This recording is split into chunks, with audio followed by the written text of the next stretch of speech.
Title: A Connecticut Yankee in King Arthur's Court. Author: Mark Twain. A word of explanation. It was in Warwick Castle that I came across the curious stranger whom I am going to talk about. He attracted me by three things: his candid simplicity, his marvellous familiarity with ancient armour, and the restfulness of his company, for he did all the talking. We fell together, as modest people will, in the tail of the herd that was being shown through, and he at once began to say things which interested me. As he talked along, softly, pleasantly, flowingly, he seemed to drift away imperceptibly out of this world and time, and into some remote era and old, forgotten country. And so he gradually wove such a spell about me that I seemed to move among the spectres and shadows and dust and mould of a grey antiquity, holding speech with a relic of it, exactly as I would speak of my nearest personal friends or enemies, or my most familiar neighbours. He spoke of Sir Bedivere, Sir Bors de Ganis, Sir Launcelot of the Lake, Sir Galahad, and all the other great names of the Table Round, and how old, unspeakably old and faded and dry and musty and ancient he came to look, as he went on. Presently he turned to me and said, just as one might speak of the weather or any other common matter, "You know about transmigration of souls. Do you know about transposition of epochs and bodies?" I said I had not heard of it. He was so little interested, just as when people speak of the weather, that he did not notice whether I made him any answer or not. There was half a moment of silence, immediately interrupted by the droning voice of the salaried cicerone. Ancient Warwick, date of the 6th century, time of King Arthur and the Round Table, said to have belonged to the knight Sir Sagramor le Desirous. Observe the round hole through the chainmail in the left breast. Can't be accounted for. Supposed to have been done with a bullet since invention of firearms. Perhaps maliciously by Cromwell's soldiers. My acquaintance smiled, not a modern smile, but one that must have gone out of general use many, many centuries ago, and muttered, apparently to himself, "Witty well, I saw it done." Then, after a pause, added, "I did it myself." By the time I had recovered from the electric surprise of this remark, he was gone.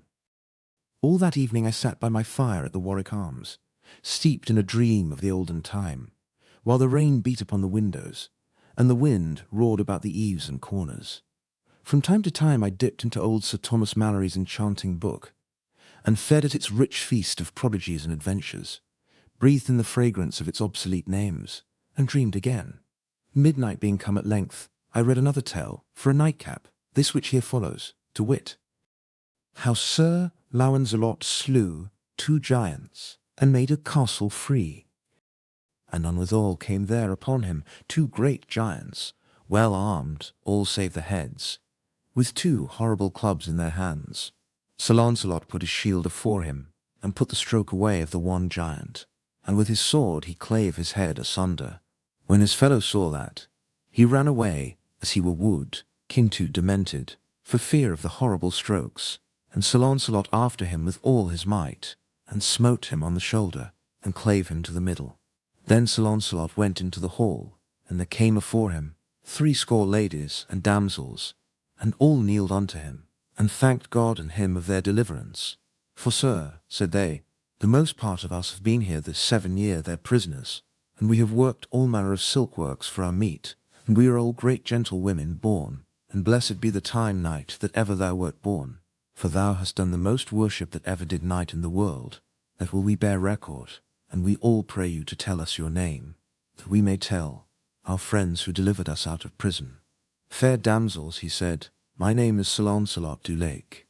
And so he departed from them, and betaught them unto God, and then he mounted upon his horse, and rode into many strange and wild countries, and through many waters and valleys, and evil was he lodged. And at the last by fortune him happened against a knight to come to a fair cottage, and therein he found an old gentlewoman that lodged him with a good will, and there he had good cheer for him and his horse. And when time was, his host brought him into a fair garret over the gate to his bed. There Sir Launcelot unarmed him, and set his harness by him, and went to bed, and anon he fell on sleep. So, soon after there came one on horseback, and knocked at the gate in great haste. And when Sir Launcelot heard this, he rose up, and looked out of the window, and saw by the moonlight 3 knights come riding after that one man, and all 3 lashed on him at once with swords, and that one knight turned on them knightly again and defended him. Truly, said Sir Launcelot, yonder one knight shall I help, for it was shame for me to see 3 knights on one, and if he be slain I am partner of his death. And therewith he took his harness, and went out at a window by a sheet down to the 4 knights. And then Sir Launcelot said on high, Turn you knights unto me, and leave your fighting with that knight. And then they all 3 left Sir Kay, and turned unto Sir Launcelot, and there began great battle, for they alight all 3, and strake many strokes at Sir Launcelot, and assailed him on every side. Then Sir Kay dressed him for to have holpen Sir Launcelot. Nay, sir, said he, I will none of your help, therefore as ye will have my help let me alone with them. Sir Kay, for the pleasure of the knight, suffered him for to do his will, and so stood aside, and then anon within 6 strokes Sir Launcelot had stricken them to the earth. And then they all 3 cried, Sir Knight, we yield us unto you as man of might matchless. As to that, said Sir Launcelot, I will not take your yielding unto me, but so that ye yield you unto Sir Kay the seneschal. On that covenant I will save your lives, and else not. Fair knight, said they, that were we loath to do, for as for Sir Kay we chased him hither, and had overcome him, had ye not been. Therefore, to yield us unto him it were no reason. Well, as to that, said Sir Launcelot, advise you well, for ye may choose whether ye will die or live, for an ye be yielden, it shall be unto Sir Kay. Fair knight, then they said, in saving our lives we will do as thou commandest us. Then shall ye, said Sir Launcelot, on Whitsuert day next coming, go unto the court of King Arthur, and there shall ye yield you unto Queen Guinevere, and put you all 3 in her grace and mercy, and say that Sir Kay sent you thither to be her prisoners. On the morn Sir Launcelot arose early, left Sir Kay sleeping, and Sir Launcelot took Sir Kay's armour and his shield, and armed him, and so he went to the stable, and took his horse, and took his leave of his host, and so he departed. Then soon after arose Sir Kay, and missed Sir Launcelot, and then he espied that he had his armour and his horse. Now by my faith I know well that he will grieve some of the court of King Arthur, for on him knights will be bold, and deem that it is I, and that will beguile them, and because of his armour and shield I am sure I shall ride in peace. And then soon after departed Sir Kay, and thanked his hosts. As I laid the book down, there was a knock at the door, and my stranger came in. I gave him a pipe and a chair, and made him welcome. I also comforted him with a hot Scotch whisky, gave him another one, then still another, hoping always for his story. After a 4th persuader, he drifted into it himself, in a quite simple and natural way. The Stranger's History. I am an American. I was born and reared in Hartford, in the state of Connecticut, anyway, just over the river, in the country. So, I am a Yankee of the Yankees, and practical, yes, and nearly barren of sentiment, I suppose, or poetry, in other words. My father was a blacksmith, my uncle was a horse doctor, and I was both, along at first. Then I went over to the great arms factory and learned my real trade, learned all there was to it, learned to make everything, guns, revolvers, cannon, boilers, engines, all sorts of labor-saving machinery. Why, I could make anything a body wanted, anything in the world, it didn't make any difference what. And if there wasn't any quick newfangled way to make a thing, I could invent one, and do it as easy as rolling off a log. I became head superintendent, had a couple of 1,000 men under me. Well, a man like that is a man that is full of fight. That goes without saying. With a couple of 1,000 rough men under one has plenty of that sort of amusement. I had, anyway. At last I met my match, and I got my dose. It was during a misunderstanding, conducted with crowbars, with a fellow we used to call Hercules. He laid me out with a crusher, alongside the head that made everything crack, and seemed to spring every joint in my skull, and made it overlap its neighbour. Then the world went out in darkness, and I didn't feel anything more, and didn't know anything at all, at least for a while. When I came to again, I was sitting under an oak tree, on the grass, with a whole beautiful and broad country landscape all to myself, nearly. Not entirely, for there was a fellow on a horse, looking down at me, a fellow fresh out of a picture book. He was in old-time iron armour from head to heel, with a helmet on his head the shape of a nail keg with slits in it, and he had a shield, and a sword, and a prodigious spear, and his horse had armour on too, and a steel horn projecting from his forehead, and gorgeous red ive and green silk trappings that hung down all around him like a bed-quilt, nearly to the ground. "Fair sir, will ye just," said this fellow. "Will I which, deform? Will ye try a passage of arms for land or lady or for—" "What are you giving me?" I said. "Get along back to your circus or I'll report you." Now what does this man do but fall back a couple of 100 yards and then come rushing at me as hard as he could tear, with his nail keg bent down nearly to his horse's neck, and his long spear pointed straight ahead. I saw he meant business, so I was up the tree when he arrived. He allowed that I was his property, the captive of his spear. There was argument on his side, and the bulk of the advantage, so I judged it best to humour him. We fixed up an agreement whereby I was to go with him, and he was not to hurt me. I came down, and we started away, I walking by the side of his horse. We marched comfortably along, through glades and over brooks, which I could not remember to have seen before, which puzzled me and made me wonder. And yet we did not come to any circus or sign of a circus. So I gave up the idea of a circus, and concluded he was from an asylum. But we never came to an asylum, so I was up a stump, as you may say. I asked him how far we were from Hertford. He said he had never heard of the place, which I took to be a lie, but allowed it to go at that. At the end of an hour we saw a faraway town sleeping in a valley by a winding river, and beyond it on a hill a vast grey fortress, with towers and turrets, the first I had ever seen out of a picture. "Bridgeport?" said I, pointing. "Camelot," said he. My stranger had been showing signs of sleepiness. He caught himself nodding, now, and smiled one of those pathetic, obsolete smiles of his, and said, "I find I can't go on, but come with me. I've got it all written out, and you can read it if you like." In his chamber, he said, "First, I kept a journal. Then, by and by, after years, I took the journal and turned it into a book. How long ago that was?" He handed me his manuscript and pointed out the place where I should begin. "Begin here. I've already told you what goes before." He was steeped in drowsiness by this time. As I went out at his door, I heard him murmur sleepily, "Give you good den, fair sir?" I sat down by my fire and examined my treasure. The first part of it, the great bulk of it, was parchment and yellow with age. I scanned a leaf particularly, and saw that it was a palimpsest. Under the old dim writing of the Yankee historian appeared traces of a penmanship, which was older and dimmer still, Latin words, and sentences, fragments from old monkish legends, evidently. I turned to the place indicated by my stranger, and began to read, as follows. The Tale of the Lost Land. Chapter 1. Camelot. "Camelot, Camelot," said I to myself. "I don't seem to remember hearing of it before. Name of the asylum, likely." It was a soft, reposeful summer landscape, as lovely as a dream, and as lonesome as Sunday.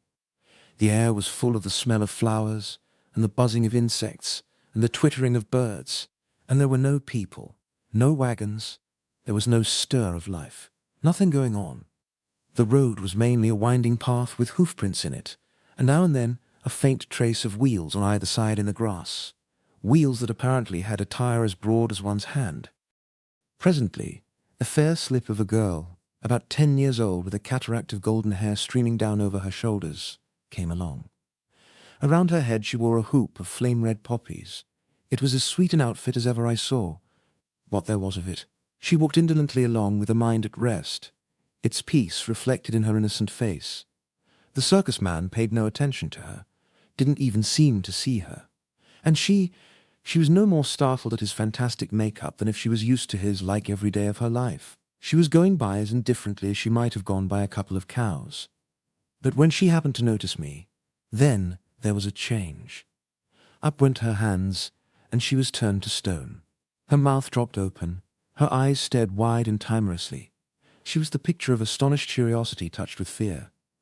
And there she stood, gazing in a sort of stupefied fascination, till we turned a corner of the wood and were lost to our view. That she should be startled at me instead of at the other man was too many for me. I couldn't make head or tail of it. And that she should seem to consider me a spectacle, and totally overlook her own merits in that respect, was another puzzling thing, and a display of magnanimity, too, that was surprising in one so young. There was food for thought here. I moved along as one in a dream. As we approached the town, signs of life began to appear. At intervals we passed a wretched cabin with a thatched roof, and about it small fields and garden patches in an indifferent state of cultivation. There were people, too, brawny men, with long, coarse, uncombed hair that hung down over their faces and made them look like animals. They and the women, as a rule, wore a coarse tow linen robe that came well below the knee, and a rude sort of sandal, and many wore an iron collar. The small boys and girls were always naked, but nobody seemed to know it. All of these people stared at me, talked about me, ran into the huts, and fetched out their families to gape at me, but nobody ever noticed that other fellow except to make him humble salutation and get no response for their pains. In the town were some substantial windowless houses of stone scattered among a wilderness of thatched cabins. The streets were mere crooked alleys and unpaved. Troops of dogs and nude children played in the sun and made life and noise. Hogs roamed and rooted contentedly about, and one of them lay in a reeking wallow in the middle of the main thoroughfare and suckled her family. Presently there was a distant blare of military music. It came nearer, still nearer, and soon a noble cavalcade wound into view, glorious with plumed helmets and flashing mail and flaunting banners and rich doublets and horsecloths and gilded spearheads, and through the muck and swine and naked brats and joyous dogs and shabby huts it took its gallant way, and in its wake we followed. Followed through one winding alley and then another, and climbing, always climbing, till at last we gained the breezy height where the huge castle stood. There was an exchange of bugle blasts, then a parley from the walls, where men-at-arms, in hauberk and morion, marched back and forth with halberd at shoulder under flapping banners, with the rude figure of a dragon displayed upon them. And then the great gates were flung open, the drawbridge was lowered, and the head of the cavalcade swept forward under the frowning arches, and we following, soon found ourselves in a great paved court, with towers and turrets stretching up into the blue air on all the four sides, and all about us the dismount was going on, and much greeting and ceremony, and running to and fro, and a gay display of moving and intermingling colours, and an altogether pleasant stir and noise and confusion. Chapter 2. King Arthur's Court.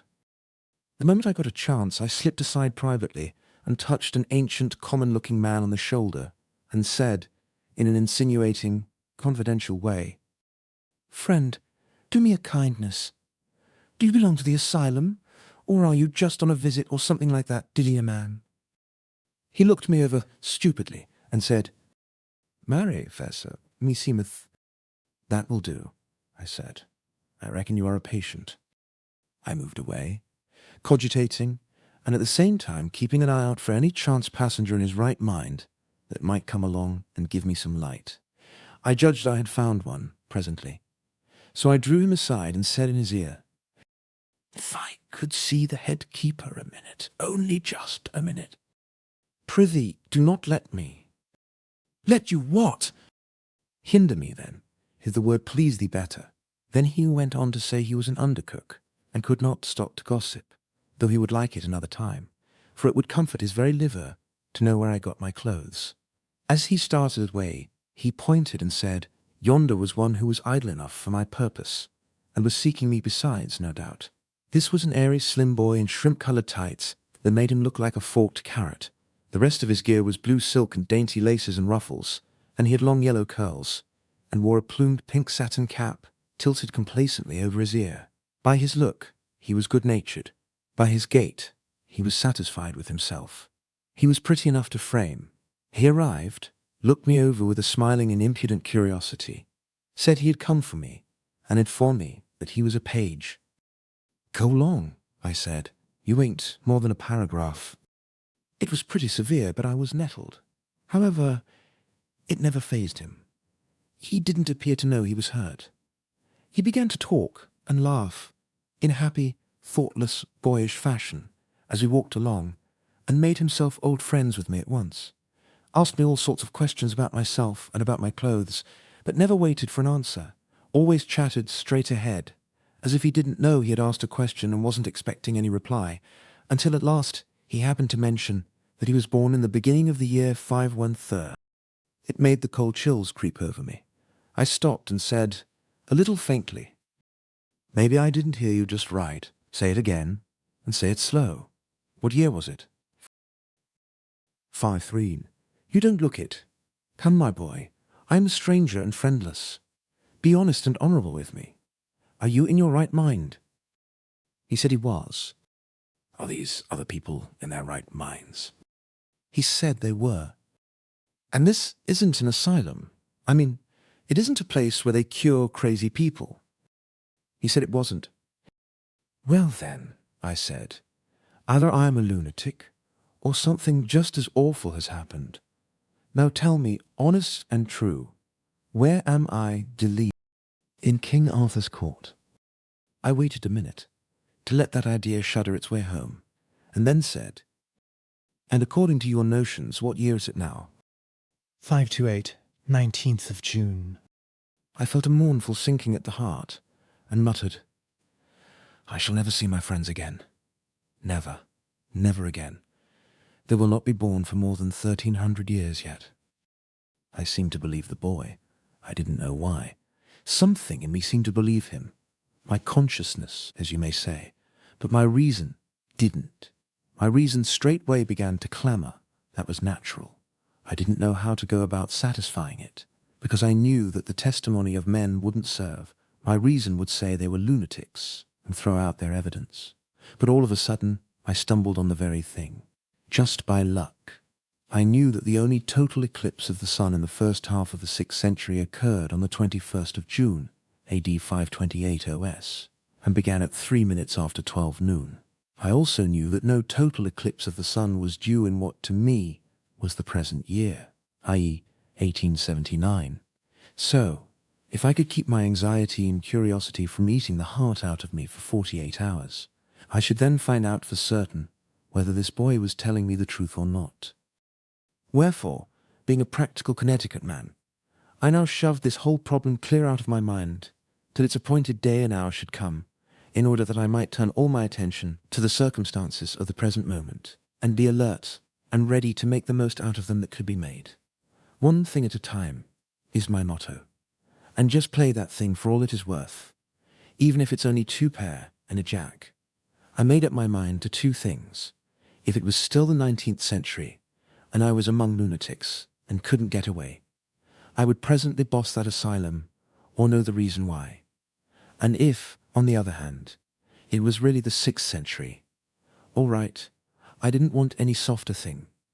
I would boss the whole country inside of 3 months, for I judged I would have the start of the best educated man in the kingdom by a matter of 1,300 years and upward. I'm not a man to waste time after my mind's made up, and there's work on hand.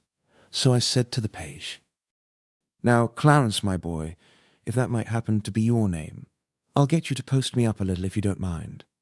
What is the name of that apparition that brought me here? My master and thine? That is the good knight and great lord Sir Kay the Seneschal, foster brother to our liege the king. Very good. Go on. Tell me everything. He made a long story of it. But the part that had immediate interest for me was this. He said I was Sir Kay's prisoner, and that in the due course of custom I would be flung into a dungeon, and left there on scant commons until my friends ransomed me, unless I chanced to rot first. I saw that the last chance had the best show, but I didn't waste any bother about that. Time was too precious. The page said, further, that dinner was about ended in the great hall by this time, and that as soon as the sociability and the heavy drinking should begin, Sir Kay would have me in and exhibit me before King Arthur and his illustrious knights seated at the table round, and would brag about his exploit in capturing me, and would probably exaggerate the facts a little, but it wouldn't be good form for me to correct him, and not over safe either, and when I was done being exhibited, then ho for the dungeon. But he, Clarence, would find a way to come and see me every now and then, and cheer me up, and help me get word to my friends. Get word to my friends! I thanked him. I couldn't do less, and about this time a lackey came to say I was wanted. So Clarence led me in and took me off to one side and sat down by me. Well, it was a curious kind of spectacle, and interesting. It was an immense place, and rather naked, yes, and full of loud contrasts. It was very, very lofty, so lofty that the banners depending from the arched beams and girders away up there floated in a sort of twilight. There was a stone-railed gallery at each end, high up, with musicians in the one, and women, clothed in stunning colours, in the other. The floor was of big stone flags laid in black and white squares, rather battered by age and use, and needing repair. As to ornament, there wasn't any, strictly speaking, though on the walls hung some huge tapestries, which were probably taxed as works of art. Battle pieces they were, with horses shaped like those which children cut out of paper or create in gingerbread, with men on them in scale armour, whose scales are represented by round holes, so that the man's coat looks as if it had been done with a biscuit punch. There was a fireplace big enough to camp in, and its projecting sides and hood, of carved and pillared stonework, had the look of a cathedral door. Along the walls stood men-at-arms, in breastplate and morion, with halberds for their only weapon, rigid as statues, and that is what they looked like. In the middle of this groined and vaulted public square was an oaken table, which they called the Table Round. It was as large as a circus ring, and around it sat a great company of men dressed in such various and splendid colours that it hurt one's eyes to look at them.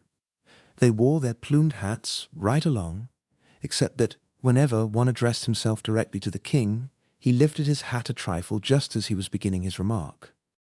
Mainly they were drinking from entire ox horns, but a few were still munching bread or gnawing beef bones.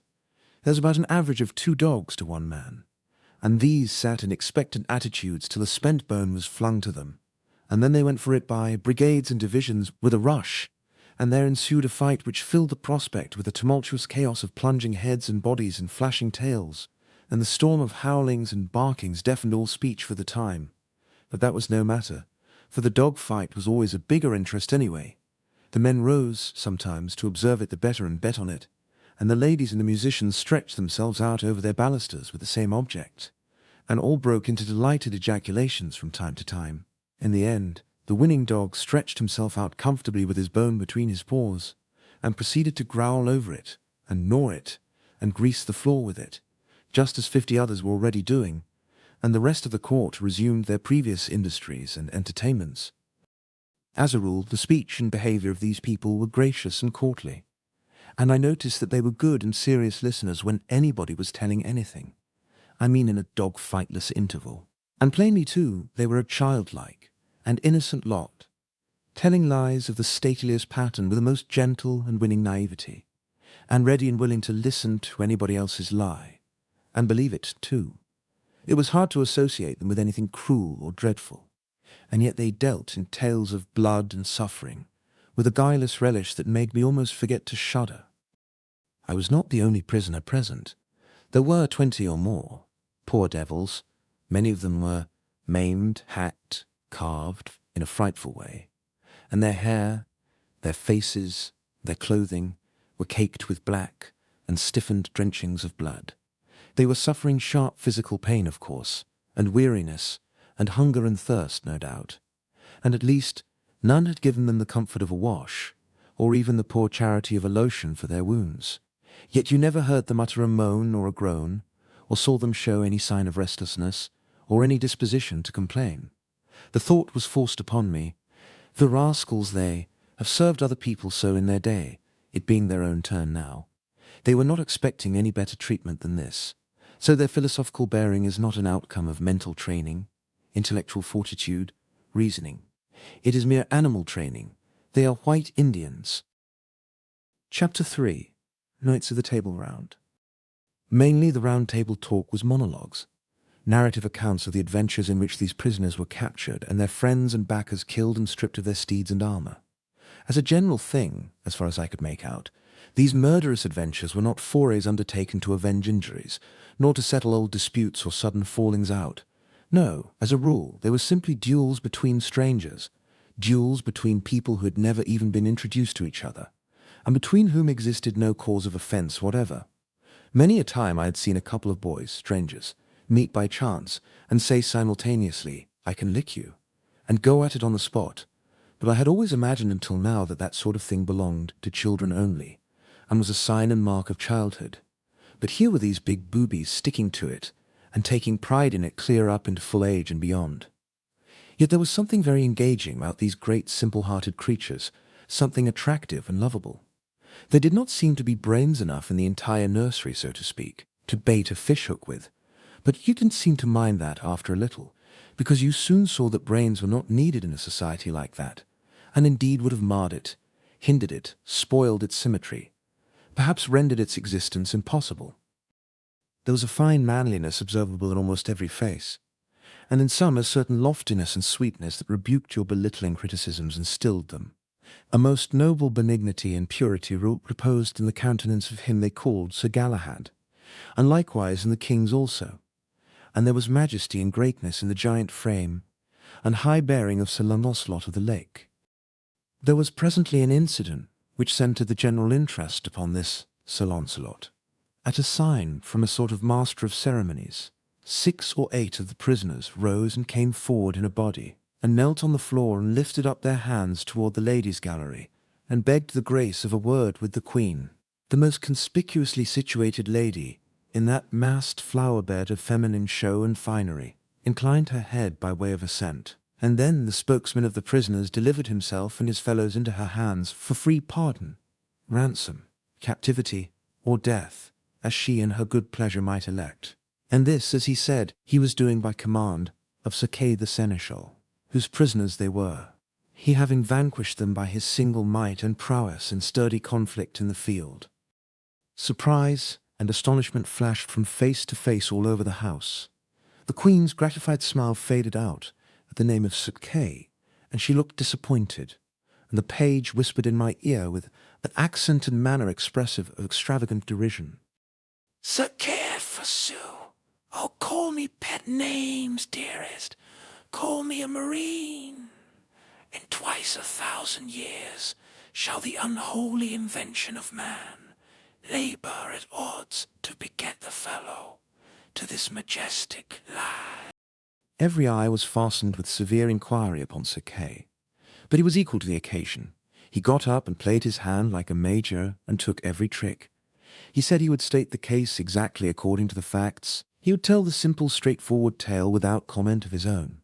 And then, said he, if ye find glory and honour due, ye will give it unto him who is the mightiest man of his hands that ever bare shield or strake with sword in the ranks of Christian battle, even him that sitteth there. And he pointed to Sir Launcelot. Ah, he fetched them. It was a rattling good stroke.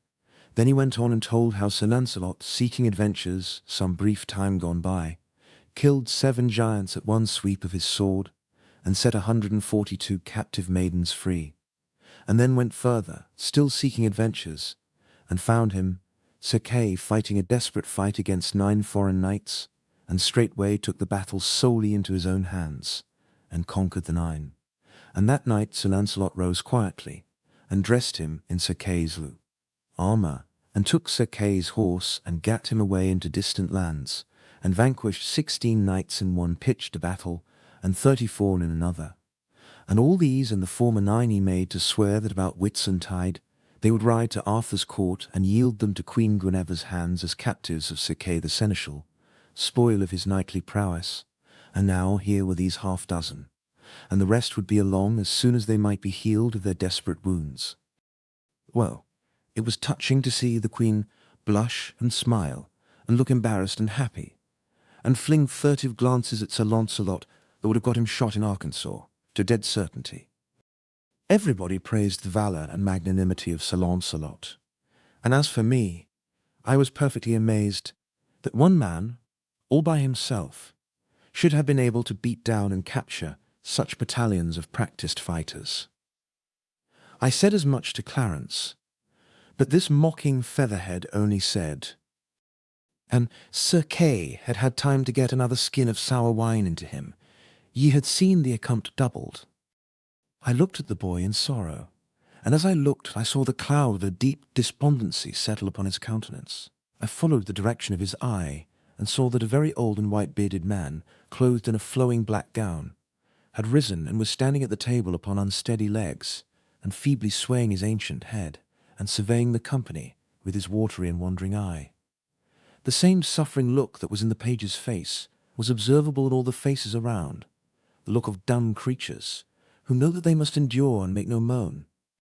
"Marry, we shall have it again," sighed the boy, "that same old weary tale, that he hath told 1,000 times in the same words, and that he will tell till he dieth, every time he hath gotten his barrel full, and feeleth his exaggeration mill a-working. Would God I had died, or I saw this day." "Who is it?" "Clever. Merlin, the mighty liar and magician. Perdition singe him for the weariness he worketh with his one tale, but that men fear him for that he hath the storms and the lightnings and all the devils that be in hell at his beck and call. They would have dug his entrails out these many years ago to get at that tale and squelch it. He telleth it always in the third person, making believe he is too modest to glorify himself. Maledictions light upon him, misfortune be his dole. Good friend, prithee call me for evensong." The boy nestled himself upon my shoulder and pretended to go to sleep. The old man began his tale, and presently the lad was asleep in reality. So also were the dogs, and the court, the lackeys, and the files of men-at-arms. The droning voice droned on. A soft snoring arose on all sides and supported it like a deep and subdued accompaniment of wind instruments. Some heads were bowed upon folded arms, some lay back with open mouths that issued unconscious music. The flies buzzed and bit, unmolested.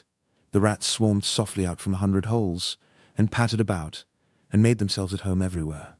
And one of them sat up like a squirrel on the king's head, and held a bit of cheese in its hands, and nibbled it, and dribbled the crumbs in the king's face with naive and impudent irreverence. It was a tranquil scene, and restful to the weary eye and the jaded spirit. This was the old man's tale. He said, "Right so the king and Merlin departed, and went until an hermit that was a good man and a great leech. So the hermit searched all his wounds, and gave him good salves. So the king was there 3 days, and then were his wounds well amended that he might ride and go, and so departed. And as they rode, Arthur said, I have no sword. No force, said Merlin. Hereby is a sword that shall be yours, and I may. So they rode till they came to a lake, the which was a fair water and broad. And in the midst of the lake Arthur was ware of an arm clothed in white samite, that held a fair sword in that hand. Lo, said Merlin, yonder is that sword that I spake of. With that they saw a damsel going upon the lake. What damsel is that? Said Arthur. That is the lady of the lake, said Merlin, and within that lake is a rock, and therein is as fair a place as any on earth, and richly beseen, and this damsel will come to you anon, and then speak ye fair toward her, that she will give you that sword. Anon withal came the damsel unto Arthur, and saluted him, and he her again. Damsel, said Arthur, what sword is that yonder the arm holdeth above the water? I would it were mine, for I have no sword. Sir Arthur King, said the damsel, that sword is mine, and if ye will give me a gift when I ask it you, ye shall have it. By my faith, said Arthur, I will give you what gift ye will ask. Well, said the damsel, go ye into yonder barge, and row yourself to the sword, and take it in the scabbard with you, and I will ask my gift when I see my time. So Sir Arthur and Merlin alight, and tied their horses to 2 trees, and so they went into the ship. And when they came to the sword that the hand held, Sir Arthur took it up by the handles, and took it with him, and the arm and the hand went under the water. And so they came unto the land, and rode forth. And then Sir Arthur saw a rich pavilion. What signifieth yonder pavilion? It is the knight's pavilion, said Merlin, that ye fought with last Sir Pellinore, but he is out, he is not there. He hath ado with a knight of yours, that hight Eglaime, and they have fought together. But at the last Eglaime fled, and else he had been dead, and he hath chased him even to Carleon, and we shall meet with him anon in the highway." "That is well said," said Arthur. "Now have I a sword, now will I wage battle with him, and be avenged on him." "Sir, ye shall not so," said Merlin, "for the knight is weary of fighting and chasing, so that ye shall have no worship to have ado with him. Also he will not lightly be matched of one knight living, and therefore it is my counsel, let him pass, for he shall do you good service in short time, and his sons after his days. Also ye shall see that day in raw short space, ye shall be right glad to give him your sister to wed." "When I see him I will do as ye advise me," said Arthur. Then Sir Arthur looked on the sword and liked it passing well. "Whether liketh you better," said Merlin, "the sword or the scabbard?" "Me liketh better the sword," said Arthur. "Ye are more unwise," said Merlin, "for the scabbard is worth 10 of the sword. For while ye have the scabbard upon you, ye shall never lose no blood, be ye never so sore wounded. Therefore keep well the scabbard always with you." So they rode into Carlion, and a widow met with Sir Pellinore, said Arthur, and he passed by without any words. "I marvel," said Arthur, "that the knight would not speak." "Sir," said Merlin, "he saw you not, for an he had seen you he had not lightly departed." So they came unto Carlion, whereof his knights were passing glad. And when they heard of his adventures, they marvelled that he would jeopard his person so alone. But all men of soul worship said it was merry to be under such a chieftain that would put his person in adventure, as other poor knights did. And Chapter 4. Sir Dinadan the Humorist.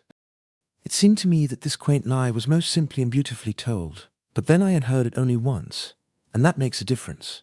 It was pleasant to the others when it was fresh, no doubt. Sir Dinadan the Humorist was the first to awake, and he soon roused the rest with a practical joke of a sufficiently poor quality.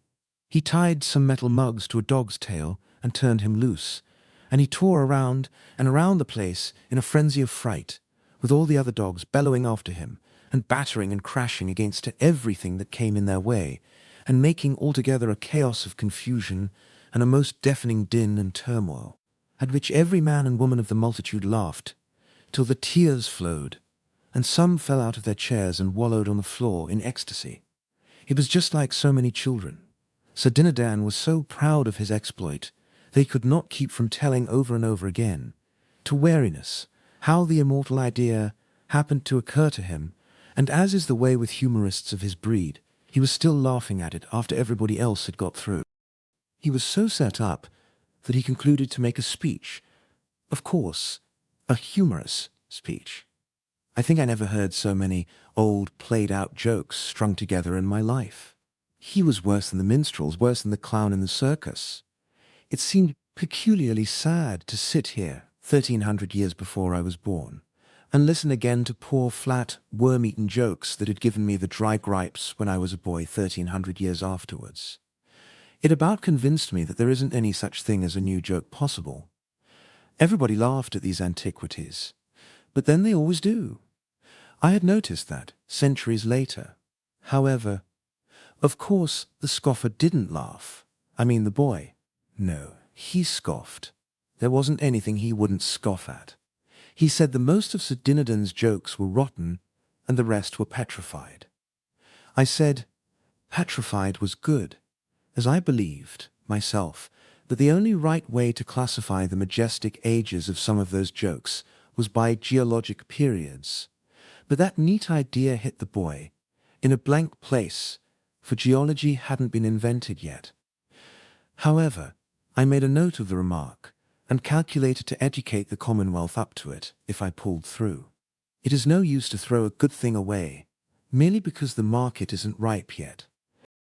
Now Sir Kay arose and began to fire up on his history mill with me for fuel. It was time for me to feel serious, and I did. Sir Kay told how he had encountered me in a far land of barbarians, who all wore the same ridiculous garb that I did, a garb that was a work of enchantment, and intended to make the wearer secure from hurt by human hands.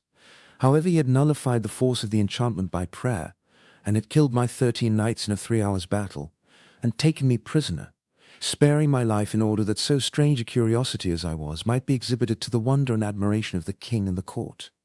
He spoke of me all the time, in the blandest way, as this prodigious giant, and this horrible sky-towering monster, and this tusked and taloned man-devouring ogre, and everybody took in all this bosh in the naivest way, and never smiled or seemed to notice that there was any discrepancy between these watered statistics and me.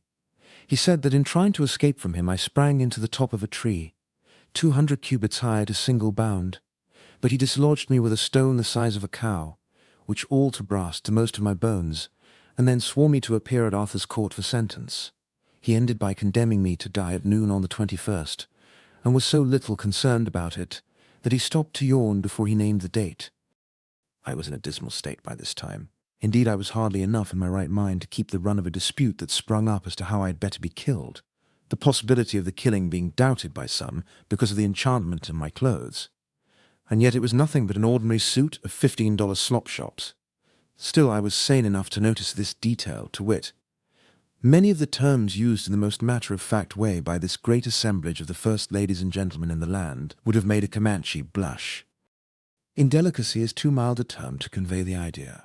However, I had read Tom Jones and Roderick Random and other books of that kind, and knew that the highest and first ladies and gentlemen in England had remained little or no cleaner in their talk, and in the morals and conduct which such talk implies, clear up to 100 years ago. In fact, clear into our own 19th century, in which century, broadly speaking, the earliest samples of the real lady and real gentleman discoverable in English history, or in European history, for that matter, may be said to have made their appearance. Suppose Sir Walter, instead of putting the conversations into the mouths of his characters, had allowed the characters to speak for themselves. We should have had talk from Rebecca and Ivanhoe and the soft lady Rowena, which would embarrass a tramp in our day. However, to the unconsciously indelicate, all things are delicate. King Arthur's people were not aware that they were indecent, and I had presence of mind enough not to mention it. They were so troubled about my enchanted clothes that they were mightily relieved, at last, when old Merlin swept the difficulty away for them with a common-sense hint. He asked them why they were so dull. Why didn't it occur to them to strip me? In half a minute, I was as naked as a pair of tongs. And dear, dear, to think of it, I was the only embarrassed person there. Everybody discussed me, and did it as unconcernedly as if I had been a cabbage. Queen Guinevere was as naively interested as the rest, and said she had never seen anybody with legs just like mine before. It was the only compliment I got, if it was a compliment. Finally, I was carried off in one direction, and my perilous clothes in another. I was shoved into a dark and narrow cell in a dungeon, with some scant remnants for dinner, some mouldy straw for a bed, and no end of rats for company. Chapter 5. An Inspiration. I was so tired that even my fears were not able to keep me awake long. When I next came to myself, I seemed to have been asleep a very long time. My first thought was, well, what an astonishing dream I've had. I reckon I've waked only just in time to keep from being hanged or drowned or burned or something. I'll nap again, till the whistle blows, and then I'll go down to the arms factory and have it out with Hercules. But just then I heard the harsh music of rusty chains and bolts, a light flashed in my eyes, and that butterfly Clarence stood before me. I gasped with surprise. My breath almost got away from me. "What?" I said. "You here yet? Go along with the rest of the dream. Scatter?" But he only laughed, in his light-hearted way, and fell to making fun of my sorry plight. "All right," I said resignedly. "Let the dream go on. I'm in no hurry." Prithee, what dream? "What dream? Why, the dream that I am in Arthur's court, a person who never existed, and that I am talking to you, who are nothing but a work of the imagination. Oh la, indeed. And is it a dream that you're to be burned tomorrow? Oh, answer me that." The shock that went through me was distressing. I now began to reason that my situation was in the last degree serious, dream or no dream, for I knew by past experience of the lifelike intensity of dreams that to be burned to death, even in a dream, would be very far from being a jest, and was a thing to be avoided by any means, fair or foul, that I could contrive. So I said beseechingly, "Ah, Clarence, good boy, only friend I've got, for you are my friend, aren't you?" "Don't fail me. Help me to devise some way of escaping from this place." "Now do but hear thyself." "Escape? Why, man, the corridors are in guard and keep of men-at-arms." No doubt, But how many, Clarence? Not many, I hope, life. Full a score, one may not hope to escape. After a pause, hesitatingly, and there be other reasons, and wait here. Other ones? What are they? Well, they say, oh, but I daren't, indeed daren't. Why, poor lad, what is the matter?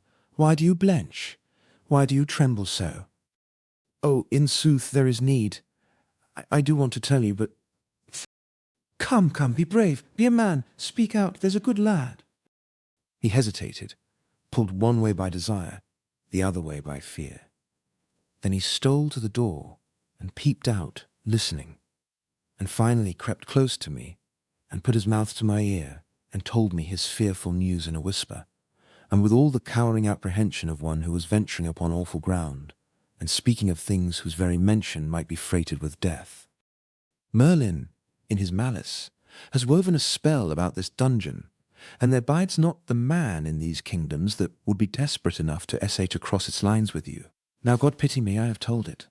Ah, be kind to me, be merciful to a poor boy who means thee well, for an thou betray me, I am lost. I laughed the only really refreshing laugh I had had for some time, and shouted, Merlin has wrought a spell. Merlin, forsooth. That cheap old humbug, that maundering old ass, bosh, pure bosh, the silliest bosh in the world. Why, it does seem to me that of all the childish, idiotic, chuckle-headed, chicken-livered superstitions that have... Oh, damn Merlin. But Clarence had slumped to his knees before I had half finished, and he was like to go out of his mind with fright. Oh, beware! These are awful words. Any moment, these walls may crumble upon us if you say such things. Oh, call them back before it is too late. Now this strange exhibition gave me a good idea, and set me to thinking. If everybody about here was so honestly and sincerely afraid of Merlin's pretended magic as Clarence was, certainly a superior man like me ought to be shrewd enough to contrive some way to take advantage of such a state of things. I went on thinking, and worked out a plan. Then I said, Get up, pull yourself together, look me in the eye. Do you know why I laughed? No, but for our blessed Lady's sake, do it no more. Well, I'll tell you why I laughed. Because I'm a magician myself. Thou! The boy recoiled a step, and caught his breath, for the thing hit him rather sudden, but the aspect which he took on was very, very respectful. I took quick note of that. It indicated that a humbug didn't need to have a reputation in this asylum. People stood ready to take him at his word. Without that, I resumed. I've known Merlin 700 years, and he... 700... Don't interrupt me. He has died, and come alive again, 13 times, and travelled under a new name every time. Smith, Jones, Robinson, Jackson, Peters, Haskins, Merlin. A new alias every time he turns up. I knew him in Egypt 300 years ago. I knew him in India 500 years ago. He's always blethering around in my way, everywhere I go. He makes me tired. He don't amount to shucks, as a magician, knows some of the old common tricks, but has never got beyond the rudiments, and never will. He's well enough for the provinces, one-night stands and that sort of thing, you know, but dear me, he oughtn't to set up for an expert. Anyway, not where there's a real artist. Now look here, Clarence, I'm going to stand your friend right along, and in return you must be mine. I want you to do me a favour. I want you to get word to the king that I am a magician myself, and the Supreme Grand Hayu Muckamuck and head of the tribe at that. And I want him to be made to understand that I'm just quietly arranging a little calamity here that will make the fur fly in these realms, if Sir Kay's project is carried out, and any harm comes to me. Will you get that to the king, for me? The poor boy was in such a state that he could hardly answer me. It was pitiful to see a creature so terrified, so unnerved, so demoralized. But he promised everything. And on my side he made me promise over and over again that I would remain his friend, and never turn against him or cast any enchantments upon him. Then he worked his way out, staying himself with his hand along the wall, like a sick person. Presently this thought occurred to me. How heedless I have been. When the boy gets calm, he will wonder why a great magician like me should have begged a boy like him to help me get out of this place. He will put this and that together, and will see that I am a humbug, I worried over that heedless blunder for an hour, and called myself a great many hard names meantime.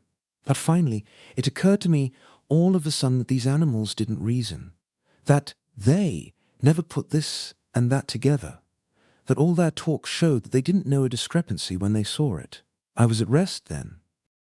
But as soon as one is at rest in this world, off he goes on something else to worry about. It occurred to me that I had made another blunder. I had sent the boy off to alarm his betters with a threat, I intending to invent a calamity at my leisure. Now the people who are the readiest and eagerest and willingest to swallow miracles are the very ones who are hungriest to see you perform them. Suppose I should be called on for a sample. Suppose I should be asked to name my calamity. Yes, I had made a blunder. I ought to have invented my calamity first. What shall I do? What can I say to gain a little time? I was in trouble again, in the deepest kind of trouble gone. There's a footstep. They're coming. If I had only just a moment to think. Good. I've got it. I'm all right. You see, it was the eclipse. It came into my mind in the nick of time. How Columbus or Cortez or one of those people played an eclipse as a saving trump once on some savages, and I saw my chance. I could play it myself now. And it wouldn't be any plagiarism either, because I should get it in nearly 1,000 years ahead of those parties.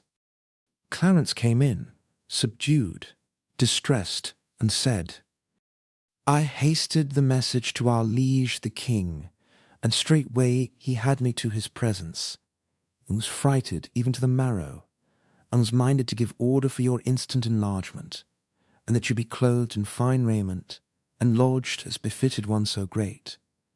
But then came Merlin, and spoiled all, for he persuaded the king that you are mad, and know not whereof you speak, and said your threat is but foolishness and idle vapouring. They disputed long, but in the end Merlin, scoffing, said, Wherefore hath he not named his brave calamity? Verily, it is because he cannot. This thrust did in a most sudden sort close the king's mouth, and he could offer naught to turn the argument, and so, reluctant, and full loath to do you the discourtesy, he yet prayeth you to consider his perplexed case, as noting how the matter stands, and name the calamity, if so be you have determined the nature of it, and the time of its coming. Oh, prithee delay not. To delay at such a time were to double and treble the perils that already compass thee about. Oh, be thou wise, name the calamity. I allowed silence to accumulate, while I got my impressiveness together, and then said, How long have I been shut up in this hole? Yea, were shut up, when yesterday was well spent. It is 9 of the morning now. No, then I have slept well, sure enough. 9 in the morning now, and yet it is the very complexion of midnight, to a shade. This is the 20th, then. The 20th. And I am to be burned alive tomorrow. The boy shuddered. At what hour? At high noon. Now then, I will tell you what to say. I paused, and stood over that cowering lad a whole minute in awful silence. Then, in a voice deep, measured, charged with doom, I began, and rose by dramatically graded stages to my colossal climax, which I delivered in as sublime and noble a way as ever I did such a thing in my life. Go back, and tell the king that at that hour I will smother the whole world in the dead blackness of midnight. I will blot out the sun, and he shall never shine again. The fruits of the earth shall rot for lack of light and warmth, and the peoples of the earth shall famish and die to the last man. I had to carry the boy out myself. He sunk into such a collapse. I handed him over to the soldiers and went back. Chapter 6. The Eclipse. In the stillness and the darkness, realization soon began to supplement knowledge. The mere knowledge of a fact is pale, but when you come to realize your fact, it takes on color. It is all the difference between hearing of a man being stabbed to the heart and seeing it done. In the stillness and the darkness, the knowledge that I was in deadly danger took to itself deeper and deeper meaning all the time. A something which was realization crept inch by inch through my veins and turned me cold. But it is a blessed provision of nature that at times like these, as soon as a man's mercury has got down to a certain point, there comes a revulsion, and he rallies. Hope springs up, and cheerfulness along with it, and then he is in good shape to do something for himself if anything can be done. When my rally came, it came with a bound. I said to myself that my eclipse would be sure to save me, and make me the greatest man in the kingdom besides, and straightway my mercury went up to the top of the tube, and my solicitudes all vanished. I was as happy a man as there was in the world. I was even impatient for tomorrow to come. I so wanted to gather in that great triumph and be the centre of all the nation's wonder and reverence. Besides, in a business way, it would be the making of me. I knew that. Meantime, there was one thing which had got pushed into the background of my mind. That was the half-conviction that when the nature of my proposed calamity should be reported to those superstitious people, it would have such an effect that they would want to compromise. So, by and by, when I heard footsteps coming, that thought was recalled to me, and I said to myself, as sure as anything, it's the compromise. Well, if it is good, all right, I will accept. But if it isn't, I mean to stand my ground and play my hand for all it is worth. The door opened, and some men-at-arms appeared. The leader said, "The stake is ready. Come." The stake. The strength went out of me, and I almost fell down. It is hard to get one's breath at such a time. Such lumps come into one's throat, and such gaspings. But as soon as I could speak, I said, "But this is a mistake. The execution is tomorrow. Order changed, being set forward a day. Haste thee." I was lost. There was no help for me. I was dazed, stupefied. I had no command over myself. I only wandered purposely about, like one out of his mind. So the soldiers took hold of me, and pulled me along with them, out of the cell, and along the maze of underground corridors, and finally into the fierce glare of daylight and the upper world. As we stepped into the vast enclosed court of the castle, I got a shock. For the first thing I saw was the stake, standing in the centre, and near it the piled faggots and a monk. On all four sides of the court, the seated multitudes rose rank above rank, forming sloping terraces that were rich with colour. The king and the queen sat in their thrones, the most conspicuous figures there, of course. To note all this occupied but a second. The next second, Clarence had slipped from some place of concealment, and was pouring news into my ear, his eyes beaming with triumph and gladness. He said, "'Tis through me the change was wrought, and main hard have I worked to do it too. But when I revealed to them the calamity in store, and saw how mighty was the terror it did engender, then saw I also that this was the time to strike. Wherefore I diligently pretended, unto this and that and the other one, that your power against the sun could not reach its full until the morrow. And so if any would save the sun and the world, you must be slain today, while your enchantments are but in the weaving and lack potency. Udsbodikins, it was but a dull lie, a most indifferent invention, but you should have seen them seize it and swallow it, in the frenzy of their fright, as it were salvation sent from heaven. And all the while was I laughing in my sleeve the one moment, to see them so cheaply deceived, and glorifying God the next, that he was content to let the meanest of his creatures be his instrument to the saving of thy life. Ah, how happy as the matter sped! You will not need to do the son a real hurt. Ah, forget not that. On your soul forget it not. Only make a little darkness, only the littlest little darkness mind, and cease with that. It will be sufficient. They will see that I spoke falsely, being ignorant, as they will fancy, and with the falling of the first shadow of that darkness you shall see them go mad with fear, and they will set you free and make you great. Go to thy triumph, now. But remember, our good friend, I implore thee remember my supplication, and do the blessed sun no hurt, for my sake, thy true friend." I choked out some words through my grief and misery, as much as to say I would spare the sun, for which the lad's eyes paid me back with such deep and loving gratitude that I had not the heart to tell him his good-hearted foolishness had ruined me, and sent me to my death.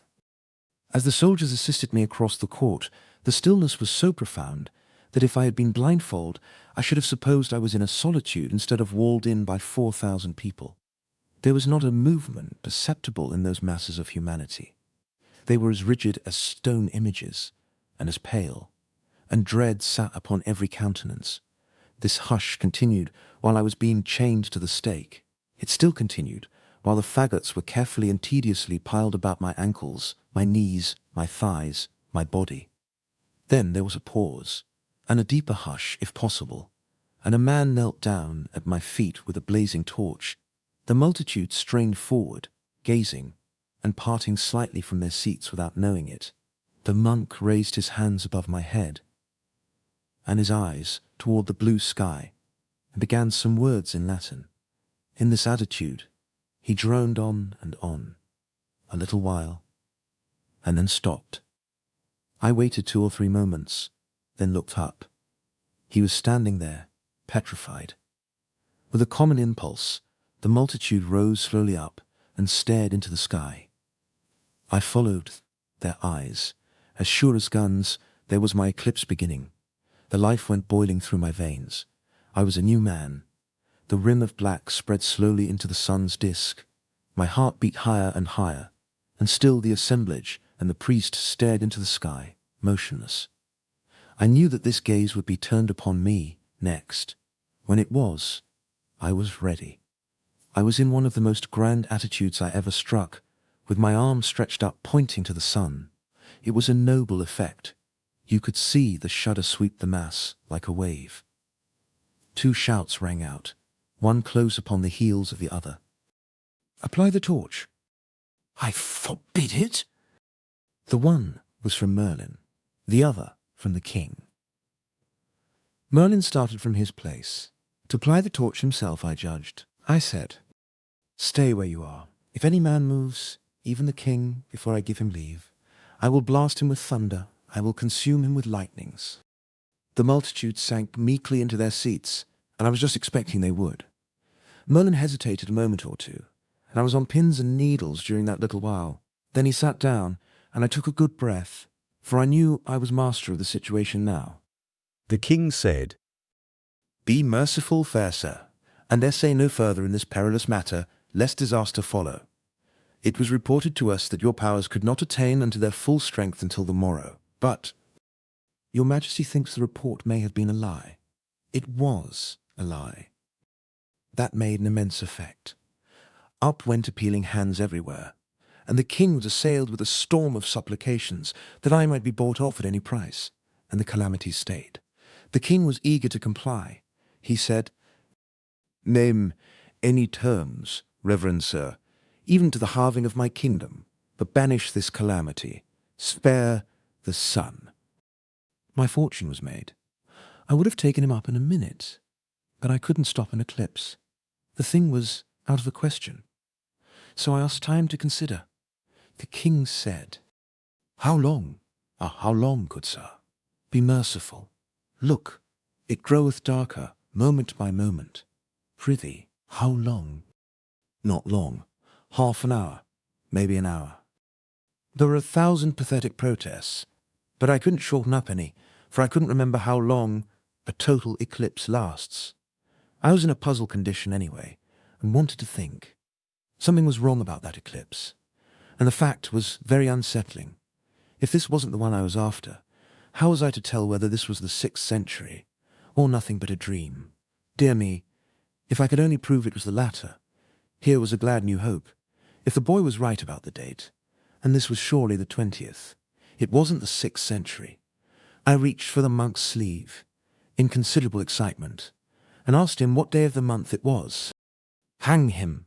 He said it was the 21st. It made me turn cold to hear him. I begged him not to make any mistake about it, but he was sure. He knew it was the 21st.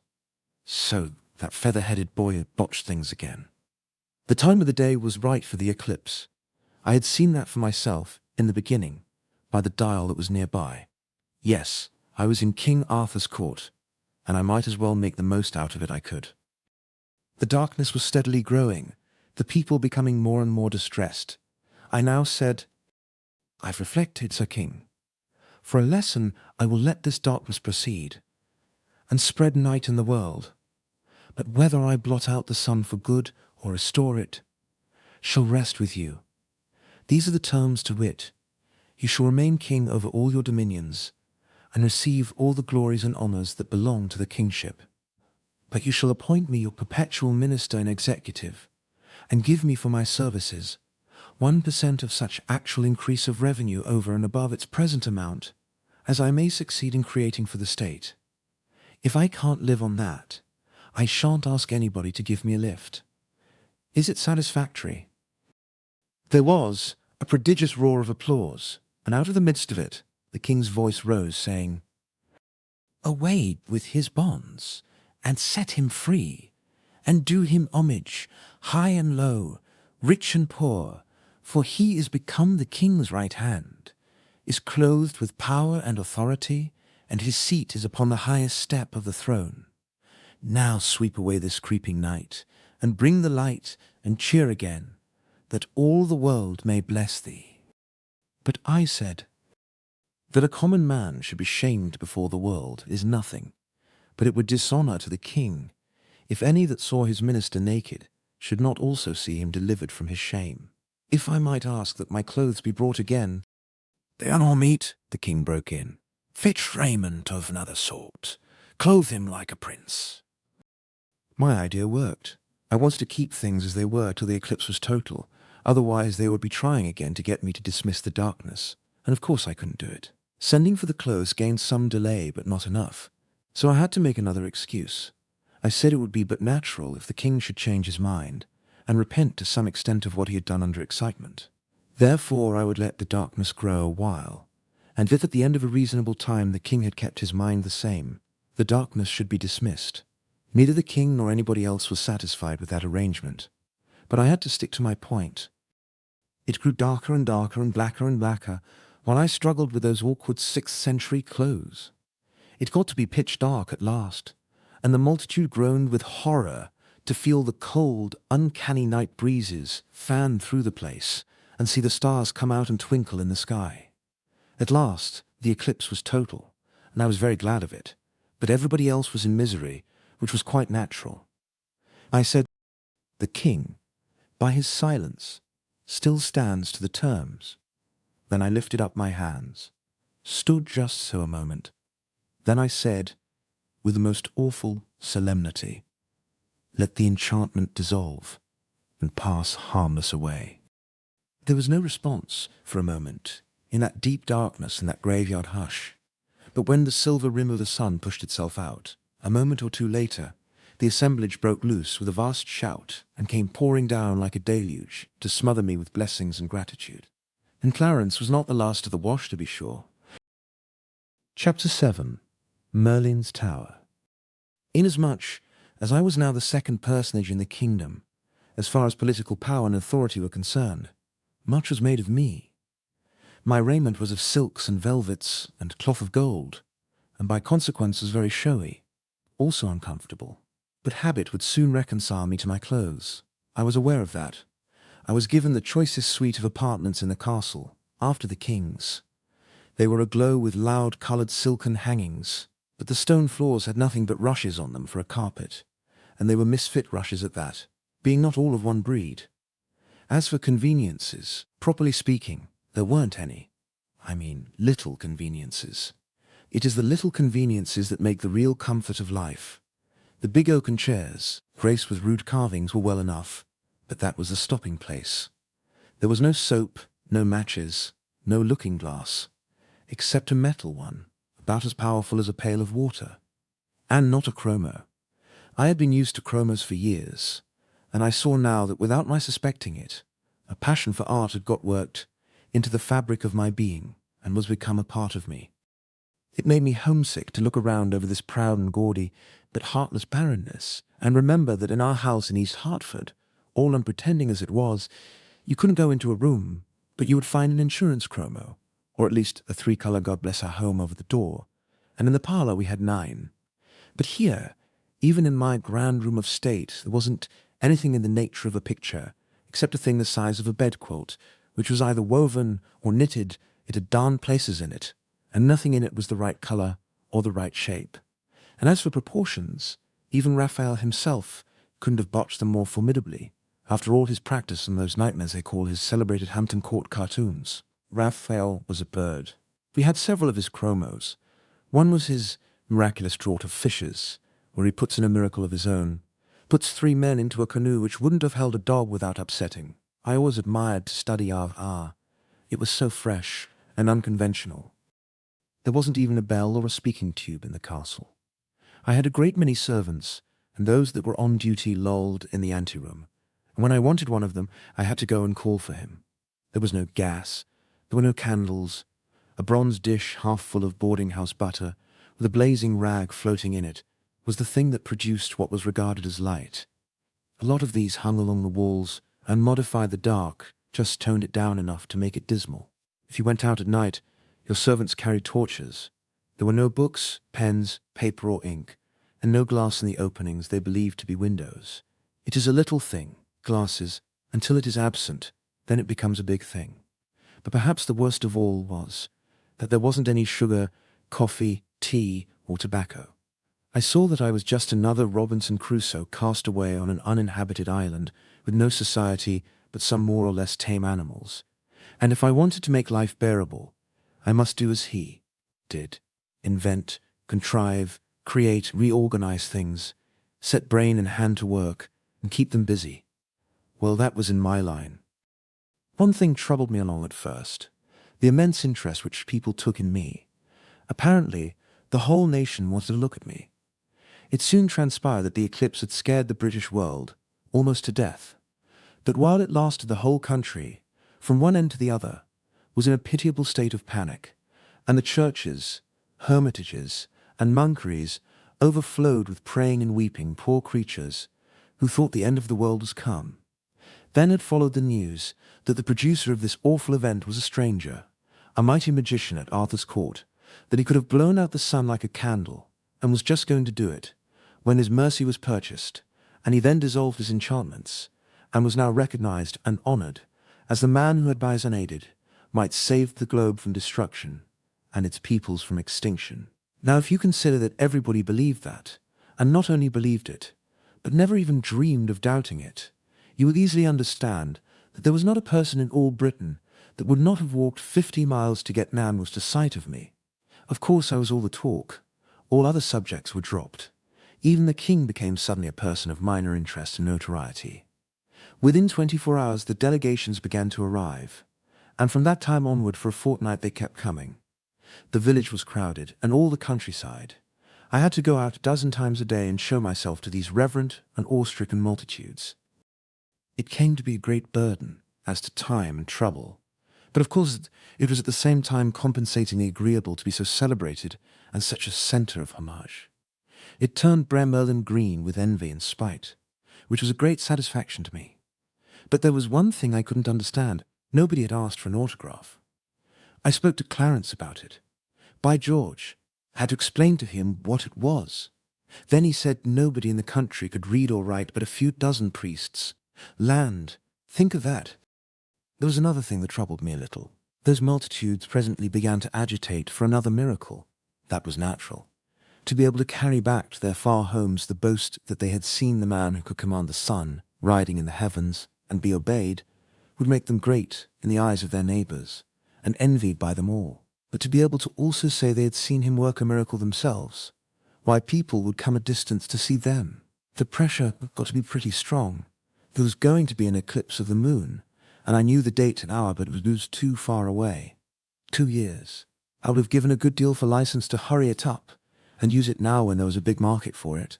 It seemed a great pity to have it wasted so, and come lagging along at a time when a body wouldn't have any use for it, as like as not.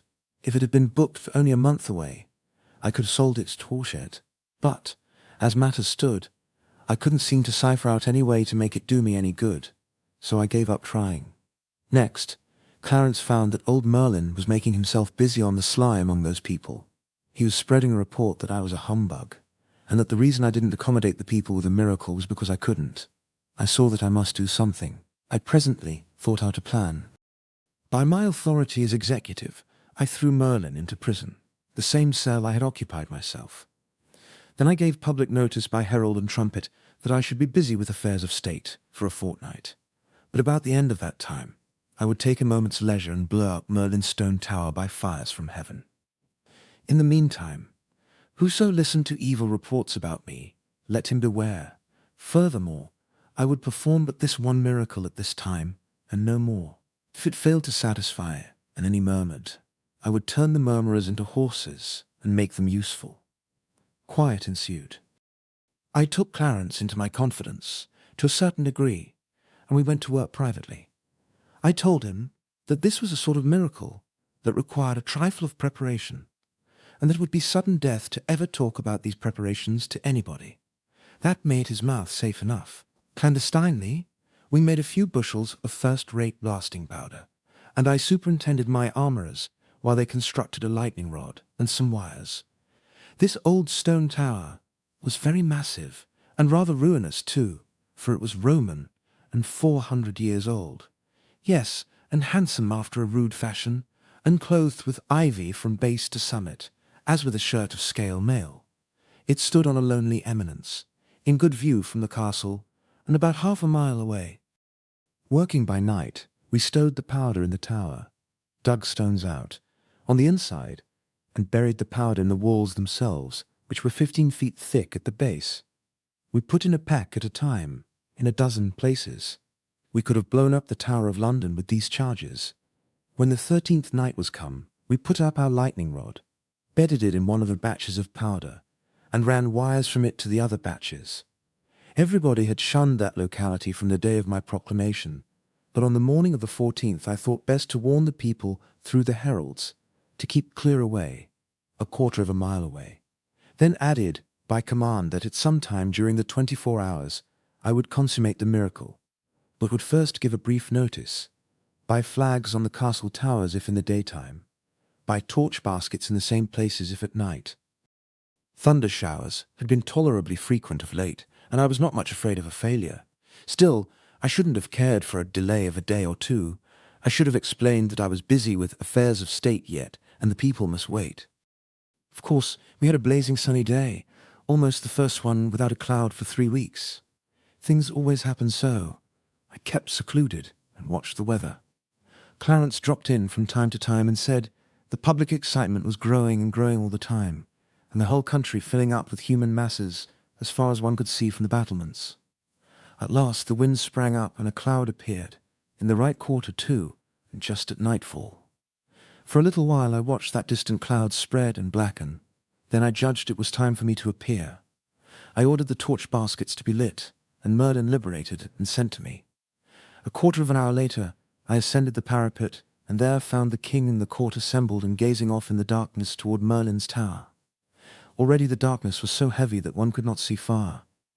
These people in the old turrets, being partly in deep shadow and partly in the red glow from the great torch baskets overhead, made a good deal of a picture.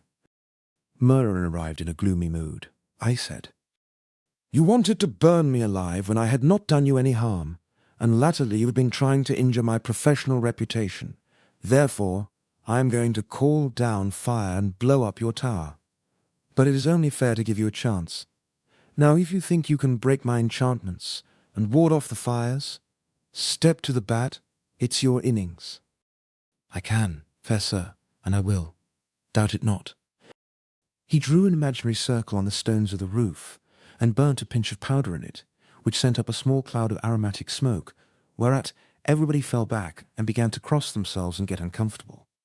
Then he began to mutter and make passes in the air with his hands. He worked himself up slowly and gradually into a sort of frenzy, and got to thrashing around with his arms like the sails of a windmill. By this time the storm had about reached us. The gusts of wind were flaring the torches and making the shadows swash about. The first heavy drops of rain were falling. The world abroad was black as pitch. The lightning began to wink fitfully. Of course, my rod would be loading itself now. In fact, things were imminent. So I said, "You have had time enough. I have given you every advantage, and not interfered. It is plain your magic is weak. It is only fair that I begin now."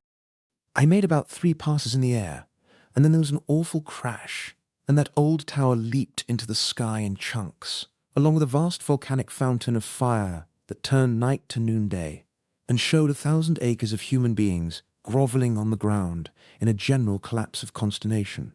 Well, it rained mortar and masonry the rest of the week. This was the report, but probably the facts would have modified it. It was an effective miracle. The great bothersome temporary population vanished. There are a good many thousand tracks in the mud the next morning, but they were all outward bound. If I had advertised another miracle, I couldn't have raised an audience with a sheriff.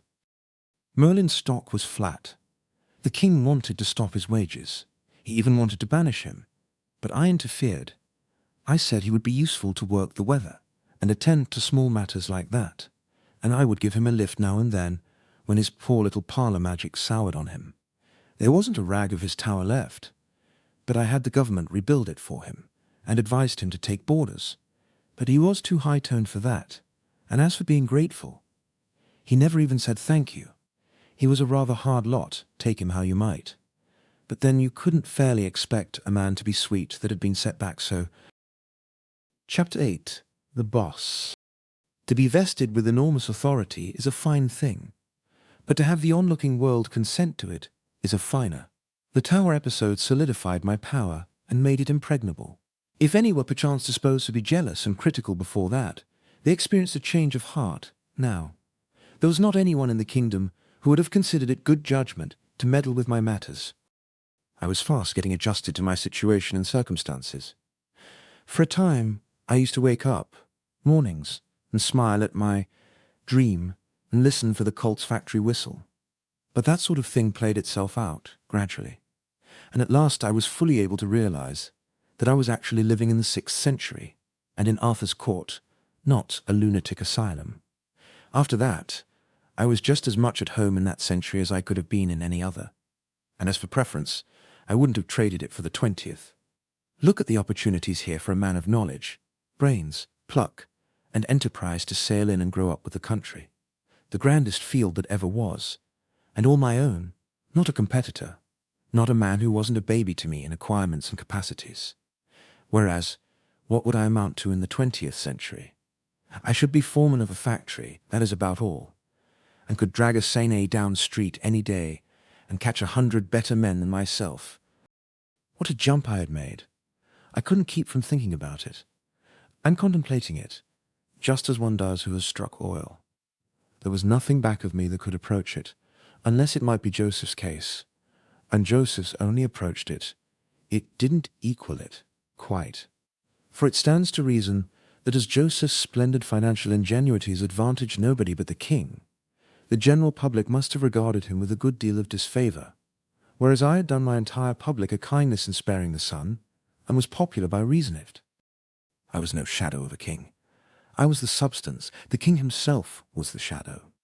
My power was colossal, and it was not a mere name, as such things have generally been. It was the genuine article. I stood here, at the very spring and source of the second great period of the world's history, and could see the trickling stream of that history gather and deepen and broaden and roll its mighty tides down the far centuries, and I could note the upspringing of adventurers like myself in the shelter of its long array of thrones, de Montforts, Gavestons, Mortimers, Villierses, the war-making, campaign-directing wantons of France, and Charles II's sceptre-wielding drabs, but nowhere in the procession was my full-sized fellow visible. I was a unique, and glad to know that that fact could not be dislodged or challenged for 13 centuries and a half for sure. Yes, in power I was equal to the king. At the same time, there was another power that was a trifle stronger than both of us put together. That was the church. I do not wish to disguise that fact. Thing couldn't, if I wanted to. But never mind about that now. It will show up in its proper place later on. It didn't cause me any trouble in the beginning, at least any of consequence. Well, it was a curious country and full of interest. And the people, they were the quaintest and simplest and trustingest race. Why, they were nothing but rabbits. It was pitiful for a person born in a wholesome free atmosphere to listen to their humble and hearty outpourings of loyalty toward their king and church and nobility, as if they had any more occasion to love and honour king and church and noble than a slave has to love and honour the lash, or a dog has to love and honour the stranger that kicks him. Why, dear me, any kind of royalty, howsoever modified, any kind of aristocracy, howsoever pruned, is rightly an insult. But if you are born and brought up under that sort of arrangement, you probably never find it out for yourself, and don't believe it when somebody else tells you. It is enough to make a body ashamed of his race, to think of the sort of froth that has always occupied its thrones without shadow of right or reason, and the seventh-rate people that have always figured as its aristocracies, a company of monarchs and nobles who as a rule would have achieved only poverty and obscurity if left, like their betters, to their own exertions. The most of King Arthur's British nation were slaves, pure and simple, and bore that name and wore the iron collar on their necks, and the rest were slaves in fact, but without the name. They imagined themselves men, and free men, and called themselves so. The truth was, the nation as a body was in the world for one object, and one only, to grovel before king and church and noble, to slave for them, sweat blood for them, starve that they might be fed, work that they might play, drink misery to the dregs that they might be happy, go naked that they might wear silks and jewels, pay taxes that they might be spared from paying them, be familiar all their lives with the degrading language and postures of adulation that they might walk in pride and think themselves the gods of this world. And for all this, the thanks they got were cuffs and contempt, and so poor-spirited were they that they took even this sort of attention as an honour. Inherited ideas are a curious thing, and interesting to observe and examine. I had mine. The king and his people had theirs. In both cases they flowed in ruts worn deep by time and habit, and the man who should have proposed to divert them by reason and argument would have had a long contract on his hands. For instance, those people had inherited the idea that all men without title and a long pedigree, whether they had great natural gifts and acquirements or hadn't, were creatures of no more consideration than so many animals, bugs, insects, whereas I had inherited the idea that human daws who can consent to masquerade in the peacock shams of inherited dignities and unearned titles are of no good but to be laughed at. The way I was looked upon was odd, but it was natural. You know how the keeper and the public regard the elephant in the menagerie? Well, that is the idea. They are full of admiration of his vast bulk and his prodigious strength. They speak with pride of the fact that he can do 100 marvels which are far and away beyond their own powers, and they speak with the same pride of the fact that in his wrath he is able to drive 1,000 men before him. But does that make him one of them? No. The raggedest tramp in the pit would smile at the idea. He couldn't comprehend it, couldn't take it in, couldn't in any remote way conceive of it.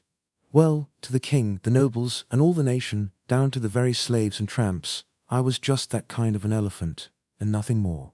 I was admired, also feared, but it was, as an animal is admired and feared. The animal is not reverenced, neither was I.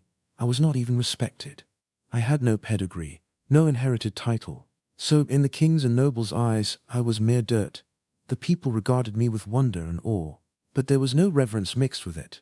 Through the force of inherited ideas, they were not able to conceive of anything being entitled to that, except pedigree and lordship. There you see the hand of that awful power. The Roman Catholic Church. In 2 or 3 little centuries, it had converted a nation of men to a nation of worms. Before the day of the Church's supremacy in the world, men were men, and held their heads up, and had a man's pride and spirit and independence. And what of greatness and position a person got? He got mainly by achievement, not by birth. But then the Church came to the front, with an axe to grind, and she was wise, subtle, and knew more than one way to skin a cat, or a nation. She invented divine right of kings, and propped it all around, brick by brick, with the Beatitudes, wrenching them from their good purpose to make them fortify an evil one. She preached to the commoner humility, obedience to superiors, the beauty of self-sacrifice.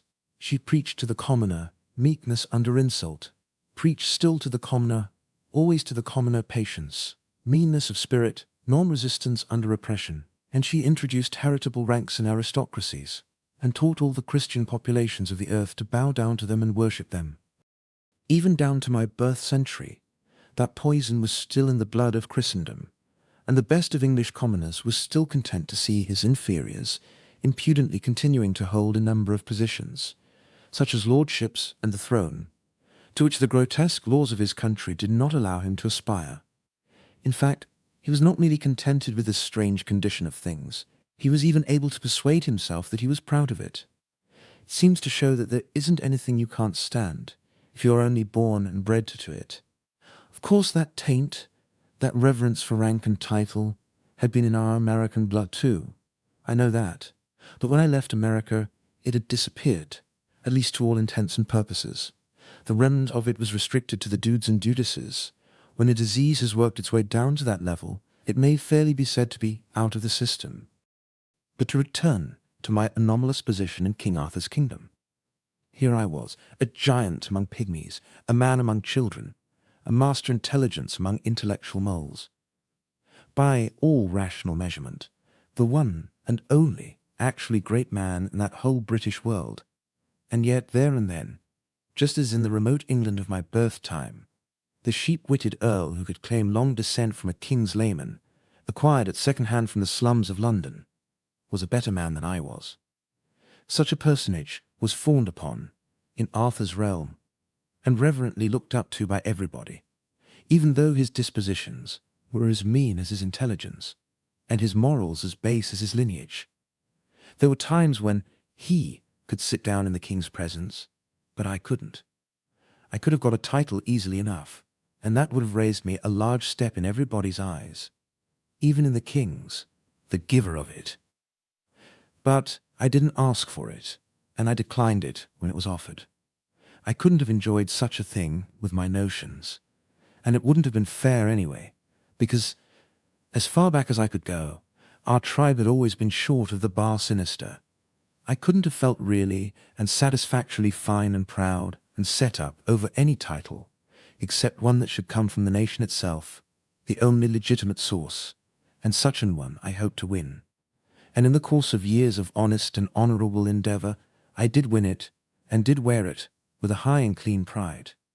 This title fell casually from the lips of a blacksmith, one day, in a village, was caught up as a happy thought, and tossed from mouth to mouth with a laugh and an affirmative vote. In 10 days it had swept the kingdom, and was become as familiar as the king's name. I was never known by any other designation afterward, whether in the nation's talk or in grave debate upon matters of state at the council board of the sovereign. This title, translated into modern speech, would be the boss, elected by the nation. That suited me, and it was a pretty high title. There were very few thus, and I was one of them. If you spoke of the duke, or the earl, or the bishop, how could anybody tell which one you meant? But if you spoke of the king, or the queen, or the boss, it was different. Well, I liked the king, and as king I respected him, respected the office. At least, respected it as much as I was capable of respecting any unearned supremacy. But as men, I looked down upon him and his nobles, privately, and he and they liked me and respected my office. But as an animal, without birth or sham title, they looked down upon me and were not particularly private about it either. I didn't charge for my opinion about them, and they didn't charge for their opinion about me. The account was square, the books balanced, everybody was satisfied. Chapter 9. But 89. They were always having grand tournaments there at Camelot, and very stirring and picturesque and ridiculous human bullfights they were too, but just a little wearisome to the practical mind. However, I was generally on hand for 2 reasons. A man must not hold himself aloof from the things which his friends and his community have at heart if he would be liked, especially as a statesman. And both as businessman and statesman I wanted to study the tournament and see if I couldn't invent an improvement on it. That reminds me to remark in passing that the very first official thing I did in my administration, and it was on the very first day of it too, was to start a patent office. For I knew that a country without a patent office and good patent laws was just a crab, and couldn't travel any way but sideways or backways. Things ran along, a tournament nearly every week, and now and then the boys used to want me to take a hand, I mean Sir Launcelot and the rest, but I said I would by and by. No hurry yet. And too much government machinery to oil up and set to rights and start a-going. We had one tournament, which was continued from day to day during more than a week, and as many as 500 knights took part in it, from first to last. They were weeks gathering. They came on horseback from everywhere, from the very ends of the country, and even from beyond the sea, and many brought ladies, and all brought squires and troops of servants. It was a most gaudy and gorgeous crowd, as to costumery, and very characteristic of the country and the time, in the way of high animal spirits, innocent indecencies of language, and happy-hearted indifference to morals. It was fight or look on, all day and every day, and sing, gamble, dance, carouse half the night every night. They had a most noble good time. You never saw such people. Those banks of beautiful ladies shining in their barbaric splendors would see a knight sprawl from his horse in the lists with a lancer shaft, the thickness of your ankle clean through him and the blood spouting. And instead of fainting, they would clap their hands and crowd each other for a better view. Only sometimes one would dive into her handkerchief and look ostentatiously broken-hearted, and then you could lay 2 to 1 that there was a scandal there somewhere, and she was afraid the public hadn't found it out. The noise at night would have been annoying to me ordinarily, but I didn't mind it in the present circumstances, because it kept me from hearing the quacks detaching legs and arms from the day's cripples. They ruined an uncommon good old cross-cut saw for me, and broke the sawbuck too, but I let it pass. And as for my axe, well, I made up my mind that the next time I lent an axe to a surgeon I would pick my century. I not only watched this tournament from day to day, but detailed an intelligent priest from my Department of Public Morals and Agriculture, and ordered him to report it, for it was my purpose by and by, when I should have gotten the people along far enough, to start a newspaper. The first thing you want in a new country is a patent office, then work up your school system, and after that, out with your paper. A newspaper has its faults, and plenty of them, but no matter. It's hark from the tomb for a dead nation, and don't you forget it. You can't resurrect a dead nation without it. There isn't any way. So I wanted to sample things, and be finding out what sort of reporter material I might be able to rake together out of the 6th century when I should come to need it. Well, the priest did very well considering. He got in all the details, and that is a good thing in a local item. You see, he had kept books for the undertaker department of his church when he was younger, and there, you know, the money's in the details. The more details, the more swag, bearers, mutes, candles, prayers, everything counts. And if the bereaved don't buy prayers enough, you mark up your candles with a forked pencil, and your bill shows up all right. And he had a good knack at getting in the complimentary thing here and there about a knight that was likely to advertise. No, I mean a knight that had influence. And he also had a neat gift of exaggeration, for in his time he had kept door for a pious hermit who lived in a sty and worked miracles. Of course, this novice's report lacked whoop and crash and lurid description, and therefore wanted the true ring. But its antique wording was quaint and sweet and simple, and full of the fragrances and flavours of the time, and these little merits made up in a measure for its more important lacks. Here is an extract from it. Then Sir Brian de les Isles and Grummel Grummosum, knights of the castle, encountered with Sir Aglaval and Sir Tor, and Sir Tor smote down Sir Grummel Grummosum to the earth.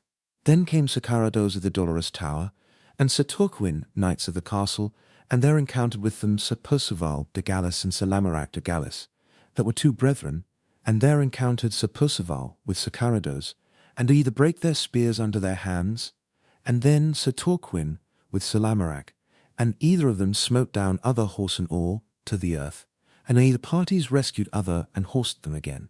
And Sir Arnold and Sir Gauthier, knights of the castle, encountered with Sir Brandelels and Sir Kay, and these 4 knights encountered mightily, and brake their spears to their hands. Then came Sir Pertolope from the castle, and there encountered with him Sir Lionel, and there Sir Pertolope, the Green Knight, smote down Sir Lionel, brother to Sir Launcelot. All this was marked by noble heralds, who bear him best and their names. Then Sir Bleobarus brake his spear upon Sir Gareth, but of that stroke Sir Bleobarus fell to the earth. When Sir Galahordan saw that, he bade Sir Gareth keep him, and Sir Gareth smote him to the earth. Then Sir Galahad gat a spear to avenge his brother, and in the same wise Sir Gareth served him, and Sir Dinadan and his brother La Cotemal Taile, and Sir Sagramor le Desirous, and Sir Dordanaz le Savage.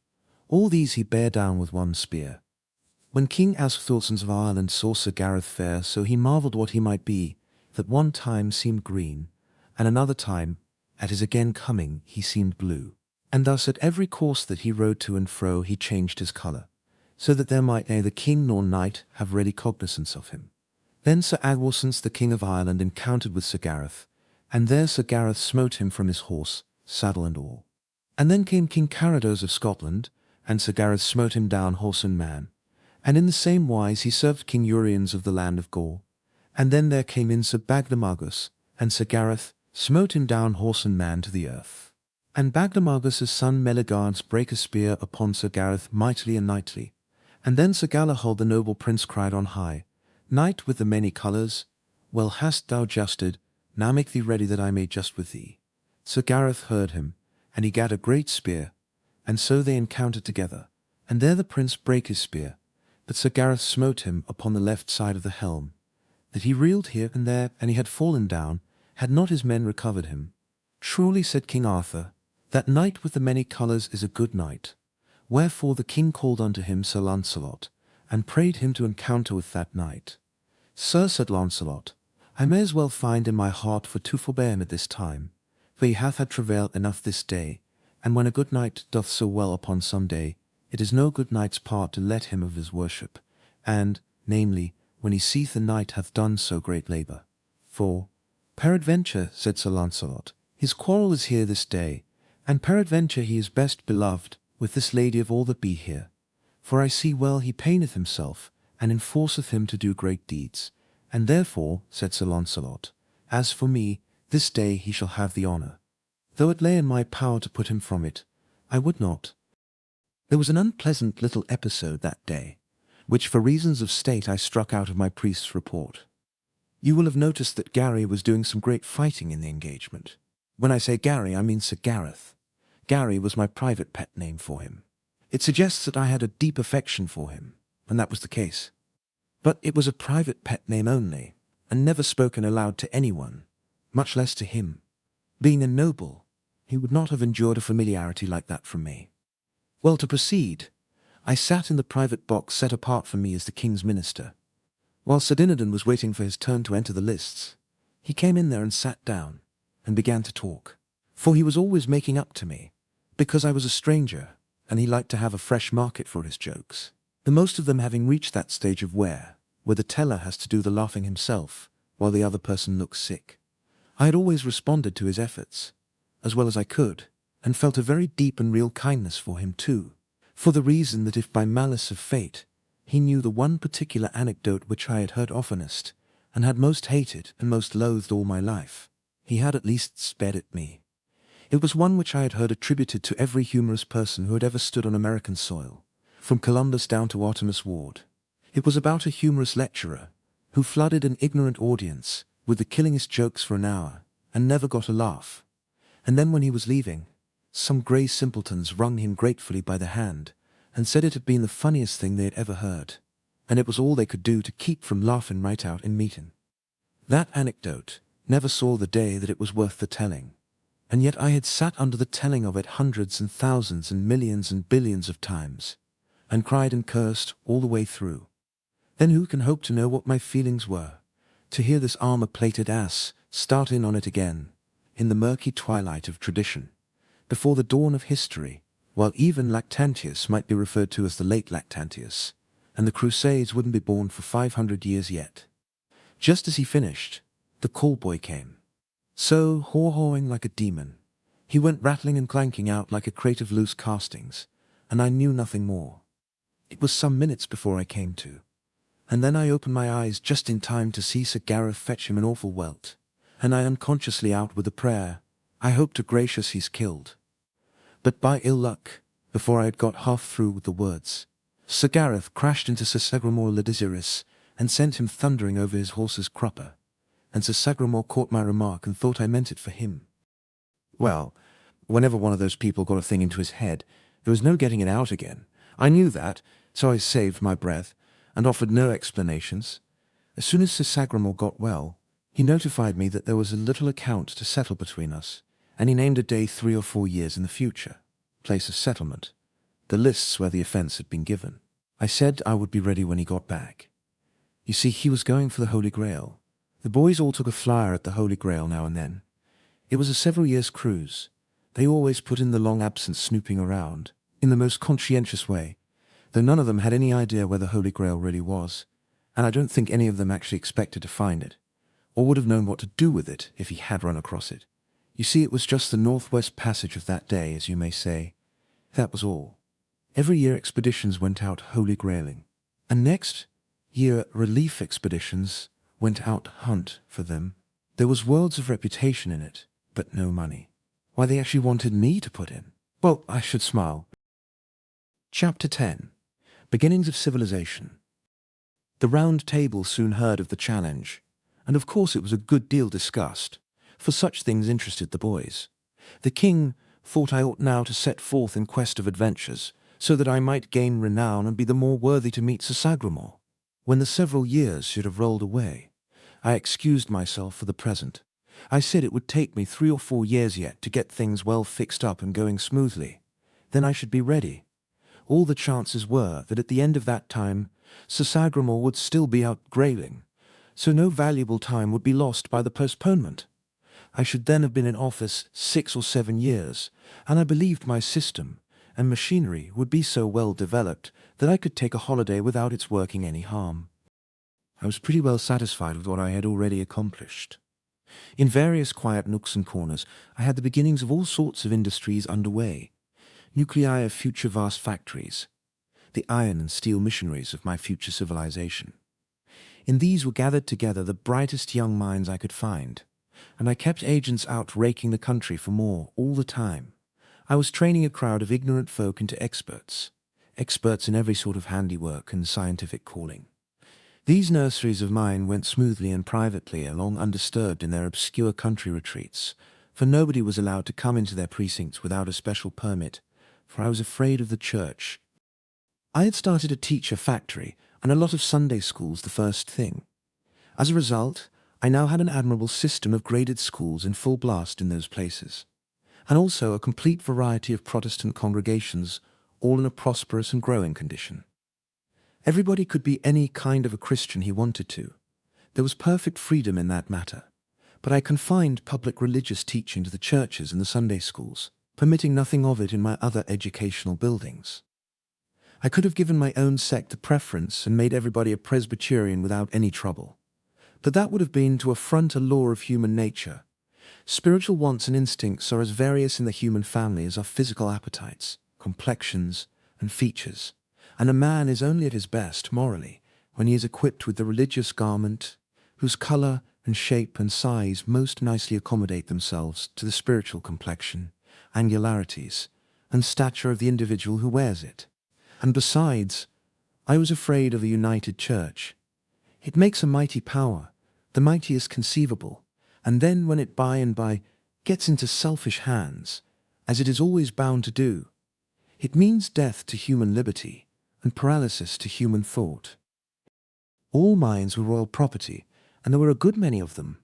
They had formerly been worked as savages always work mines, holes grubbed in the earth and the mineral brought up in sacks of hide by hand at the rate of a ton a day. But I had begun to put the mining on a scientific basis as early as I could. Yes, I had made pretty handsome progress when Sir Sagramor's challenge struck me. 4 years rolled by, and then, well, you would never imagine it in the world. Unlimited power is the ideal thing when it is in safe hands. The despotism of heaven is the one absolutely perfect government. An earthly despotism would be the absolutely perfect earthly government if the conditions were the same, namely, the despot, the perfectest individual of the human race, and his lease of life perpetual. This perishable perfect man must die, and leave his despotism in the hands of an imperfect successor. An earthly despotism is not merely a bad form of government, it is the worst form that is possible. My works showed what a despot could do with the resources of a kingdom at his command, unsuspected by this dark land. I had the civilization of the 19th century booming under its very nose. It was fenced away from the public view, but there it was, a gigantic and unassailable fact, and to be heard from, yet, if I lived and had luck, there it was, as sure a fact and a substantial a fact as any serene volcano, standing innocent with its smokeless summit in the blue sky, and giving no sign of the rising hell in its bowels. My schools and churches were children 4 years before. They were grown up now. My shops of that day were vast factories now. Where I had a dozen trained men then, I had 1,000 now. Where I had one brilliant expert then, I had 50 now. I stood with my hand on the cock, so to speak, ready to turn it on and flood the midnight world with light at any moment.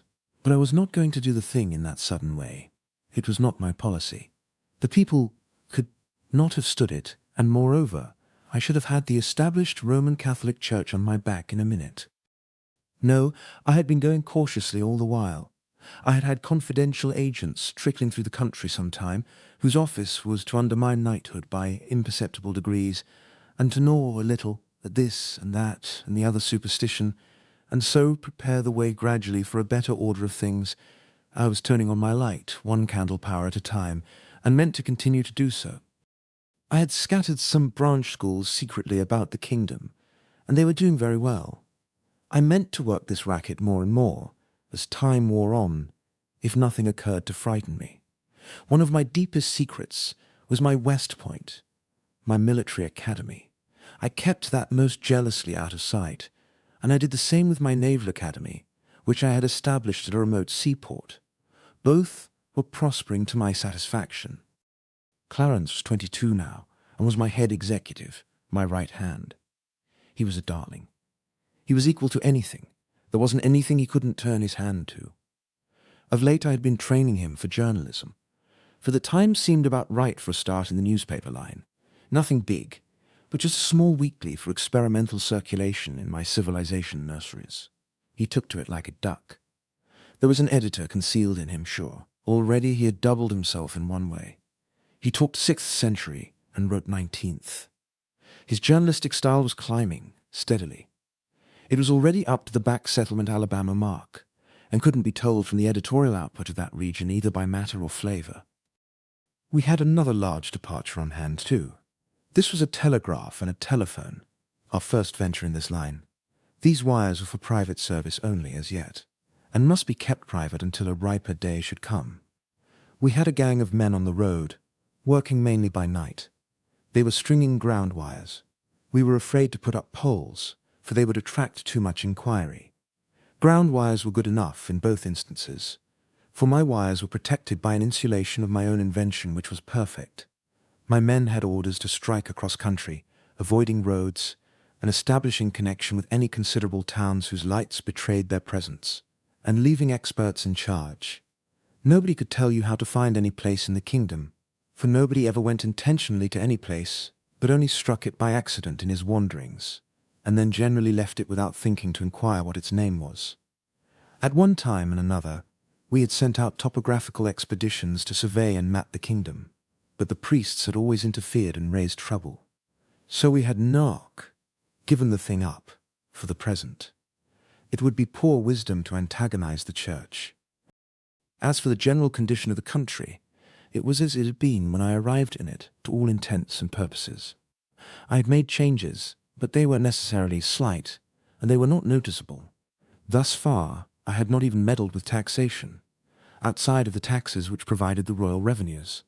I had systematized those, and put the service on an effective and righteous basis. As a result, these revenues were already quadrupled, and yet the burden was so much more equably distributed than before, that all the kingdom felt a sense of relief, and the praises of my administration were hearty and general. Personally, I struck an interruption now, but I did not mind it. It could not have happened at a better time. Earlier it could have annoyed me, but now everything was in good hands and swimming right along. The king had reminded me several times of late that the postponement I had asked for, 4 years before, had about run out now. It was a hint that I ought to be starting out to seek adventures, and get up a reputation of a size to make me worthy of the honour of breaking a lance with Sir Sagramore, who was still out grailing, but was being hunted for by various relief expeditions, and might be found any year now. So you see, I was expecting this interruption. It did not take me by surprise. Chapter 11. The Yankee in Search of Adventures. There never was such a country for wandering liars, and they were of both sexes. Hardly a month went by without one of these tramps arriving, and generally loaded with a tale about some princess or other wanting help to get her out of some faraway castle where she was held in captivity by a lawless scoundrel, usually a giant.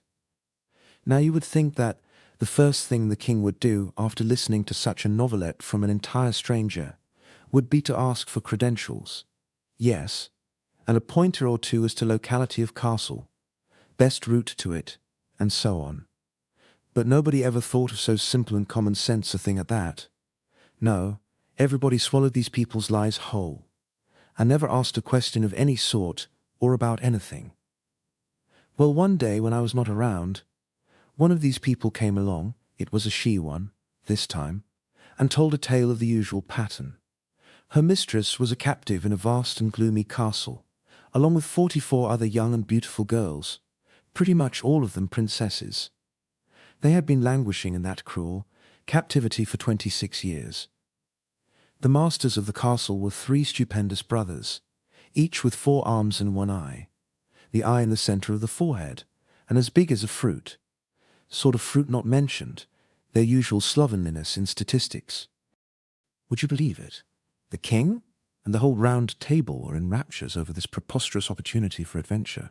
Every knight of the table jumped for the chance and begged for it. But to their vexation and chagrin the king conferred it upon me, who had not asked for it at all. By an effort, I contained my joy when Clarence brought me the news. But he could not contain his. His mouth gushed delight and gratitude in a steady discharge, delight in my good fortune, gratitude to the king for the splendid mark of his favour for me. He could keep neither his legs nor his body still, but pirouetted about the place in an airy ecstasy of happiness. On my side, I could have cursed the kindness that conferred upon me this benefaction, but I kept my vexation under the surface for policy's sake, and did what I could to let on to be glad. Indeed, I said I was glad, and in a way it was true. I was as glad as a person is when he is scalped. Well, one must make the best of things, and not waste time with useless fretting, but get down to business and see what can be done. In all lies there is wheat among the chaff. I must get at the wheat in this case, so I sent for the girl and she came. She was a comely enough creature and soft and modest, but if signs went for anything, she didn't know as much as a lady's watch. I said, "My dear, have you been questioned as particulars?"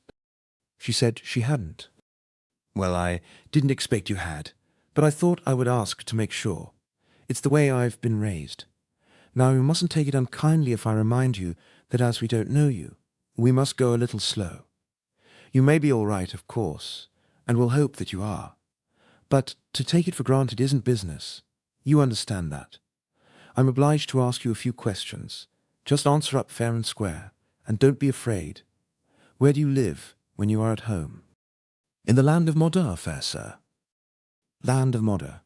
I don't remember hearing of it before. Parents living. As to that, I know not if there be yet on live, sith it is many years that I have lain shut up in the castle." "Your name, please." "I hight the Demoiselle Alison la Cartelloise, and it please you. Do you know anybody here who can identify you?" "That were not likely, fair lord, I being come hither now for the first time." "Have you brought any letters, any documents, any proofs that you are trustworthy and truthful?" "Of a surety, no. And wherefore should I? Have I not a tongue, and cannot I say all that myself?" "But you're saying it, you know, and somebody else is saying it is different." "Different? How might that be? I fear me I do not understand." "Don't understand? Land of... Why, you see, why, great Scott, can't you understand a little thing like that? Can't you understand the difference between your why do you look so innocent and idiotic? I? In truth I know not, but an it with the will of God." Yes, I reckon that's about the size of it. Don't mind my seeming excited. I'm not. Let us change the subject. Now as to this castle, with 45 princesses in it, and 3 ogres at the head of it. Tell me, where is this harem? No. Harem, V-I-N. The castle, you understand. Where is the castle? Oh, as to that, it is great, and strong, and well beseen, and lieth in a far country. Yes, it is many leagues. How many leman? Fair sir. It were woundily hard to tell, they are so many, and do so lap the one upon the other, and being made all in the same image, and tincted with the same colour, one may not know the one league from its fellow, nor how to count them except they be taken apart, And ye wit well it were God's work to do that, being not within man's capacity. For ye will note— Hold on, never mind about the distance. Whereabouts does the castle lie? What's the direction from here? Oh, no. Please you, sir, it hath no direction from here, by reason that the road lieth not straight, but turneth evermore. Wherefore the direction of its place abideth not, but is some time under the one sky, and anon under another. Whereso if ye be minded that it is in the east, and wend thitherward, ye shall observe that the way of the road doth yet again turn upon itself, by the space of half a circle, and this marvel happing again, and yet again, and still again. It will grieve you that you had thought by vanities of the mind to thwart and bring to naught the will of him, that giveth not a castle a direction from a place, except it pleaseth him. And if it please him not, will the rather that even all castles and all directions thereunto vanish out of the earth, leaving the places wherein they tarried desolate and vacant, so warning his creatures, that where he will, and where he will not, he— Oh, that's all right, give us a rest. Never mind about the direction. Hang the direction. I beg pardon, I beg 1,000 pardons, I am not well today. Pay no attention when I soliloquize. It is an old habit, an old bad habit, and hard to get rid of when one's digestion is all disordered with eating food that was raised forever and ever before he was born. Good land, a man can't keep his functions regular on spring chickens 1,300 years old. But come, never mind about that. Have you got such a thing as a map of that region about you? Now a good map. Is it peradventure that manner of thing which of late the unbelievers have brought from over the great seas, which being boiled in oil and an onion and salt added thereto, doth— What, a map? What are you talking about? Don't you know what a map is? There, never mind. Don't explain, I hate explanations. They fog a thing up so that you can't tell anything about it. Run along, dear. Good day. Show her the way, Clarence. Oh, well, it was reasonably plain. Now, why these donkeys didn't prospect these liars for details, it may be that this girl had a fact in her somewhere, but I don't believe you could have sluiced it out with a hydraulic, nor got it with the earlier forms of blasting even. It was a case for dynamite. Why, she was a perfect ass, and yet the king and his knights had listened to her as if she'd been a leaf out of the gospel. It kind of sizes up the whole party. And think of the simple ways of this court. This wandering wench hadn't any more trouble to get access to the king in his palace than she would have had to get into the poor house in my day and country. In fact, he was glad to see her, glad to hear her tale. With that adventure of hers to offer, she was as welcome as a corpse is to a coroner. Just as I was ending up these reflections, Clarence came back. I remarked upon the barren result of my efforts with the girl. Hadn't got hold of a single point that could help me to find the castle. The youth looked a little surprised or puzzled or something, and intimated that he had been wondering to himself what I had wanted to ask the girl all those questions for. Why, great guns, I said. Don't I want to find the castle? And how else would I go about it? La, sweet your worship, one may likely answer that, I ween. She will go with thee. They always do. She will ride with thee. Ride with me? Nonsense. But of a truth she will. She will ride with thee. Thou shalt see. What? She'd browse around the hills and scour the woods with me. Alone, and I as good as engaged to be married. Why, it's scandalous. Think how it would look. The dear face that rose before me. The boy was eager to know all about this tender matter. I swore him to secrecy, and then whispered her name, Puss Flanagan. He looked disappointed, and said he didn't remember the Countess. How natural it was for the little courtier to give her a rank. He asked me where she lived. In East Ha. I came to myself and stopped, a little confused. Then I said, Never mind now. I'll tell you some time. And might he see her? Would I let him see her some day? It was but a little thing to promise. 1,300 years or so, and he's so eager. So I said, yes, but I sighed. I couldn't help it. And yet there was no sense in sighing, for she wasn't born yet. But that is the way we are made. We don't reason where we feel. We just feel. My expedition was all the talk that day and that night, and the boys were very good to me, and made much of me, and seemed to have forgotten their vexation and disappointment, and come to be as anxious for me, to hive those ogres, and set those ripe old virgins loose, as if it were themselves that had the contract. Well, they were good children, but just children, that is all. And they gave me no end of points about how to scout for giants, and how to scoop them in. And they told me all sorts of charms against enchantments, and gave me salves and other rubbish to put on my wounds. But it never occurred to one of them to reflect that if I was such a wonderful necromancer as I was pretending to be, I ought not to need salves or instructions, or charms against enchantments, and least of all, arms and armour, on a foray of any kind, even against fire-spouting dragons, and devils hot from perdition, let alone such poor adversaries as these I was after, these commonplace ogres of the back settlements. I was to have an early breakfast, and start at dawn, for that was the usual way. But I had the demon's own time with my armour, and this delayed me a little. It is troublesome to get into, and there is so much detail. First, you wrap a layer or two of blanket around your body, for a sort of cushion and to keep off the cold iron. Then you put on your sleeves and shirt of chainmail. These are made of small steel links woven together, and they form a fabric so flexible that if you toss your shirt onto the floor, it slumps into a pile like a peck of wet fishnet. It is very heavy, and is nearly the uncomfortablest material in the world for a night shirt, yet plenty used it for that. Tax collectors and reformers and one-horse kings with a defective title, and those sorts of people.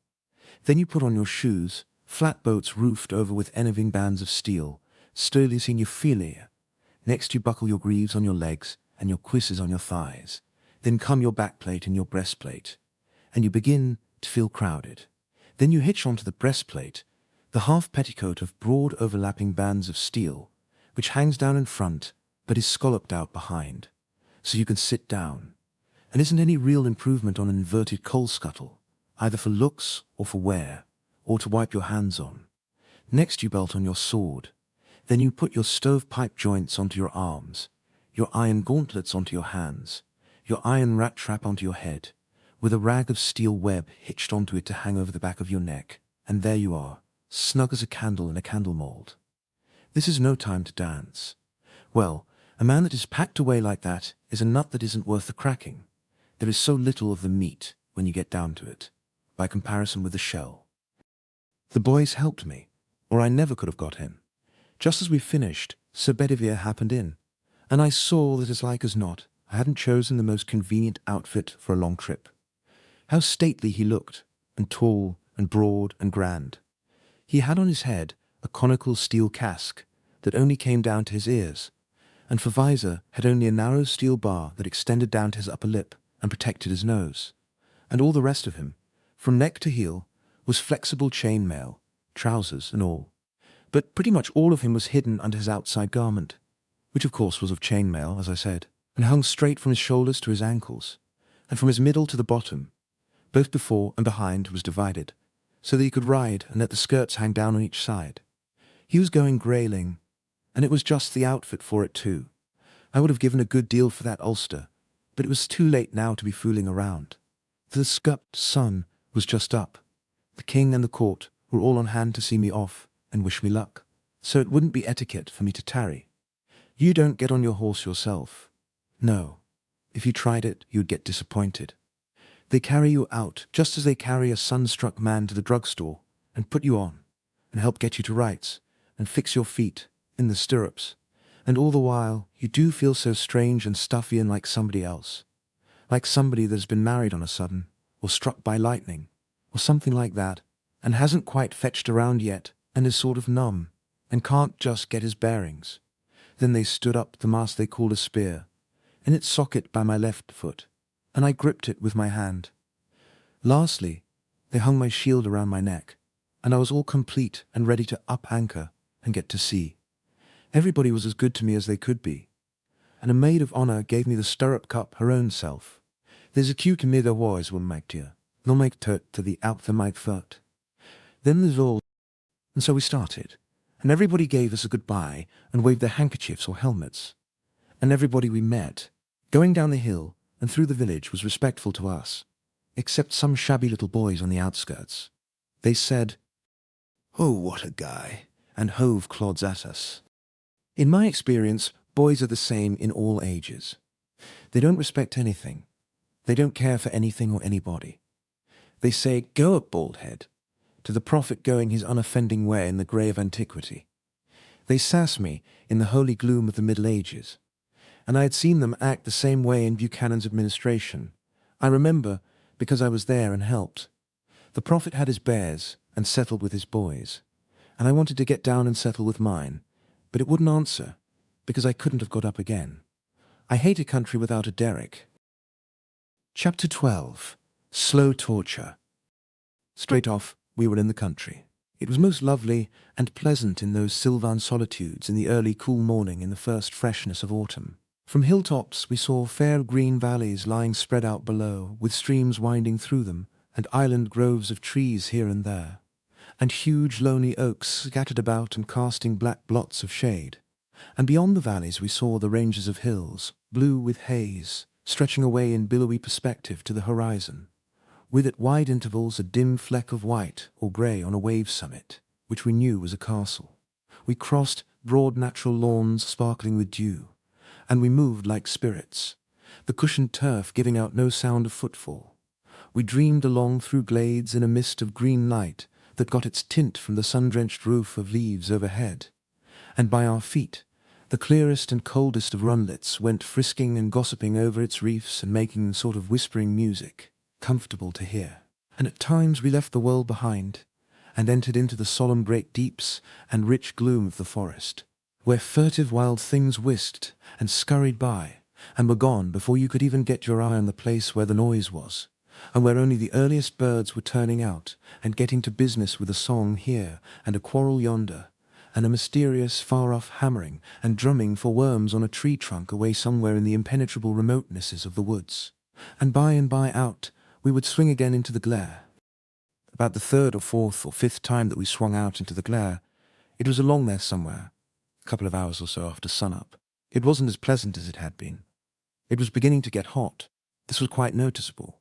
We had a very long pull after that, without any shade. Now it is curious how progressively little frets grow and multiply after they once get a start. Things which I didn't mind at all at first I began to mind now, and more too, all the time. The first 10 or 15 times I wanted my handkerchief I didn't seem to care. I got along and said never mind, it isn't any matter, and dropped it out of my mind. But now it was different. I wanted it all the time. It was nag, right along, and no rest. I couldn't get it out of my mind. And so at last I lost my temper and said hang a man that would make a suit of armour without any pockets in it. You see, I had my handkerchief in my helmet, and some other things.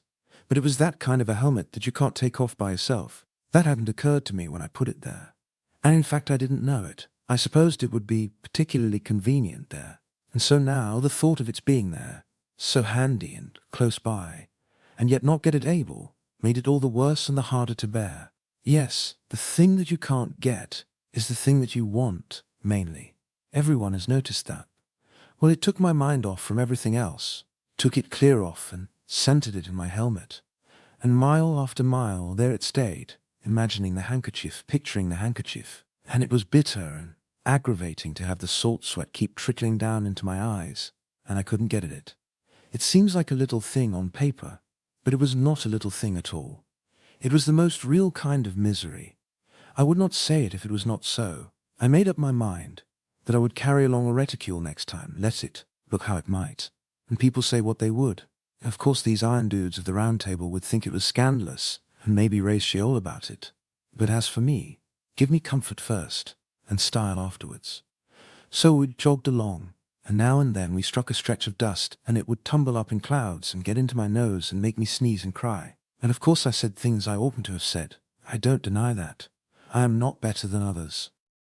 We couldn't seem to meet anybody in this lonesome Britain, not even an ogre. And in the mood I was in then, it was well for the ogre. That is, an ogre with a handkerchief. Most knights would have thought of nothing but getting his armour, but so I got his bandana. He could keep his hardware, for all of me. Meantime, it was getting hotter and hotter in there. You see, the sun was beating down and warming up the iron more and more all the time. Well, when you are hot, that way, every little thing irritates you. When I trotted, I rattled like a crate of dishes, and that annoyed me. And moreover, I couldn't seem to stand that shield slatting and banging, now about my breast, now down my back. And if I dropped into a walk, my joints creaked and screeched in that wearisome way that a wheelbarrow does. And as we didn't create any breeze at that gate, I was like to get fried in that stove. And besides, the quieter you went, the heavier the iron settled down on you, and the more and more tons you seemed to weigh every minute. And you had to be always changing hands. And passing your spear over to the other foot, it got so irksome for one hand to hold it long at a time. Well, you know, when you perspire that way, in rivers, there comes a time when you are inside, your hands are outside, so there you are, nothing but iron between. It is not a light thing, let it sound as it may. First it is one place, then another, then some more, it goes on spreading and spreading. And at last the territory is all occupied, and nobody can imagine what you feel like, nor how unpleasant it is. The ruined Cape goes to the worst, and it seemed to me that I could not stand anything more. A fly had caught in through the bars and settled on my nose, and the bars were stuck and wouldn't work, and I couldn't get the visor up, and I could only, as the bars were stuck and wouldn't work, and the bars were stuck and wouldn't work, and I couldn't get the visor up, and I could only shake my head, which was baking hot by this time, and then fly, well, you know how a fly acts, and is got a certainty. He only minded the shaking enough to change from nose to lip and lip to ear and buzz all around in there, and lighting and biting in there, in a way that a person already so distressed as I was simply could not stand. So I gave in, and I'm saying then, hey, on call, I sound it to come and leave me out.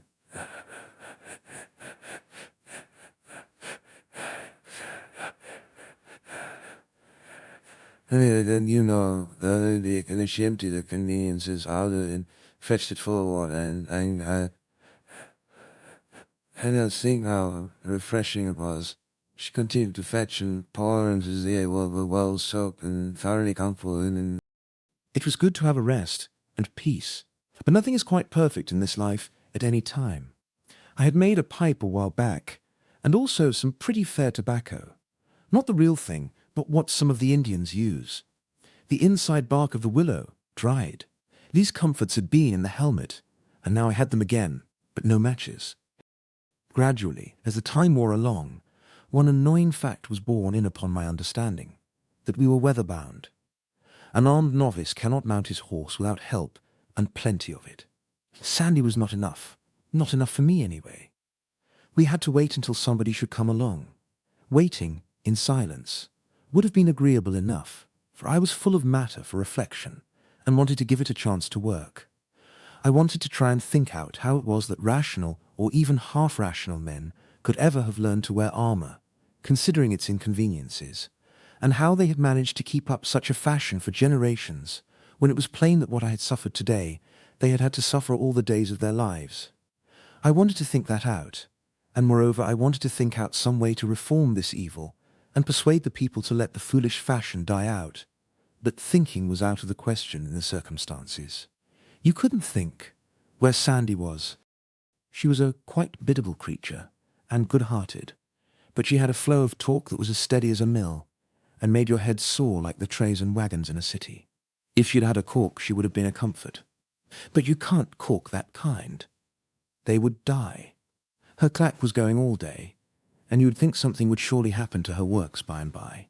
But no, they never got out of order, and she never had to slack up for words. She could grind and pump and churn and buzz by the week, and never stop to oil up or blow out. And yet the result was just nothing but wind. She never had any ideas, any more than a fog has. She was a perfect blatherskite. I mean, jaw, talk, jabber, jabber, but just as good as she could be.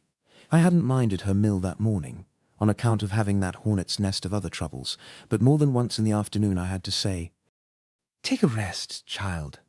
The way you are using up all the domestic air, the kingdom will have to go to importing it by tomorrow, and it's a low enough treasury without that." Chapter 13. Freeman. Yes, it is strange how little a while at a time a person can be contented.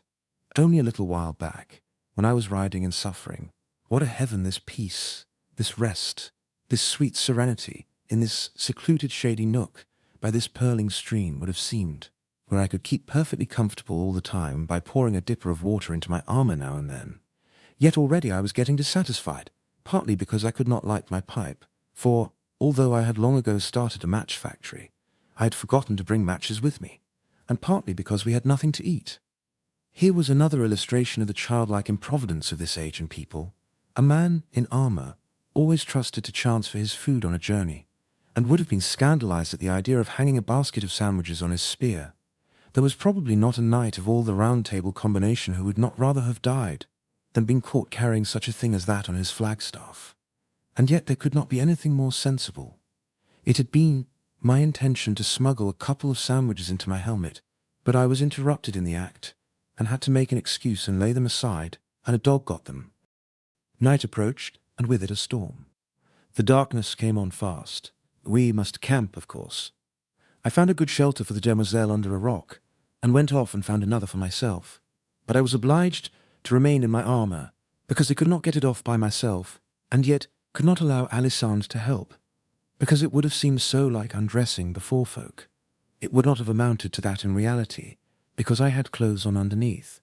But the prejudices of one's breeding are not gotten rid of just at a jump, and I knew that when it came to stripping off that bob-tailed iron petticoat, I should be embarrassed. With the storm came a change of weather, and the stronger the wind blew, and the wilder the rain lashed around, the colder and colder it got. Pretty soon, various kinds of bugs and ants and worms and things began to flock in out of the wet and crawl down inside my armour to get warm. And while some of them behaved well enough, and snuggled up amongst my clothes and got quiet, the majority were of a restless, uncomfortable sort, and never stayed still, but went on prowling and hunting, for they did not know what, especially the ants, which went tickling along in wearisome procession, from one end of me to the other by the hour, and are a kind of creatures which I never wish to sleep with again. It would be my advice to persons situated in this way, to not roll or thrash around, because this excites the interest of all the different sorts of animals, and makes every last one of them want to turn out and see what is going on. And this makes things worse than they were before, and of course makes you objurgate harder too if you can. Still, if one did not roll and thrash around, he would die, so perhaps it is as well to do one way as the other. There is no real choice. Even after I was frozen solid, I could still distinguish that tickling, just as a corpse does when he is taking electric treatment. I said I would never wear armour after this trip. All those trying hours whilst I was frozen and yet was in a living fire, as you may say, on account of that swarm of crawlers, that same unanswerable question kept circling and circling through my tired head. How do people stand this miserable armour? How have they managed to stand it all these generations? How can they sleep at night for dreading the tortures of next day? When the morning came at last, I was in a bad enough plight, seedy, drowsy, fagged from want of sleep, weary from thrashing around, famished from long fasting, pining for a bath, and to get rid of the animals, and crippled with rheumatism. And how had it fared with the nobly born, the titled aristocrat, the demoiselle Alisande Staccato-Loise? Why, she was as fresh as a squirrel. She had slept like the dead, and as for a bath, probably neither she nor any other noble in the land had ever had one, and so she was not missing it. Measured by modern standards, they were merely modified savages, those people. This noble lady showed no impatience to get to breakfast, and that smacks of the savage too. On their journeys, those Britons were used to long fasts, and knew how to bear them, and also how to freight up against probable fasts before starting, after the style of the Indian and the anaconda. As like as not, Sandy was loaded for a 3-day stretch. We were off before sunrise, Sandy riding and I limping along behind. In half an hour we came upon a group of ragged poor creatures who had assembled to mend the thing, which was regarded as a road. They were as humble as animals to me, and when I proposed to breakfast with them, they were so flattered, so overwhelmed by this extraordinary condescension of mine, that at first they were not able to believe that I was in earnest. My lady put up her scornful lip and withdrew to one side. She said in their hearing that she would as soon think of eating with the other cattle, a remark which embarrassed these poor devils merely because it referred to them, and not because it insulted or offended them, for it didn't. And yet they were not slaves, not chattels. By a sarcasm of law and phrase, they were free men. 7/10 of the free population of the country were of just their class and degree, small, independent farmers, artisans, etc. Which is to say, they were the nation, the actual nation. They were about all of it that was useful, or worth saving, or really respect-worthy. And to subtract them would have been to subtract the nation and leave behind some dregs, some refuse, in the shape of a king, nobility and gentry, idle, unproductive, acquainted mainly with the arts of wasting and destroying, and of no sort of use or value in any rationally constructed world. And yet, by ingenious contrivance, this gilded minority, instead of being in the tail of the procession where it belonged, was marching head up and banners flying, at the other end of it, had elected itself to be the nation, and these innumerable clans had permitted it so long that they had come at last to accept it as a truth, and not only that, but to believe it right and as it should be. The priests had told their fathers and themselves that this ironical state of things was ordained of God, and so, not reflecting upon how unlike God it would be to amuse himself with sarcasms, and especially such poor transparent ones as this, they had dropped the matter there and become respectfully quiet. The talk of these meek people had a strange enough sound in a formerly American ear. They were freemen, but they could not leave the estates of their lord or their bishop without his permission. They could not prepare their own bread, but must have their corn ground and their bread baked at his mill and his bakery, and pay roundly for the same. They could not sell a piece of their own property without paying him a handsome percentage of the proceeds, nor buy a piece of somebody else's without remembering him in cash for the privilege. They had to harvest his grain for him gratis, and be ready to come at a moment's notice, leaving their own crop to destruction by the threatened storm. They had to let him plant fruit trees in their fields, and then keep their indignation to themselves when his heedless fruit-gatherers trampled the grain around the trees. They had to smother their anger when his hunting parties galloped through their fields, laying waste the result of their patient toil. They were not allowed to keep doves themselves, and when the swarms from my lord's dovecotes settled on their crops, they must not lose their temper and kill a bird, for awful would the penalty be. When the harvest was at last gathered, then came the procession of robbers to levy their blackmail upon it. First the church carted off its fat 10th, then the king's commissioner took his 20th, then my lord's people made a mighty inroad upon the remainder, after which the skinned freeman had liberty to bestow the remnant in his barn, in case it was worth the trouble. There were taxes, and taxes, and taxes, and more taxes, and taxes again, and yet other taxes, upon this free and independent pauper, but none upon his lord the baron or the bishop, none upon the wasteful nobility or the all-devouring church. If the baron would sleep unvexed, the freeman must sit up all night after his day's work and whip the ponds to keep the frogs quiet. If the freeman's daughter— but no, that last infamy of monarchical government is unprintable. And finally, if the freeman, grown desperate with his tortures, found his life unendurable under such conditions, and sacrificed it and fled to death for mercy and refuge, the gentle church condemned him to eternal fire. The gentle law buried him at midnight at the crossroads, with a stake through his back, and his master the baron, or the bishop, confiscated all his property, and turned his widow and his orphans out of doors. And here were these freemen assembled in the early morning, to work on their lord the bishop's road 3 days each, gratis, every head of a family, and every son of a family, 3 days each, gratis, and a day or so added for their servants. Why, it was like reading about France and the French, before the ever-memorable and blessed Revolution, which swept 1,000 years of such villainy away in one swift tidal wave of blood. 1. A settlement of that hoary debt in the proportion of half a drop of blood for each hogshead of it that had been pressed by slow tortures out of that people in the weary stretch of 10 centuries of wrong and shame and misery, the like of which was not to be mated, but in hell. There were 2 reigns of terror, if we would but remember it and consider it. The one wrought murder in hot passion, the other in heartless cold blood. The one lasted mere months, the other had lasted 1,000 years.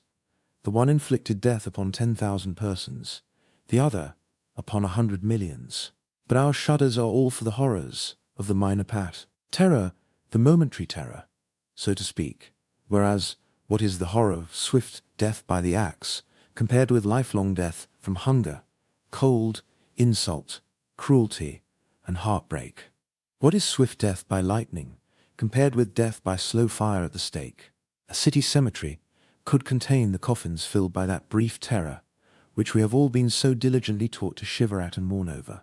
But all France could hardly contain the coffins filled by that older and real terror, that unspeakably bitter and awful terror, which none of us has been taught to see in its vastness or pity as it deserves. These poor ostensible freemen who were sharing their breakfast and their talk with me were as full of humble reverence for their king and church and nobility as their worst enemy could desire. There was something pitifully ludicrous about it. I asked them if they supposed a nation of people ever existed, who with a free vote in every man's hand would elect that a single family and its descendants should reign over it forever, whether gifted or boobies, to the exclusion of all other families, including the voters, and would also elect that a certain 100 families should be raised to dizzy summits of rank, and clothed on with pensive transmissible glories and privileges to the exclusion of the rest of the nation's families, including his own. They all looked unhit, and said they didn't know, that they had never thought about it before, and it hadn't ever occurred to them that a nation could be so situated that every man could have a say in the government. I said I had seen one, and that it would last until it had an established church. Again they were all unhit, at first. But presently one man looked up and asked me to state that proposition again, and state it slowly, so it could soak into his understanding. I did it, and after a little he had the idea, and he brought his fist down and said he didn't believe a nation where every man had a vote would voluntarily get down in the mud and dirt in any such way, and that to steal from a nation its will and preference must be a crime, and the first of all crimes. I said to myself, this one's a man. If I were backed by enough of his sort, I would make a strike for the welfare of this country, and try to prove myself its loyalist citizen by making a wholesome change in its system of government. You see, my kind of loyalty was loyalty to one's country, not to its institutions or its office holders. The country is the real thing, the substantial thing, the eternal thing. It is a thing to watch over and care for and be loyal to. Institutions are extraneous. They are its mere clothing, and clothing can wear out, become ragged, cease to be comfortable, cease to protect the body from winter, disease, and death. To be loyal to rags, to shout for rags, to worship rags, to die for rags. That is a loyalty of unreason. It is pure animal. It belongs to monarchy, was invented by monarchy. Let monarchy keep it. I was from Connecticut, whose constitution declares that all political power is inherent in the people, and all free governments are founded on their authority and instituted for their benefit, and that they have at all times an undeniable and indefeasible right to alter their form of government in such a manner as they may think expedient. Under that gospel, the citizen who thinks he sees that the Commonwealth's political clothes are worn out, and yet holds his peace and does not agitate for a new suit, is disloyal. He is a traitor. That he may be the only one who thinks he sees this decay does not excuse him. It is his duty to agitate anyway, and it is the duty of the others to vote him down if they do not see the matter as he does. And now here I was, in a country where a right to say how the country should be governed was restricted to 6 persons in each 1,000 of its population. For the 994 to express dissatisfaction with the regnant system and propose to change it would have made the whole 6 shudder as one man. It would have been so disloyal, so dishonourable, such putrid black treason. So to speak, I was become a stockholder in a corporation where 994 of the members furnished all the money and did all the work, and the other 6 elected themselves a permanent board of direction and took all the dividends. It seemed to me that what the 994 dupes needed was a new deal. The thing that would have best suited the circus side of my nature would have been to resign the bossship and get up an insurrection and turn it into a revolution. But I knew that the Jack Cade, or the Wat Tyler who tries such a thing without first educating his materials up to revolution grade, is almost absolutely certain to get left. Had never been accustomed to getting left, even if I do say it myself. Wherefore, the deal, which had been for some time working into shape in my mind, was of a quite different pattern from the Cade Tyler sort. So I did not talk blood and insurrection to that man there who sat munching black bread with that abused and mistaught herd of human sheep, but took him aside and talked matter of another sort to him. After I'd finished, I got him to lend me a little ink from his veins, and with this in a sliver, I wrote on a piece of bark, "Put him in the man-factory," and gave it to him, and said, "Take it to the palace at Camelot, and give it into the hands of Amyas le Poulet, whom I call Clarence, and he will understand." "He is a priest, then," said the man, and some of the enthusiasm went out of his face. "How? A priest?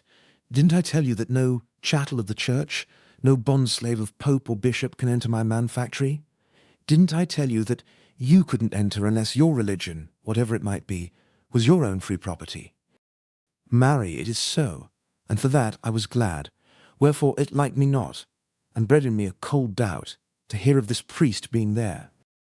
But he isn't a priest, I tell you." The man looked far from satisfied. He said, "He is not a priest, and yet can read Pelaim." "He is not a priest, and yet can read, yes, and write, too, for that matter. I taught him myself." The man's face cleared. "And it is the first thing that you yourself will be taught in that factory?" I would give blood out of my heart to know that art." "I will be your slave, your husband." "No, you won't. You won't be anybody's slave. Take your family and go along. Your lord the bishop will confiscate your small property, but no matter. Clarence will fix you all right." Chapter 14. Defend Thee, Lord Foots. I paid 3 pennies for my breakfast, and a most extravagant price it was too, seeing that one could have breakfasted a dozen persons for that money. But I was feeling good by this time, and I had always been a kind of spendthrift anyway. And then these people had wanted to give me the food for nothing, scant as their provision was, and so it was a grateful pleasure to emphasize my appreciation and sincere thankfulness with a good big financial lift, where the money would do so much more good than it would in my helmet, where, these pennies being made of iron and not stinted in weight, my $half worth was a good deal of a burden to me. I spent money rather too freely in those days, it is true, but one reason for it was that I hadn't got the proportions of things entirely adjusted, even yet after so long a sojourn in Britain. Hadn't got along to where I was able to absolutely realize that a penny in Arthur's land and a couple of dollars in Connecticut were about one and the same thing, just twins, as you may say, in purchasing power. If my start from Camelot could have been delayed a very few days, I could have paid these people in beautiful new coins from our own mint, and that would have pleased me, and them too, not less. I had adopted the American values exclusively. In a week or two now, cents, nickels, dimes, quarters, and $half, and also a trifle of gold, would be trickling in thin but steady streams all through the commercial veins of the kingdom, and I looked to see this new blood freshen up its life. The farmers were bound to throw in something to sort of offset my liberality, whether I would or no. So I let them give me a flint and steel, and as soon as they had comfortably bestowed Sandy and me on our horse, I lit my pipe. When the first blast of smoke shot out through the bars of my helmet, all those people broke for the woods, and Sandy went over backwards and struck the ground with a dull thud. They thought I was one of those fire-belching dragons they had heard so much about from knights and other professional liars. I had infinite trouble to persuade those people to venture back within explaining distance. Then I told them that this was only a bit of enchantment, which would work harm to none but my enemies. And I promised, with my hand on my heart, that if all who felt no enmity toward me would come forward and pass before me, they should see that only those who remained behind would be struck dead. The procession moved with a good deal of promptness. There were no casualties to report, for nobody had curiosity unearthed, or a latherfmark. I lost some time now for these big children. Their fears gone, became so ravished with wonder over my awe-compelling fireworks that I had to stay there and smoke a couple of pipes out before they would let me go. Still, the delay was not wholly unproductive, for it took all that time to get Sandy thoroughly wonted to the new thing, she being so close to it, you know. It plugged up her conversation mill too for a considerable while, and that was a gain. But above all other benefits accruing, I'd learned something. I was ready for any giant or any ogre that might come along, Now, we tarried with a holy hermit that night, and my opportunity came about the middle of the next afternoon. We were crossing a vast meadow by way of shortcut, and I was musing absently, hearing nothing, seeing nothing, when Sandy suddenly interrupted a remark, which she had begun that morning, with the cry, "Defend thee, Lord! Peril of life is toward." and she slipped down from the horse and ran a little way and stood. I looked up and saw far off in the shade of a tree 6 armed knights and their squires, and straightway there was bustle among them and tightening of saddle-girths for the mount. My pipe was ready, and would have been lit if I had not been lost in thinking about how to banish oppression from this land, and restore to all its people their stolen rights and manhood without disobliging anybody. I lit up at once, and by the time I had got a good head of reserved steam on, here they came. All together, too. None of those chivalrous magnanimities which one reads so much about. One courtly rascal at a time, and the rest standing by to see fair play. No, they came in a body. They came with a whir and a rush. They came like a volley from a battery. Came with heads low down, plumes streaming out behind, lances advanced at a level. It was a handsome sight, a beautiful sight, for a man up a tree. I laid my lance in rest, and next waited, with my heart beating, till the iron wave was just ready to break over me. Then spouted a column of white smoke through the bars of my helmet. You should have seen the wave go to pieces and scatter. This was a finer sight than the other one. But these people stopped, 200 or 300 yards away, and this troubled me. My satisfaction collapsed, and fear came. I judged I was a lost man. But Sandy was radiant, and was going to be eloquent.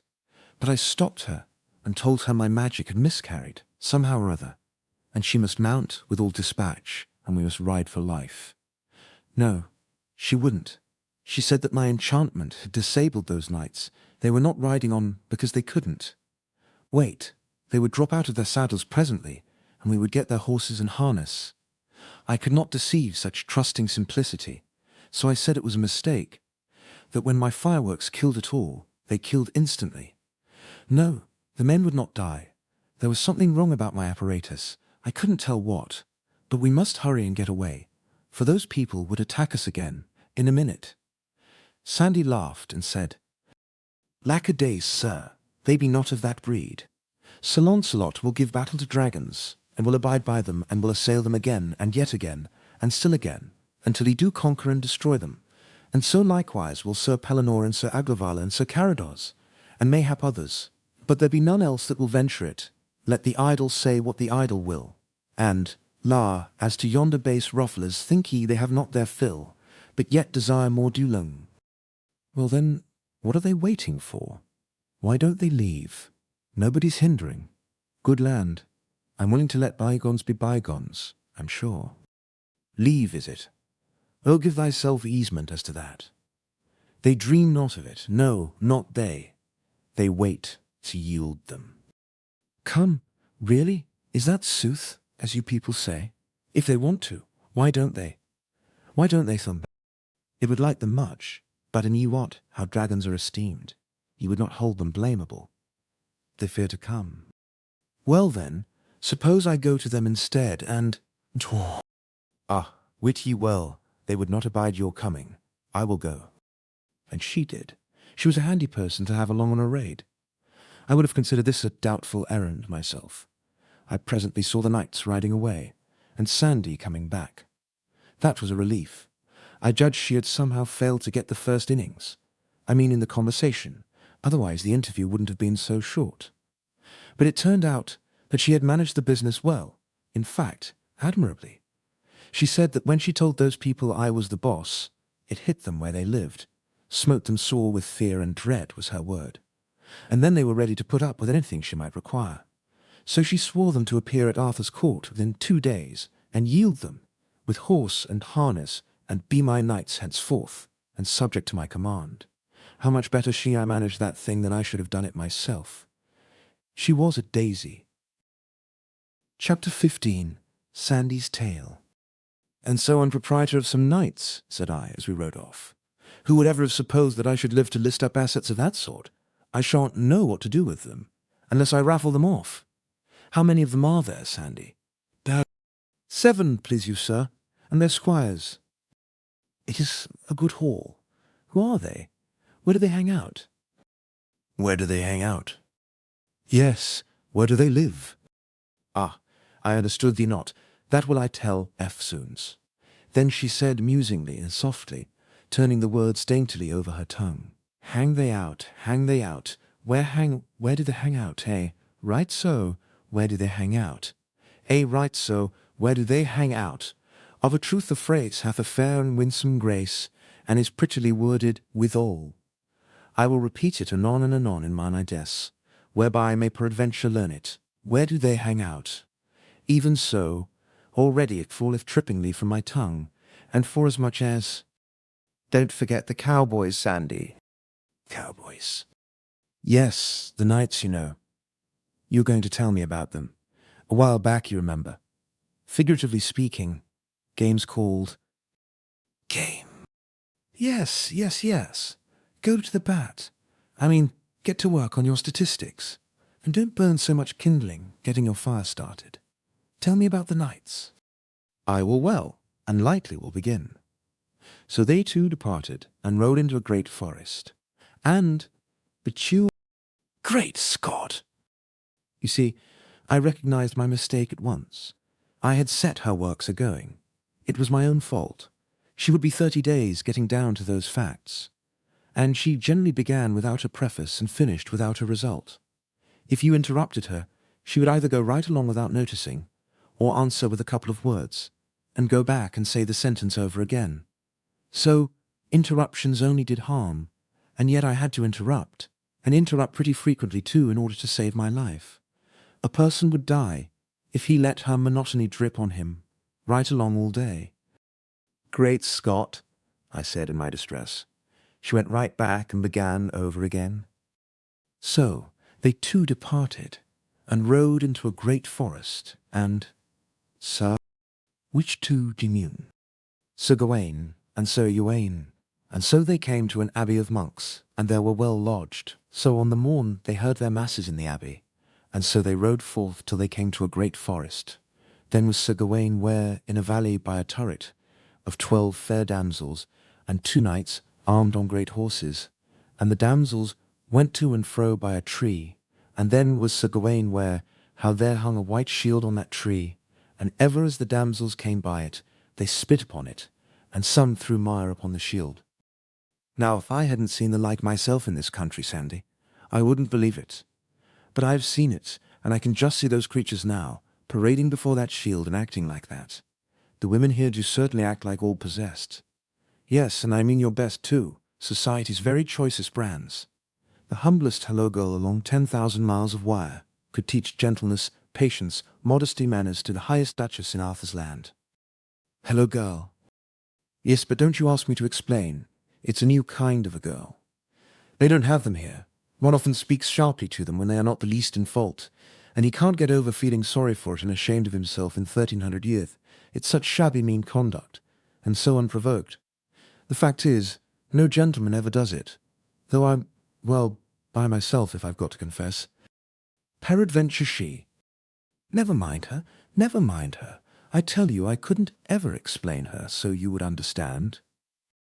Even so be it, sith ye are so minded, then Sir Gawain and Sir Uwaine went and saluted them, and asked them why they did that despite to the shield. Sirs, said the damsels, we shall tell you. There is a knight in this country that owneth this white shield, and he is a passing good man of his hands, but he hateth all ladies and gentlewomen, and therefore we do all this despite to the shield. I will say you, said Sir Gawain, it beseemeth evil a good knight to despise all ladies and gentlewomen, and peradventure, though he hate you, he hath some cause, and peradventure he loveth in some other places ladies and gentlewomen, and to be loved again, and he such a man of prowess as ye speak of. Man of prowess, yes, that is the man to please them, Sandy. Man of brains, that is a thing they never think of. Tom Sayers, John Hean, John L. Sullivan. Pity but you could be here. You would have your legs under the round table and a sir in front of your names within the 24 hours. and you could bring about a new distribution of the married princesses and duchesses of the court in another 24. The fact is, it is just a sort of polished-up court of Comanches, and there isn't a squaw in it who doesn't stand ready at the dropping of a hat to desert to the buck with the biggest string of scalps at his belt.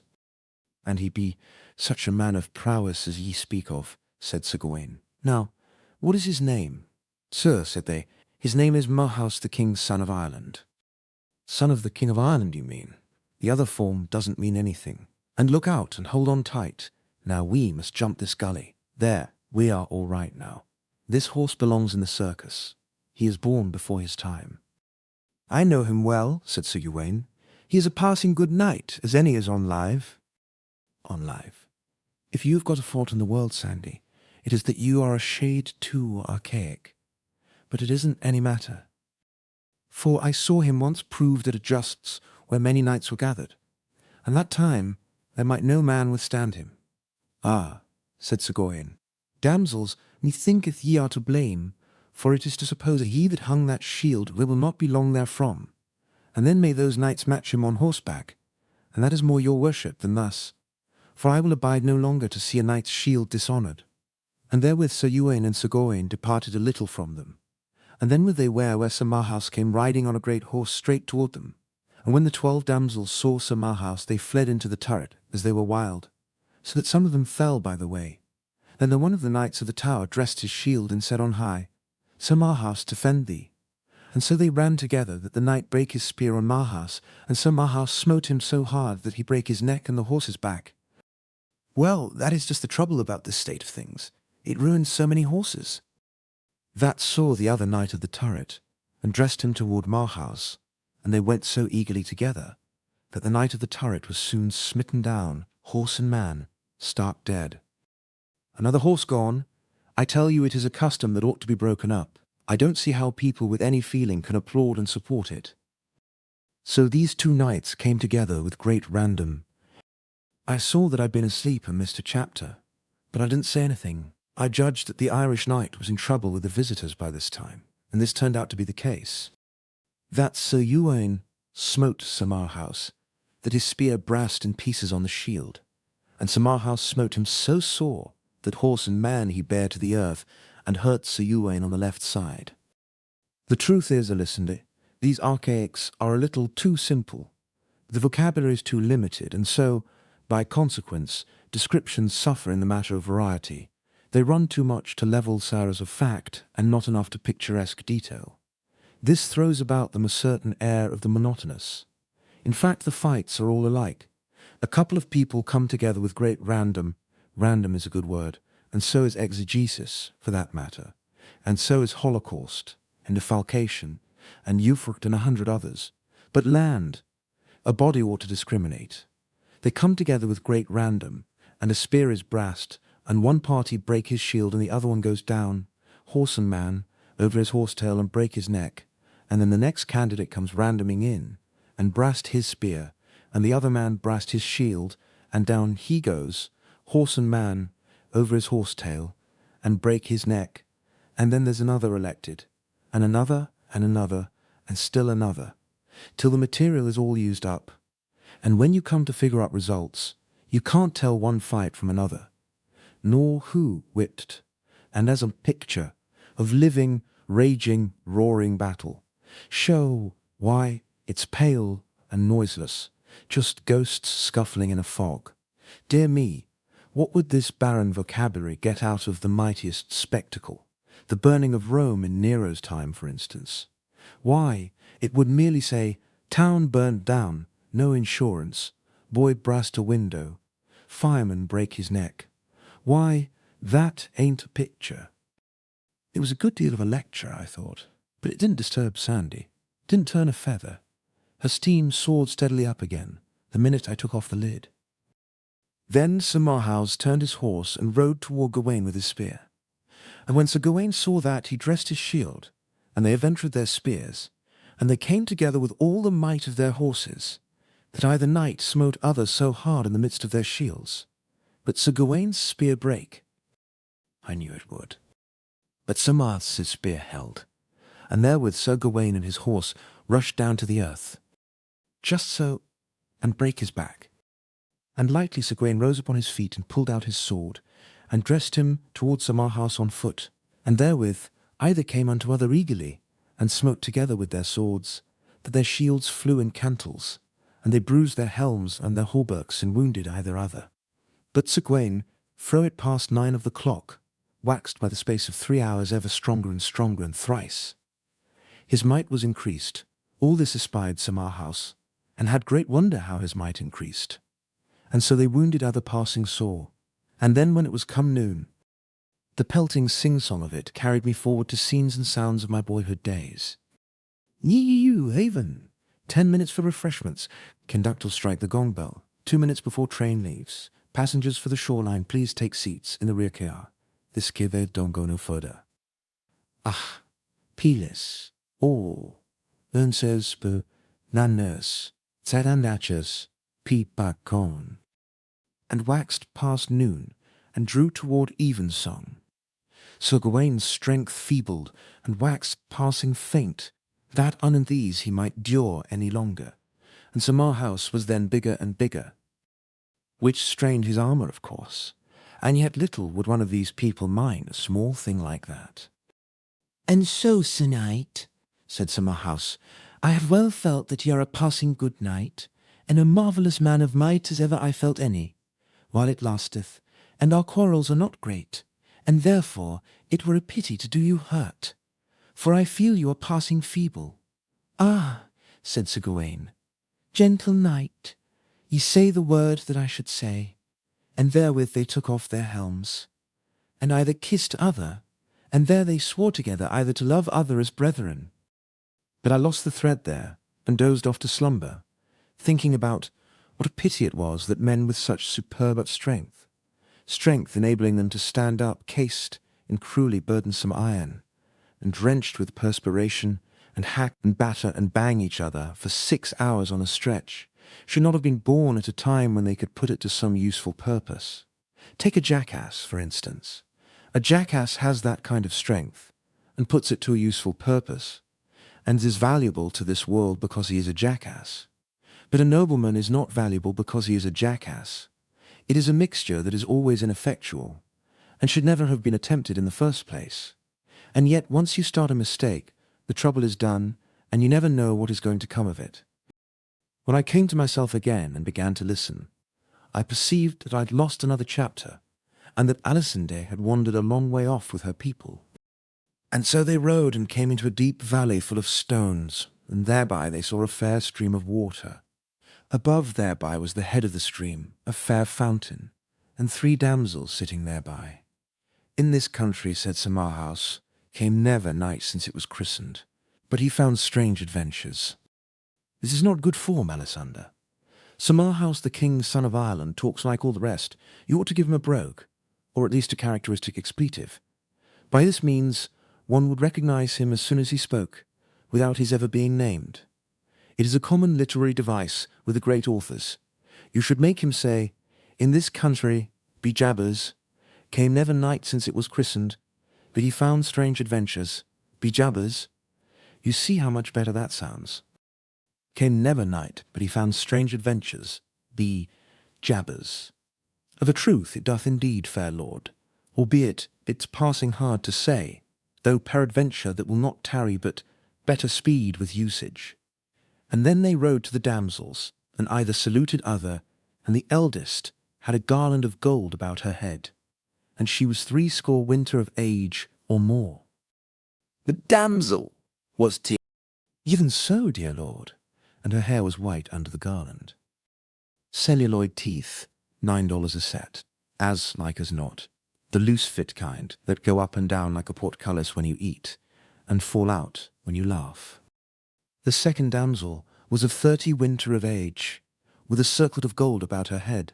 The third damsel was but 15 year of age. Billows of thought came rolling over my soul, and the voice faded out of my hearing once. 15! Break my heart, oh, my lost darling! Just her age, who was so gentle and lovely, and all the world to me, and whom I shall never see again. How the thought of her carries me back over wide seas of memory, to a vague dim time, a happy time, so many many centuries hence, when I used to wake in the soft summer mornings, out of sweet dreams of her, and say, "Hello, Central," just to hear her dear voice come melting back to me with "Hello, Hank." That was music of the spheres to my enchanted ear. She got $3 a week, but she was worth it. I could not follow Alisand's further explanation of who our captured knights were now. I mean, in case she should ever get to explaining who they were. My interest was gone. My thoughts were far away and sad. By fitful glimpses of the drifting tale, caught here and there and now and then, I merely noted in a vague way that each of these 3 knights took one of these 3 damsels up behind him on his horse, and one rode north, another east, the other south, to seek adventures and meet again and lie after year and day, and without baggage. It was of a piece with the general simplicity of the country.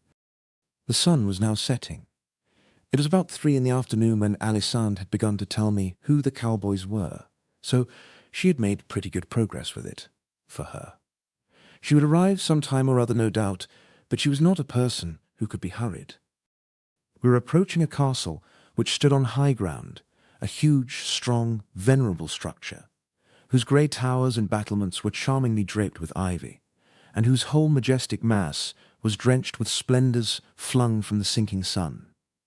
It was the largest castle we had seen, and so I thought it might be the one we were after, but Sandy said no. She did not know who owned it. She said she had passed it without calling when she went down to Camelot. Chapter 16. Morgan Le Fay. If knights-errant were to be believed, not all castles were desirable places to seek hospitality in. As a matter of fact, knights-errant were not persons to be believed. That is, measured by modern standards of veracity, yet measured by the standards of their own time, and scaled accordingly.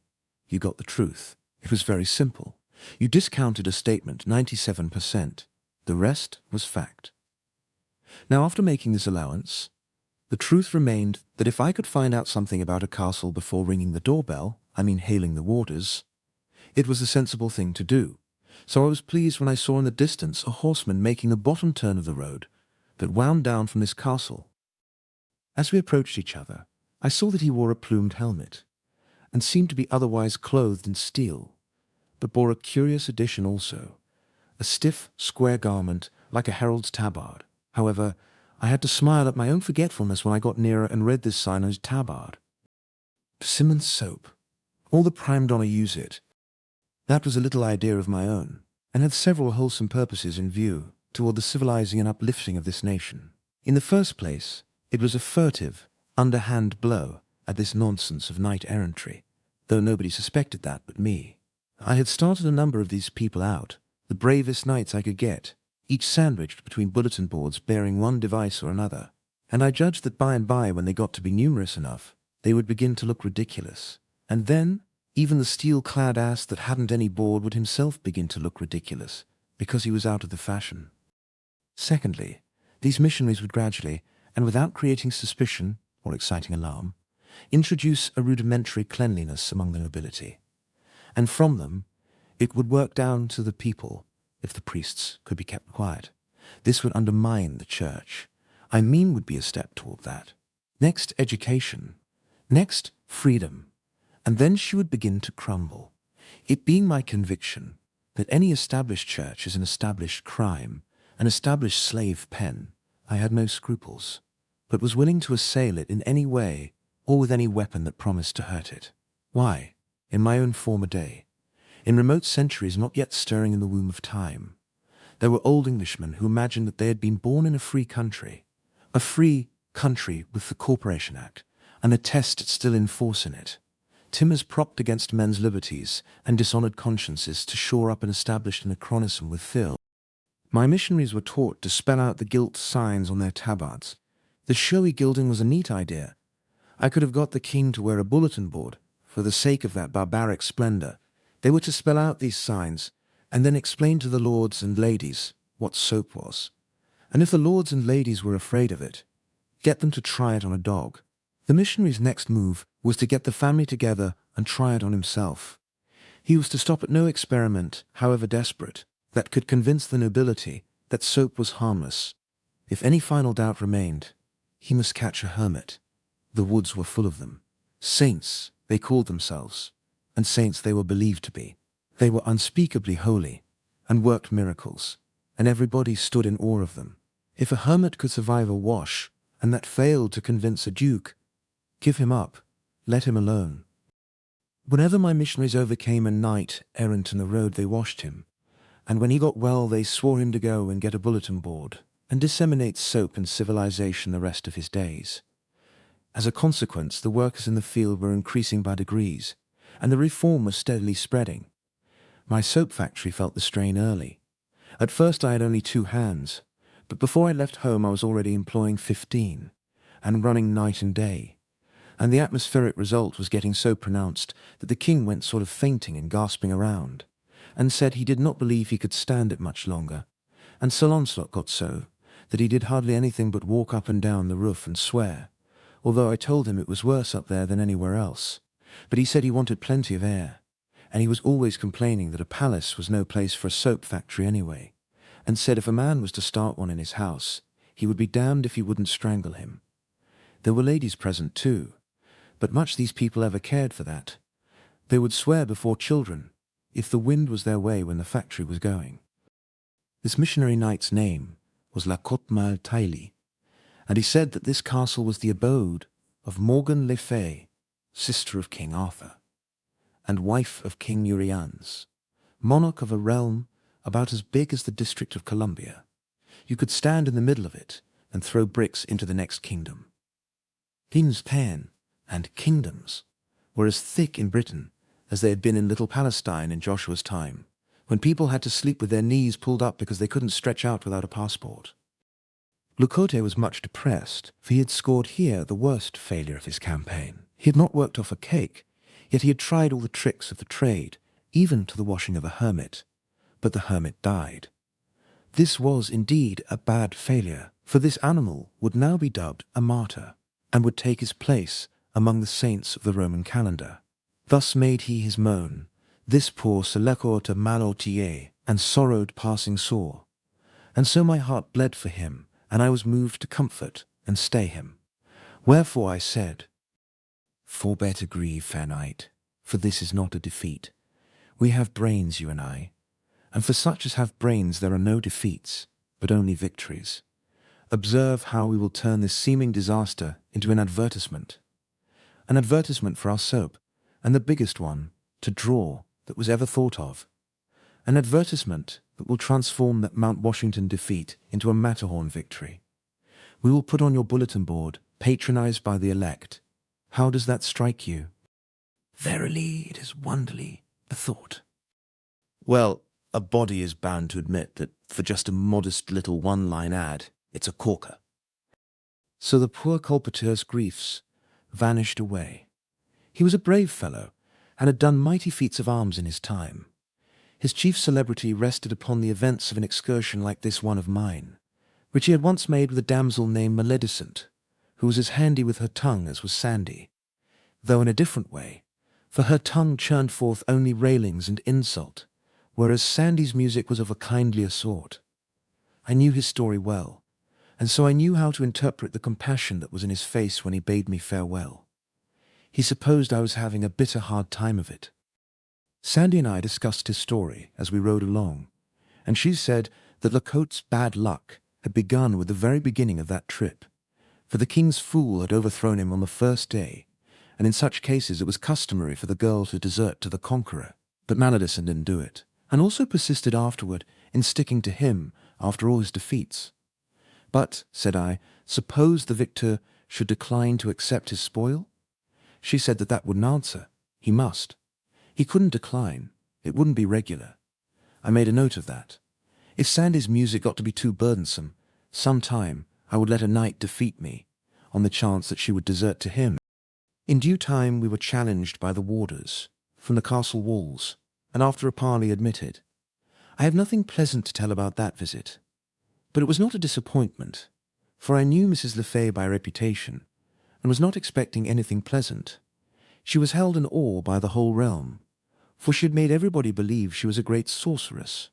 All her ways were wicked, all her instincts devilish. She was loaded to the eyelids with cold malice. All her history was black with crime, and among her crimes murder was common. I was most curious to see her, as curious as I could have been to see Satan. To my surprise, she was beautiful. Black thoughts had failed to make her expression repulsive. Age had failed to wrinkle her satin skin or mar its bloomy freshness. She could have passed for old Urian's granddaughter. She could have been mistaken for sister to her own son. As soon as we were fairly within the castle gates, we were ordered into her presence. King Urian's was there, a kind-faced old man with a subdued look, and also the son, Sir Owain le Blancmains, in whom I was of course interested on account of the tradition that he had once done battle with 30 knights, and also on account of his trip with Sir Gawain and Sir Marhaus, which Sandy had been aging me with. But Morgan was the main attraction, the conspicuous personality here. She was head chief of this household, that was plain. She caused us to be seated, and then she began, with all manner of pretty graces and graciousnesses, to ask me questions. Dear me, it was like a bird or a flute, or something, talking. I felt persuaded that this woman must have been misrepresented, lied about. She trilled along, and presently a handsome young page, clothed like the rainbow, and as easy and undulatoire of movement as a wave, came with something on a golden salver, and, kneeling to present it to her, overdid his graces and lost his balance, and so fell lightly against her knee. She slipped a dirk into him in as matter-of-course a way as another person would have harpooned a rat. Poor child! He slumped to the floor, twisted his silken limbs in one great straining contortion of pain, and was dead. Out of the old king was wrung an involuntary "Oh-hair" of compassion. The look he got made him cut it suddenly short and not put any more hyphens in it. Sir Uwaine, at a sign from his mother, went to the anteroom and called some servants, and meanwhile Madame went rippling sweetly along with her talk. I saw that she was a good housekeeper, for while she talked, she kept a corner of her eye on the servants, to see that they made no bakes in handling the body and getting it out. When they came with fresh clean towels, she sent back for the other kind, and when they had finished wiping the floor and were going, she indicated a crimson fleck the size of a tear which their duller eyes had overlooked. It was plain to me that La Cote Mal Taille had failed to see the mistress of the house. Often, how louder and clearer than any tongue does dumb circumstantial evidence speak. Morgane le Fay rippled along as musically as ever. Marvellous woman! And what a glance she had! When it fell in reproof upon the servants, they shrunk and quailed as timid people do when the lightning flashes out of a cloud. I could have got the habit myself. It was the same with that poor old Brer Urians. He was always on the ragged edge of apprehension. She could not even turn toward him, but he winced. In the midst of the talk I let drop a complimentary word about King Arthur, forgetting for the moment how this woman hated her brother. That one little compliment was enough. She clouded up like storm. She called for her guards and said, "Hail me, these varlets, to the dungeons." That struck cold on my ears, for her dungeons had a reputation. Nothing occurred to me to say or do, but not so with Sandy. As the guard laid a hand upon me, she piped up with the tranquillest confidence and said, "God's runes, dost thou covet destruction, thou maniac? It is the boss." Now what a happy idea that was, and so simple, yet it would never have occurred to me. I was born modest, not all over, but in spots, and this was one of the spots. The effect upon Madame was electrical. It cleared her countenance, and brought back her smiles and all her persuasive graces and blandishments. But nevertheless, she was not able to entirely cover up with them the fact that she was in a ghastly fright. She said, "La, but do list to thine handmaid." as if one gifted with powers like to mine might say the thing which I have said unto one who has vanquished Merlin, and not be jesting. By mine enchantments I foresaw your coming, and by them I knew you when you entered here. I did but play this little jest with hope to surprise you into some display of your art, as not doubting you would blast the guards with occult fires, consuming them to ashes on the spot.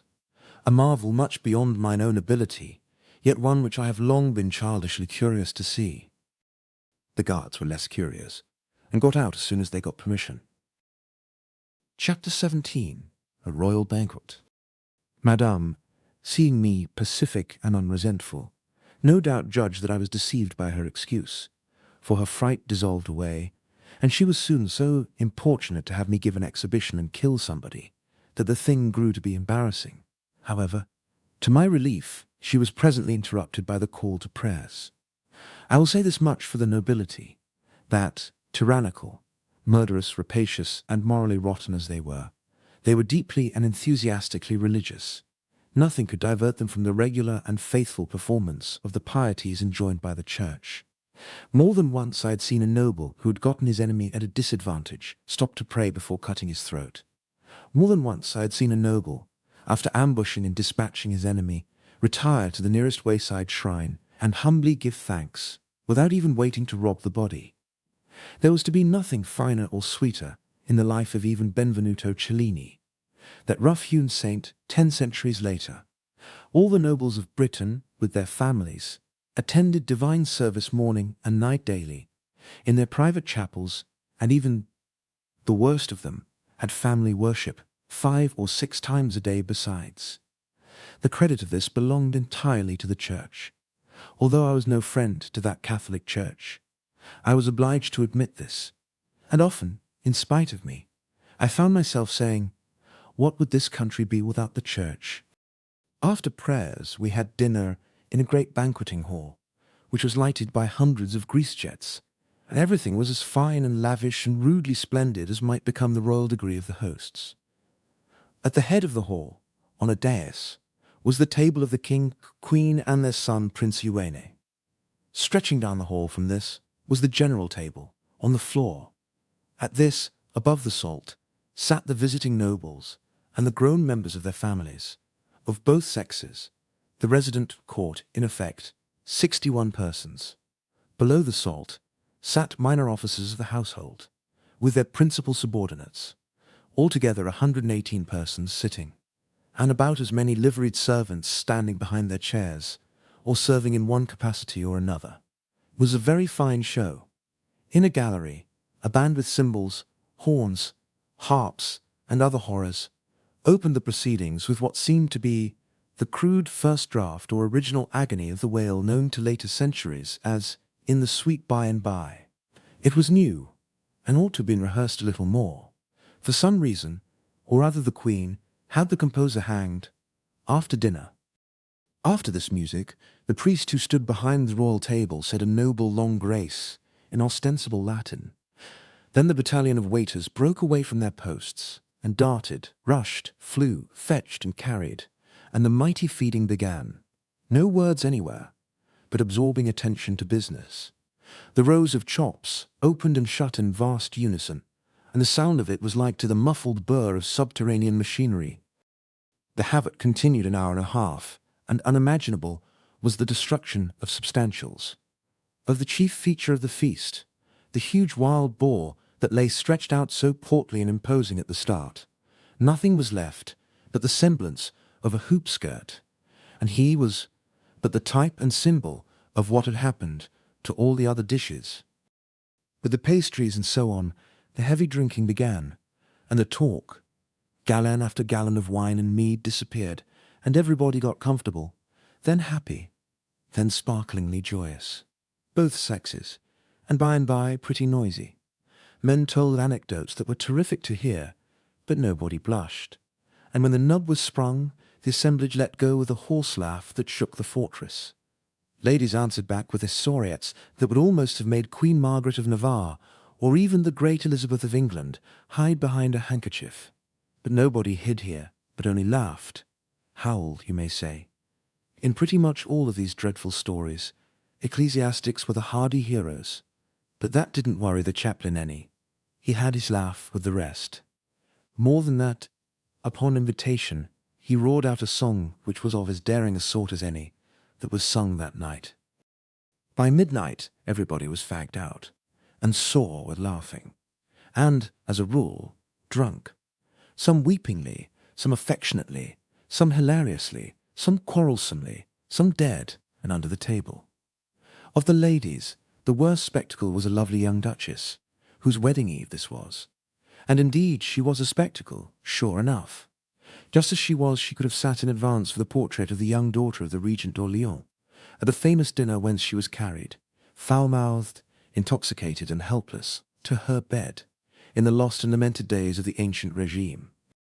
Suddenly, even while the priest was lifting his hands, and all conscious heads were bowed in reverent expectation of the coming blessing, there appeared under the arch of the far-off door at the bottom of the hall an old and bent and white-haired lady, leaning upon a crutch-stick, and she lifted the stick and pointed it toward the Queen and cried out, "The wrath and curse of the god fall upon you, woman without pity, who have slain mine innocent grandchild, and made desolate this old heart that had nor chick, nor friend, nor stay, nor comfort in all this world but him." Everybody crossed himself in a grisly fright, for a curse was an awful thing to those people. But the Queen rose up majestic, with the death light in her eye, and flung back this ruthless command, "Lay hands on her! To the stake with her!" The guards left their posts to obey. It was a shame, it was a cruel thing to see. What could be done? Sandy gave me a look. I knew she had another inspiration. I said, "Do what you choose." She was up and facing toward the Queen in a moment. She indicated me and said, "Madame, he saith this may not be. Recall the commandment, or he will dissolve the castle, and it shall vanish away like the unstable fabric of a dream." Confound it, what a crazy contract to pledge a person to. What if the Queen... But my consternation subsided there, and my panic passed off. For the Queen, all in a collapse, made no show of resistance, but gave a countermanding sign and sunk into her seat. When she reached it, she was sober. So were many of the others. The assemblage rose, whiffed ceremony to the winds, and rushed for the door like a mob, overturning chairs, smashing crockery, tugging, struggling, shouldering, crowding, anything to get out before I should change my mind and puff the castle into the measureless dim vacancies of space. Well, well, well, they were a superstitious lot. It is all a body can do to conceive of it. The poor Queen was so scared and humbled that she was even afraid to hang the composer without first consulting me. I was very sorry for her. Indeed, anyone would have been, for she was really suffering. So I was willing to do anything that was reasonable, and had no desire to carry things to wanton extremities. I therefore considered the matter thoughtfully, and ended by having the musicians ordered into our presence to play that Sweet By and By again, which they did. Then I saw that she was right, and gave her permission to hang the whole band. This little relaxation of sternness had a good effect upon the Queen. A statesman gains little by the arbitrary exercise of iron-clad authority upon all occasions that offer, for this wounds the just pride of his subordinates, and thus tends to undermine his strength. A little concession now and then where it can do no harm is the wiser policy. Now that the Queen was at ease in her mind once more, and measurably happy, her wine naturally began to assert itself again, and it got a little the start of her. I mean, it set her music going, her silver bell of a tongue. Dear me, she was a master talker. It would not become me to suggest that it was pretty late, and that I was a tired man and very sleepy. I wished I had gone off to bed when I had the chance. Now I must stick it out. There was no other way. So she tinkled along and along, in the otherwise profound and ghostly hush of the sleeping castle, until by and by there came, as if from deep down under us, a faraway sound, as of a muffled shriek, with an expression of agony about it that made my flesh crawl. The Queen stopped, and her eyes lighted with pleasure. She tilted her graceful head as a bird does when it listens. The sound bored its way up through the stillness again. "What is it?" I said. "It is truly a stubborn soul, and endureth long. It is many hours now." "Endureth what, Loin?" "The rack. Come, ye shall see a blithe sight, and he yield not his secret, now ye shall see him torn asunder." What a silky smooth hellion she was, and so composed and serene, when the cords all down my legs were hurting in sympathy with that man's pain. Conducted by mailed guards bearing flaring torches, we tramped along echoing corridors, and down stone stairways dank and dripping, and smelling of mould and ages of imprisoned night. A chill, uncanny journey, and a long one, and not made the shorter or the cheerier by the sorceress's talk, which was about this sufferer and his crime. He had been accused by an anonymous informer of having killed a stag in the royal preserves. I said, "Anonymous testimony isn't just the right thing, Your Highness. It were fairer to confront the accused with the accuser." I had not thought of that, it being but of small consequence, but that I could not, for that the accuser came masked by night, and told the forester, and straightway got him hence again, and so the forester knoweth him not. Then is this unknown the only person who saw the stag killed? Marry, no man saw the killing, but this unknown saw this hardy wretch near to the spot where the stag lay, and came with right loyal zeal, and betrayed him to the forester. So, the unknown was near the dead stag too. Isn't it just possible that he did the killing himself? His loyal zeal, in a mask, looks just a shade suspicious. But what is your Highness's idea for racking the prisoner? Where is the profit? Just say, he will not confess, else, and then were his soul lost. For his crime, his life is forfeited by the law, and of a surety will I see that he payeth it. But it were peril to my own soul to let him die unconfessed and unabsolved. Nay, I were a fool to fling me into hell for his accommodation. But, Your Highness, suppose he has nothing to confess, Glyman. As to that, we shall see, anon. And I rack him to death, and he confess not, it will peradventure show that he had indeed naught to confess. You will grant that that is sooth? Then shall I not be damned for an unconfessed man that had naught to confess, wherefore I shall be safe. It was the stubborn unreasoning of the time. It was useless to argue with her. Arguments have no chance against petrified training. They wear it as little as the waves wear a cliff. And her training was everybody's. The brightest intellect in the land would not have been able to see that her position was defective. As we entered the rack cell, I caught a picture that will not go from me. I wish it would. A native young giant of 30 or thereabouts lay stretched upon the frame on his back, with his wrists and ankles tied to ropes which led over windlasses at either end. There was no colour in him. His features were contorted and set, and sweat drops stood upon his forehead. A priest bent over him on each side. The executioner stood by. Guards were on duty. Smoking torches stood in sockets along the walls. In a corner crouched a poor young creature, her face drawn with anguish, a half-wild and hunted look in her eyes, and in her lap lay a little child asleep. Just as we stepped across the threshold, the executioner gave his machine a slight turn, which wrung a cry from both the prisoner and the woman. But I shouted, and the executioner released the strain without waiting to see who spoke. I could not let this horror go on. It would have killed me to see it. I asked the Queen to let me clear the place and speak to the prisoner privately. And when she was going to object, I spoke in a low voice and said I did not want to make a scene before her servants, but I must have my way, for I was King Arthur's representative, and was speaking in his name. She saw she had to yield. I asked her to endorse me to these people, and then leave me. It was not pleasant for her, but she took the pill, and even went further than I was meaning to require. I only wanted the backing of her own authority, but she said, "Ye will do in all things as this lord shall command. It is the boss." It was certainly a good word to conjure with. You could see it by the squirming of these rats. The Queen's guards fell into line, and she and they marched away, with their torch-bearers, and woke the echoes of the cavernous tunnels, with the measured beat of their retreating footfalls. I had the prisoner taken from the rack, and placed upon his bed, and medicaments applied to his hurts, and wine given him to drink. The woman crept near, and looked on, eagerly, lovingly, but timorously, like one who fears a repulse. Indeed, she tried furtively to touch the man's forehead, and jumped back, the picture of fright. When I turned unconsciously toward her, it was pitiful to see. "Lord," I said, "stroke him, lass, if you want to.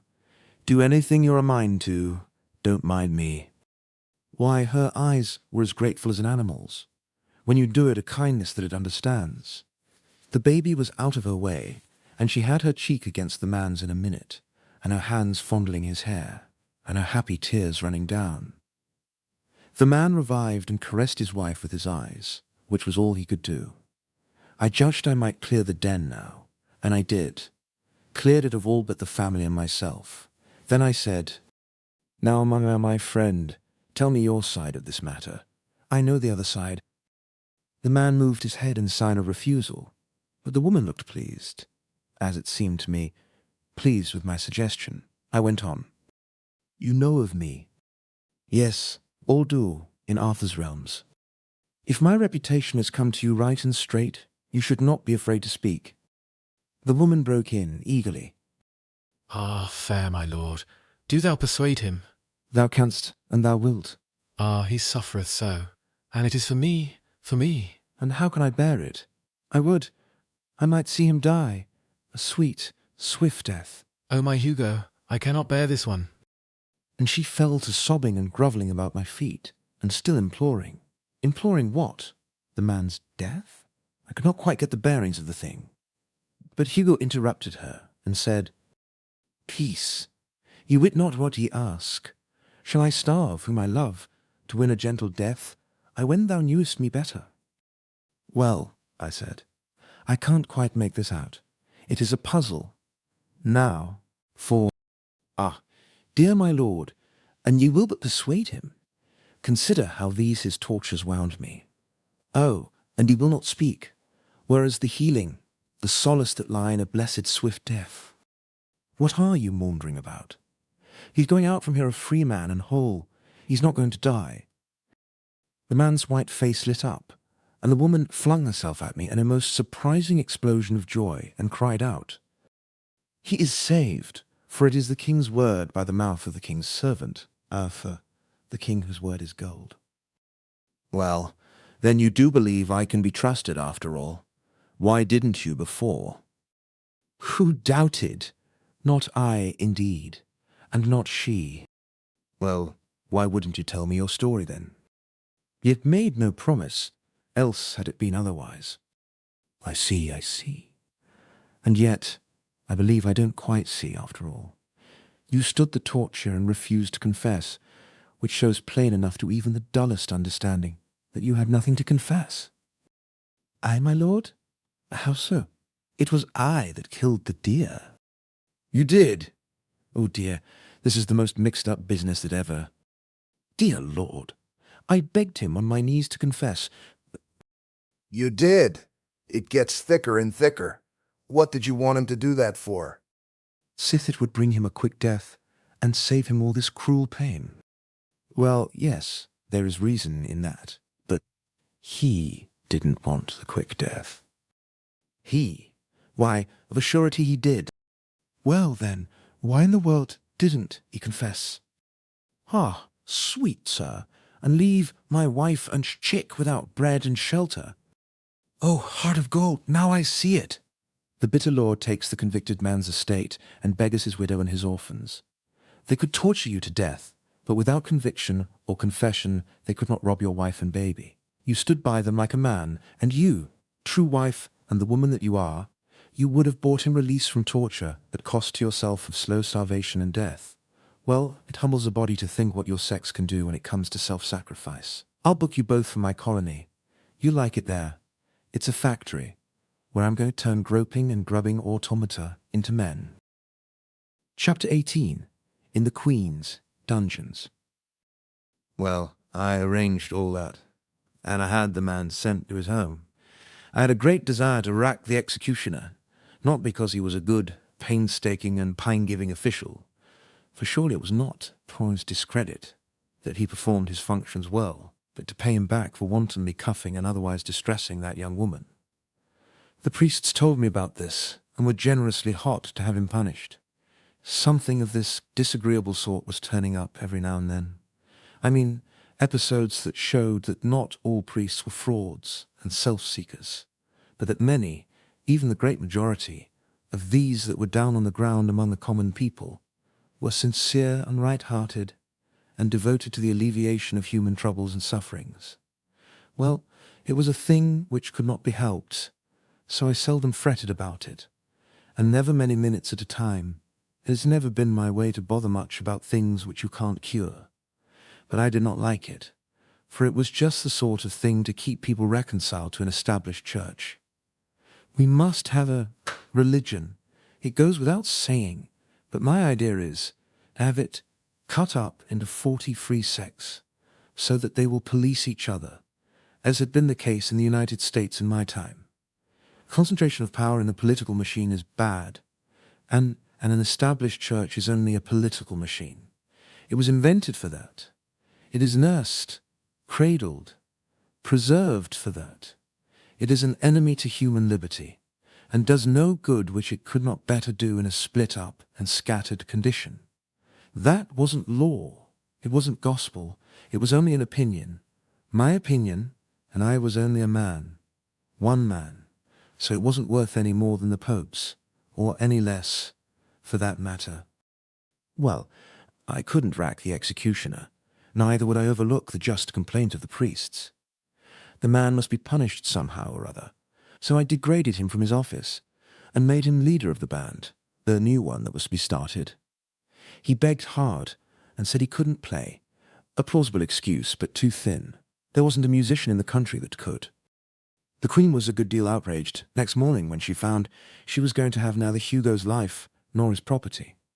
But I told her she must bear this cross, that while by law and custom she certainly was entitled to both the man's life and his property, there were extenuating circumstances, and so in Arthur, the king's name, I had pardoned him. The deer was ravaging the man's fields, and he had killed it in sudden passion, and not for gain. And he had carried it into the royal forest in the hope that that might make detection of the mystery impossible. Confound her! I couldn't make her see that sudden passion is an extenuating circumstance in the killing of venison, or of a person, so I gave it up and let her sulk it out. I did think I was going to make her see it by remarking that her own sudden passion in the case of the page modified that crime. "Crime!" she exclaimed. "How thou talkest! Crime, forsooth! Man, I am going to pay for him!" Oh, it was no use to waste sense on her. Training is everything. Training is all there is to a person. We speak of nature. It is folly. There is no such thing as nature. What we call by that misleading name is merely heredity and training. We have no thoughts of our own, no opinions of our own. They are transmitted to us, trained into us.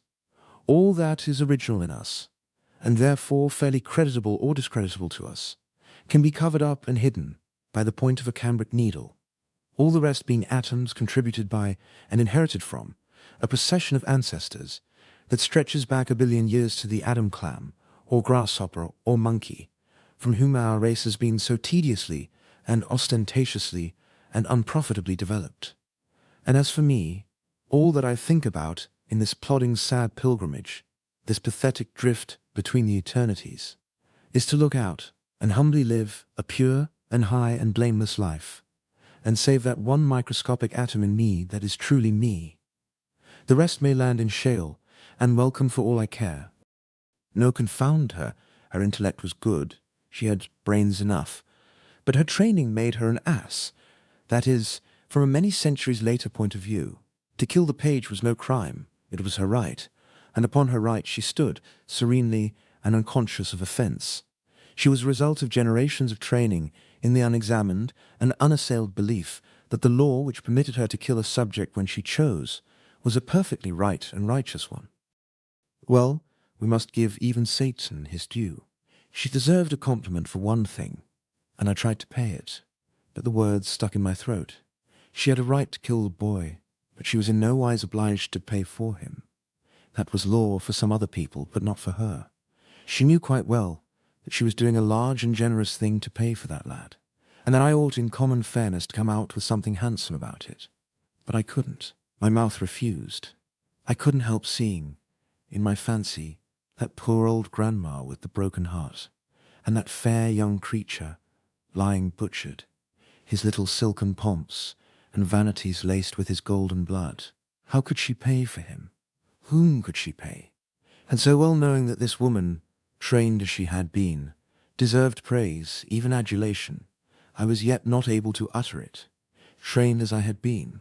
The best I could do was to fish up a compliment from outside, so to speak, and the pity of it was that it was true. Madame, your people will adore you for this. Quite true, but I meant to hang her for it some day, if I lived. Some of those laws were too bad, altogether too bad. A master might kill his slave for nothing, for mere spite, malice, or to pass the time, just as we have seen that the crowned head could do it with his slave, that is to say, anybody. A gentleman could kill a free commoner and pay for him, cash or garden truck. A noble could kill a noble without expense as far as the law was concerned, but reprisals in kind were to be expected. Anybody could kill somebody except the commoner and the slave. These had no privileges. If they killed, it was murder, and the law wouldn't stand murder. It made short work of the experimenter, and of his family too, if he murdered somebody who belonged up among the ornamental ranks. If a commoner gave a noble even so much as a Damien's scratch, which didn't kill or even hurt, he got Damien's dose for it just the same. They pulled him to rags and tatters with horses, and all the world came to see the show and crack jokes and have a good time, and some of the performances of the best people present were as tough and as properly unprintable as any that have been printed by the pleasant Casanova in his chapter about the dismemberment of Louis XV's poor, awkward enemy. I had had enough of this grisly place by this time, and wanted to leave, but I couldn't, because I had something on my mind that my conscience kept prodding me about, and wouldn't let me forget. If I had the remaking of man, he wouldn't have any conscience. It is one of the most disagreeable things connected with a person, and although it certainly does a great deal of good, it cannot be said to pay in the long run. It would be much better to have less good and more comfort. Still, this is only my opinion, and I am only one man. Others with less experience may think differently. They have a right to their view. I only stand to this. I have noticed my conscience for many years, and I know it is more trouble and bother to me than anything else I started with. I suppose that in the beginning I prized it, because we prize anything that is ours, and yet how foolish it was to think so. If we look at it in another way, we see how absurd it is. If I had an anvil in Phil, would I prize it? Of course not. And yet when you come to think, there is no real difference between a conscience and an anvil. I mean for comfort. I have noticed it 1,000 times. And you could dissolve an anvil with acids, when you couldn't stand it any longer. But there isn't any way that you can work off a conscience. At least so it will stay worked off. Not that I know of anyway. There was something I wanted to do before leaving, but it was a disagreeable matter, and I hated to go at it. Well, it bothered me all the morning. I could have mentioned it to the old king, but what would be the use? He was but an extinct volcano. He had been active in his time, but his fire was out this good while. He was only a stately ash pile now, gentle enough and kind enough, for my purpose without doubt, but not usable. He was nothing, this so-called king. The queen was the only power there, and she was Vesuvius. As a favour, she might consent to warm a flock of sparrows for you, but then she might take that very opportunity to turn herself loose and bury a city. However, I reflected that as often as any other way, when you're expecting the worst, you get something that is not so bad, after all. So I braced up and placed my matter before Her Royal Highness. I said I had been having a general jail delivery at Camelot and among neighbouring castles, and with her permission I would like to examine her collection, her bric-a-brac, that is to say, her prisoners. She resisted, but I was expecting that. But she finally consented. I was expecting that too, but not so soon. That about ended my discomfort. She called her guards and torches, and we went down into the dungeons. These were down under the castle's foundations, and mainly were small cells hollowed out of the living rock. Some of these cells had no light at all. In one of them was a woman, in foul rags, who sat on the ground, and would not answer a question or speak a word, but only looked up at us once or twice, through a cobweb of tangled hair, as if to see what casual thing it might be that was disturbing with sound and light the meaningless dull dream that was become her life. After that, she sat bowed, with her dirt-caked fingers idly interlocked in her lap, and gave no further sign. This poor rack of bones was a woman of middle age, apparently, but only apparently. She had been there 9 years, and was 18 when she entered. She was a commoner, and had been sent here on her bridal night by Sir Broyes Saint-Spite, a neighbouring lord, whose vassal her father was, and to which said lord she had refused what has since been called le droit du seigneur, and, moreover, had opposed violence to violence, and spilt half a gill of his almost sacred blood. His young husband had interfered at that point, believing the bride's life in danger, and had flung the noble out into the midst of the humble and trembling wedding guests, in the parlour, and left him there astonished at this strange treatment, and implacably embittered against both bride and groom. The said lord, being cramped for dungeon room, had asked the queen to accommodate his two criminals, and here in her Bastille they had been ever since. Hither indeed they had come before their crime was an hour old, and had never seen each other since. Here they were, kennelled like toads in the same rock. They had passed 9 pitch-dark years within 50 feet of each other, yet neither knew whether the other was alive or not. All the first years their only question had been, asked with beseechings and tears that might have moved stones, in time perhaps, but hearts are not stones. Is he alive? Is she alive? But they had never got an answer, and at last that question was not asked any more, or any other. I wanted to see the man, after hearing all this. He was 34 years old, and looked 60. He sat upon a squared block of stone, with his head bent down, his forearms resting on his knees, his long hair hanging like a fringe before his face, and he was muttering to himself.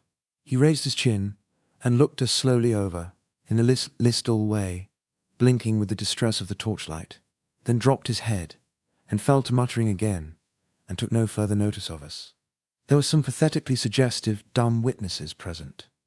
On his wrists and ankles were cicatrices, old smooth scars, and fastened to the stone on which he sat was a chain with manacles and fetters attached. This apparatus lay idle on the ground, and was thick with rust. Chains cease to be needed after the spirit has gone out of a prisoner. I could not rouse the man, so I said we would take him to her and see. To the bride, who was the fairest thing in the earth to him once, roses, pearls, and dew made flesh. For him, a wonder-work, the master-work of nature, with eyes like no other eyes, and voice like no other voice, and a freshness and lithe young grace, and beauty, that belonged properly to the creatures of dreams, as he thought, and to no other. The sight of her would set his stagnant blood leaping, the sight of her. But it was a disappointment. They sat together on the ground, and looked dimly wondering into each other's faces a while, with a sort of weak animal curiosity, then forgot each other's presence, and dropped their eyes, and you saw that they were away again, and wandering in some far land of dreams and shadows that we know nothing about. I had them taken out and sent to their friends. The Queen did not like it much. Not that she felt any personal interest in the matter, but she thought it disrespectful to s'abuse sans pite. However, I assured her that if he found he couldn't stand it, I would fix him so that he could. I set 47 prisoners loose out of those awful rat holes, and left only one in captivity. He was a lord, and had killed another lord, a sort of kinsman of the Queen. That other lord had ambushed him to assassinate him, but this fellow had got the best of him and cut his throat. However, it was not for that I left him jailed, but for maliciously destroying the only public well in one of his wretched villages. The Queen was bound to hang him for killing her kinsman, but I would not allow it. It was no crime to kill an assassin, but I said I was willing to let her hang him for destroying the well. So she concluded to put up with that, as it was better than nothing. Dear me, for what trifling offences the most of those 47 men and women were shut up there. Indeed, some were there for no distinct offence at all, but only to gratify somebody's spite, and not always the Queen's by any means, but friends. The newest prisoner's crime was a mere remark which he had made. He said he believed that men were about all alike, and one man as good as another, barring clothes. He said he believed that if you were to strip the nation naked and send a stranger through the crowd, he couldn't tell the king from a quack doctor, nor a duke from a hotel clerk. Apparently, he was a man whose brains had not been reduced to an ineffectual mush by idiotic training. I set him loose and sent him to the factory. Some of the cells carved in the living rock were just behind the face of the precipice, and in each of these an arrow slit had been pierced outward to the daylight, and so the captive had a thin ray from the blessed sun for his comfort. The case of one of these poor fellows was particularly hard. From his dusky swallow's hole high up in that vast wall of native rock, he could peer out through the arrow slit and see his own home off yonder in the valley. And for 22 years he had watched it, with heartache and longing through that crack. He could see the lights shine there at night, and in the daytime he could see figures go in and come out, his wife and children, some of them no doubt, though he could not make out at that distance. In the course of years he noted festivities there, and tried to rejoice and wondered if they were weddings or what they might be. And he noted funerals, and they wrung his heart. He could make out the coffin, but he could not determine its size, and so could not tell whether it was wife or child. He could see the procession form, with priests and mourners, and move solemnly away, bearing the secret with them. He had left behind him 5 children and a wife, and in 19 years he had seen 5 funerals issue, and none of them humble enough in pomp to denote a servant. So he had lost 5 of his treasures. There must still be one remaining, one now infinitely, unspeakably precious. But which one? Wife or child? That was the question that tortured him, by night and by day, asleep and awake. Well, to have an interest of some sort, and half a ray of light when you are in a dungeon, is a great support to the body and preserver of the intellect. This man was in pretty good condition yet. By the time he had finished telling me his distressful tale, I was in the same state of mind that you would have been in yourself if you've got average human curiosity. That is to say, I was as burning up as he was to find out which member of the family it was that was left. From Nika nu er boven is lappenvaart. Zo dit finnes iets binnen zo'n sonnemusherpie, and the numbers in a gewone daarna, those for that. Ein whole Niagaras of happy tears, and by George, we found the aforetime young matron greying toward the imminent verge of her half-century, and the babies all men and women, and some of them married and experimenting, family-wise themselves, for not a soul of the tribe was dead. Conceive of the ingenious devilishness of that queen. She had a special hatred for this prisoner, and she had invented all those funerals herself, to scorch his heart with.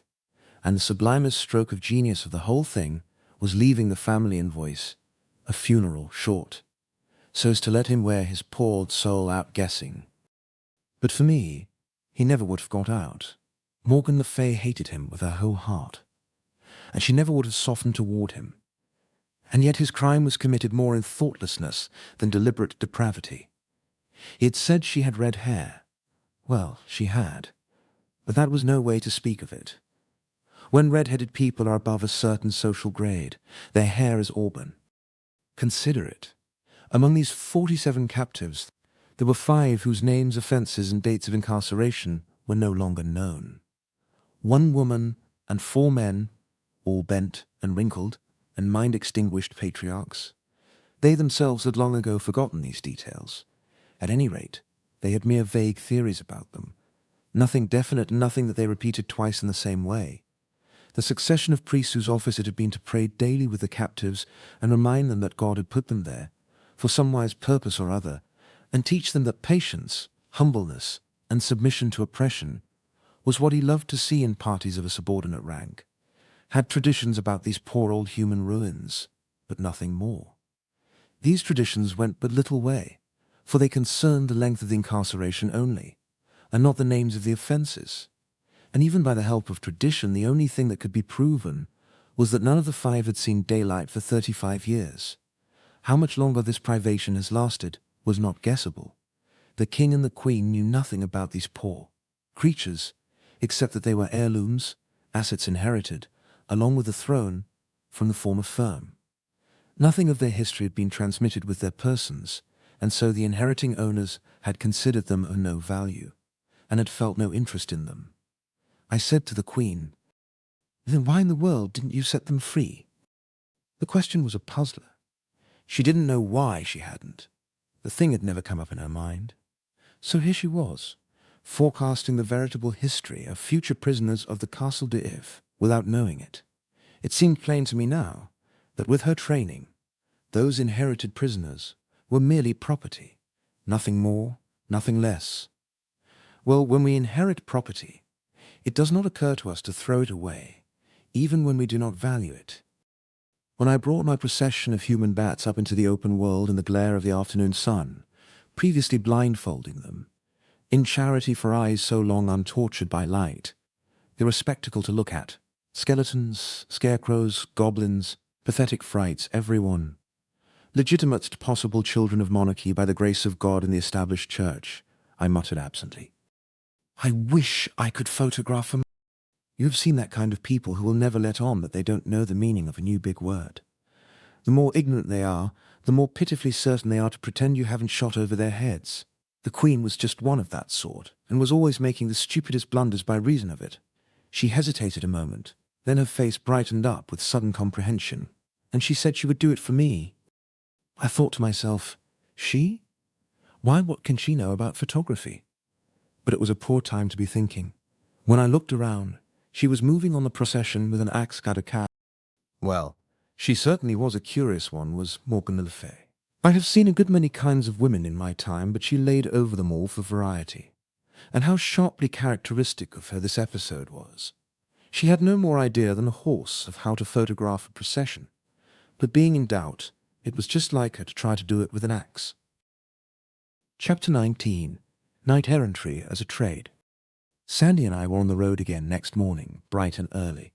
It was so good to open up one's lungs and take in whole luscious barrels full of the blessed God's untainted, dew-fashioned, woodland-scented air once more. After suffocating body and mind for 2 days and nights in the moral and physical stenches of that intolerable old buzzard roost. I mean, for me. Of course the place was all right and agreeable enough for Sandy, for she had been used to high life all her days. Poor girl. Her jaws had had a wearisome rest now for a while, and I was expecting to get the consequences. I was right. But she had stood by me most helpfully in the castle, and had mightily supported and reinforced me with gigantic foolishnesses, which were worth more for the occasion than wisdoms double their size. So I thought she had earned a right to work her mill for a while, if she wanted to, and I felt not a pang when she started it up. Now turn we unto Summer House that rode with the damsel of 30 winter of age southward. Are you going to see if you can work up another half stretch on the trail of the cowboys, Sandy? Even so, fair my lord. Go ahead then. I won't interrupt this time if I can help it. Begin over again. Start fair, and shake out all your reefs, and I will load my pipe, and give good attention. Now turn we unto Summer House that rode with the damsel of 30 winter of age southward. And so they came into a deep forest, and by fortune they were knighted, and rode along in a deep way. And at the last they came into a courtelage, where abode the Duke of South Marches, and there they asked harbour. And on the morn the Duke sent unto Sir Marches, and bade him make him ready. And so Sir Marches arose and armed him, and there was a mass sung afore him, and he brake his fast, and so mounted on horseback in the court of the castle. There they should do the battle. So there was the Duke already on horseback, clean armed, and his 6 sons by him, and every each had a spear in his hand. And so they encountered, whereas the Duke and his 2 sons brake their spears upon him, but Sir Marches held up his spear and touched none of them. Then came the 4 sons by couples, and 2 of them brake their spears, and so did the other 2. And all this while Sir Marches touched them not. Then Sir Marches ran to the Duke, and smote him with his spear, that horse and man fell to the earth. And so he served his sons. And then Sir Marches alight down, and bade the Duke yield him, or else he would slay him.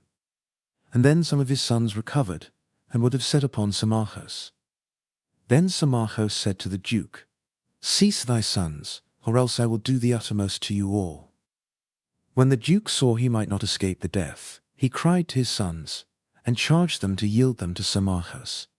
And they kneeled all down, and put the pommels of their swords to the knight, and so he received them. And they holp up their father, and so by their common assent promised unto Sir Marches never to be foes unto King Arthur. And thereupon at Whitsuntide after, to come he and his sons, and put them in the king's grace. Footnote. The story is borrowed, language and all, from the Morte d'Arthur, M.T. Even so standeth the history, fair Sir Boss. Now ye shall wit, that that very Duke and his 6 sons are they whom but few days past you also did overcome and send to Arthur's court. Why, Sandy, you can't mean it. An I speak not sooth, let it be the worse for me. Well, well, well, now who would ever have thought it? 1 whole duke and 6 dukelets? Why, Sandy, it was an elegant haul. Knight-errantry is a most chuckle-headed trade, and it is tedious hard work too, but I begin to see that there is money in it, after all, if you have luck. Not that I would ever engage in it as a business, for I wouldn't. No sound and legitimate business can be established on a basis of speculation. A successful whirl in the knight-errantry line. Now, what is it when you blow away the nonsense and come down to the cold facts? It's just a corner in pork, that's all, and you can't make anything else out of it. You're rich, yes, suddenly rich, for about a day, maybe a week. Then somebody corners the market on you, and down goes your bucket shop. Ain't that so, Sandy? Whithersoever it be that my mind miscarrieth, bewraying simple language in such sort, that the words do seem to come endlong and overthwart. There's no use in beating about the bush and trying to get around it that way, Sandy. It's so. Just as I say. I know it's so. And moreover, when you come right down to the bedrock, knight-errantry is worse than pork. For whatever happens, the pork's left, and so somebody's benefited anyway. But when the market breaks in a knight-errantry whirl, and every knight in the pool passes in his checks, what have you got for assets? Just a rubbish pile of battered corpses, and a barrel or two of busted hardware. Can you call those assets? Give me pork, every time. Am I right? Ah, peradventure, my head being distraught by the manifold matters whereunto the confusions of these but late adventured haps and fortunings, whereby not I alone, nor you alone, but every each of us meseemeth. No, it's not your head, Sandy. Your head's all right, as far as it goes, but you don't know business. That's where the trouble is. It unfits you to argue about business, and you're wrong to be always trying. However, that aside, it was a good haul anyway, and will breed a handsome crop of reputation in Arthur's court. And speaking of the cowboys, what a curious country this is for women and men that never get old. Now there's Morgan le Fay, as fresh and young as a Vassar pullet, to all appearances, and here is this old Duke of the South Marches still slashing away with sword and lance at his time of life, after raising such a family as he has raised. As I understand it, Sir Gawain killed 7 of his sons, and still he had 6 left for Sir Marthac and me to take into camp. It was the first time I ever struck a still place in her. The mill had shut down for repairs, or something. Chapter 20. The O'Greys, Castle. Between 6 and 9 we made 10 miles, which was plenty for a horse carrying triple, man, woman, and armour. Then we stopped for a long nooning under some trees by a limpid brook. Right so came by and by a knight riding, and as he drew near he made dolorous moan, and by the words of it I perceived that he was cursing and swearing, yet nevertheless was I glad of his coming, for that I saw he bore a bulletin board, whereon in letters all of shining gold was writ, Furatorsons prophylactic toothbrush fit.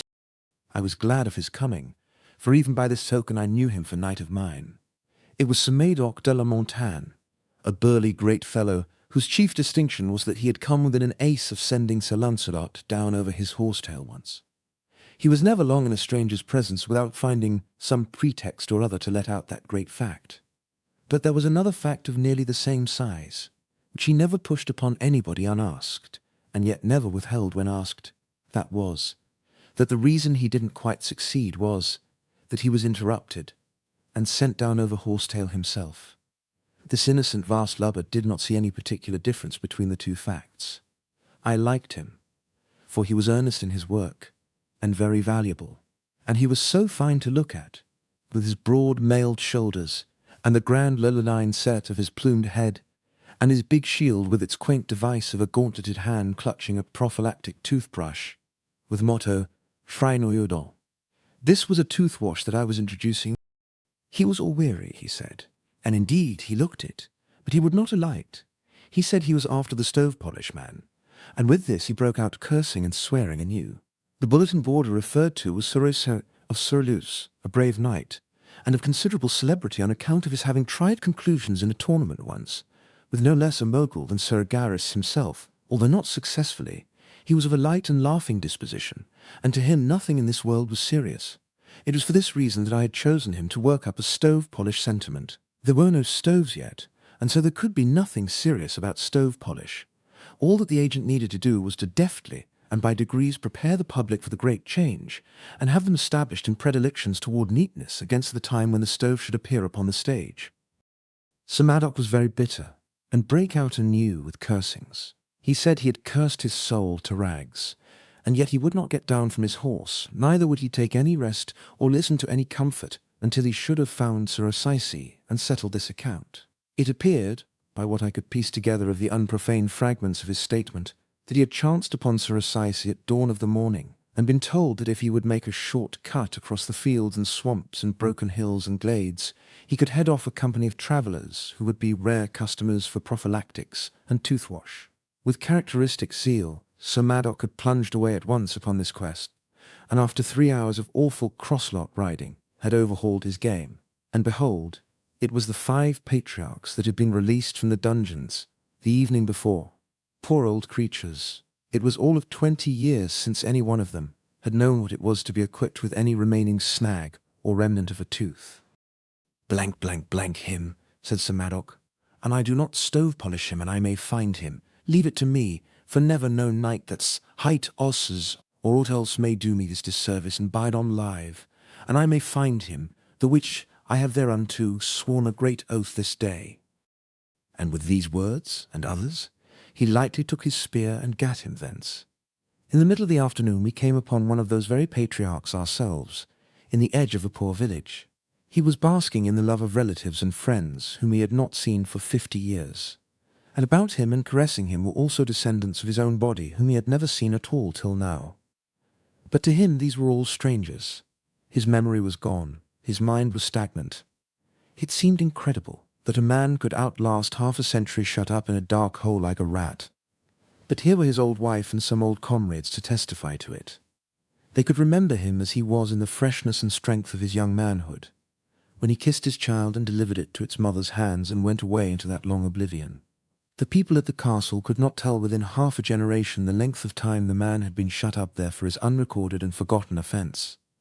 But this old wife knew, and so did her old child, who stood there among her married sons and daughters trying to realize a father who had been to her, a name, a thought, a formless image, a tradition, all her life, and now was suddenly concreted into actual flesh and blood, and set before her face.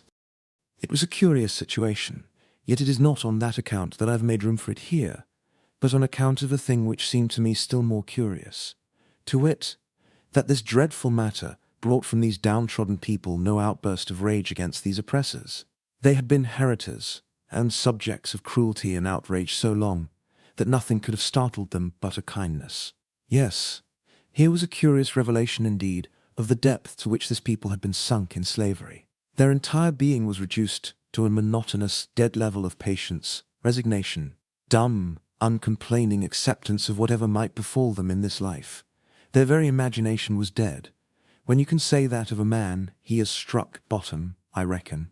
There is no lower deep for him. I rather wished I had gone some other road.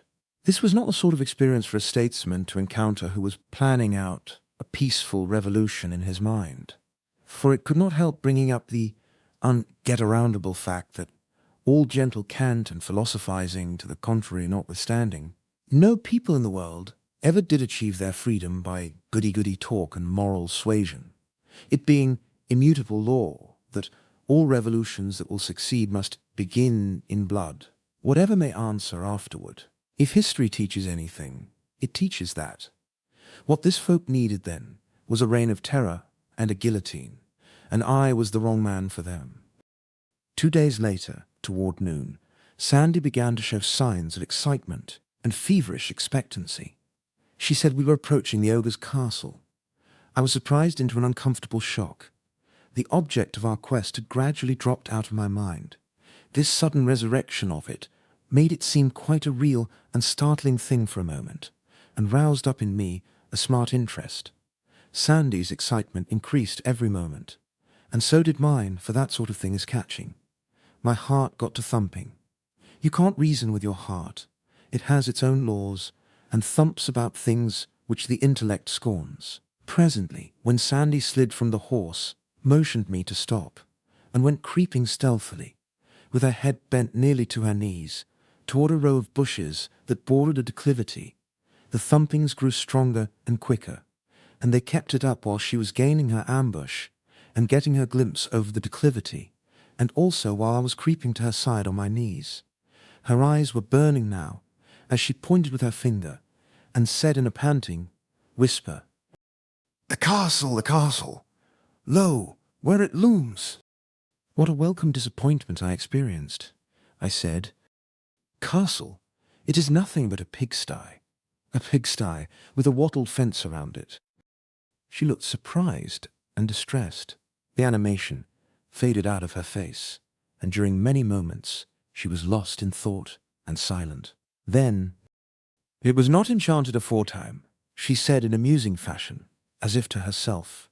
And how strange is this marvel, and how awful, that to the one perception it is enchanted and dight in a base and shameful aspect.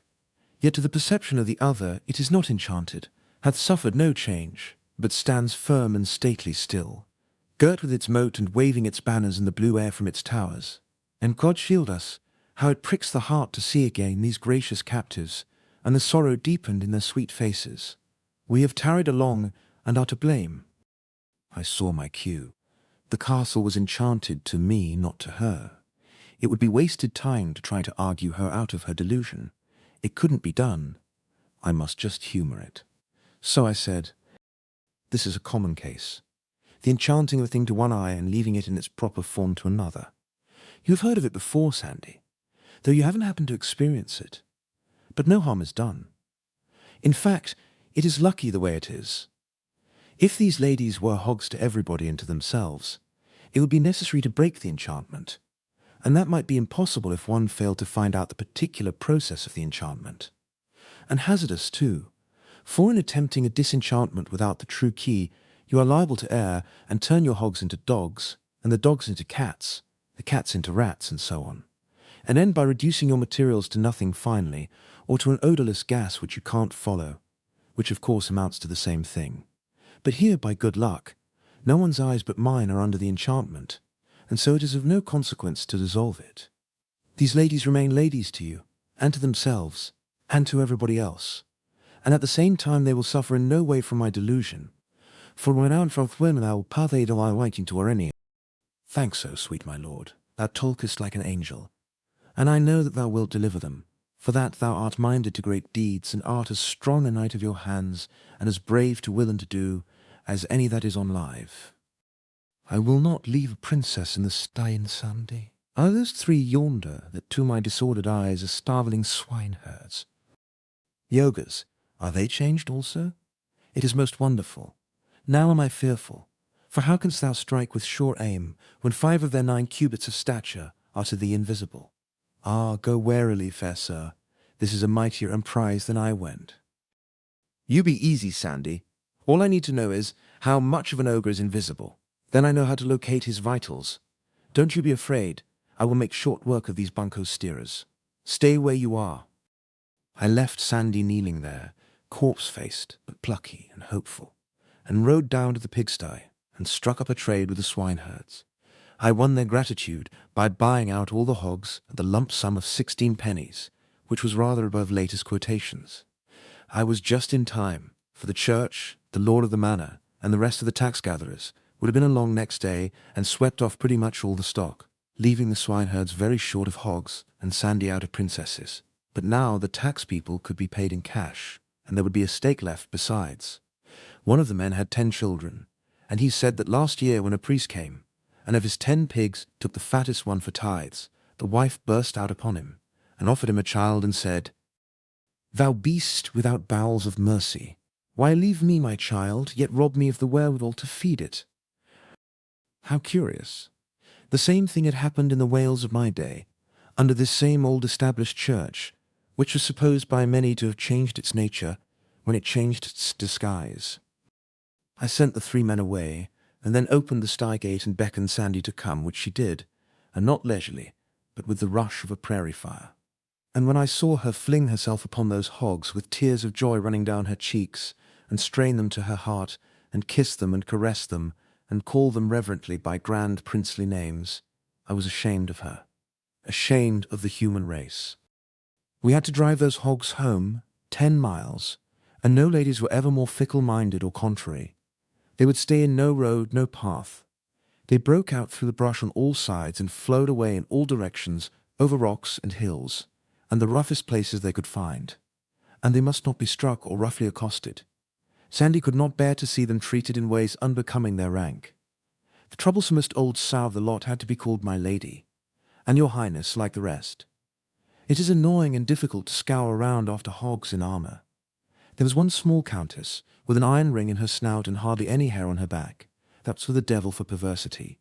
She gave me a race of an hour, over all sorts of country, and then we were right where we had started from, having made not a rod of real progress. I seized her at last by the tail, and brought her along squealing. When I overtook Sandy, she was horrified, and said it was in the last degree indelicate to drag a countess by her. We got the hogs home just at dark. Most of them.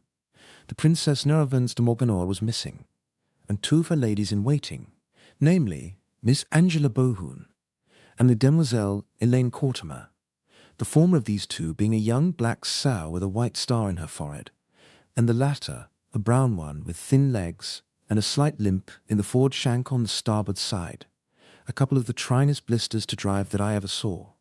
Also among the missing were several mere baronesses, and I wanted them to stay missing. But no, all that sausage meat had to be found, so servants were sent out with torches to scour the woods and hills to that end. Of course, the whole drove was housed in the house, and, great guns, well, I never saw anything like it, nor ever heard anything like it, and never smelt anything like it. It was like an insurrection in a gasometer. Chapter 21. The Pilgrims. When I did get to bed at last, I was unspeakably tired. The stretching out and the relaxing of the long tense muscles, how luxurious, how delicious, but that was as far as I could get. Sleep was out of the question for the present. The ripping and tearing and squealing of the nobility up and down the halls and corridors was pandemonium come again, and kept me broad awake. Being awake, my thoughts were busy, of course, and mainly they busied themselves with Sandy's curious delusion. Here she was, as sane a person as the kingdom could produce, and yet, from my point of view, she was acting like a crazy woman. My land, the power of training, of influence, of education, it can bring a body up to believe anything. I had to put myself in Sandy's place to realize that she was not a lunatic. Yes, and put her in mine, to demonstrate how easy it is to seem a lunatic to a person who has not been taught as you have been taught. If I had told Sandy I had seen a wagon, uninfluenced by enchantment, spin along 50 miles an hour, had seen a man, unequipped with magic powers, get into a basket and soar out of sight among the clouds, and had listened, without any necromancer's help, to the conversation of a person who was several hundred miles away, Sandy would not merely have supposed me to be crazy, she would have thought she knew it. Everybody around her believed in enchantments. Nobody had any doubts. To doubt that a castle could be turned into a sty, and its occupants into hogs, would have been the same as my doubting among Connecticut people the actuality of the telephone and its wonders, and in both cases would be absolute proof of a diseased mind and unsettled reason. Yes, Sandy was sane, that must be admitted. If I also would be sane, to Sandy, I must keep my superstitions about unenchanted and unmiraculous locomotives, balloons and telephones, to myself. Also I believed that the world was not flat, and hadn't pillars under it to support it, nor a canopy over it to turn off a universe of water that occupied all space above. But as I was the only person in the kingdom afflicted with such impious and criminal opinions, I recognized that it would be good wisdom to keep quiet about this matter too, if I did not wish to be suddenly shunned and forsaken by everybody as a madman. The next morning Sandy assembled the swine in the dining room and gave them their breakfast, waiting upon them personally, and manifesting in every way the deep reverence which the natives of her island, ancient and modern, have always felt for rank, let its outward casket and the mental and moral contents be what they may. I could have eaten with the hogs if I had had birth approaching my lofty official rank, but I hadn't, and so accepted the unavoidable slight, and made no complaint. Sandy and I had our breakfast at the second table. The family were not at home. I said, "How many are in the family, Sandy? And where do they keep themselves?" "Family? Do you mean?" "Yes." Which family, good my lord? "Why, this family. Your own family." "Sooth to say, I understand you not. I have no family." "No family? Why, Sandy, isn't this your homely new? Now how indeed might that be?" "I have no home." Well then, whose house is this? "Ah, wit you well I would tell you and I knew myself." "Come, you don't even know these people? Then who invited us here?" None invited us, we but came, that is all. "Why, woman, this is a most extraordinary performance. The effrontery of it is beyond admiration. We blandly march into a man's house and cram it full of the only really valuable nobility the sun has yet discovered in the earth. And then it turns out that we don't even know the man's name. How did you venture to take this extravagant liberty? I supposed, of course, it was your home. What will the man say?" What will he say? Forsooth, what can he say but give thanks? "Thanks for what?"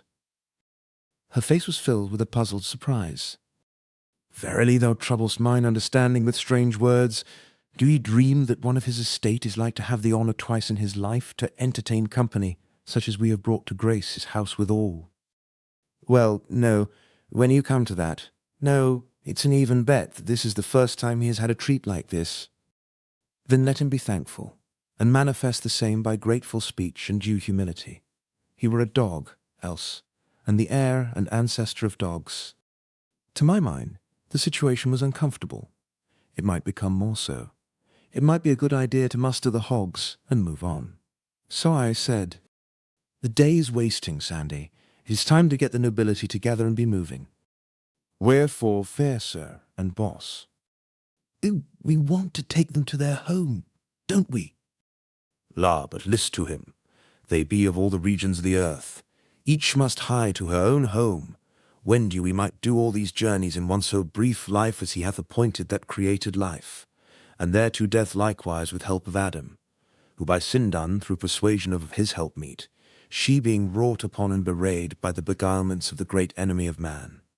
That serpent hight Satan, aforetime consecrated and set apart unto that evil work by overmastering spite and envy, begotten in his heart through fell ambitions that did blight and mildew in nature, erst so white and pure, when so it hove with the shining multitudes its brethren born in glade and shade of that fair heaven, wherein all such as native be to that rich estate, and— "Great Scott!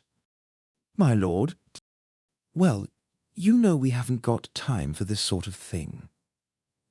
Don't you see, we could distribute these people around the earth in less time than it is going to take you to explain that we can't. We mustn't talk now, we must act. You want to be careful. You mustn't let your mill get the start of you that way. At a time like this, to business now, and sharp's the word. Who is to take the aristocracy home? Even their friends. These will come for them from the far parts of the earth." This was lightning from a clear sky, for unexpectedness, and the relief of it was like pardon to a prisoner. She would remain to deliver the goods, of course. Well then, Sandy, as our enterprise is handsomely and successfully ended, I will go home and report. And if ever another one, I also am ready. I will go with thee. This was recalling the pardon. How? You will go with me? Why should you? Will I be traitor to my knight, dost think? That were dishonour. I may not part from thee, until in knightly encounter in the field some overmatching champion shall fairly win and fairly wear me. I were to blame, and I thought that that might ever hap. Elected for the long term, I said to myself, I may as well make the best of it. So then I spoke up and said, "All right, let us make a start."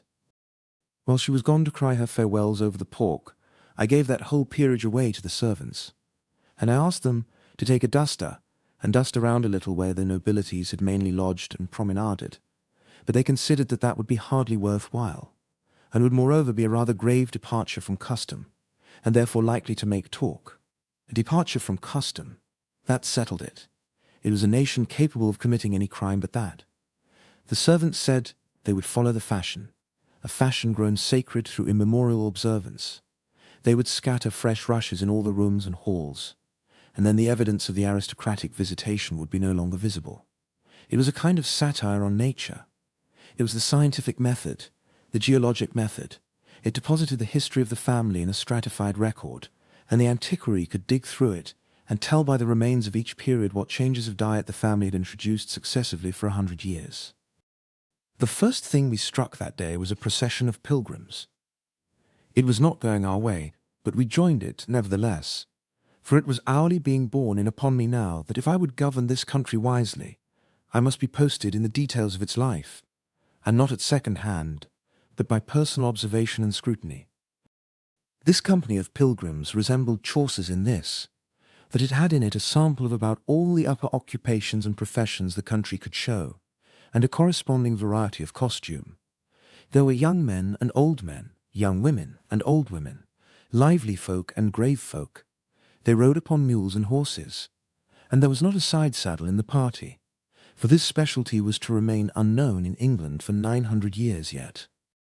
It was a pleasant, friendly, sociable herd, pious, happy, merry, and full of unconscious coarsenesses and innocent indecencies.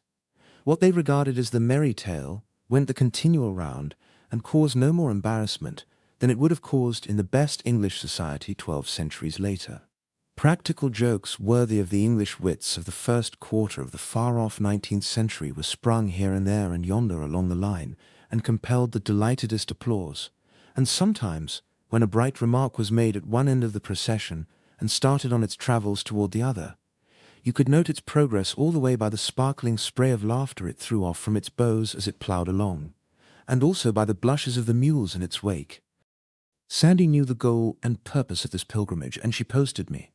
She said, "They journey to the Valley of Holiness, for to be blessed of the godly hermits, and drink of the miraculous waters, and be cleansed from sin."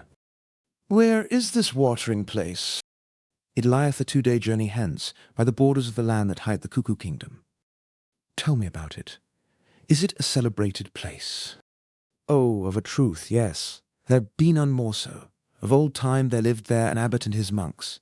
Belike were none in the world more holy than these, for they gave themselves to study of pious books, and spoke not the one to the other, or indeed to any, and ate decayed herbs and naught thereto, and slept hard, and prayed much, and washed never. Also they wore the same garment, until it fell from their bodies through age and decay. Right so came they to be known of all the world by reason of these holy austerities, and visited by rich and poor, and reverenced." "Proceed." "But always there was lack of water there, whereas upon a time the holy abbot prayed, and for answer a great stream of clear water burst forth by miracle in a desert place. Now were the fickle monks tempted of the fiend, and they wrought with their abbot unceasingly by beggings and beseechings that he would construct a bath. And when he was become aweary and might not resist more, he said, 'Have ye your will, then?' and granted that they asked. Now mark thou what is to forsake the ways of purity the which he loveth, and wanton with such as be worldly and in offence. These monks did enter into the bath, and come thence washed as white as snow. And lo, in that moment his sign appeared, a miraculous rebuke, for his insulted waters ceased to flow, and utterly vanished away. They fared mildly, Sandy, considering how that kind of crime is regarded in this country. Belike, but it was their first sin, and they had been of perfect life for long, and differing in naught from the angels. Prayers, tears, torturings of the flesh, all was vain to beguile that water to flow again.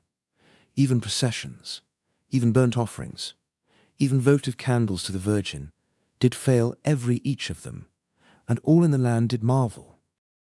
How odd, to find that even this industry has its financial panics, and at times sees its assignats and greenbacks languish to zero, and everything come to a standstill.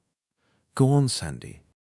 And so upon a time, after year and day, the good abbot made humble surrender and destroyed the bath. And behold, his anger was in that moment appeased, and the waters gushed richly forth again. And even unto this day they have not ceased to flow in that generous measure. Then I take it nobody has washed since.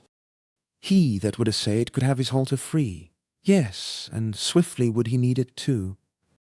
The community has prospered since, Ton. Even from that very day, the fame of the miracle went abroad into all lands. From every land came monks to join.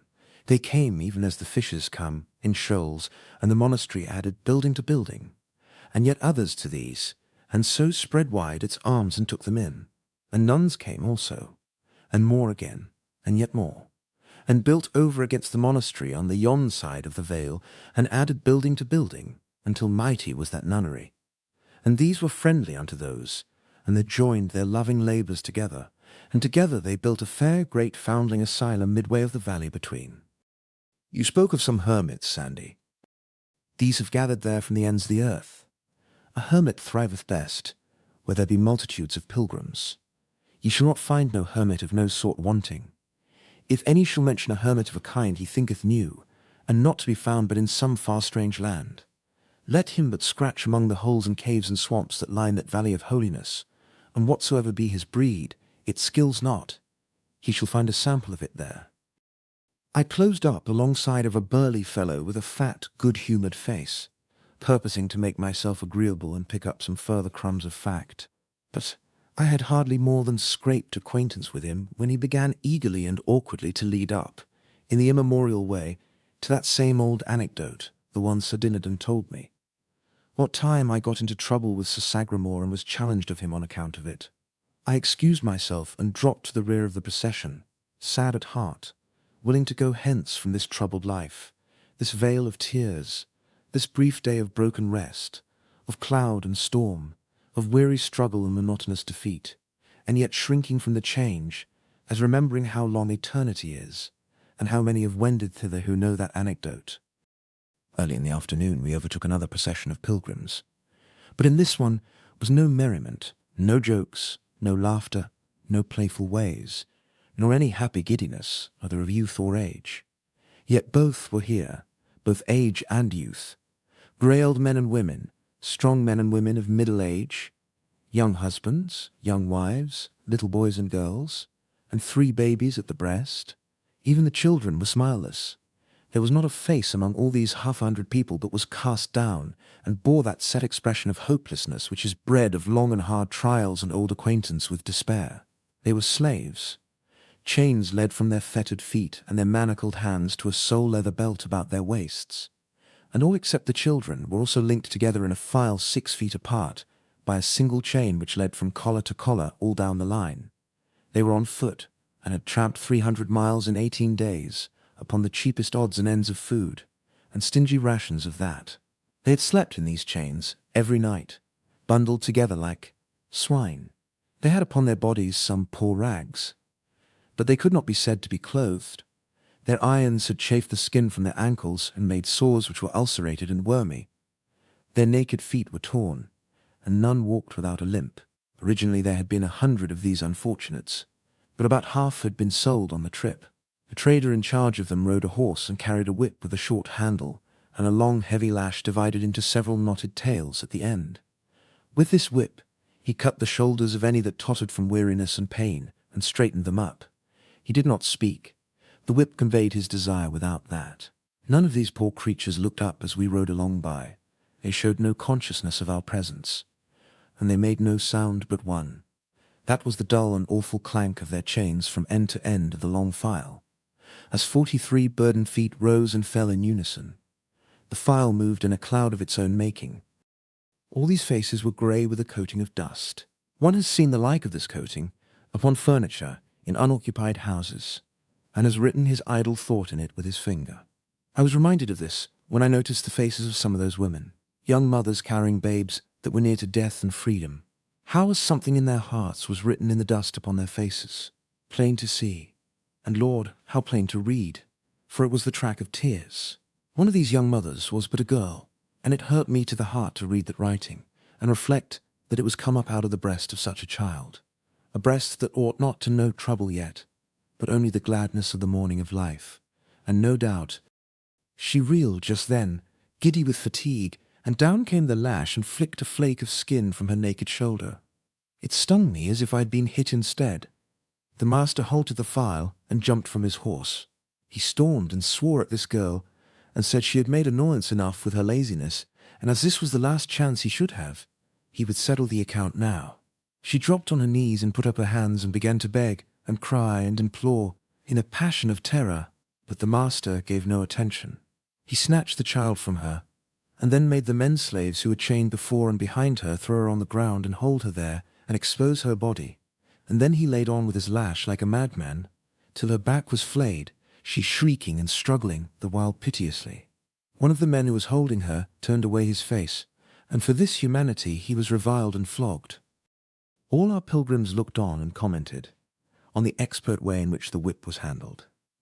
They were too much hardened by lifelong everyday familiarity with slavery to notice that there was anything else in the exhibition that invited comment. This was what slavery could do, in the way of ossifying what one may call the superior lobe of human feeling. For these pilgrims were kind-hearted people, and they would not have allowed that man to treat a horse like that. I wanted to stop the whole thing and set the slaves free, but that would not do. I must not interfere too much, and get myself a name for riding over the country's laws and the citizens' rights roughshod. If I lived and prospered, I would be the death of slavery, that I was resolved upon. But I would try to fix it, so that when I became its executioner, it should be by command of the nation. Just here was the wayside shop of a smith, and now arrived a landed proprietor, who had bought this girl a few miles back, deliverable here where her irons could be taken off. They were removed. Then there was a squabble between the gentleman and the dealer as to which should pay the blacksmith. The moment the girl was delivered from her irons, she flung herself, all tears and frantic sobbings, into the arms of the slave who had turned away his face when she was whipped. He strained her to his breast and smothered her face and the child's with kisses, and washed them with the rain of his tears. I suspected. I inquired. Yes, I was right. It was husband and wife. They had to be torn apart by force.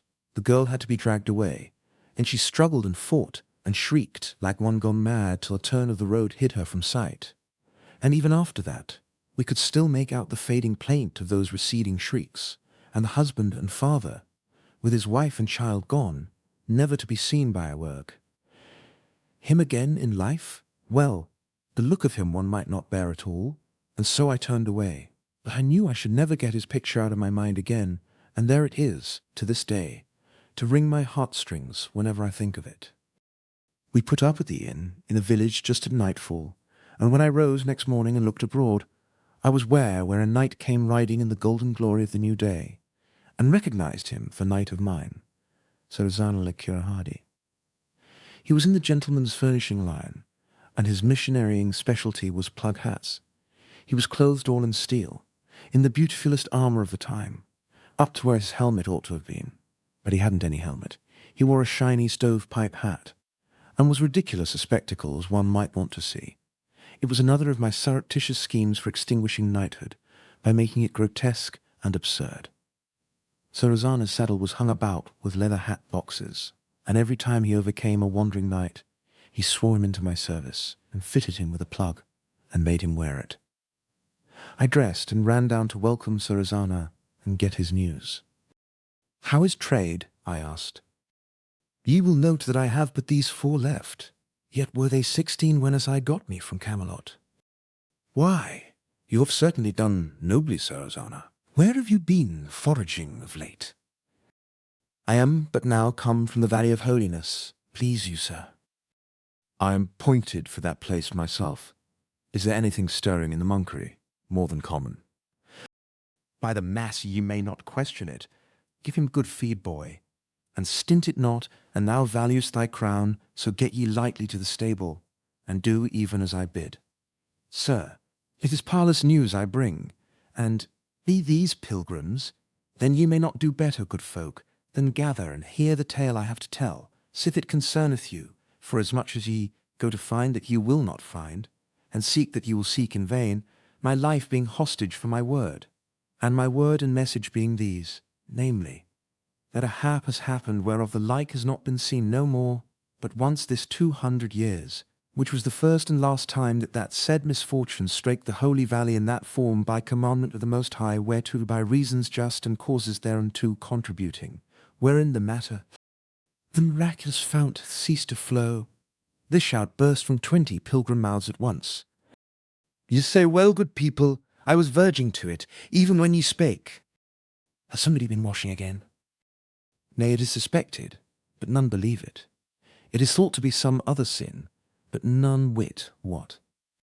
How are they feeling about the calamity? None may describe it in words. The fount is these 9 days dry, the prayers that did begin then, and the lamentations in sackcloth and ashes, and the holy processions, none of these have ceased nor night nor day. And so the monks and the nuns and the foundlings be all exhausted, and do hang up prayers writ upon parchment, sith that no strength is left in man to lift up voice. And at last they sent for thee, Sir Boss, to try magic and enchantment.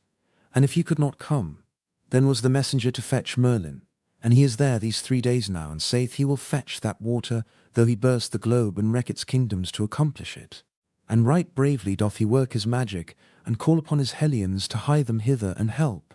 But not a whiff of moisture hath he started yet, even so much as might qualify as mist upon a copper mirror. And ye count not the barrows wet, he sweateth betwixt sun and sun over the dire labours of his task. And if ye... Breakfast was ready. As soon as it was over, I showed to Sir Ozana these words which I had written on the inside of his hat: Chemical Department, Laboratory Extension, Section G, PXX. Send 2 of first size, 2 of number 3, and 6 of number 4, together with the proper complimentary details, and 2 of my trained assistants. And I said, Now get you to Camelot as fast as you can fly, brave knight, and show the writing to Clarence, and tell him to have these required matters in the Valley of Holiness with all possible dispatch. I will well, Sir Boss. And he was off. Chapter 20. The Holy Fountain. The pilgrims were human beings. Otherwise, they would have acted differently. They had come a long and difficult journey, and now when the journey was nearly finished, and they learned that the main thing they had come for had ceased to exist, they didn't do as horses, or cats, or angleworms would probably have done. Turn back and get at something profitable. No, anxious as they had before been to see the miraculous fountain, they were as much as 40 times as anxious now to see the place where it had used to be. There is no accounting for human beings. We made good time, and a couple of hours before sunset we stood upon the high confines of the Valley of Holiness, and our eyes swept it from end to end and noted its features. That is, its large features. These were the 3 masses of buildings. They were distant and isolated temporalities, shrunken to toy constructions in the lonely waste of what seemed a desert, and was. Such a scene is always mournful, it is so impressively still, and looks so steeped in death. But there was a sound here which interrupted the stillness, and only to add to its mournfulness.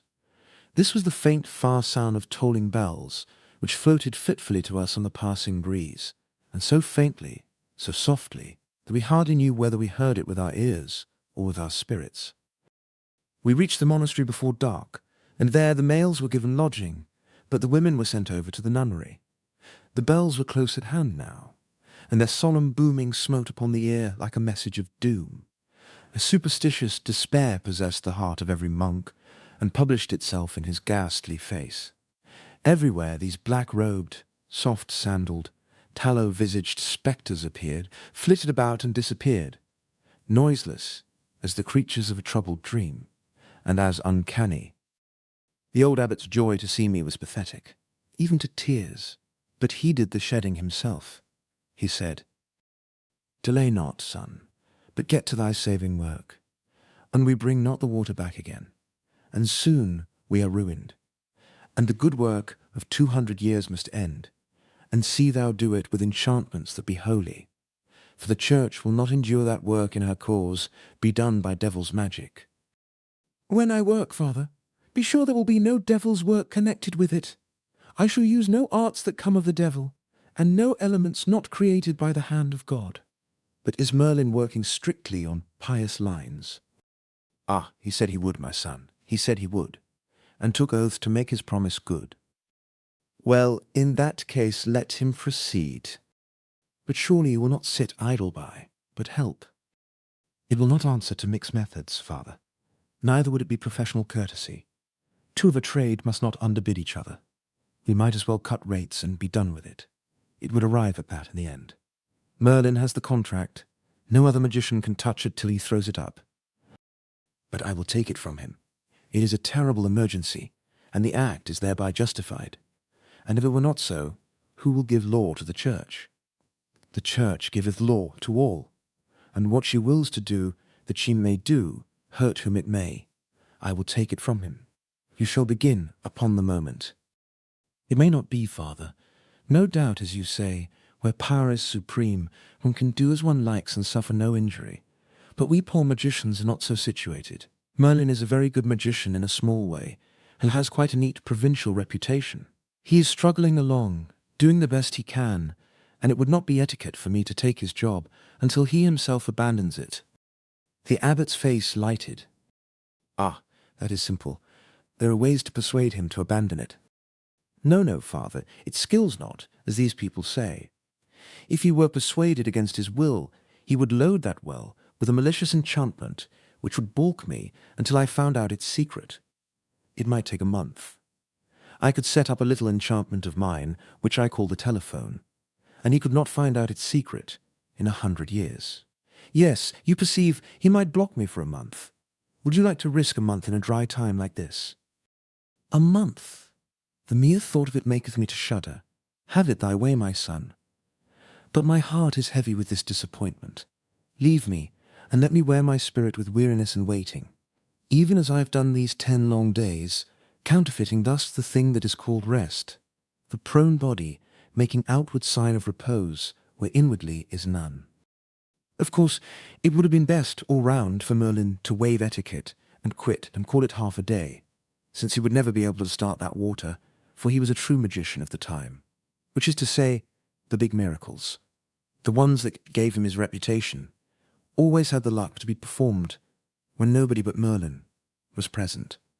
He couldn't start this well with all this crowd around to see. A crowd was as bad for a magician's miracle in that day as it was for a spiritualist's miracle in mine.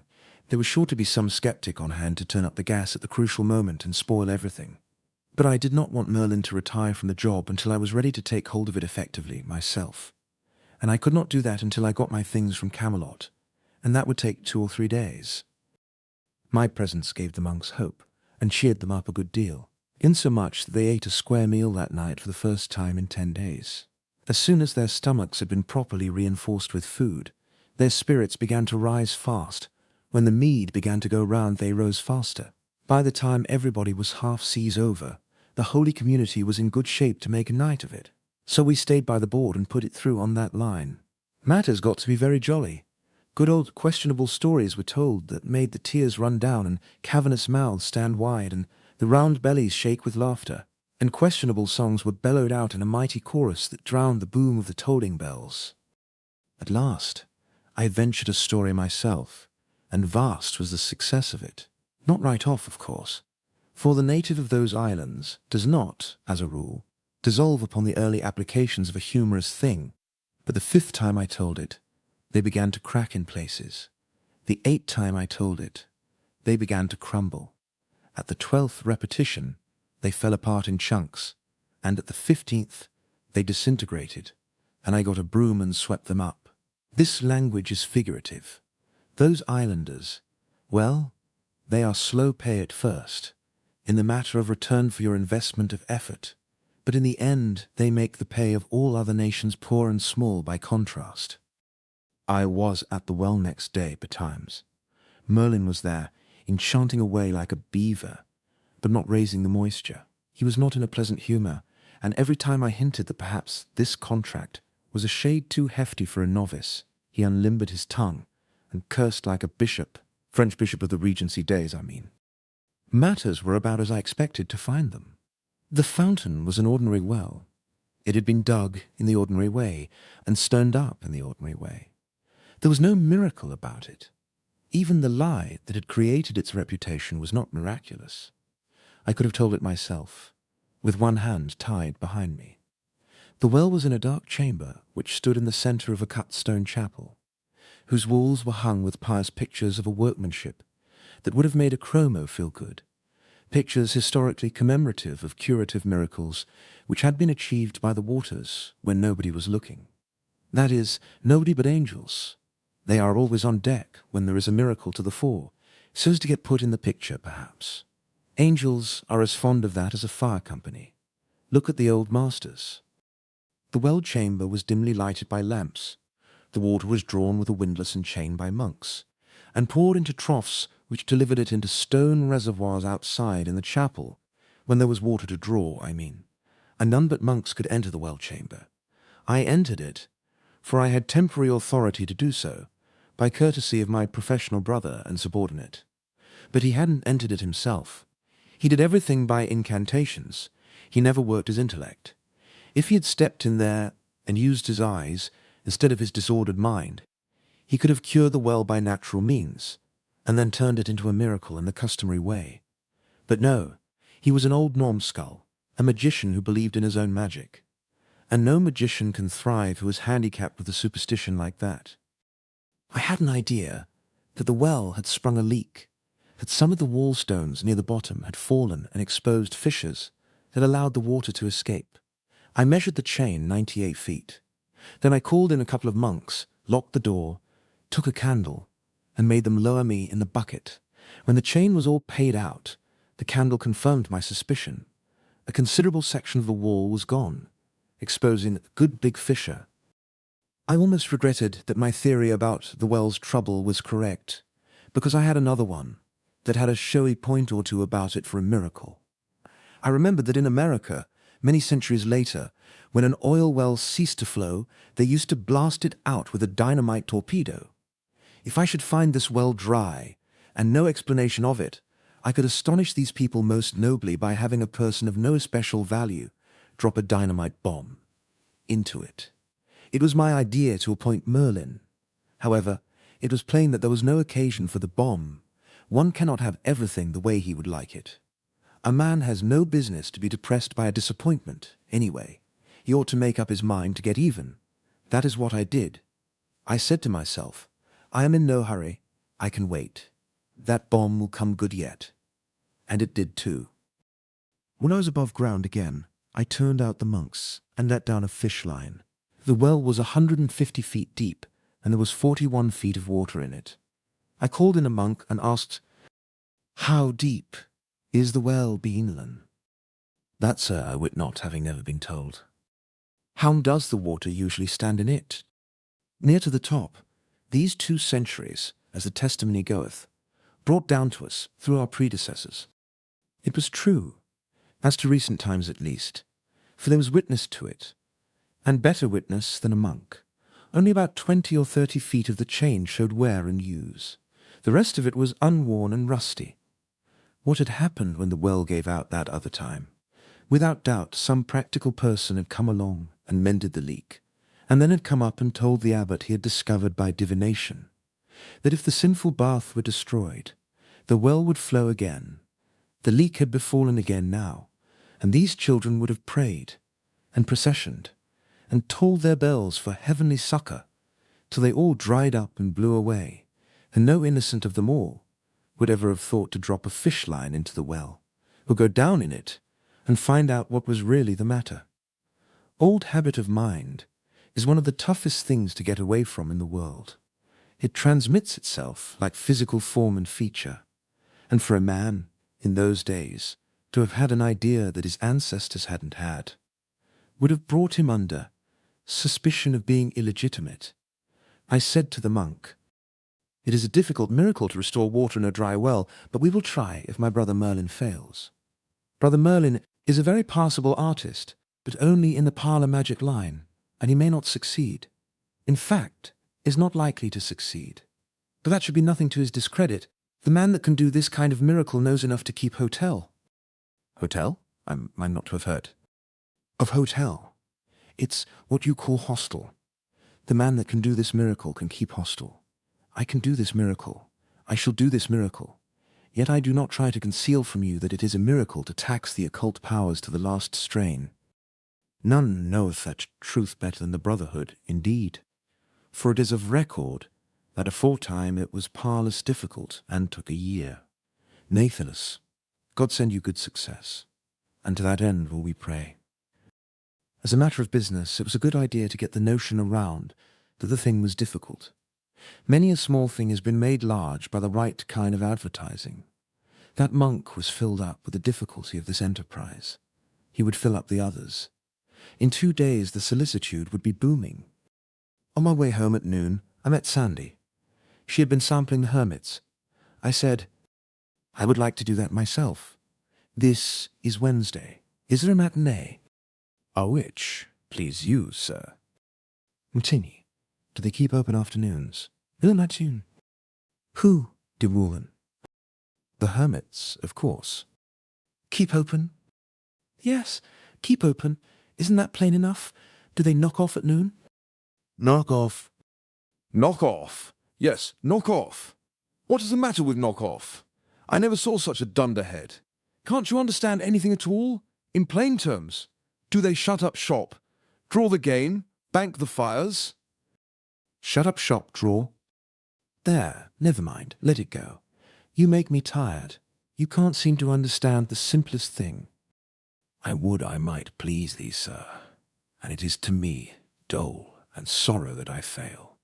Albeit sith I am but a simple damsel, and taught of none, being from the cradle unbaptized in those deep waters of learning, that do anoint with a sovereignty him that partaketh of that most noble sacrament, investing him with reverent state to the mental eye of the humble mortal, who by bar and lack of that great consecration seeth in his own unlearned estate but a symbol of that other sort of lack and loss, which men do publish to the pitying eye with sackcloth trappings, whereon the ashes of grief do lie bepowdered and bestrewn.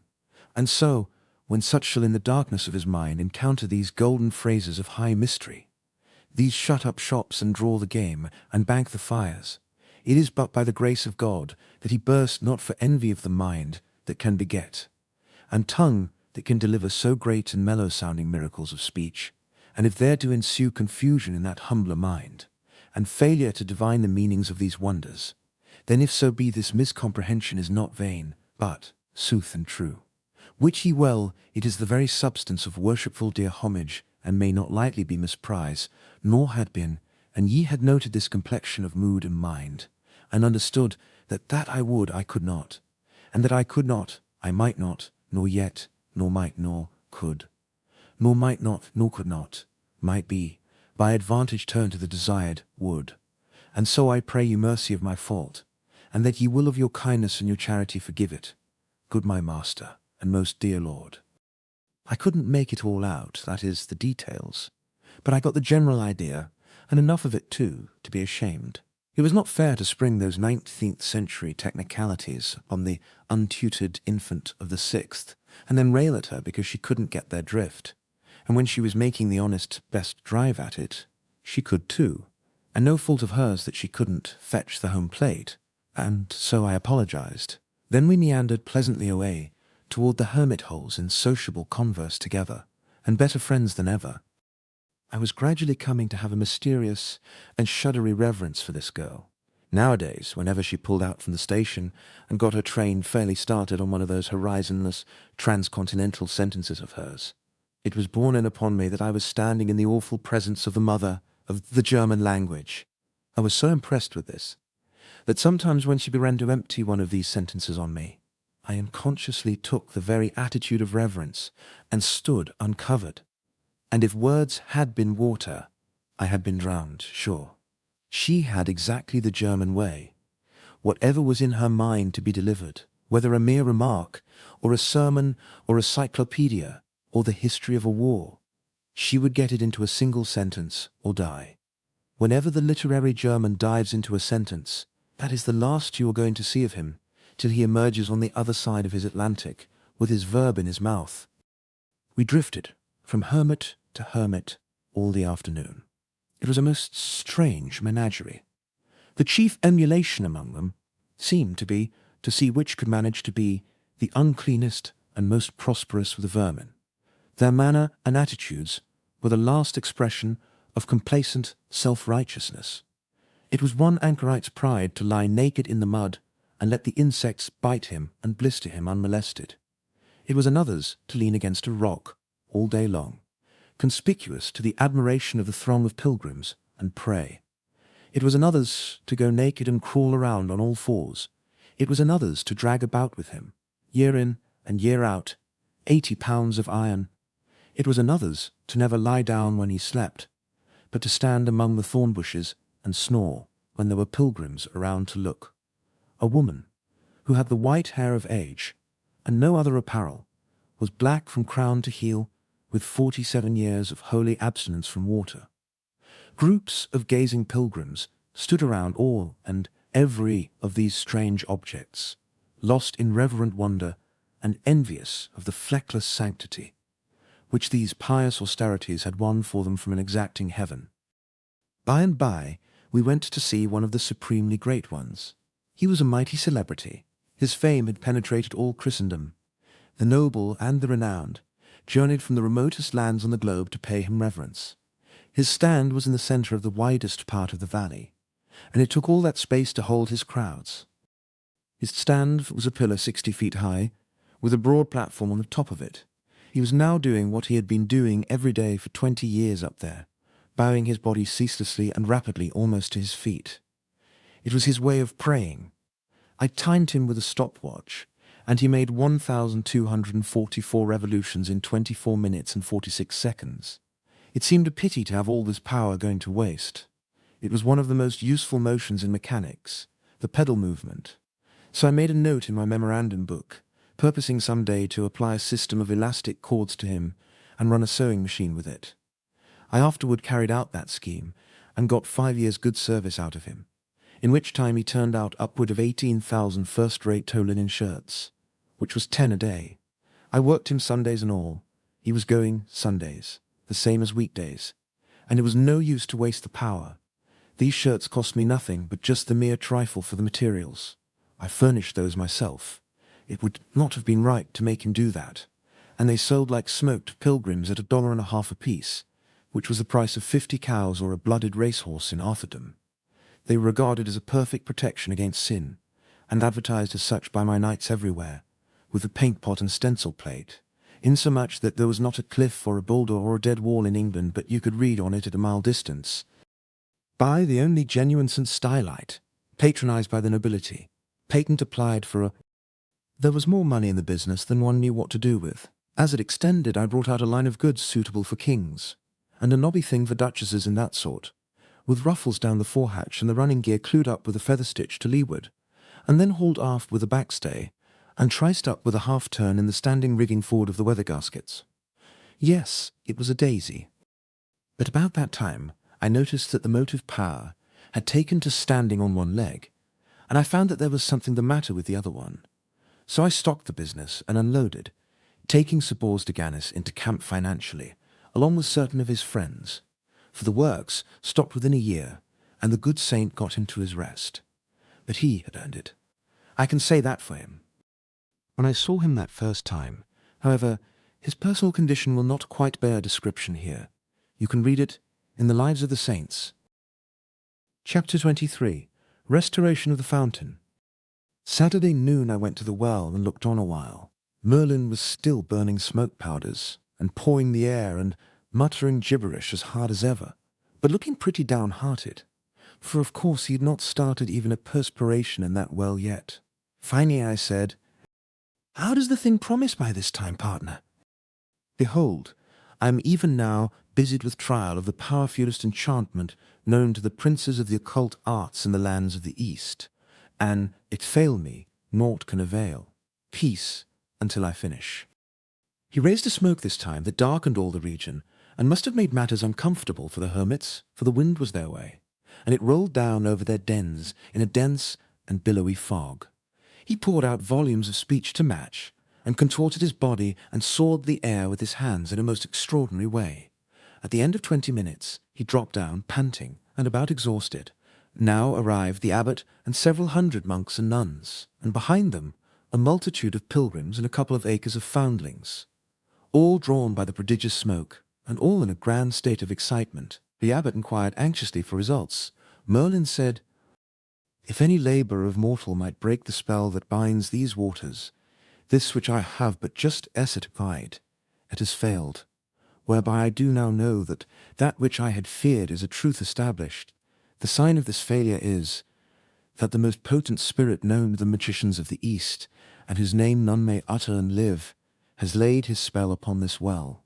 The mortal does not breathe, nor ever will, who can penetrate the secret of that spell, and without that secret none can break it.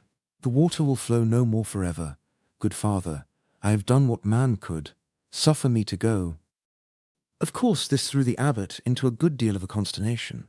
He turned to me with the signs of it in his face, and said, "You have heard him. Is it true?"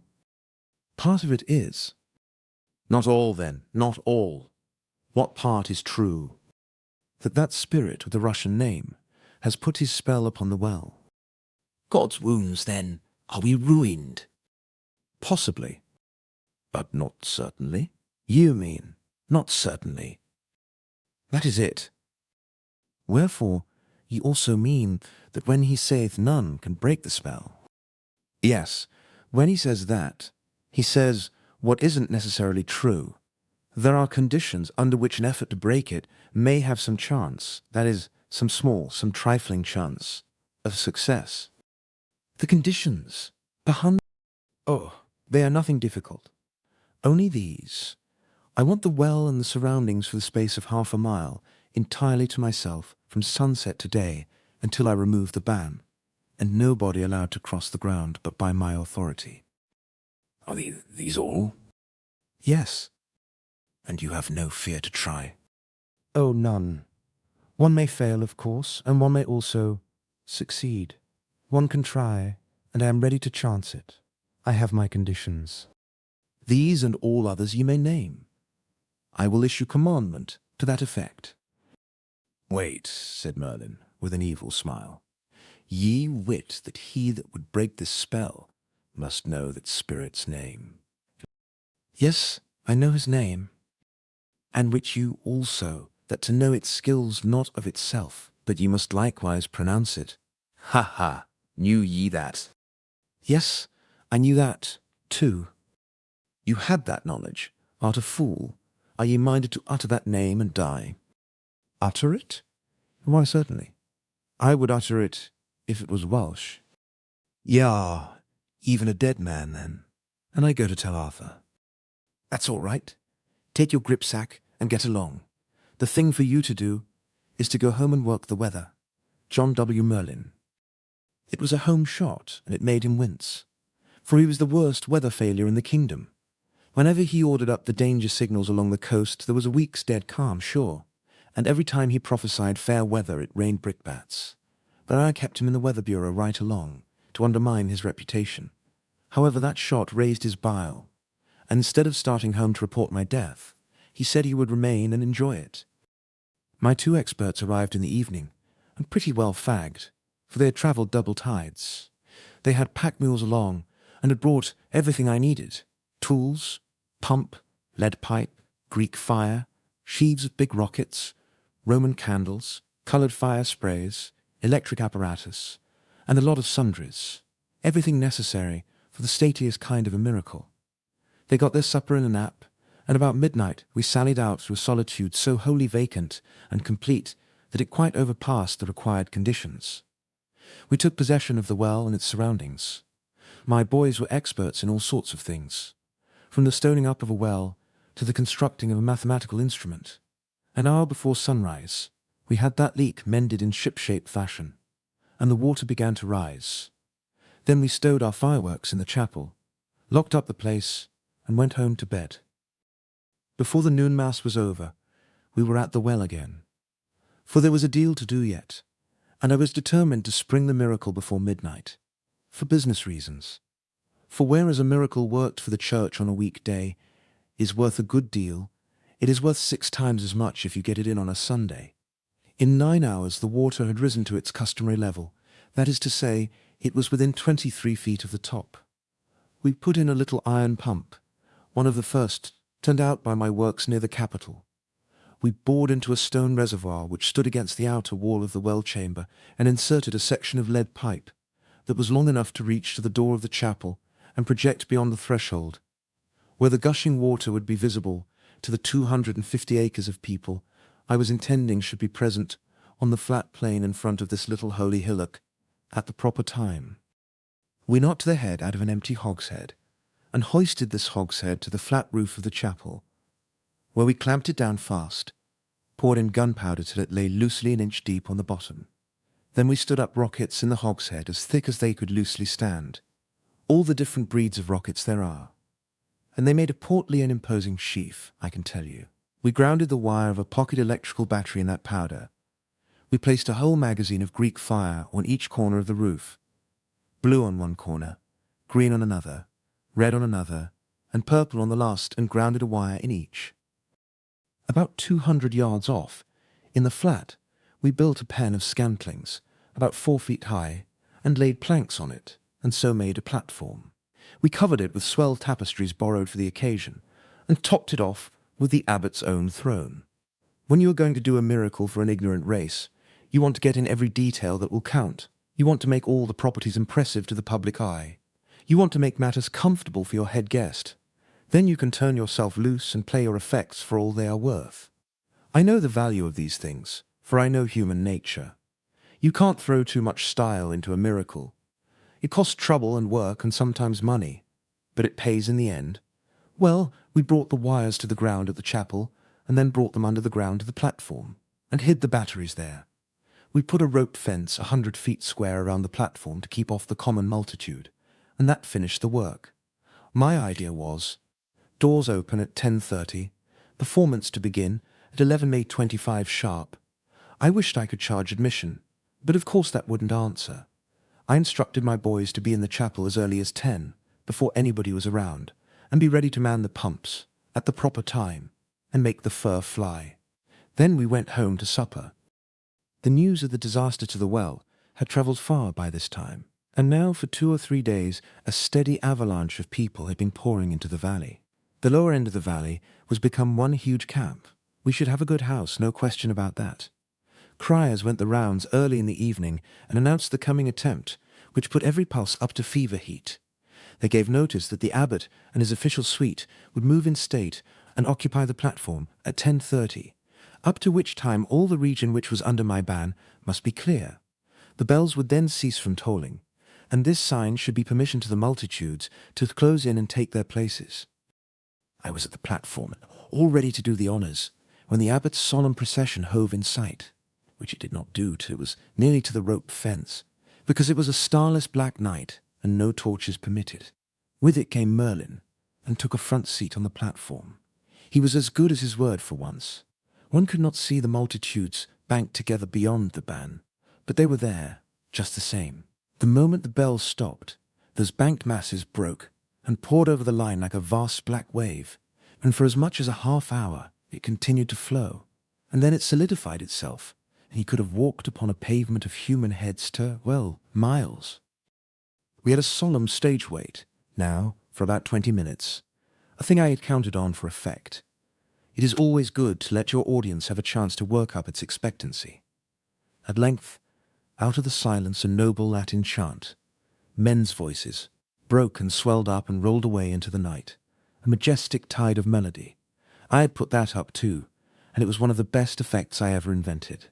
When it was finished, I stood up on the platform and extended my hands abroad. For 2 minutes, with my face uplifted, that always produces a dead hush, and then slowly pronounced this ghastly word with a kind of awfulness which caused hundreds to tremble, and many women to faint. Konstantinopolitanische Dudelsachs-Pfeifenmachersgesellschaft. Just as I was moaning out the closing hunks of that word, I touched off one of my electric connections, and all that murky world of people stood revealed in a hideous blue glare. It was immense, that effect. Lots of people shrieked, women curled up and quit in every direction, foundlings collapsed by platoons. The abbot and the monks crossed themselves nimbly, and their lips fluttered with agitated prayers. Merlin held his grip, but he was astonished clear down to his corns. He had never seen anything to begin with that before. Now was the time to pile in the effects. I lifted my hands and groaned out this word as it were in agony. Nihilist and dynamit yatakai. Sprengungsabwagling, and turned on the red fire. You should have heard that Atlantic of people moan and howl when that crimson hell joined the blue. After 60 seconds I shouted, Transvaal, Tropen, Tropen, Transport, Trampel, Tye, Betrauens, Tran, Tragedie, and lit up the green fire. After waiting only 40 seconds this time, I spread my arms abroad and thundered out the devastating syllables of this word of words. Mekamusel mannen massen Menschen moed amon mutamama monunsmanten machan. And whirled on the purple glare. There they were, all going at once. Red, blue, green, purple. 4 furious volcanoes pouring vast clouds of radiant smoke aloft, and spreading a blinding rainbowed noonday to the furthest confines of that valley. In the distance, one could see that fellow on the pillar standing rigid against the background of sky. His seesaw stopped for the first time in 20 years. I knew the boys were at the pump now and ready. So I said to the abbot, The time has come, Father. I am about to pronounce the dread name and command the spell to dissolve. You want to brace up and take hold of something. Then I shouted to the people, Behold, in another minute the spell will be broken, or no mortal can break it. If it break, all will know it, for you will see the sacred water gush from the chapel door. I stood a few moments to let the hearers have a chance to spread my announcement to those who couldn't hear, and so convey it to the furthest ranks. Then I made a grand exhibition of extra posturing and gesturing, and shouted, Lo, I command the fell spirit that possesses the holy fountain to now disgorge into the skies all the infernal fires that still remain in him, and straightway dissolve his spell, and flee hence to the pit, there to lie bound 1,000 years. By his own dread name I command it, BGWJG Worcester. Then I touched off the hogshead of rockets, and a vast fountain of dazzling lances of fire vomited itself toward the zenith with a hissing rush, and burst in mid-sky into a storm of flashing jewels. One mighty groan of terror started up from the massed people, then suddenly broke into a wild hosanna of joy. For there, fair and plain in the uncanny glare, they saw the freed water leaping forth. The old abbot could not speak a word, for tears and the chokings in his throat. Without utterance of any sort, he folded me in his arms and mashed me. It was more eloquent than speech, and harder to get over too. In a country where there were really no doctors that were worth a damaged nickel. You should have seen those acres of people throw themselves down in that water and kiss it, and pet it, and fondle it, and talk to it as if it were alive, and welcome it back with the dear names they gave their darlings, just as if it had been a friend who was long gone away and lost, and was come home again. Yes, it was pretty to see, and made me think more of them than I had done before. I sent Merlin home on a shutter. He had caved in and gone down like a landslide when I pronounced that fearful name, and had never come to since. He never had heard that name before, neither had I, but to him it was the right one. Any jumble would have been the right one. He admitted, afterward, that that spirit's own mother could not have pronounced that name better than I did. He never could understand how I survived it, and I didn't tell him. It is only young magicians that give away a secret like that. Merlin spent 3 months working enchantments to try to find out the deep trick of how to pronounce that name and outlive it. But he didn't arrive. When I started to the chapel, the populace uncovered and fell back reverently to make a wide way for me, as if I had been some kind of a superior being. And I was. I was aware of that. I took along a night shift of monks, and taught them the mystery of the pump, and set them to work. For it was plain that a good part of the people out there were going to sit up with the water all night. Consequently, it was but right that they should have all they wanted of it. To those monks that pump was a good deal of a miracle itself, and they were full of wonder over it, and of admiration, too, of the exceeding effectiveness of its performance. It was a great night, an immense night. There was reputation in it. I could hardly get to sleep for glorying over it. Chapter 24. A Rival Magician. My influence in the Valley of Holiness was something prodigious now. It seemed worthwhile to try to turn it to some valuable account. The thought came to me the next morning, and was suggested by my seeing one of my knights who was in the soap line come riding in. According to history, the monks of this place 2 centuries before had been worldly minded enough to want to wash. It might be that there was a leaven of this unrighteousness still remaining. So I sounded a brother. Wouldn't you like a bath?" He shuddered at the thought of the peril of it to the well, but he said with feeling, "One needs not to ask that of a poor body who has not known that blessed refreshment sith that he was a boy. Would God I might wash me, but it may not be, fair sir. Tempt me not, it is forbidden. More." And then he sighed in such a sorrowful way that I was resolved he should have at least one layer of his real estate removed, if it sized up my whole influence and bankrupted the pile. So I went to the abbot and asked for a permit for this brother. He blenched at the idea. I don't mean that you could see him blench, for of course you couldn't see it without you scraped him, and I didn't care enough about it to scrape him, but I knew the blench was there, just the same, and within a book cover's thickness of the surface too, blenched and trembled. He said, "Ah, son, ask what else thou wilt, and it is thine, and freely granted out of a grateful heart. But this, oh this, would you drive away the blessed water again?" "No, father, I will not drive it away. I have mysterious knowledge which teaches me that there was an error that other time, when it was thought the institution of the bath banished the fountain." A large interest began to show up in the old man's face. "My knowledge informs me that the bath was innocent of that misfortune, which was caused by quite another sort of sin. These are brave words, but right welcome, if they be true." "They are true indeed. Let me build the bath again, father. Let me build it again, and the fountain shall flow forever." "You promise this, you promise it. Say the word, say you promise it." "I do promise it." "Then will I have the first bath myself. Go, get ye to your work. Tarry not, but go." I and my boys were at work, straight off. The ruins of the old bath were there yet in the basement of the monastery. Not a stone missing. They had been left just so, all these lifetimes, and avoided with a pious fear, as things accursed. In 2 days we had it all done, and the water in, a spacious pool of clear, pure water that a body could swim in. It was running water too. It came in and went out, through the ancient pipes. The old abbot kept his word, and was the first to try it.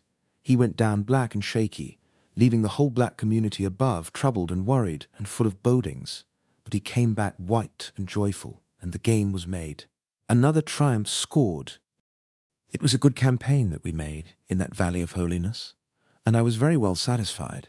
I'm ready to move on now, but I struck a disappointment. I caught a heavy cold, and it started up an old, lurking rheumatism of mine. Of course the rheumatism hunted up my weakest place and located itself there. This was the place where the abbot put his arms about me and mashed me, what time he was moved to testify his gratitude to me with an embrace. When at last I got out, I was a shadow. But everybody was full of attentions and kindnesses, and these brought cheer back into my life, and were the right medicine to help a convalescent swiftly up toward health and strength again. So I gained fast. Sandy was worn out with nursing, so I made up my mind to turn out and go a cruise alone, leaving her at the nunnery to rest up. My idea was to disguise myself as a free man of peasant degree and wander through the country a week or 2 on foot. This would give me a chance to eat and lodge with the lowliest and poorest class of free citizens on equal terms. There was no other way to inform myself perfectly of their everyday life and the operation of the laws upon it. If I went among them as a gentleman, there would be restraints and conventionalities which would shut me out from their private joys and troubles, and I should get no further than the outside shell. One morning I was out on a long walk to get up muscle for my trip, and had climbed the ridge which bordered the northern extremity of the valley, when I came upon an artificial opening in the face of a low precipice, and recognized it by its location as a hermitage which had often been pointed out to me from a distance as the den of a hermit of high renown for dirt and austerity. I knew he had lately been offered a situation in the Great Sahara, where lions and sandflies made the hermit life peculiarly attractive and difficult, and had gone to Africa to take possession. So I thought I would look in and see how the atmosphere of this den agreed with its reputation.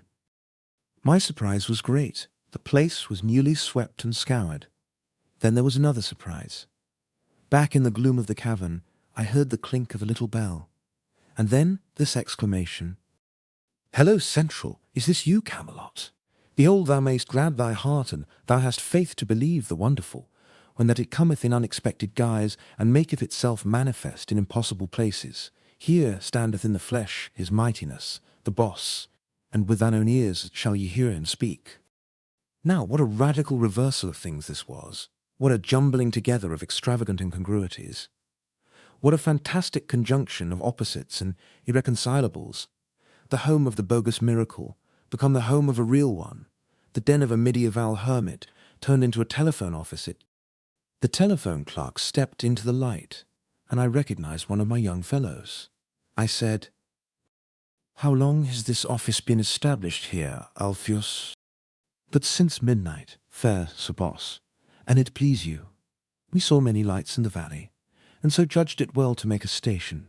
For that where so many lights be needs, must they indicate a town of goodly size." "Quite right. It isn't a town in the customary sense, but it's a good stand anyway. Do you know where you are?" Of that I have had no time to make inquiry, for when as my comradeship moved hence upon their labours, leaving me in charge, I got need to needed rest, purposing to inquire when I waked, and report the place's name to Camelot for record. "Well, this is the Valley of Holiness."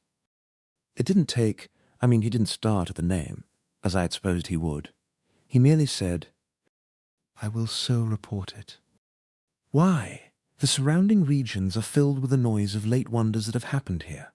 You didn't hear of them till— Ah, you will remember we move by night, and avoid speech with all. We learn naught, but that we get by the telephone from Camelot. Why, they know all about this thing. Haven't they told you anything about the great miracle of the restoration of a holy fountain?" "Oh, that. Indeed, yes. But the name of this valley doth woundily differ from the name of that one. Indeed, to differ wider were not Podv." "What was that name, then?" "The Valley of Hellishness." "That explains it. Confound a telephone, anyway. It is the very demon for conveying similarities of sound to the miracles of divergence from similarity of sense. But no matter. You know the name of the place now. Call up Camelot." He did it, and had Clarence sent for. It was good to hear my boy's voice again. It was like being home. After some affectionate interchanges, and some account of my late illness, I said, "What is new?" "The King and Queen, and many of the court do start even in this hour, to go to your valley to pay pious homage to the waters ye have restored, and cleanse themselves of sin, and see the place where the infernal spirit spouted true hell flames to the clouds, and ye listen sharply, ye may hear me wink, and hear me likewise smile, a smile, sith 'twas I that made selection of those flames from out our stock, and sent them by your order." "Does the king know the way to this place?" "The king? No, nor to any other in his realms, mayhap. But the lads that help you with your miracle will be his guide and lead the way, and appoint the places for rests at noons and sleeps at night. This will bring them here, when? Mid-afternoon, or later, the third day. Anything else in the way of news? The king hath begun the raising of the standing army ye suggested to him. 1 regiment is complete and officered. The mischief! I wanted a main hand in that myself. There is only one body of men in the kingdom that are fitted to officer a regular army. Yes, and now you will marvel to know there's not so much as one West Pointer in that regiment." "What are you talking about? Are you in earnest?" "It is truly as I have said."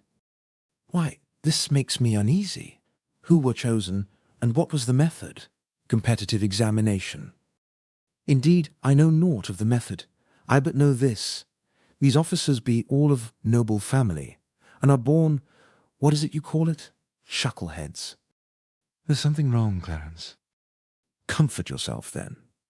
For 2 candidates for a lieutenancy do travel hence with the king. Young nobles both. And if you but wait where you are, you will hear them questioned. That is news to the purpose. I will get 1 West Pointer in anyway. Mount a man, and send him to that school with a message. Let him kill horses if necessary. But he must be there before sunset tonight and say, 'There is no need. I have laid a ground wire to the school. Pray let me connect you with it.'" It sounded good. In this atmosphere of telephones and lightning communication with distant regions, I was breathing the breath of life again, after long suffocation.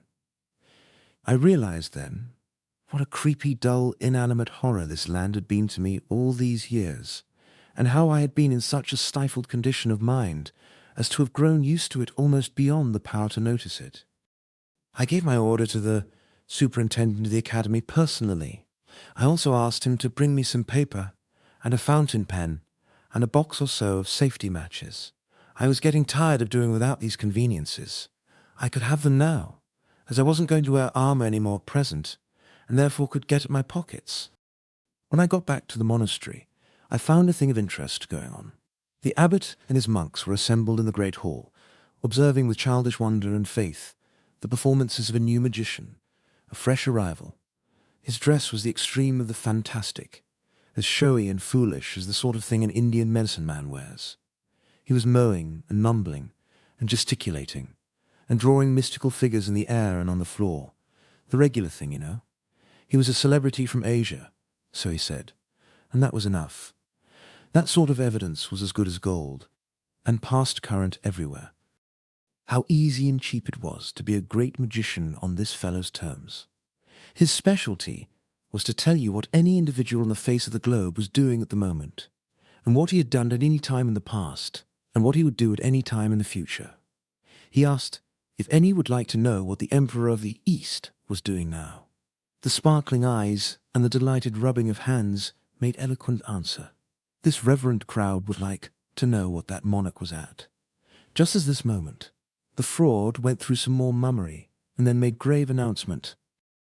The high and mighty Emperor of the East doth at this moment put money in the palm of a holy begging friar. 1, 2, 3 pieces, and they be all of silver. A buzz of admiring exclamations broke out all around. It is marvellous, wonderful. What study, what labour, to have acquired a so amazing power as this. Would they like to know what the Supreme Lord of India was doing? Yes. He told them what the Supreme Lord of India was doing. Then he told them what the Sultan of Egypt was at, also what the King of the Remote Seas was about, and so on and so on. And with each new marvel, the astonishment at his accuracy rose higher and higher. They thought he must surely strike an uncertain place some time, but no. He never had to hesitate. He always knew, and always with unerring precision. I saw that if this thing went on, I should lose my supremacy. This fellow would capture my following. I should be left out in the cold. I must put a cog in his wheel and do it right away too. I said, if I might ask, I should very greatly like to know what a certain person is doing. Speak, and freely, I will tell you. It will be difficult, perhaps impossible. My art knoweth not that word. The more difficult it is, the more certainly will I reveal it to you. You see, I was working up the interest. It was getting pretty high, too. You could see that by the craning necks all around, and the half-suspended breathing. So now I climaxed it. If you make no mistake, if you tell me truly what I want to know, I will give you 200 silver pennies. The fortune is mine. I will tell you what you would know. Then tell me what I am doing with my right hand. Ah! There was a general gasp of surprise. It did not occur to anybody in the crowd. That simple trick of inquiring about somebody who wasn't 10,000 miles away. The magician was hit hard.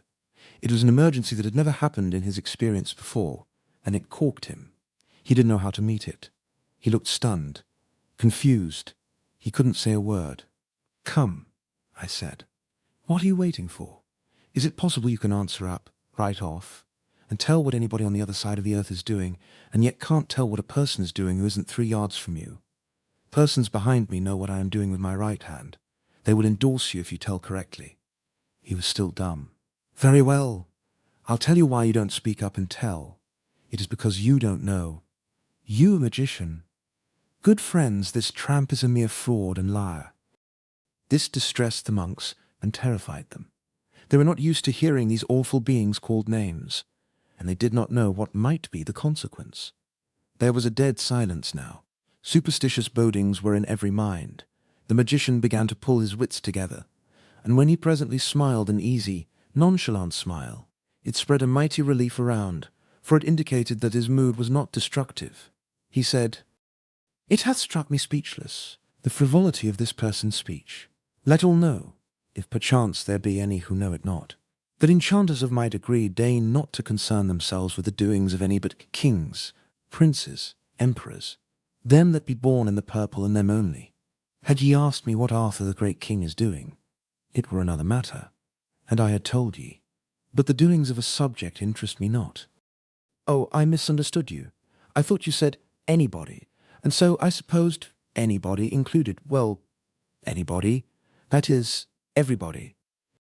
It doth, anybody that is of lofty birth, and the better if he be royal. That, it meseemeth, might well be, said the abbot, who saw his opportunity to smooth things and avert disaster. For it were not likely that so wonderful a gift as this would be conferred for the revelation of the concerns of lesser beings than such as be born near to the summits of greatness. Our Arthur the king. Would you know of him? Broke in the enchanter. Most gladly, yea, and gratefully. Everybody was full of awe and interest again right away, the incorrigible idiots.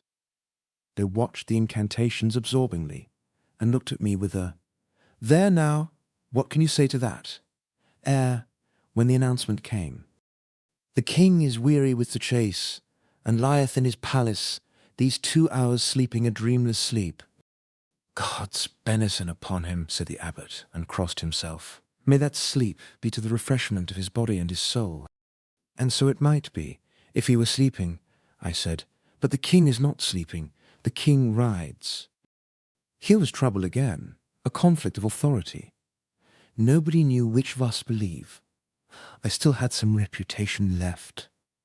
The magician's scorn was stirred, and he said, Lo, I have seen many wonderful soothsayers and prophets and magicians in my life days, but none before that could sit idle and see to the heart of things with never an incantation to help. You have lived in the woods, and lost much by it. I use incantations myself, as this good brotherhood are aware, but only on occasions of moment. When it comes to sarcasming, I reckon I know how to keep my end up. That jab made this fellow squirm. The abbot inquired after the queen in the court, and got this information. They be all on sleep, being overcome by fatigue, like as to the king. I said, that is merely another lie. Half of them are about their amusements.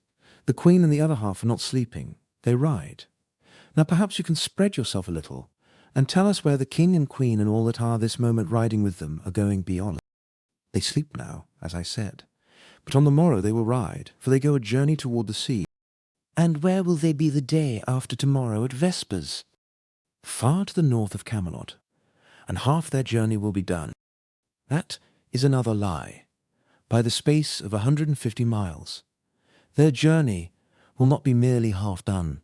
It will be all done, and they will be here, in this valley. That was a noble shot. It set the abbot and the monks in a whirl of excitement, and it rocked the enchanter to his base. I followed the thing right up.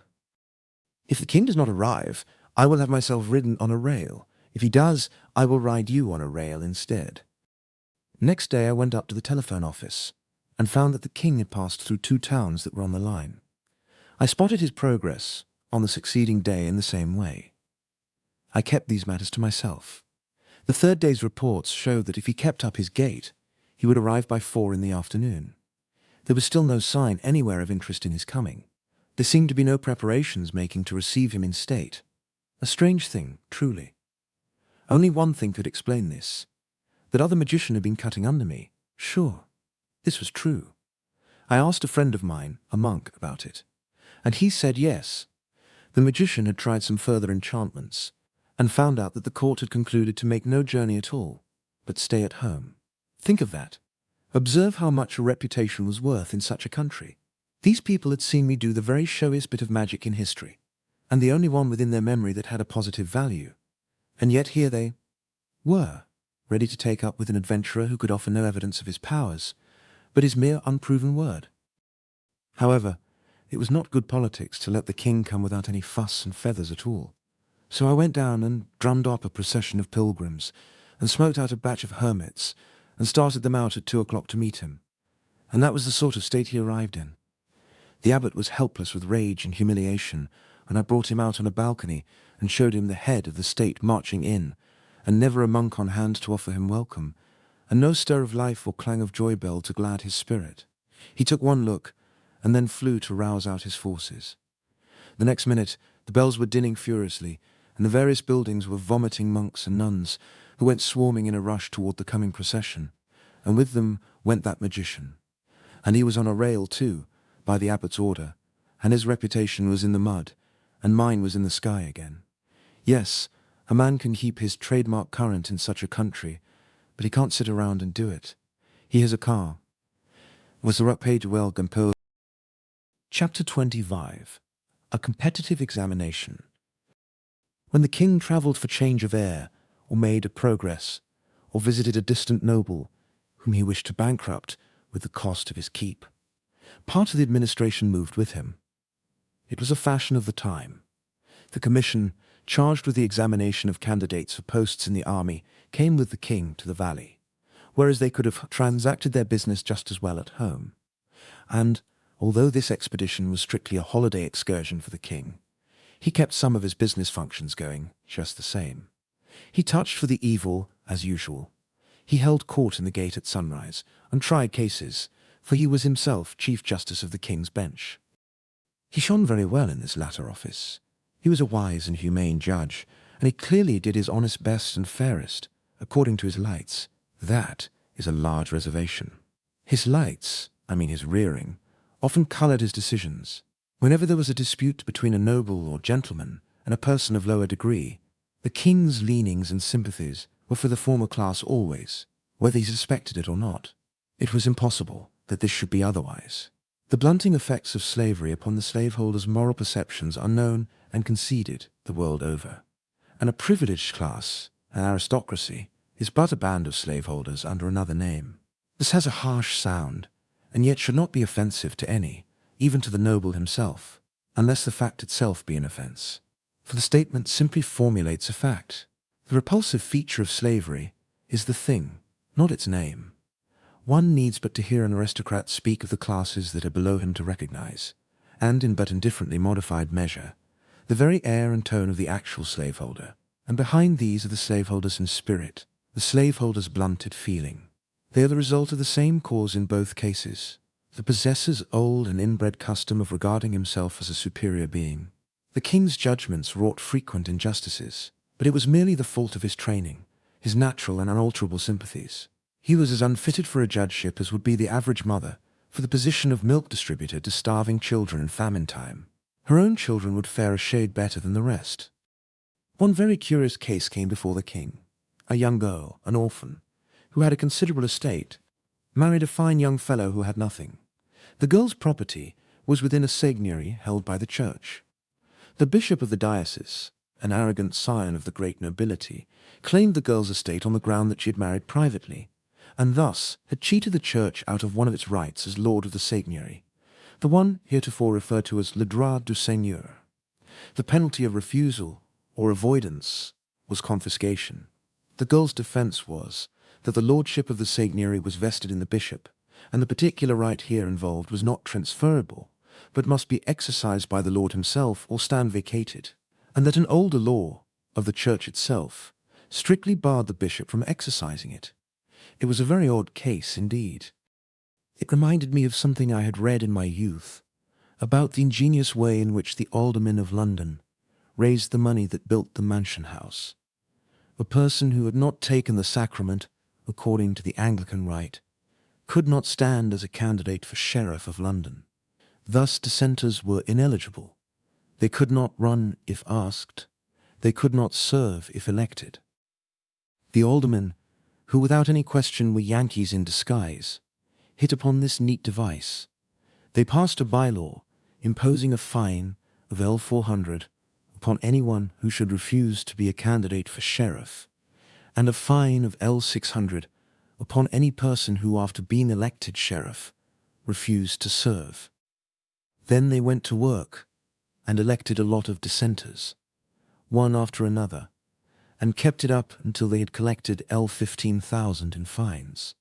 And there stands the stately Mansion House to this day, to keep the blushing citizen in mind of a long past and lamented day when a band of Yankees slipped into London and played games of the sort that has given their race a unique and shady reputation among all truly good and holy peoples that be in the earth. The girl's case seemed strong to me. The bishop's case was just as strong. I did not see how the king was going to get out of this hole. But he got out. I append his decision. Truly I find small difficulty here, the matter being even a child's affair for simpleness, and the young bride had conveyed notice, as in duty bound, to her feudal lord and proper master and protector the bishop. She had suffered no loss, for the said bishop could have got a dispensation making him, for temporal conveniency, eligible to the exercise of his said right, and thus would she have kept all she had, whereas, failing in her first duty, she hath by that failure failed in all. For whoso, clinging to a rope, severeth it above his hands, must fall, it being no defence to claim that the rest of the rope is sound, neither any deliverance from his peril, as he shall find. Pardie, the woman's case is rotten at the source. It is the decree of the court that she forfeit to the said Lord Bishop all her goods, even to the last farthing that she doth possess, and be thereto mulcted in the costs. Next, here was a tragic end to a beautiful honeymoon not yet 3 months old. Poor young creatures! They had lived these 3 months lapped to the lips in worldly comforts. These clothes and trinkets they were wearing were as fine and dainty as the shrewdest stretch of the sumptuary laws allowed to people of their degree. And in these pretty clothes, she crying on his shoulder, and he trying to comfort her with hopeful words set to the music of despair, they went from the judgment seat out into the world, homeless, bedless, breadless. Why, the very beggars by the roadsides were not so poor as they. Well, the king was out of the hole, and on terms satisfactory to the church and the rest of the aristocracy, no doubt. Men write many fine and plausible arguments in support of monarchy, but the fact remains that where every man in the state has a vote, brutal laws are impossible. Arthur's people were, of course, poor material for a republic, because they had been debased so long by monarchy, and yet even they would have been intelligent enough to make short work of that law which the king had just been administering, if it had been submitted to their full and free vote.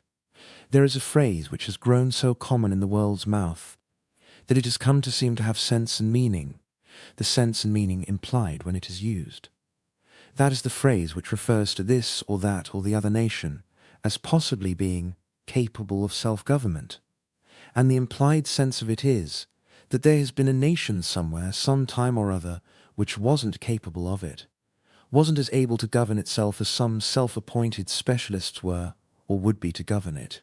The masterminds of all nations in all ages have sprung in affluent multitude from the mass of the nation, and from the mass of the nation only, not from its privileged classes, and so, no matter what the nation's intellectual grade was, whether high or low, the bulk of its ability was in the long ranks of its nameless and its poor, and so it never saw the day that it had not the material in abundance whereby to govern itself, which is to a certain always self-proven fact, that even the best governed and most free and most enlightened monarchy is still behind the best condition attainable by its people, and that the same is true of kindred governments of lower grades, all the way down to the lowest. King Arthur had hurried up the army business altogether beyond my calculations. I had not supposed he would move in the matter while I was away, and so I had not mapped out a scheme for determining the merits of officers. I had only remarked that it would be wise to submit every candidate to a sharp and searching examination, and privately I meant to put together a list of military qualifications that nobody could answer to but my West Pointers. That ought to have been attended to before I left, for the king was so taken with the idea of a standing army that he couldn't wait, but must get about it at once, and get up as good a scheme of examination as he could invent out of his own head. I was impatient to see what this was, and to show, too, how much more admirable was the one which I should display to the examining board. I intimated this gently to the king, and it fired his curiosity. When the board was assembled, I followed him in, and behind us came the candidates. One of these candidates was a bright young West Pointer of mine, and with him were a couple of my West Point professors. When I saw the board, I did not know whether to cry or to laugh. The head of it was the officer known to later centuries as Norroy, King-at-Arms, The two other members were chiefs of bureaus in his department, and all three were priests, of course. All officials who had to know how to read and write were priests. My candidate was called first, out of courtesy to me, and the head of the board opened on him with official solemnity. Name? Molise. Son of Webster. Webster. My memory faileth to recall the name. Weaver. Weaver? God keep us. The king was staggered, from his summit to his foundations. One clerk fainted, and the others came near it. The chairman pulled himself together and said indignantly, "It is sufficient. Get you hence." But I appealed to the king. I begged that my candidate might be examined. The king was willing, but the board, who were all well-born folk, implored the king to spare them the indignity of examining the weaver's son. I knew they didn't know enough to examine him anyway, so I joined my prayers to theirs, and the king turned the duty over to my professors.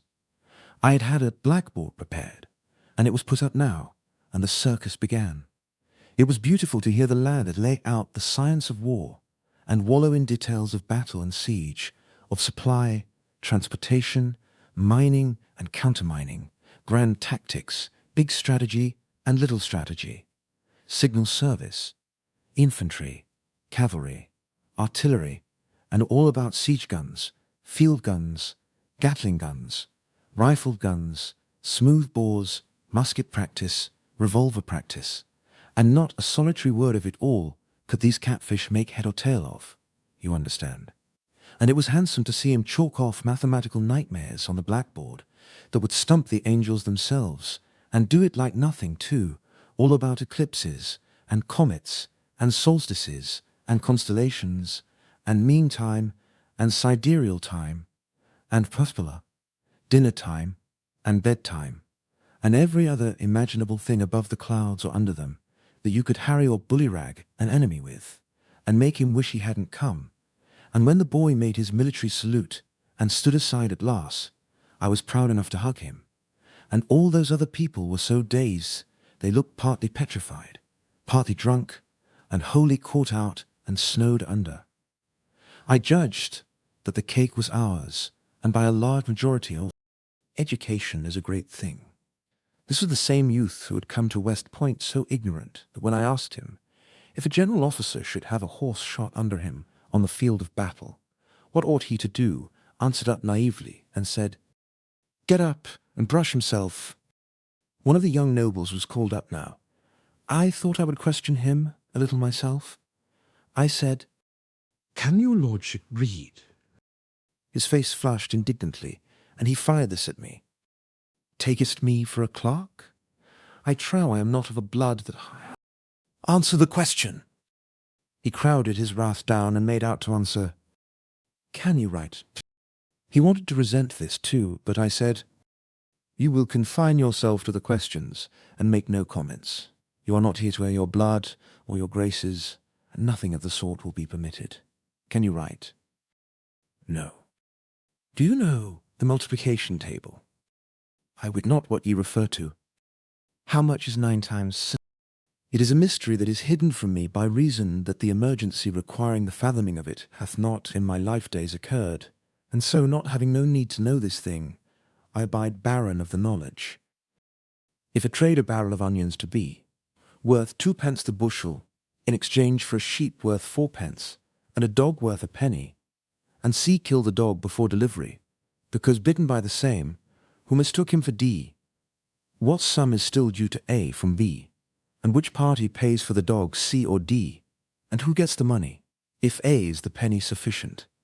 Or may he claim consequential damages in the form of additional money to represent the possible profit which might have inured from the dog, and classifiable as earned increment, that is to say, usufruct? Verily, in the all-wise and unknowable providence of God, who moveth in mysterious ways his wonders to perform, have I never heard the fellow to this question for confusion of the mind and congestion of the ducts of thought? Wherefore I beseech you, let the dog and the onions and these people of the strange and godless names work out their several salvations from their piteous and wonderful difficulties without help of mine.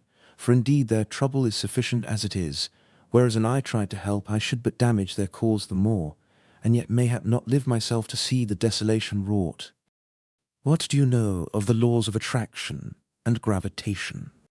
If there be such, mayhap his grace the king did promulgate them, whilst that I lay sick about the beginning of the year, and thereby failed to hear his proclamation.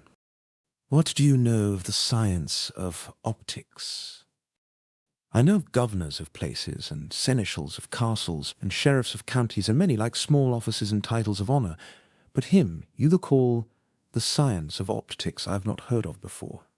Peradventure, it is a new dignity. Yes, in this country. Try to conceive of this mollusk gravely applying for an official position, of any kind under the sun. Why, he had all the earmarks of a typewriter copyist, if you leave out the disposition to contribute uninvited emendations of your grammar and punctuation. It was unaccountable that he didn't attempt a little help of that sort out of his majestic supply of incapacity for the job. But that didn't prove that he hadn't material in him for the disposition.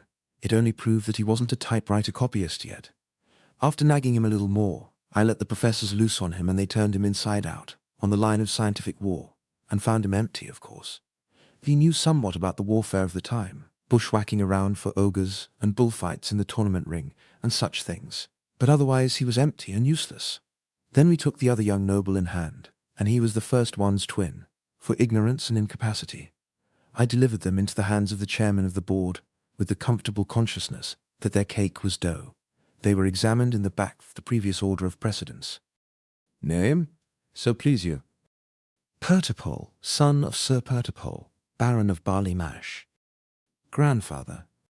Also, Sir Pertipole, Baron of Barley Mash. Great-grandfather.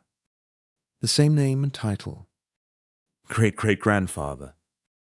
We had none, worshipful sir, the line failing before it had reached so far back. It mattereth not. It is a good 4 generations, and fulfilleth the requirements of the rule. Fulfills what rule? I asked. The rule requiring 4 generations of nobility, or else the candidate is not eligible. A man, not eligible for a lieutenancy in the army, unless he can prove 4 generations of noble descent. Even so, neither lieutenant nor any other officer may be commissioned without that qualification. Oh, come, this is an astonishing thing. What good is such a qualification as that? What good? It is a hardy question, fair sir and boss, since it doth go far to impugn the wisdom of even our Holy Mother Church herself. As how? For that she hath established the self-same rule regarding saints. By her law none may be canonized until he hath lain dead 4 generations. I see. It is the same thing. It is wonderful. In the one case, a man lies dead alive 4 generations, mummified in ignorance and sloth, and that qualifies him to command live people and take their weal and woe into his impotent hands. And in the other case, a man lies bedded with death and worms 4 generations, and that qualifies him for office in the celestial camp. Does the king's grace approve of this strange law? The king said, Why, truly I see naught about it that is strange. All places of honour and of profit do belong, by natural right, to them that be of noble blood, and so these dignities in the army are their property, and would be so, without this or any rule.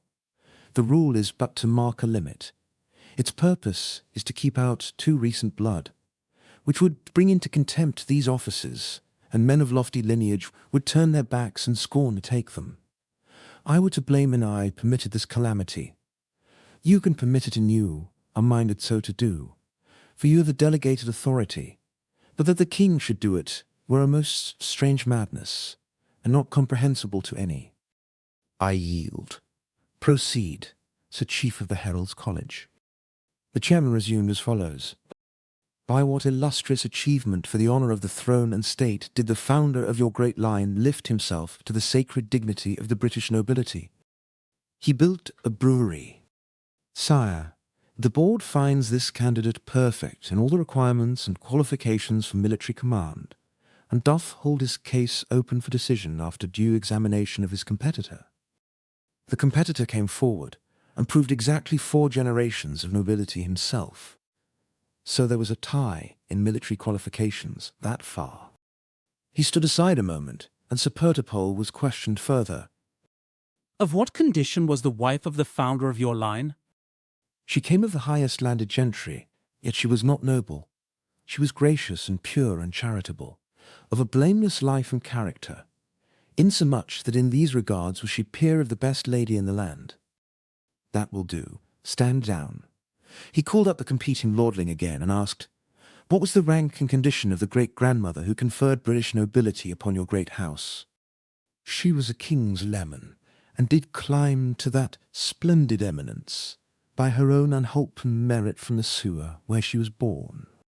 Ah, this indeed is true nobility. This is the right and perfect intermixture. The lieutenancy is yours, fair lord. Hold it not in contempt. It is the humble step which will lead to grandeurs more worthy of the splendour of an origin like to thine. I was down in the bottomless pit of humiliation. I had promised myself an easy and zenith-scouring triumph, and this was the outcome triumph. I was almost ashamed to look my poor disappointed cadet in the face. I told him to go home and be patient. This wasn't the end. I had a private audience with the king, and made a proposition. I said it was quite right to officer that regiment with nobilities, and he couldn't have done a wiser thing. It would also be a good idea to add 500 officers to it. In fact, add as many officers as there were nobles and relatives of nobles in the country, even if there should finally be 5 times as many officers as privates in it, and thus make it the crack regiment, the envied regiment, the king's own regiment, and entitled to fight on its own hook and in its own way, and go whither it would, and come when it pleased, in time of war, and be utterly swell and independent. This would make that regiment the heart's desire of all the nobility, and they would all be satisfied and happy. Then we would make up the rest of the standing army out of commonplace materials, and officer it with nobodies, as was proper, nobodies selected on a basis of mere efficiency, and we would make this regiment toe the line, allow it no aristocratic freedom from restraint, and force it to do all the work and persistent hammering, to the end that whenever the king's own was tired and wanted to go off for a change and rummage around amongst ogres and have a good time, it could go without uneasiness, knowing that matters were in safe hands behind it, and business going to be continued at the old stand same as usual. The king was charmed with the idea. When I noticed that, it gave me a valuable notion. I thought I saw my way out of an old and stubborn difficulty at last. You see, the royalties of the Pendragon stock were a long-lived race and very fruitful. Whenever a child was born to any of these, and it was pretty often, there was wild joy in the nation's mouth, and piteous sorrow in the nation's heart. The joy was questionable, but the grief was honest, because the event meant another call for a royal grant. Long was the list of these royalties, and they were a heavy and steadily increasing burden upon the treasury, and a menace to the crown. Yet Arthur could not believe this latter fact, and he would not listen to any of my various projects for substituting something in the place of the royal grants. If I could have persuaded him to now and then provide a support for one of these outlying scions from his own pocket, I could have made a grand to-do over it, and it would have had a good effect with the nation. But no, he wouldn't hear of such a thing. He had something like a religious passion for royal grant. He seemed to look upon it as a sort of sacred swag, and one could not irritate him in any way so quickly and so surely as by an attack upon that venerable institution.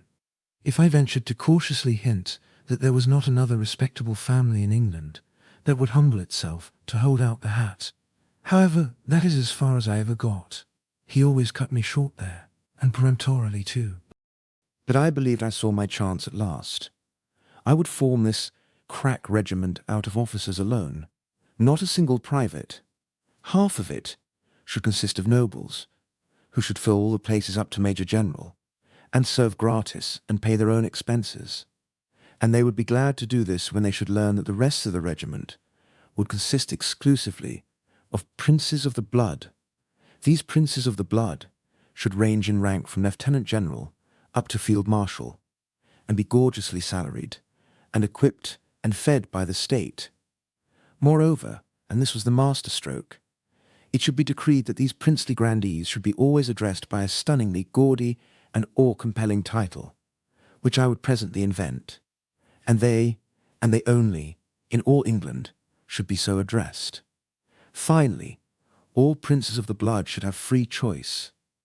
Join that regiment, get that great title, and renounce the royal grant, or stay out and receive a grant. Neatest touch of all, unborn but imminent princes of the blood could be born into the regiment, and start fair, with good wages and a permanent situation, upon due notice from the parents. All the boys would join, I was sure of that, so all existing grants would be relinquished. That the newly born would always join was equally certain.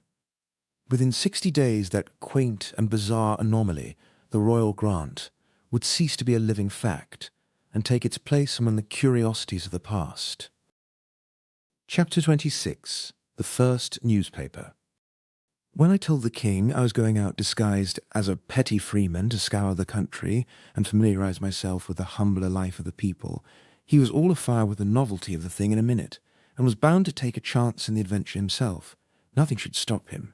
He would drop everything and go along. It was the prettiest idea he had run across for many a day. He wanted to glide out the back way and start at once, but I showed him that wouldn't answer. You see, he was billed for the king's evil, to touch for it, I mean, and it wouldn't be right to disappoint the house, and it wouldn't make a delay worth considering anyway. It was only a one-night stand, and I thought he ought to tell the queen he was going away. He clouded up at that and looked sad. I was sorry I had spoken, especially when he said mournfully, "Thou forgettest that Launcelot is here, and where Launcelot is, she noteth not the going forth of the king, nor what day he returneth." Of course I changed the subject. Yes, Guinevere was beautiful, it is true, but take her all around, she was pretty slack. I never meddled in these matters, they weren't my affair, but I did hate to see the way things were going on, and I don't mind saying that much. Many's the time she had asked me, "Sir Boss has seen Sir Launcelot about," but if ever she went fretting around for the king, I didn't happen to be around at the time. There was a very good layout for the king's evil business, very tidy and creditable. The king sat under a canopy of state. About him were clustered a large body of the clergy in full canonicals. Conspicuous, both for location and personal outfit, stood Marinal, a hermit of the quack doctor species, to introduce the sick. All abroad over the spacious floor, and clear down to the doors, in a thick jumble, lay or sat the scrofulous under a strong light. It was as good as a tableau. In fact, it had all the look of being gotten up for that, though it wasn't. There were 800 sick people present. The work was slow. It lacked the interest of novelty for me. Because I had seen the ceremonies before, the thing soon became tedious. But the proprieties required me to stick it out. The doctor was there for the reason that in all such crowds there were many people who only imagined something was the matter with them, and many who were consciously sound but wanted the immortal honor of fleshly contact with the king, and yet others who pretended to illness in order to get the piece of coin that went with the touch. Up to this time, this coin had been a wee little gold piece worth about $1/3. When you consider how much that amount of money would buy, in that age and country, and how usual it was to be scrofulous when not dead, you would understand that the annual King's Evil appropriation was just the river and harbour bill of that government for the grip it took on the treasury and the chance it afforded for skinning the surplus. So I had privately concluded to touch the treasury itself for the King's Evil. I covered 6/7 of the appropriation into the treasury a week before starting from Camelot on my adventures, and ordered that the other 7th be inflated into 5-cent nickels and delivered into the hands of the head clerk of the King's Evil department. A nickel to take the place of each gold coin, you see, and do its work for it. It might strain the nickel some, but I judged it could stand it. As a rule, I do not approve of watering stock, but I considered it square enough in this case, for it was just a gift anyway. Of course, you can water a gift as much as you want to, and I generally do.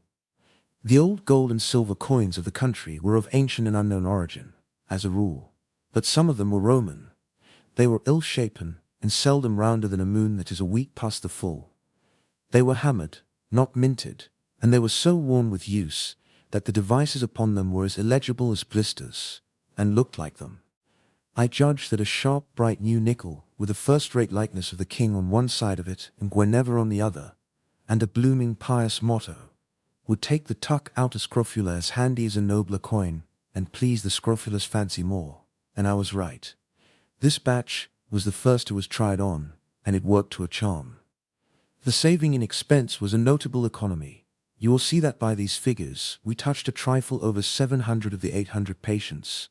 At former rates, this would have cost the town scortament. At the new rate we pulled through for about $35, thus saving upward of $200 at one swoop. To appreciate the full magnitude of this stroke, consider these other figures. The annual expenses of the national government amount to the equivalent of a contribution of 3 days' average wages of every individual of the population, counting every individual as if he were a man. If you take a nation of 60 million or far, where average wages are $2 per day, 3 days' wages taken from each individual will provide $360 million and pay the government's expenses. In my day, in my own country, this money was collected from imposts, and the citizen imagined that the foreign importer paid it, and it made him comfortable to think so. Whereas, in fact, it was paid by the American people, and was so equally and exactly distributed among them, that the annual cost to the 100 millionaire, and the annual cost to the 100 millionaire, and the annual cost to the 100 millionaire, and the annual cost to the 100 millionaire, and the annual cost to the 100 millionaire, and the annual cost to the sucking child of the day laborer was precisely the same. Each paid $6. Nothing could be equaler than that, I reckon. Well, Scotland and Ireland were tributary to Arthur, and the united populations of the British Islands, a man to plumage and mechanic's average wage was 3 cents a day when he paid his own keep. By this rule, the national government's expenses were $90,000 a year, or about $250 a day. Thus, by the substitution of nickels for gold on a king's evil day, I not only injured no one, dissatisfied no one, but pleased all concerned and saved 4/5 of that day's national expense into the bargain, a saving which would have been the equivalent of $800,000 in my day in America. In making this substitution, I have drawn upon the wisdom of a very remote source, the wisdom of my boyhood. For the true statesman does not despise any wisdom, howsoever lowly may be its origin. In my boyhood I had always saved my pennies, and contributed buttons to the foreign missionary cause. The buttons would answer the ignorant savage as well as the coin. The coin would answer me better than the buttons. All hands were happy and nobody hurt. Marino took the patients as they came. He examined the candidate. If he couldn't qualify, was warned off. If he could, he was passed along to the king. A priest pronounced the words, "They shall lay their hands on the sick, and they shall recover." Then the king stroked the ulcers, while the reading continued. Finally, the patient graduated and got his nickel, the king hanging it around his neck himself, and was dismissed. Would you think that that would cure? It certainly did.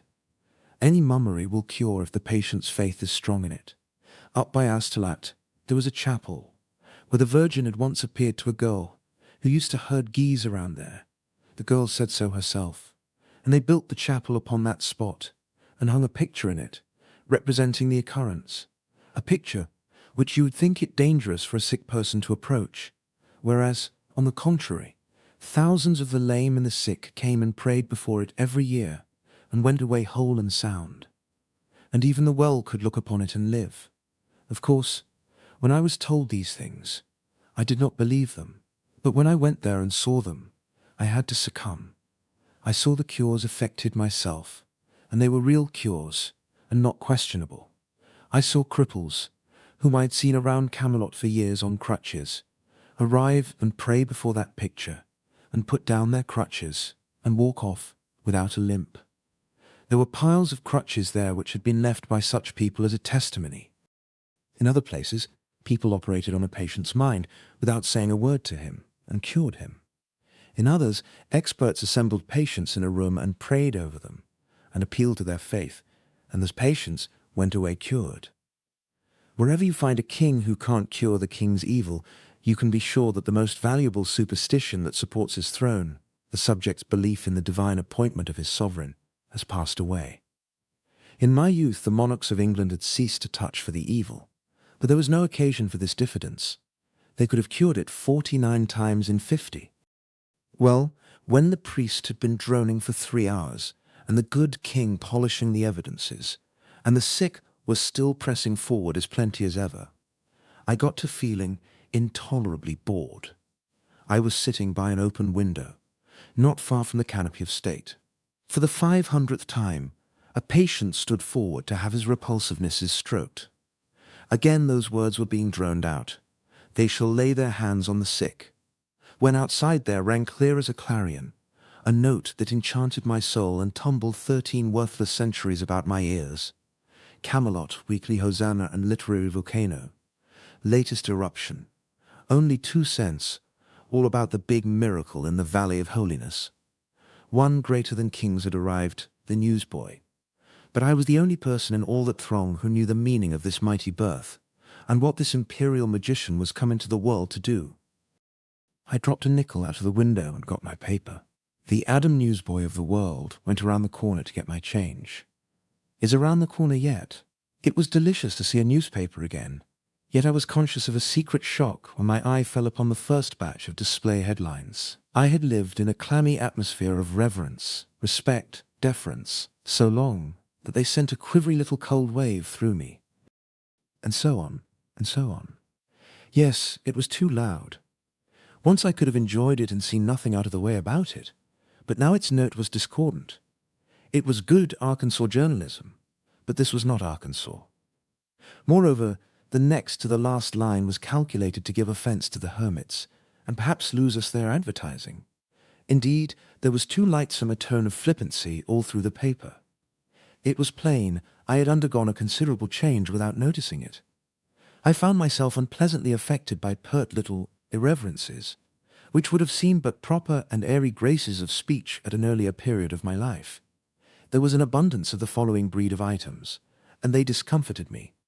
Jarry Luhol Alicon smoke and cinders. Sir Launcelot met up with old King Agrivance of Ireland unexpectedly, last walk over on the moor south of Sir Balmoral the Merveilleus's hog-dusture. The widow has been notified. Expedition number 3 will start it out the 1st of next month, on a search F8 Sir Sagramale Desirous. It is incumbent of the renowned Knight of the Red Lawns, assisted by Sir Persant of Inde, who is complete Narsales, intelligent, courteous, and in every way brick and fur-wolferous, assisted by Sir Palamedes the Saracen, who is no huckleberry himself. This is no picnic. These boys mean Bisset, Hermen.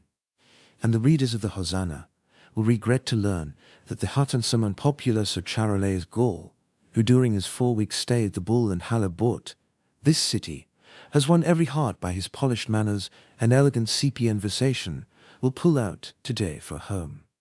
Give us another call, Share. The beatisness end of the funeral of the late Sir Dalens, the Duke's son of Cornwall, killed in an encounter with the giant of the knotted bludgeon, last Tuesday on the borders of the plain. Ozen halt of call, Thoreau disenchantment with Rossaman, als of all Freyath at Barot of the Bentoners of Romerson, consonances of, with the Episcopus of Luciava, the captain. The Jidethoy the sings in a tranquil, Pugpugathan. The cordial thanks of the Hosanna office, as Sir Lord for us, the Sir Lord High Steward of the palace's 3rd assistant vein, to several societies of ice cream, for honest operation of the service palace Gallagher. His opportunity for his brief. Hennichens was served through the nurturing of sin, duties, and it done it.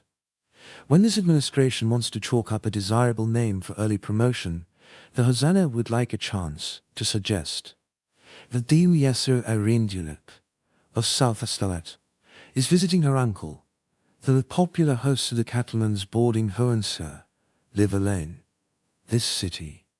Shirt young Barkada, the bellows mender is her me again, and looks much improved by his vacation roundup among the outlying smithies.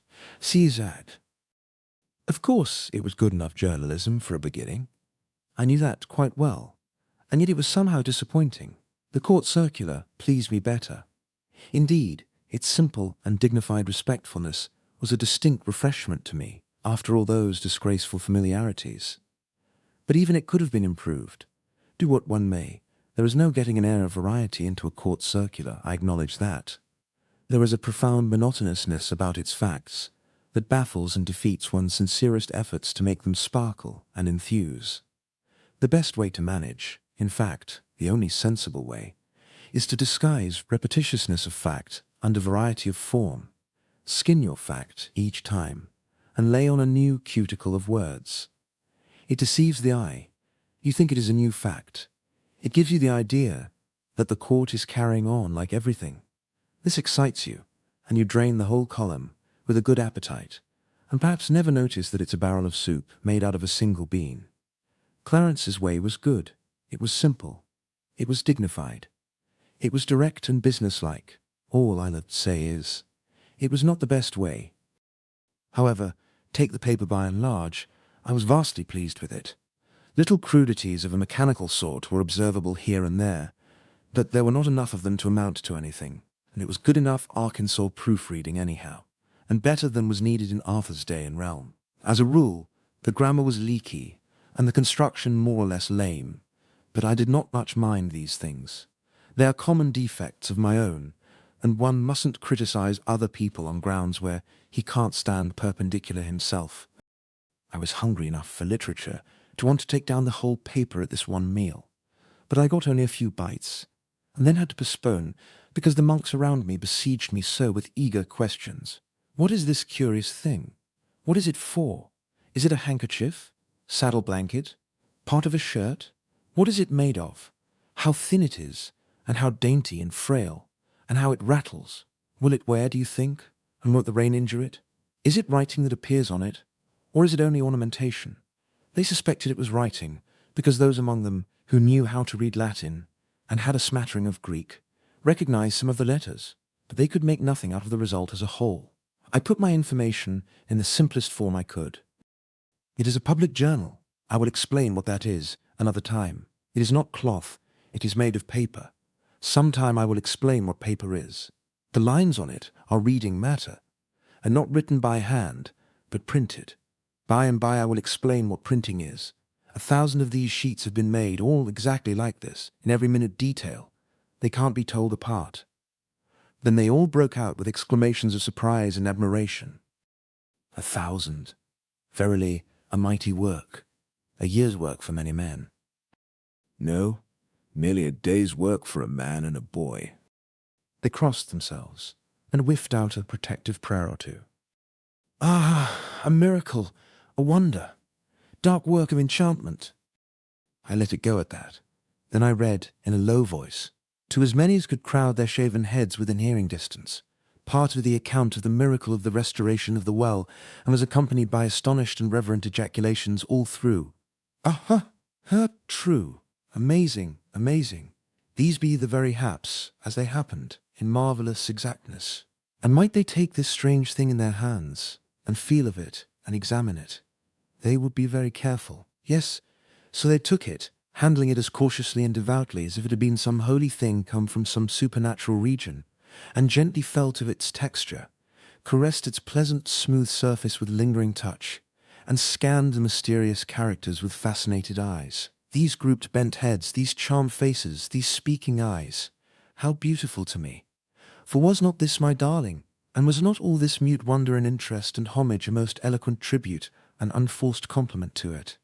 I knew then how a mother feels when women, whether strangers or friends, take her new baby and close themselves about it with one eager impulse, and bend their heads over it in a tranced adoration that makes all the rest of the universe vanish out of their consciousness, and be as if it were not, for that time.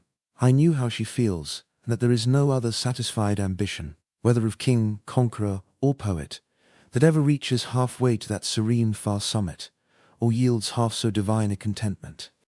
During all the rest of the séance, my paper travelled from group to group all up and down and about that huge hall, and my happy eye was upon it always, and I sat motionless, steeped in satisfaction, drunk with enjoyment. Yes, this was heaven. I was tasting it once, if I might never taste it more. Chapter 27. The Yankee and the King travel incognito. About bedtime, I took the king to my private quarters to cut his hair, and help him get the hang of the lowly raiment he was to wear. The high classes wore their hair banged across the forehead, but hanging to the shoulders the rest of the way around, whereas the lowest ranks of commoners were banged fore and aft both. The slaves were bangless, and allowed their hair free growth. So I inverted a bowl over his head, and cut away all the locks that hung below it. I also trimmed his whiskers and moustache until they were only about a half-inch long, and tried to do it inartistically, and succeeded. It was a villainous disfigurement when he got his lubberly sandals on, and his long robe of coarse brown linen cloth, which hung straight from his neck to his ankle bones. He was no longer the comeliest man in his kingdom, but one of the unhandsomest and most commonplace and unattractive.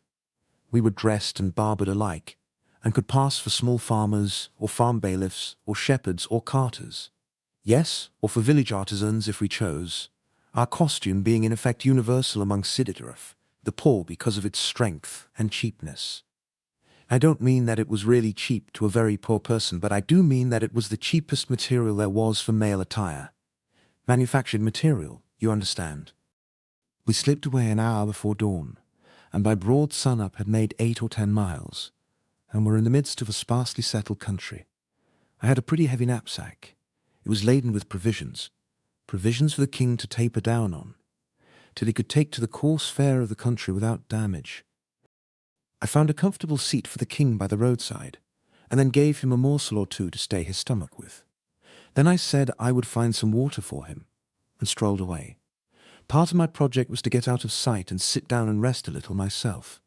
It had always been my custom to stand when in his presence, even at the council board, except upon those rare occasions when the sitting was a very long one, extending over hours.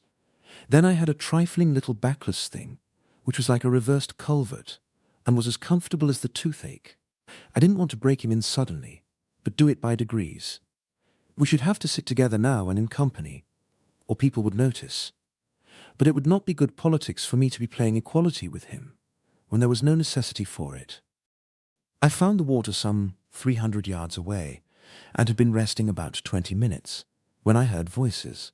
That is all right, I thought. Peasants going to work, nobody else likely to be stirring this early. But the next moment these comers jingled into sight around a turn of the road, smartly clad people of quality, with luggage mules and servants in their train. I was off like a shot, through the bushes by the shortest cut. For a while it did seem that these people would pass the king before I could get to him. But desperation gives you wings, you know, and I canted my body forward, inflated my breast, and held my breath and flew. I arrived, and in plenty good enough time too. Pardon, my king, but it's no time for ceremony. Jump! Jump to your feet, some quality are coming. Is that a marvel? Let them come. But my liege, you must not be seen sitting. Rise, and stand in humble posture while they pass. You are a peasant, you know. True, I had forgot it, so lost was I in planning of a huge war with Gaul. He was up by this time, but a farm could have got up quicker if there was any kind of a boom in real estate. And right so a thought came randoming overthwart this majestic dream, the which... A humbler attitude, my lord the king, and... Quick, duck your head. More. Still more. Droop it. He did his honest best, but Lord, it was no great things. He looked as humble as the Leaning Tower at Pisa. It is the most you could say of it. Indeed, it was such a thundering poor success that it raised wondering scowls all along the line, and a gorgeous flunkey at the tail end of it raised his whip. Mostly jumped in time and was under it when it fell, and under cover of the volley of coarse laughter which followed, I spoke up sharply and warned the king to take no notice. He mastered himself for the moment, but it was a sore tax. He wanted to eat up the procession. I said it would end our adventures at the very start, and we, being without weapons, could do nothing with that armed gang.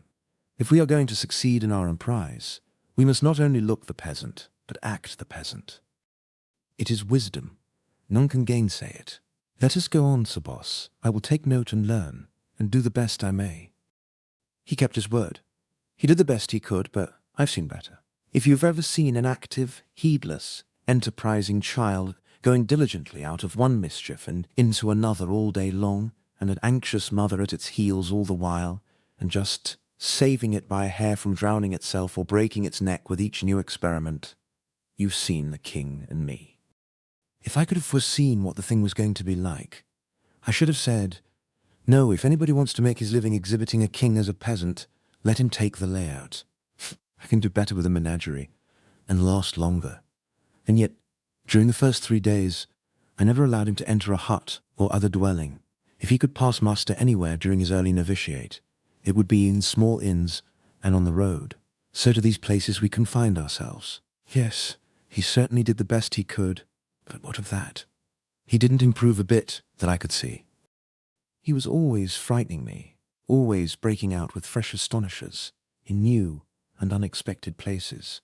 Toward evening on the second day, what does he do but blandly fetch out a dirk from inside his row purse? Great guns, my liege. Where did you get that? From a smuggler at the inn, yester eve.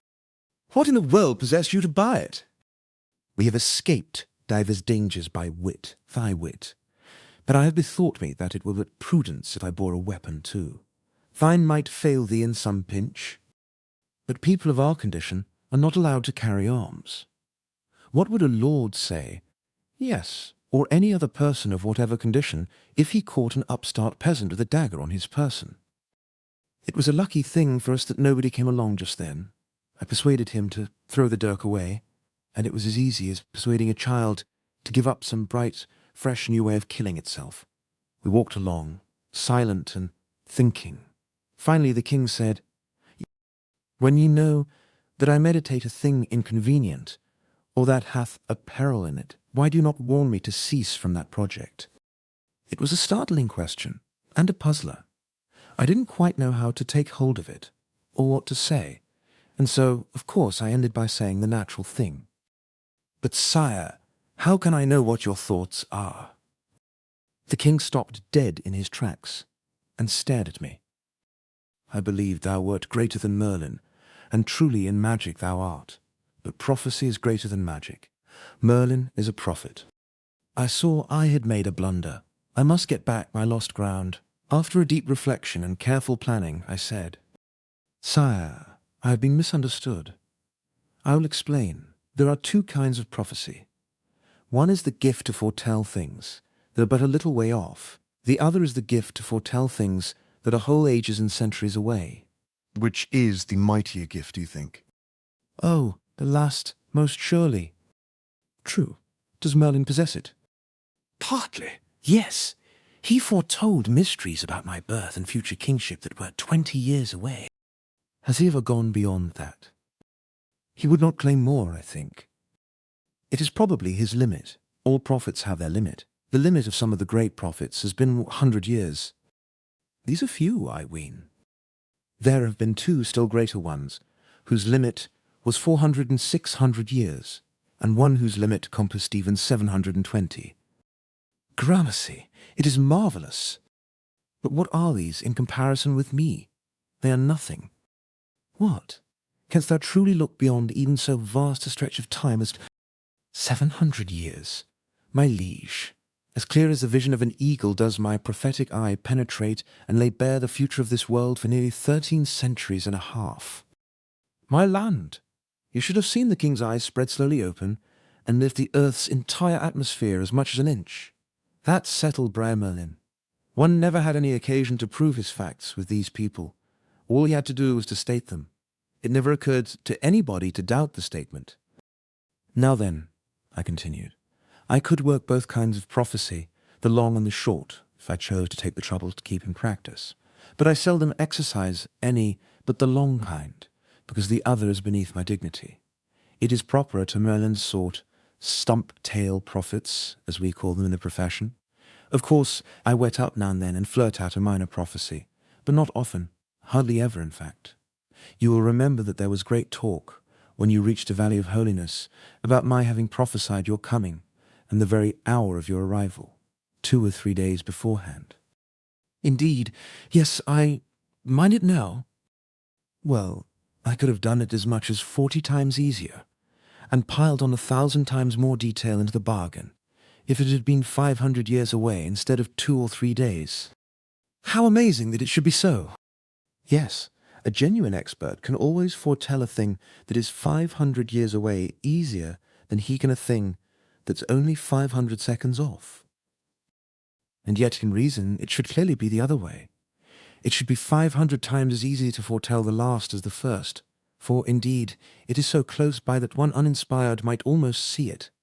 In truth, the law of prophecy doth contradict the likelihoods, most strangely making the difficult easy, and the easy difficult. It was a wise head. A peasant's cap was no safe disguise for it. You could know it for a king's under a diving bell, if you could hear it work its intellect. I had a new trade now, and plenty of business in it. The king was as hungry to find out everything that was going to happen during the next 13 centuries as if he were expecting to live in them. From that time out, I prophesied myself bald-headed trying to supply the demand. I have done some indiscreet things in my day, but this thing of playing myself for a prophet was the worst. Still, it had its ameliorations. A prophet doesn't have to have any brains. They're good to have, of course, for the ordinary exigencies of life, but they are no use in professional work. It is the restfulest vocation there is. When the spirit of prophecy comes upon you, you merely take your intellect and lay it off in a cool place for a rest, and unship your jaw and leave it alone. It will work itself. The result is prophecy. Every day a knight-errant or so came along, and the sight of them fired the king's martial spirit every time. He would have forgotten himself, sure, and said something to them in a style a suspicious shade or so above his ostensible degree, and so I always got him well out of the road in time. Then he would stand and look with all his eyes, and a proud light would flash from them, and his nostrils would inflate like a war-horse's, and I knew he was longing for a brush with them. But about noon of the third day, I had stopped in the road to take a precaution which had been suggested by the whip-stroke that had fallen to my share 2 days before, a precaution which I had afterward decided to leave untaken. I was so loath to institute it. But now I had just had a fresh reminder, while striding heedlessly along, with jaw spread and intellect at rest, for I was prophesying. I stubbed my toe and fell sprawling. I was so pale I couldn't think for a moment. Then I got softly and carefully up and unstrapped my knapsack. I had that dynamite bomb in it, done up in wool in a box. It was a good thing to have along. The time would come when I could do a valuable miracle with it, maybe. But it was a nervous thing to have about me, and I didn't like to ask the king to carry it. Yet I must either throw it away or think up some safe way to get along with its society. I got it out and slipped it into my scrip, and just then here came a couple of knights. The king stood, stately as a statue, gazing toward them. Had forgotten himself again, of course, and before I could get a word of warning out, it was time for him to skip. I know that he did it too. He supposed they would turn aside to avoid trampling peasant dirt underfoot. When had he ever turned aside himself, or ever had the chance to do it, if a peasant saw him or any other noble knight in time to judiciously save him the trouble? The knights paid no attention to the king at all. It was his place to look out himself, and if he hadn't skipped, he would have been placidly ridden down and laughed at besides. The king was in a flaming fury, and launched out his challenge and epithets with a most royal vigour. The knights were some little distance by now. They halted, greatly surprised, and turned in their saddles and looked back, as if wondering if it might be worthwhile to bother with such scum as we. Then they wheeled and started for us. Not a moment must be lost. I started for them. I passed them at a rattling gait, and as I went by I flung out a hair-lifting, soul-scorching, 13-jointed insult, which made the king's effort poor and cheap by comparison. I got it out of the 19th century where they know how. They had such headway that they were nearly to the king before they could check up. Then, frantic with rage, they stood up their horses on their hind hoofs and whirled them around, and the next moment here they came, breast to breast. I was 70 yards off then, and scrambling up a great boulder at the roadside. When they were within 30 yards of me, they let their long lances droop to a level, depressed their mailed heads, and so, with their horsehair plumes streaming straight out behind, most gallant to see, this lightning express came tearing for me. When they were within 15 yards, I sent that bomb with a sure aim, and it struck the ground just under the horses' noses. Yes, it was a neat thing, very neat and pretty to see. It resembled a steamboat explosion on the Mississippi, and during the next 15 minutes we stood under a steady drizzle of microscopic fragments of knights and hardware and horseflesh. I say we, for the king joined the audience, of course. As soon as he had got his breath again, there was a hole there which would afford steady work for all the people in that region for some years to come. In trying to explain it, I mean. As for filling it up, that service would be comparatively prompt, and would fall to the lot of a select few, peasants of that seigneury, and they wouldn't get anything for it either. But I explained it to the king myself. I said it was done with a dynamite bomb. This information did him no damage, because it left him as intelligent as he was before. However, it was a noble miracle in his eyes, and was another settler for Merlin. I thought it well enough to explain that this was a miracle of so rare a sort that it couldn't be done except when the atmospheric conditions were just right. Otherwise, he would be encoring it every time we had a good subject, and that would be inconvenient, because I hadn't any more bonds along. Chapter 28. Drilling the King. On the morning of the 4th day, when it was just sunrise, and we had been tramping an hour in the chill dawn, I came to a resolution. The king must be drilled. Things could not go on so. He must be taken in hand, and deliberately and conscientiously drilled, or we couldn't ever venture to enter a dwelling. The very cats would know this masquerader for a humbug, and no peasant. So I called a halt and said, "Sire, as between clothes and countenance you are all right. There is no discrepancy. But as between your clothes and your bearing you are all wrong. There is a most noticeable discrepancy. Your soldierly stride, your lordly port, these will not do. You stand too straight, your looks are too high, too confident. The cares of a kingdom do not stoop the shoulders, they do not droop the chin. They do not depress the high level of the eye-glance. They do not put doubt and fear in the heart, and hang out the signs of them in slouching body and unsure step. It is the sordid cares of the lowly born that do these things. You must learn the trick. You must imitate the trademarks of poverty, misery, oppression, insult, and the other several and common inhumanities that sap the manliness out of a man and make him a loyal and proper and approved subject and a satisfaction to his masters. Or the very infants will know you for better than your disguise, and we shall go to pieces at the first hut we stop at. Pray try to walk like this." The king took careful note, and then tried an imitation. Pretty fair, pretty fair. Chin a little lower, please. There. Very good.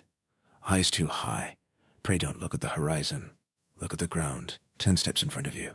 Ah, that is better. That is very good. Please. You betray too much vigor, too much decision. You want more of a shamble. Look at me, please. This is what I mean. Now you are getting it. That is the idea.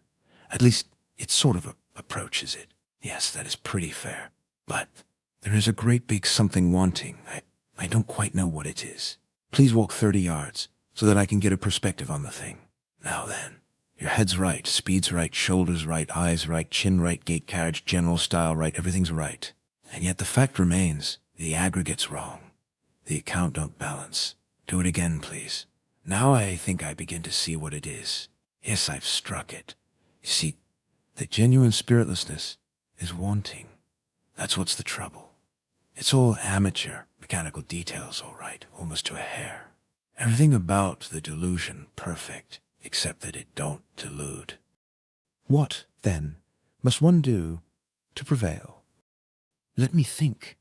I can't seem to quite get at it. In fact, there isn't anything that can right the matter but practice. This is a good place for it. Roots and stony ground, to break up your stately gait. A region not liable to interruption, only one field and one hut in sight, and they so far away that nobody could see us from there. It will be well to move a little off the road, and put in the whole day drilling you, sire. After the drill had gone on a little while, I said, "Now, sire, imagine that we are at the door of the hut yonder, and the family are before us. Proceed, please, across the head of the house." The king unconsciously straightened up like a monument, and said, with frozen austerity, "Varlet, bring a seat, and serve to me what cheer you have." "Ah, your grace, that is not well done." "In what lacketh it Delian? These people do not call each other varlets." "Nay, is that true?" "Yes, only those above them call them so." "Then must I try again?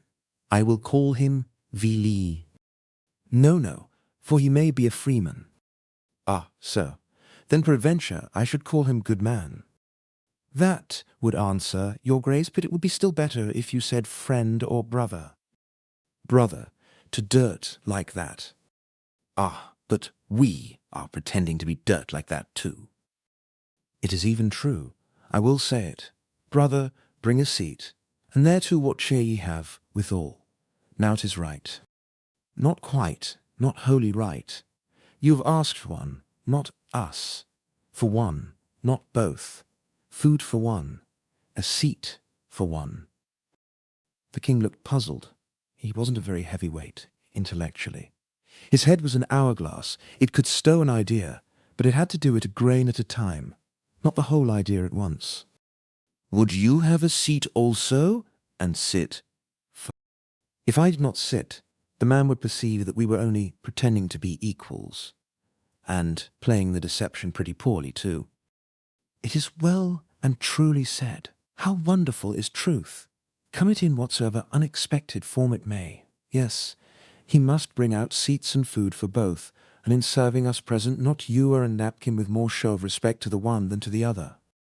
And there is even yet a detail that needs correcting. He must bring nothing outside. We will go in among the dirt, and possibly other repulsive things, and take the food with the household, and after the fashion of the house, and all on equal terms, except the man be of the serf class.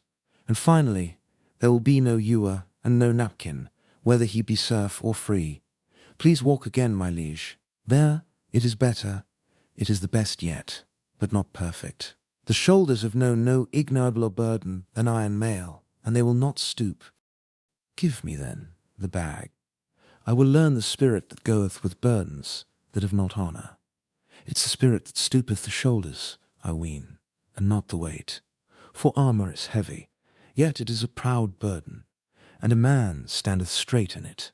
Nay, but me no buts, offer me no objections. I will have the thing, strap it upon my back. He was complete now with that knapsack on, and looked as little like a king as any man I had ever seen. But it was an obstinate pair of shoulders. They could not seem to learn the trick of stooping with any sort of deceptive naturalness. The drill went on, a prompting and correcting. Now, make believe you are in debt, and eaten up by relentless creditors. You are out of work, which is horseshoeing, let us say, and can get none. And your wife is sick, your children are crying because they are hungry. And so on, and so on. I drilled him as representing in turn all sorts of people out of luck, and suffering dire privations and misfortunes. But Lord, it was only just words. Words, they meant nothing in the world to him. I might just as well have whistled. Words realize nothing, vivify nothing to you, unless you have suffered in your own person the thing which the words try to describe. There are wise people who talk ever so knowingly and complacently about the working classes, and satisfy themselves that a day's hard intellectual work is very much harder than a day's hard manual toil, and is righteously entitled to much bigger pay. Why, they really think that, you know, because they know all about the one, but haven't tried the other. But I know all about both, and so far as I am concerned, there isn't money enough in the universe to hire me to swing a pickaxe 30 days, but I will do the hardest kind of intellectual work, for just as near nothing as you can cipher it down, and I will be satisfied too. Intellectual work is misnamed. It is a pleasure, a dissipation, and is its own highest reward. The poorest paid architect, engineer, general, author, sculptor, painter, lecturer, advocate, legislator, actor, preacher, singer, is constructively in heaven when he is at work. And as for the musician with a fiddle bow in his hand, who sits in the midst of a great orchestra, with the ebbing and flowing tides of divine sound washing over him, why certainly he is at work, if you wish to call it that. But Lord, it's a sarcasm just the same. The law of work does seem utterly unfair, but there it is, and nothing can change it. The higher the pay in enjoyment the worker gets out of it, the higher shall be his pay in cash also. And it's also the very law of those transparent swindles, transmissible nobility and kingship. Chapter 29. The Smallpox Hut. When we arrived at that hut at mid-afternoon, we saw no signs of life about it. The field nearby had been denuded of its crop some time before, and had a skinned look, so exhaustively had it been harvested and gleaned. Fences, sheds, everything had a ruined look, and were eloquent of poverty. No animal was around anywhere, no living thing in sight. The stillness was awful. It was like the stillness of death. The cabin was a one-story one, whose thatch was black with age and ragged from lack of repair. The door stood a trifle ajar. We approached it stealthily, on tiptoe and at half-breath, for that is the way one's feeling makes him do at such a time. The king knocked. We waited. No answer. Knocked again. No answer. I pushed the door softly open and looked in. I made out some dim forms, and a woman started up from the ground and stared at me as one does who has wakened from sleep. Presently she found her voice. "Have mercy," she pleaded. "All is taken. Nothing is left." "I have not come to take anything, poor woman." You are not a priest? "No." "Nor come not from the lord of the manor." "No, I am a stranger." "Oh then, for the fear of God, who visits with misery and death such as be harmless, tarry not here, but fly. This place is under his curse, and his churches. Let me come in and help you. You are sick and in trouble." I was better used to the dim light now. I could see her hollow eyes fixed upon me. I could see how emaciated she was. "I tell you the place is under the church's ban. Save yourself and go, before some stragglers see thee here, and report it." "Give yourself no trouble about me. I don't care anything for the church's curse. Let me help you." Now all good spirits, if there be any such, bless thee for that word. Would God I had a sup of water. But hold, forget I said it, and fly. For there is that here that even he that feareth not the church must fear, this disease whereof we die. Leave us, thou brave good stranger, and take with thee such whole and sincere blessing as them that be accursed can give. But before this I had picked up a wooden bowl, and was rushing past the king on my way to the brook. It was 10 yards away. When I got back and entered, the king was within, and was opening the shutter that closed the window hole, to let in air and light. The place was full of a foul stench. I put the bowl to the woman's lips, and as she gripped it with her eager talons, the shutter came open, and a strong light flooded her face. "Smallpox, small." I sprang to the king, and said in his ear, "Out of the door on the instant! Sire, the woman is dying of that disease that wasted the skirts of Camelot 2 years ago." He did not budge. "Of an truth I shall remain, and likewise help," I whispered again. "King, it must not be. You must go." "You mean well, and ye speak not unwisely. But it were shame that a king should know fear, and shame that belted knight should withhold his hand where be such as need succour. Peace, I will not go. It is you who must go. The church's ban is not upon me, but it forbiddeth you to be here, and she will deal with you with a heavy hand, and word come to her of your trespass."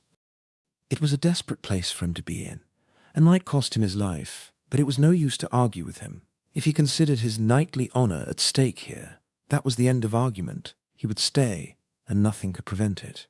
I was aware of that, and so I dropped the subject. The woman spoke. "Fair sir, of your kindness will ye climb the ladder there, and bring me news of what ye find. Be not afraid to report, for times can come when even a mother's heart is past breaking, being already broke." "Abide," said the king, "and give the woman to eat. I will go." And he put down the knapsack. I turned to start, but the king had already started. He halted, and looked down upon a man who lay in a dim light, and had not noticed us thus far, or spoken. "Is it your husband?" the king asked. "Yes." "Is he asleep?" "God be thanked for that one charity, yes. These 3 hours. Where shall I pay to the full my gratitude, for my heart is bursting with it for that sleep he sleepeth now." I said, "We will be careful. We will not wake him." "Ah no, that ye will not, for he is dead." "Dead, dear matron." "Yes, what triumph it is to know it. None can harm him, none insult him more. He is in heaven now, and happy, or if not there, he bides in hell and is content, for in that place he will find neither abbot nor yet bishop. We were boy and girl together. We were man and wife these 25 years, and never separated till this day. Think how long that is to love and suffer together. This morning, was he out of his mind? And in his fancy, we were boy and girl again, and wandering in the happy fields. And so in that innocent glad converse wandered he far and farther, still lightly gossiping, and entered into those other fields we know not of, and was shut away from mortal sight. And so there was no parting, for in his fancy I went with him. He knew not, but I went with him. My hand in his, my young soft hand, not this withered claw. Ah, yes, to go and know it not, to separate and know it not. How could one go peace fuller than that? It was his reward for a cruel life, patiently borne. There was a slight noise from the direction of the dim corner where the ladder was. It was the king descending. I could see that he was bearing something in one arm and assisting himself with the other. He came forward into the light. Upon his breast lay a slender girl of 15. She was but half conscious. She was dying of smallpox. Here was heroism at its last and loftiest possibility, its utmost summit. This was challenging death in the open field, unarmed. With all the odds against the challenger, no reward set upon the contest, and no admiring world in silks and cloth of gold to gaze and applaud. And yet, the king's bearing was as serenely brave as it had always been in those cheaper contests where knight meets knight in equal fight, and clothed in protecting steel. He was great now, sublimely great. The rude statues of his ancestors in his palace should have an addition. I would see to that. And it would not be a mailed king killing a giant or a dragon, like the rest. It would be a king in commoner's garb bearing death in his arms, that a peasant mother might look her last upon her child and be comforted. He laid the girl down by her mother, who poured out endearments and caresses from an overflowing heart, and one could detect a flickering faint light of response in the child's eyes. But that was all. The mother hung over her, kissing her, petting her, and imploring her to speak, but the lips only moved, and no sound came. I snatched my liquor flask from my knapsack, but the woman forbade me, and said, "No, she does not suffer. It is better so. It might bring her back to life. None that be so good and kind as ye are would do her that cruel hurt. For look you, what is left to live for? Her brothers are gone, her father is gone, her mother goeth. The church's curse is upon her, and none may shelter or befriend her, even though she lay perishing in the road. She is desolate. I have not asked you, good heart, if her sister be still on live, here overhead. I had no need. Ye had gone back else, and not left the poor thing forsaken." "She lieth at peace," interrupted the king in a subdued voice. "I would not change it. How rich is this day in happiness! Ah, my Annis, thou shalt join thy sister soon. Thou art on thy way, and these be merciful friends that will not hinder." And so she fell to murmuring and cooing over the girl again, and softly stroking her face and hair, and kissing her, and calling her by endearing names. But there was scarcely sign of response now in the glazing eyes. I saw tears well from the king's eyes and trickle down his face. The woman noticed them too, and said, "Ah, I know that sign. Thou'st a wife at home, poor soul, and you and she have gone hungry to bed. Many's the time, that the little ones might have your crust. You know what poverty is, and the daily insults of your betters, and the heavy hand of the church and the king." The king winced under this accidental home shot, but kept still. He was learning his part, and he was playing it well too, for a pretty dull beginner. I struck up a diversion. I offered the woman food and liquor, but she refused both. She would allow nothing to come between her and the release of death. Then I slipped away, and brought the dead child from aloft, and laid it by her. This broke her down again, and there was another scene that was full of heartbreak. By and by, I made another diversion, and beguiled her to sketch her story. "Ye know it well yourselves, having suffered it, for truly none of our condition in Britain escape it. It is the old weary tale. We fought and struggled and succeeded, meaning by success that we lived and did not die. More than that is not to be claimed. No troubles came that we could not outlive, till this year brought them. Then came they all at once, as one might say, and overwhelmed us. Years ago the lord of the manor planted certain fruit trees on our farm, in the best part of it too, a grievous wrong and shame. All a sin—" "But it was his right," interrupted the king. "None denieth that indeed, and the law mean anything. What is the Lord's is his, and what is mine is his also. Our farm was ours by lease, therefore 'twas likewise his, to do with it as he would. Some little time ago, 3 of those trees were found hewn down. Our 3 grown sons ran frightened to report the crime. Well, in his lordship's dungeon there they lie, who saith there shall they lie and rot till they confess. They have naught to confess, being innocent. Wherefore there will they remain until they die. Ye know that right well, I ween. Think how this left us, a man, a woman, and 2 children, to gather a crop that was planted by so much greater force, yes, and protect it night and day from pigeons and prowling animals that be sacred and must not be hurt by any of our sort. When my lord's crop was nearly ready for the harvest, so also was ours. When his bell rang to call us to his fields to harvest his crop for nothing, he would not allow that I and my 2 girls should count for our 3 captive sons, but for only 2 of them. So for the lacking one will we daily find. All this time our own crop was perishing through neglect, and so both the priest and his lordship fined us because their shares of it were suffering through damage. In the end, the fines ate up our crop, and they took it all and made us harvest it for them without pay or food, and we starving. Then the worst came when I, being out of my mind with hunger and loss of my boys, and grief to see my husband and my little maids in rags and misery and despair, uttered a deep blasphemy, 1,000 of them, against the church and the church's ways. It was 10 days ago. I had fallen sick with this disease, and it was to the priest I said the words, for he was come to chide me for lack of due humility, under the chastening hand of God. He carried my trespass to his betters. I was stubborn, wherefore presently upon my head and upon all heads that were dear to me fell the curse of Rome. Since that day we are avoided, shunned with horror. None has come near this hut to know whether we live or not. The rest of us were taken down. Then I roused me and got up, as wife and mother will. It was little they could have eaten in any case. It was less than little they had to eat. But there was water, and I gave them that. How they craved it, and how they blessed it. But the end came yesterday. My strength broke down. Yesterday was the last time I ever saw my husband and this youngest child alive. I have lain here all these hours, these ages, ye may say, listening for any sound up there that... She gave a sharp, quick glance at her eldest daughter, then cried out, "Oh, my darling!" and feebly gathered the stiffening form to her sheltering arms. She had recognized the death rattle. Chapter 30. The Tragedy of the Manor House. At midnight all was over, and we sat in the presence of 4 corpses. We covered them with such rags as we could find, and started away, fastening the door behind us.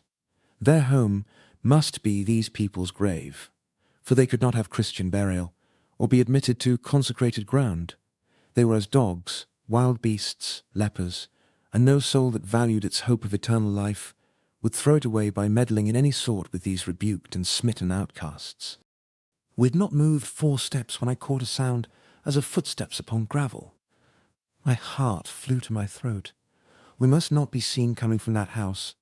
I plucked at the king's robe, and we drew back and took shelter behind the corner of the cabin. "Now we are safe," I said. But it was a close call, so to speak. If the night had been lighter, he might have seen us. No doubt he seemed to be so near. Mayhap it is but a beast, and not a man at all. True, but man or beast, it will be wise to stay here a minute, and let it get by and out of the way. Hark! It cometh hither. True again. The step was coming toward us, straight toward the hut. It must be a beast then, and we might as well have saved our trepidation. I was going to step out, but the king laid his hand upon my arm. There was a moment of silence. Then we heard a soft knock on the cabin door. It made me shiver.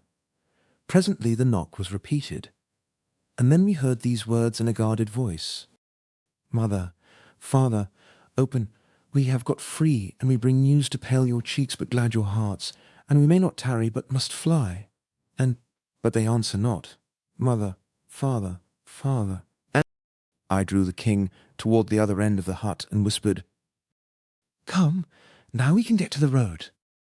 The king hesitated, was going to demur. But just then we heard the door give way, and knew that those desolate men were in the presence of their dead. "Come, my liege. In a moment they will strike a light, and then will follow that which it would break your heart to hear." He did not hesitate this time. The moment we were in the road, I ran, and after a moment he threw dignity aside and followed. I did not want to think of what was happening in the hut. I couldn't bear it. I wanted to drive it out of my mind, so I struck into the first subject that lay under that one in my mind. I have had the disease those people died of, and so have nothing to fear. But if you have not had it also— He broke in upon me to say he was in trouble, and it was his conscience that was troubling him. These young men have got free, they say, but how? It is not likely that their Lord hath set them free. Oh no, I make no doubt they escaped.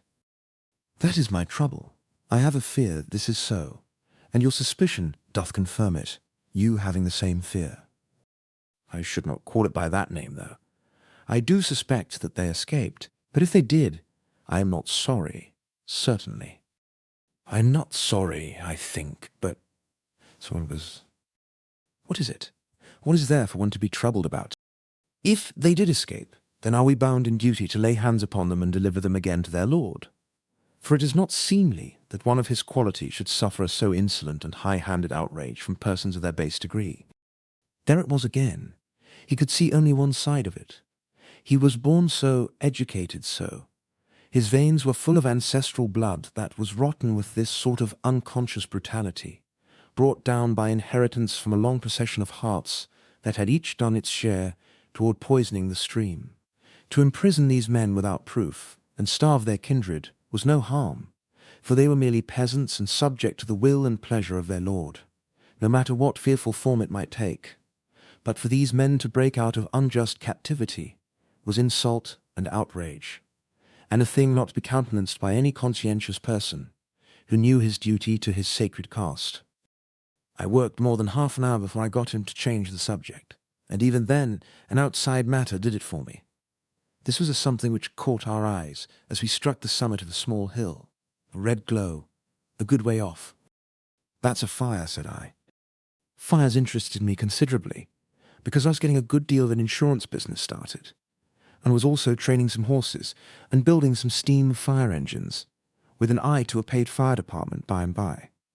The priests opposed both my fire and life insurance, on the ground that it was an insolent attempt to hinder the decrees of God.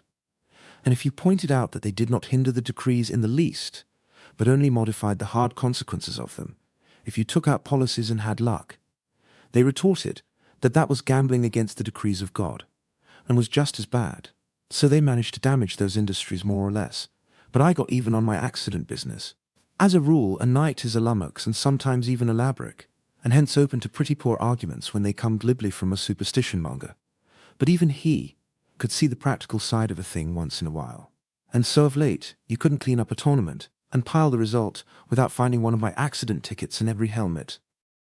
We stood there a while, in the thick darkness and stillness, looking toward the red blur in the distance, and trying to make out the meaning of a faraway murmur that rose and fell fitfully on the night.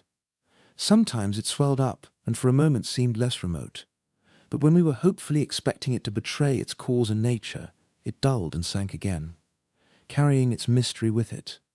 We started down the hill in its direction, and the winding road plunged us at once into almost solid darkness. Darkness that was packed and crammed in between two tall forest walls. We groped along down for half a mile perhaps, that murmur growing more and more distinct all the time. The coming storm threatening more and more, with now and then a little shiver of wind, a faint show of lightning, and dull grumblings of distant thunder. I was in the lead. I ran against something, a soft, heavy something which gave slightly to the impulse of my weight. At the same moment the lightning glared out, and within a foot of my face was the writhing face of a man who was hanging from the limb of a tree. That is, it seemed to be writhing, but it was not. It was a gruesome sight. Straightway there was an ear-splitting explosion of thunder, and the bottom of heaven fell out. The rain poured down in a deluge. No matter, we must try to cut this man down, on the chance that there might be life in him yet, mustn't we? The lightning came quick and sharp now, and the place was alternately noonday and midnight. One moment the man would be hanging before me in an intense light, and the next he was blotted out again in the darkness. I told the king we must cut him down. The king at once objected. If he hanged himself, he was willing to lose his property to his lord. So let him be. If others hanged him, belike they had the right. Let him hang. But me no buts. but even leave him as he is, and for yet another reason. When the lightning cometh again, there, look abroad. 2 others hanging, within 50 yards of us. It is not weather meet for doing useless courtesies unto dead folk. They are past thanking you. Come, it is unprofitable to tarry here. There was reason in what he said, so we moved on. Within the next mile we counted 6 more hanging forms by the blaze of the lightning, and altogether it was a grisly excursion. That murmur was a murmur no longer, it was a roar of men's voices. A man came flying by now, dimly through the darkness, and other men chasing him. They disappeared. Presently another case of the kind occurred, and then another and another. Then a sudden turn of the road brought us in sight of that fire. It was a large manor house, and little or nothing was left of it, and everywhere men were flying and other men raging after them in pursuit. I warned the king that this was not a safe place for strangers. We would better get away from the light until matters should improve. We stepped back a little and hid in the edge of the wood. From this hiding place we saw both men and women hunted by the mob. The fearful work went on until nearly dawn. Then, the fire being out, and the storm spent, the voices and flying footsteps presently ceased, and darkness and stillness reigned again. We ventured out and hurried cautiously away, and although we were worn out and sleepy, we kept on until we had put this place some miles behind us. Then we asked hospitality at the hut of a charcoal burner, and got what was to be had. A woman was up and about, but the man was still asleep, on a straw shakedown, on the clay floor. The woman seemed uneasy, until I explained that we were travellers, and had lost our way, and been wandering in the woods all night. She became talkative then, and asked if we had heard of the terrible goings-on at the manor house of Ablasor. Yes, we had heard of them, but what we wanted now was rest and sleep. The king broke in. "Sell us the house and take yourselves away, for we be perilous company, being late come from people that died of the spotted death." It was good of him, but unnecessary. One of the commonest decorations of the nation was the waffle iron face. I had early noticed that the woman and her husband were both so decorated. She made us entirely welcome, and had no fears, and plainly she was immensely impressed by the king's proposition, for of course it was a good deal of an event in her life to run across a person of the king's humble appearance, who was ready to buy a man's house for the sake of a night's lodging. It gave her a large respect for us, and she strained the lean possibilities of her hovel to the utmost to make us comfortable. We slept till far into the afternoon, and then got up hungry enough to make cotter fare quite palatable to the king, the more particularly as it was scant in quantity. And also in variety. It consisted solely of onions, salt, and the national black bread made out of horse feed. The woman told us about the affair of the evening before. At 10 or 11 at night, when everybody was in bed, the manor house burst into flames. The countryside swarmed to the rescue, and the family was saved, with one exception, the master. He did not appear. Everybody was frantic over this loss, and 2 brave yeomen sacrificed their lives in ransacking the burning house, seeking that valuable personage. But after a while he was found, what was left of him, which was his corpse. It was in a copse 300 yards away, bound, gagged, stabbed in a dozen places. Who had done this? Suspicion fell upon a humble family in the neighbourhood, who had been lately treated with peculiar harshness by the baron, and from these people the suspicion easily extended itself to their relatives and familiars. A suspicion was enough. My lord's liveried retainers proclaimed an instant crusade against these people, and were promptly joined by the community in general. The woman's husband had been active with the mob, and had not returned home until nearly dawn. He was gone now, to find out what the general result had been. While we were still talking, he came back from his quest. His report was revolting enough. 18 persons hanged or butchered, and 2 yeomen and 13 prisoners lost in the fire. And how many prisoners were there altogether in the vaults? 13. Then every one of them was lost. Yes, all. But the people arrived in time to save the family. How is it they could save none of the prisoners? The man looked puzzled and said, "Would one unlock the vaults at such a time? Marry, some would have escaped." "Then you mean that nobody did unlock them?" None went near them, either to lock or unlock. It standeth to reason that the bolts were fast, wherefore it was only needful to establish a watch, so that if any broke the bonds he might not escape, but be taken. None were taken. Natheless, 3 did escape, said the king, and ye will do well to publish it, and set justice upon their track. For these murthered the baron, and fired the house. I was just expecting he would come out with that. For a moment the man and his wife showed an eager interest in this news, and an impatience to go out and spread it. Then a sudden something else betrayed itself in their faces, and they began to ask questions. I answered the questions myself, and narrowly watched the effects produced. I was soon satisfied that the knowledge of who these 3 prisoners were had somehow changed the atmosphere, that our host's continued eagerness to go and spread the news was now only pretended and not real. The king did not notice the change, and I was glad of that. I worked the conversation around, toward other details of the night's proceedings, and noted that these people were relieved to have it take that direction. The painful thing observable about all this business was the alacrity with which this oppressed community had turned their cruel hands against their own class in the interest of the common oppressor. This man and woman seemed to feel that in a quarrel between a person of their own class and his lord, it was the natural and proper and rightful thing for that poor devil's whole caste to side with the master and fight his battle for him without ever stopping to inquire into the rights or wrongs of the matter. This man had been out helping to hang his neighbours, and had done his work with zeal, and yet was aware that there was nothing against them but a mere suspicion, with nothing back of it describable as evidence. Still, neither he nor his wife seemed to see anything horrible about it. This was depressing, to a man with a dream of a republic in his head.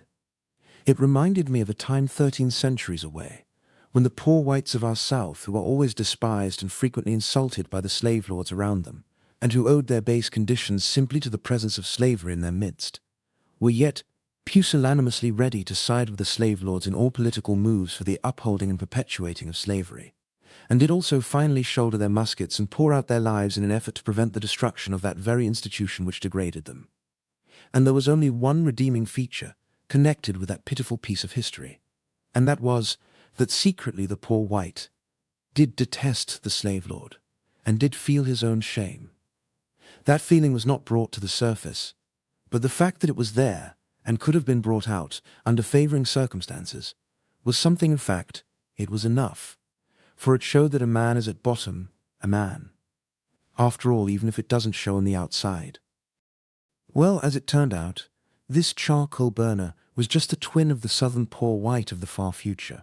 The king presently showed impatience, and said, "An ye prattle here all the day, justice will miscarry. Think ye the criminals will abide in their father's house? They are fleeing, they are not waiting. You should look to it that a party of horse be set upon their track." The woman paled slightly, quite perceptibly, and the man looked flustered and irresolute. I said, "Come, friend, I will walk a little way with you, and explain which direction I think they would try to take. If they were merely resistors of the Gabelle or some kindred absurdity, I would try to protect them from capture. But when men murder a person of high degree and likewise burn his house, that is another matter." The last remark was for the king, to quiet him. On the road the man pulled his resolution together and began the march with a steady gait, but there was no eagerness in it. By and by I said, "What relation were these men to you, cousins?" He turned as white as his layer of charcoal would let him, and stopped, trembling. "Ah, my God, how know ye that, Slyan?" I didn't know it. It was a chance guess. "Poor lads, they are lost, and good lads they were too." "Where are you actually going yonder to tell on them?" He didn't quite know how to take that, but he said, hesitatingly, "Ease." "Then I think you are a damned scoundrel." It made him as glad as if I had called him an angel. "Say the good words again, brother, for surely you mean that you would not betray me, and I have failed of my duty." "Duty? There is no duty in the matter, except the duty to keep still and let those men get away. They've done a righteous deed." He looked pleased, and touched with apprehension at the same time. He looked up and down the road to see that no one was coming, and then said, in a cautious voice, "From what land come you, brother, that you speak such perilous words, and seem not to be afraid?" "They are not perilous words when spoken to one of my own caste, I take it. You would not tell anybody I said them." "They tell I would be drawn asunder by wild horses first." "Well, then, let me say my say. I have no fears of your repeating it. I think devil's work has been done last night upon those innocent poor people. That old baron got only what he deserved. If I had my way, all his kind should have the same luck." Fear and depression vanished from the man's manner, and gratefulness and a brave animation took their place.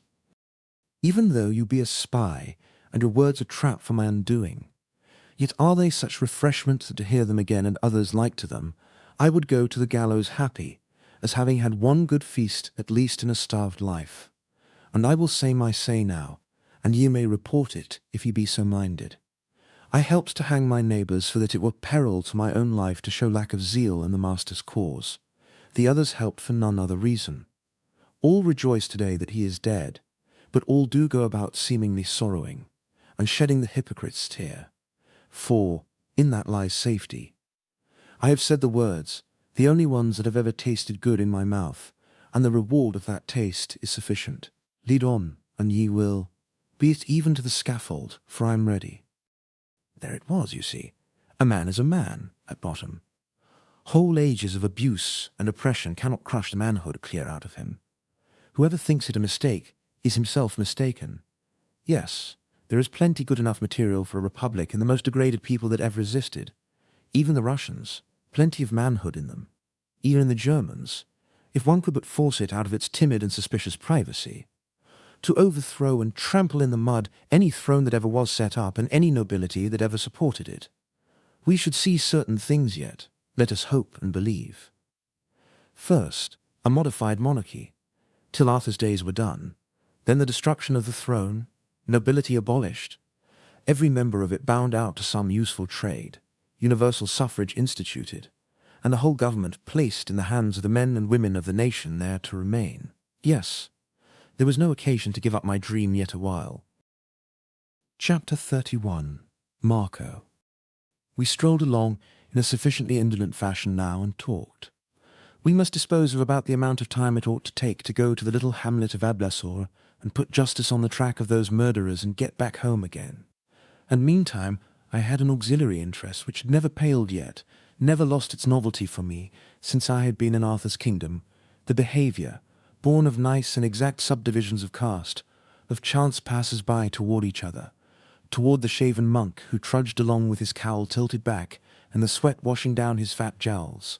The coal-burner was deeply reverent. To the gentleman he was abject, with the small farmer fond, and the free mechanic he was cordial and gossipy, and when a slave passed by with the countenance respectfully lowered, this chap's nose was in the air. He couldn't even see him. Well, there are times when one would like to hang the whole human race and finish the farce. Presently, we struck an incident. A small mob of half-naked boys and girls came tearing out of the woods, scared and shrieking. The eldest among them were not more than 12 or 14 years old. They implored help, but they were so beside themselves that we couldn't make out what the matter was. However, we plunged into the wood, they scurrying in the lead, and the trouble was quickly revealed. They had hanged a little fellow with a bark rope, and he was kicking and struggling, in the process of choking to death. We rescued him and fetched him around. It was some more human nature. The admiring little folk imitating their elders. They were playing mob, and had achieved a success which promised to be a good deal more serious than they bargained for. It was not a dull excursion for me. I managed to put in the time very well. I made various acquaintanceships, and in my quality of stranger was able to ask as many questions as I wanted to. A thing which naturally interested me, as a statesman, was the matter of wages. I picked up what I could under that head during the afternoon. A man who hasn't had much experience and doesn't think is apt to measure a nation's prosperity or lack of prosperity by the mere size of the prevailing wages. If the wages be high, the nation is prosperous. If low, it isn't, which is an error. It isn't what sum you get, it's how much you can buy with it. That's the important thing.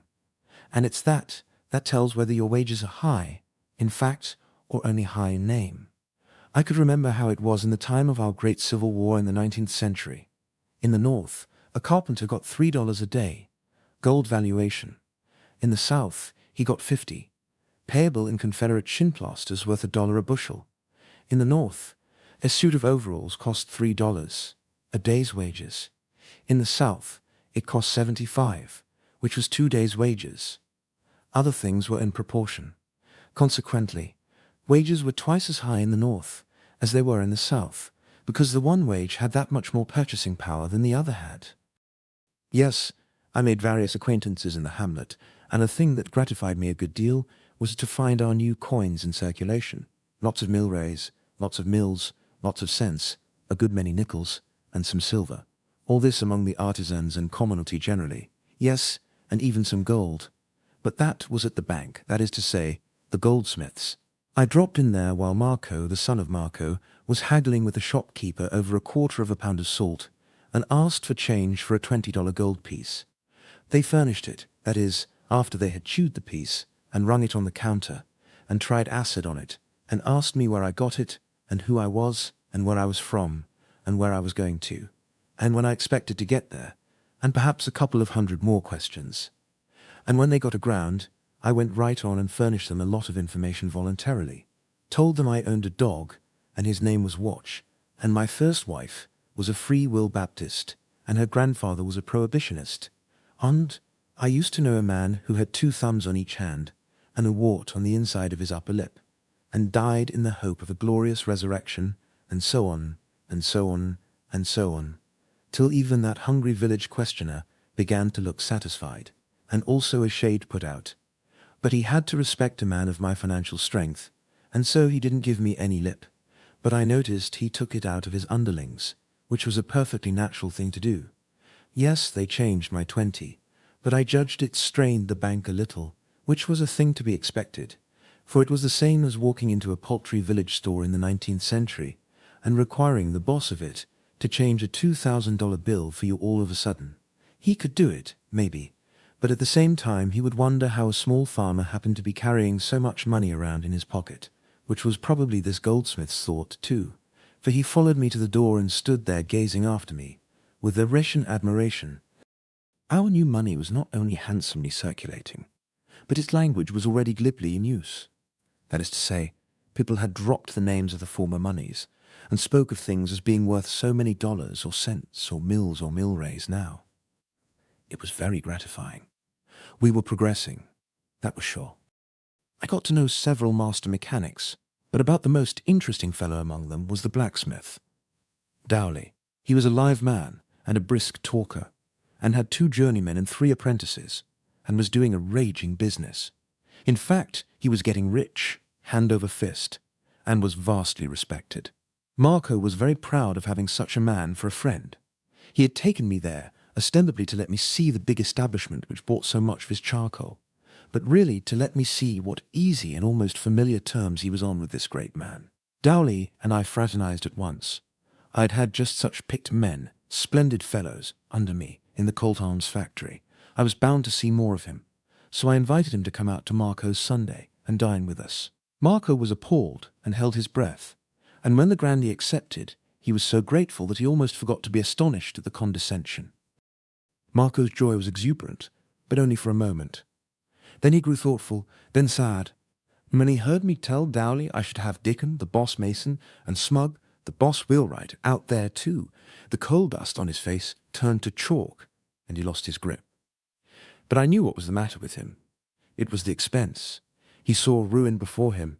He judged that his financial days were numbered. However, on our way to invite the others, I said, "You must allow me to have these friends come, and you must also allow me to pay the costs." His face cleared, and he said, with spirit, "But not all of it, not all of it. He cannot well bear a burden like to this alone." I stopped him and said, "Now let's understand each other on the spot, old friend. I am only a farm bailiff, it is true, but I am not poor nevertheless. I have been very fortunate this year. You would be astonished to know how I have thriven. I tell you the honest truth when I say I could squander away as many as a dozen feasts like this, and never care that for the expense. and I snapped my fingers.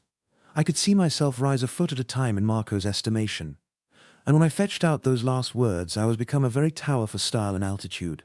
So you see, you must let me have my way. You can't contribute a cent to this orgy. That's settled. It's grand and good of you. No, it isn't. You've opened your house to Jones and me in the most generous way. Jones was remarking upon it today, just before you came back from the village, for although he wouldn't be likely to say such a thing to you, because Jones isn't a talker, and is diffident in society, he has a good heart and a grateful, and knows how to appreciate it when he is well treated. Yes, you and your wife have been very hospitable toward us. Ah, brother, 'tis nothing. Such hospitality. But it is something. The best a man has freely given is always something, and is as good as a prince can do, and ranks right along beside it. For even a prince can but do his best. And so we'll shop around and get up this layout now. And don't you worry about the expense. I'm one of the worst spendthrifts that ever was born. Why do you know, sometimes in a single week, I spend, but never mind about that, you'd never believe it anyway. And so we went gadding along, dropping in here and there, pricing things and gossiping with the shopkeepers about the riot, and now and then running across pathetic reminders of it, in the persons of shunned and tearful and houseless remnants of families whose homes had been taken from them, and their parents butchered or hanged. The fluming vi for beals, mitbeelin Sam, romthet mating I. The raiment of Marco and his wife was of coarse tow linen, and linsey-woolsey respectively, and resembled township maps, it being made up pretty exclusively of patches which had been added township by township, in the course of 5 or 6 years, until hardly a hand's breadth of the original garments was surviving and present. Now I wanted to fit these people out with new suits, on account of that swell company, and I didn't know really just how to get at it, with delicacy, until at last it struck me that as I had already been liberal in inventing wordy gratitude for the king, it would be just the thing to back it up with evidence of a substantial sort. So I said, "And, Marco, there's another thing which you must permit, out of kindness for Jones, because you wouldn't want to offend him.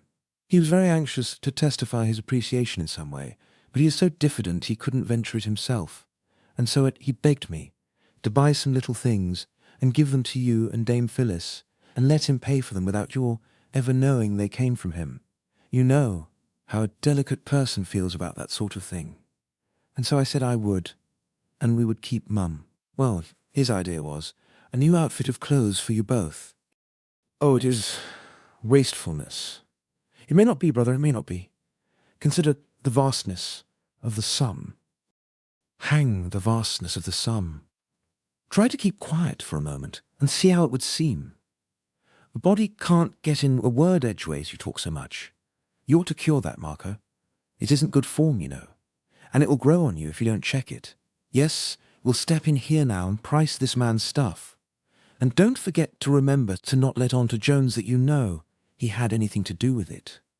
You can't think how curiously sensitive and proud he is. He's a farmer, pretty fairly well-to-do farmer, and I'm his bailiff. But the imagination of that man. Why, sometimes, when he forgets himself and gets to blowing off, you'd think he was one of the swells of the earth, and you might listen to him 100 years and never take him for a farmer, especially if he talked agriculture. He thinks he's a Sheol of a farmer, thinks he's old Greyback from way back. But between you and me privately, he don't know as much about farming as he does about running a kingdom. Still, whatever he talks about, you want to drop your underjaw and listen. The same as if you had never heard such incredible wisdom in all your life before, and were afraid you might die before you got enough of it. That will please Jones." It tickled Marco to the marrow to hear about such an odd character, but it also prepared him for accidents. And in my experience, when you travel with a king who's letting on to be something else and can't remember it more than about half the time, you can't take too many precautions. This was the best store we had come across yet. It had everything in it, in small quantities, from anvils and dry goods, all the way down to fish and pinchbeck jewellery. I concluded I would bunch my whole invoice right here and not go pricing around any more. So I got rid of Marco by sending him off to invite the mason and the wheelwright, which left the field free to me. For I never care to do a thing in a quiet way. It's got to be theatrical, or I don't take any interest in it. I showed up money enough, in a careless way, to corral the shopkeeper's respect, and then I wrote down a list of the things I wanted, and handed it to him, to see if he could read it. He could, and was proud to show that he could. He said he had been educated by a priest, and could both read and write. He ran it through, and remarked with satisfaction that it was a pretty heavy bill. Well, and so it was. For a little concern like that, I was not only providing a swell dinner, but some odds and ends of extras. I ordered that the things be carted out and delivered at the dwelling of Marco, the son of Marco, by Saturday evening, and send me the bill at dinner time Sunday. He said I could depend upon his promptness and exactitude. It was the rule of the house. He also observed that he would throw in a couple miller guns for the Marcos gratis, that everybody was using them now. He had a mighty opinion of that clever device. I said, "And please fill them up to the middle mark too, and add that to the bill." He would, with pleasure. He filled them, and I took them with me. I couldn't venture to tell him that the miller gun was a little invention of my own, and that I had officially ordered that every shopkeeper in the kingdom keep them on hand and sell them at government price, which was the merest trifle, and the shopkeeper got that, not the government. We furnished them for nothing. The king had hardly missed us when we got back at nightfall. He had early dropped again into his dream of a grand invasion of Gaul with the whole strength of his kingdom at his back, and the afternoon had slipped away without his ever coming to himself again. Chapter 32. Dowley's Humiliation. Well, when that cargo arrived towards sunset Saturday afternoon, I had my hands full to keep the Marcos from fainting. They were sure Jones and I were ruined past help, and they blamed themselves as accessories to this bankruptcy. You see, in addition to the dinner materials, which called for a sufficiently round sum, I had bought a lot of extras for the future comfort of the family. For instance, a big lot of wheat, a delicacy as rare to the tables of their class as was ice cream to a hermit's. Also a sizable deal dinner table. Also 2 entire pounds of salt, which was another piece of extravagance in those people's eyes. Also crockery, stools, the clothes, a small cask of beer, and so on. I instructed the Marcos to keep quiet about this sumptuousness, so as to give me a chance to surprise the guests and show off a little. Concerning the new clothes, the simple couple were like children. They were up and down, all night, to see if it wasn't nearly daylight, so that they could put them on, and they were into them at last as much as an hour before dawn was due. Then their pleasure, not to say delirium, was so fresh and novel and inspiring, that the sight of it paid me well for the interruptions which my sleep had suffered. The king had slept just as usual. Like the dead, the Marcos could not thank him for their clothes, that being forbidden, but they tried every way they could think of to make him see how grateful they were, which all went for nothing. He didn't notice any change. It turned out to be one of those rich and rare fall days which is just a June day toned down to a degree where it is heaven to be out of doors. Toward noon the guests arrived, and we assembled under a great tree and were soon as sociable as old acquaintances. Even the king's reserve melted a little, though it was some little trouble to him to adjust himself to the name of Jones along at first. I had asked him to try to not forget that he was a farmer, but I had also considered it prudent to ask him to let the thing stand at that, and not elaborate it any, because he was just the kind of person you could depend on to spoil a little thing like that if you didn't warn him. His tongue was so handy, and his spirit so willing, and his information so uncertain. Dowley was in fine feather, and I early got him started, and then adroitly worked him around onto his own history for a text and himself for a hero, and then it was good to sit there and hear him hum. Self-made man, you know. They know how to talk. They do deserve more credit than any other breed of men, yes, that is true. And they are among the very first to find it out, too. He told how he had begun life an orphan lad without money, and without friends able to help him. How he had lived as the slaves of the meanest master lived. How his day's work was from 16 to 18 hours long, and yielded him only enough black bread to keep him in a half-beard condition. how his faithful endeavours finally attracted the attention of a good blacksmith, who came near knocking him dead with kindness by suddenly offering, when he was totally unprepared, to take him as his bound apprentice for 9 years and give him board and clothes and teach him the trade, or a mystery, as Dowley called it. That was his first great rise, his first gorgeous stroke of fortune, and you saw that he couldn't yet speak of it without a sort of eloquent wonder and delight that such a gilded promotion should have fallen to the lot of a common human being. He got no new clothing during his apprenticeship, but on his graduation day, his master tricked him out in spang new toe linens and made him feel unspeakably rich and fine. "I remember me of that day," the wheelwright sang out with enthusiasm. "And I likewise," cried the mason. "I would not believe they were thine own. In faith, I could not." "Nor other," shouted Dowley, with sparkling eyes. "I was like to lose my character. The neighbour's wending I had mayhap been stealing. It was a great day, a great day. One forgetteth not days like that."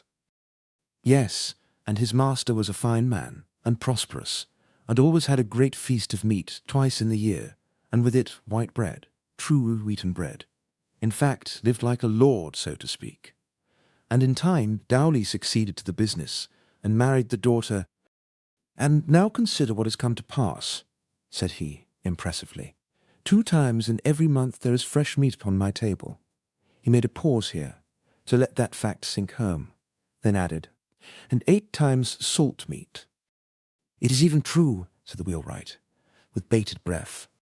"I know it of mine own knowledge," said the mason, in the same reverent fashion. "On my table appeareth white bread every Sunday in the year," added the master smith, with solemnity. "I leave it to your own consciences, friends, if this is not also true, Simone." "By my head, yes," cried the mason. "I can testify it." "And I do," said the wheelwright. "And as to furniture, ye shall say yourselves what mine equipment is." He waved his hand in fine gesture of granting frank and unhampered freedom of speech, and added, "Speak as ye are moved. Speak as ye would speak, and I were not here. Ye have 5 stools, and of the sweetest workmanship at that, albeit your family is but 3, said the wheelwright with deep respect. "And 6 wooden goblets, and 6 platters of wood, and 2 of pewter to eat and drink from withal," said the mason, impressively. "And I say it as knowing God is my judge, and we tarry not here alway, but must answer at the last day for the things said in the body, be they false or be they sooth." "Now you know what manner of man I am, brother Jones," said the smith with a fine and friendly condescension, "and doubtless ye would look to find me a man jealous of his due of respect, and but sparing of outgo to strangers, till their rating and quality be assured, but trouble yourself not as concerning that. Wit ye well, ye shall find me a man that regardeth not these matters, but is willing to receive any he as his fellow and equal, that carrieth the right heart in his body, be his worldly estate howsoever modest. And in token of it, here is my hand, and I say with my own mouth, we are equals. Equals." And he smiled around on the company with the satisfaction of a god who is doing the handsome and gracious thing, and is quite well aware of it. The king took the hand with a poorly disguised reluctance, and let go of it as willingly as a lady lets go of a fish, all of which had a good effect, for it was mistaken for an embarrassment natural to one who is being called upon by greatness. The dame brought out the table now, and set it under the tree. It caused a visible stir of surprise, it being brand new and a sumptuous article of deal. But the surprise rose higher still, when the dame, with a body oozing easy indifference at every pore, but eyes that gave it all away by absolutely flaming with vanity, slowly unfolded an actual Simon Pure tablecloth, and spread it. That was a notch above even the blacksmith's domestic grandiers, and it hit him hard. You could see it, but Marco was in paradise. You could see that too. Then the dame brought 2 fine new stools. Woo! That was a sensation. It was visible in the eyes of every guest. Then she brought 2 more, as calmly as she could. Sensation again, with awed murmurs. Again she brought 2, walking on air. She was so proud. The guests were petrified, and the mason muttered, "There is that about earthly pomps which doth ever move to reverence." As the dame turned away, Marco couldn't help slapping on the climax while the thing was hot. So he said with what was meant for a languid composure, but was a poor imitation of it. These suffice, leave the rest. So there were more yet. It was a fine effect. I couldn't have played the hand better myself. From this out, the madam piled up the surprises with a rush that fired the general astonishment up to 150 in the shade, and at the same time paralysed expression of it down to gasped ohs and ahs, and mute upliftings of hands and eyes. She fetched crockery, new and plenty of it, new wooden goblets, and other table furniture, and beer, fish, chicken, a goose, eggs, roast beef, roast mutton, a ham, a small roast pig, and a wealth of genuine white wheaten bread. Take it by and large, that spread laid everything far and away in the shade that ever that crowd had seen before. And while they sat there just simply stupefied with wonder and awe, I sort of waved my hand as if by accident, and the storekeeper's son emerged from space and said he had come to collect. "That's all right," I said, indifferently. "What is the amount?" "Give us the items." Then he read off this bill, while those three amazed men listened, and serene waves of satisfaction rolled over my soul, and alternate waves of terror and admiration surged over Marcos. He ceased. There was a pale and awful silence. Not a limb stirred. Not a nostril betrayed the passage of breath. "Is that all?" I asked, in a voice of the most perfect calmness. "All, fair sir, save that certain matters of like moment are placed together under a head-height sundries. If it would like you, I will sipper." "It is no consequence," I said, accompanying the words with a gesture of the most utter indifference. "Give me the grand total, please." The clerk leaned against the tree to stay himself, and said, 39,150 milrays. The wheelwright fell off his stool, the others grabbed the table to save themselves, and there was a deep and general ejaculation of, "God be with us in the day of disaster." The clerk hastened to say, "My father chargeth me to say he cannot honourably require you to pay it all at this time, and therefore only prayeth you." I paid no more heed than if it were the idle breeze, but, with an air of indifference amounting almost to weariness, got out my money and tossed $4 onto the table. "Ah, you should have seen them stare." The clerk was astonished and charmed. He asked me to retain one of the dollars as security, until he could go to town, and I interrupted. "What, and fetch back 9 cents? Nonsense. Take the whole. Keep the change." There was an amazed murmur to this effect. "Verily this being is made of money. He throweth it away, even as if it were dirt." The blacksmith was a crushed man. The clerk took his money and reeled away drunk with fortune. I said to Marco and his wife, "Good folk, here is a little trifle for you," handing the miller guns as if it were a matter of no consequence, though each of them contained 15 cents in solid cash. And while the poor creatures went to pieces with astonishment and gratitude, I turned to the others and said as calmly as one would ask the time of day, "Well, if we are all ready, I judge the dinner is. Come, fall to." "Ah, well, it was immense. Yes, it was a daisy. I don't know that I ever put a situation together better, or got happier spectacular effects out of the materials available. The blacksmith, well, he was simply mashed. Land. I wouldn't have felt what that man was feeling for anything in the world. Here he had been blowing and bragging about his grand meat feast twice a year, and his fresh meat twice a month, and his salt meat twice a week, and his white bread every Sunday the year round, all for a family of 3, the entire cost for the year not above 69 cents, 2 mills and 6 milrays, and all of a sudden here comes along a man who slashes out nearly $4 on a single blowout, and not only that, but acts as if it made him tired to handle such small sums. Yes, Dowley was a good deal wilted, and shrunk up and collapsed. He had the aspect of a bladder balloon that's been stepped on by a cow. Chapter 33, 6th Century, Political Economy. However, I made a dead set at him, and before the first third of the dinner was reached, I had him happy again. It was easy to do, in a country of ranks and castes. You see, in a country where they have ranks and castes, a man isn't ever a man. He is only part of a man. He can't ever get his full growth. You prove your superiority over him in station, or rank, or fortune, and that's the end of it. He knuckles down. You can't insult him after that. No, I don't mean quite that. Of course you can insult him. I only mean it's difficult. And so, unless you've got a lot of useless time on your hands, it doesn't pay to try. I had the smith's reverence now, because I was apparently immensely prosperous and rich. I could have had his adoration if I had had some little gimcrack title of nobility. And not only his, but any commoners in the land, though he were the mightiest production of all the ages, in intellect, worth, and character, and I bankrupt in all three. This was to remain so, as long as England should exist in the earth, with the spirit of prophecy upon me. I could look into the future, and see her erect statues and monuments to her unspeakable joy, and other royal and noble clothes horses, and leave unhonoured the creators of this world, after God, Gutenberg, Wood, Arkwright, Whitney, Morse, Stevenson, Bell. The king got his cargo aboard, and then, the talk not turning upon battle, conquest, or ironclad duel, he dulled down to drowsiness and went off to take a nap.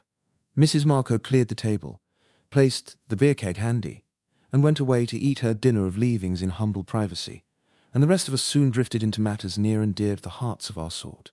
Business and wages, of course.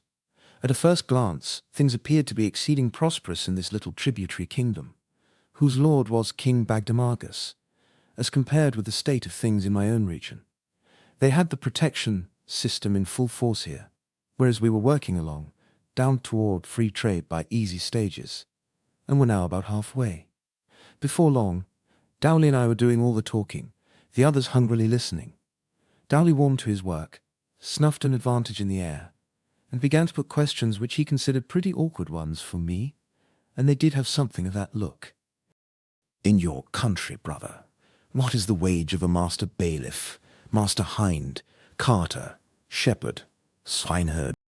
25 milrays a day, that is to say, a quarter of a cent. The smith's face beamed with joy.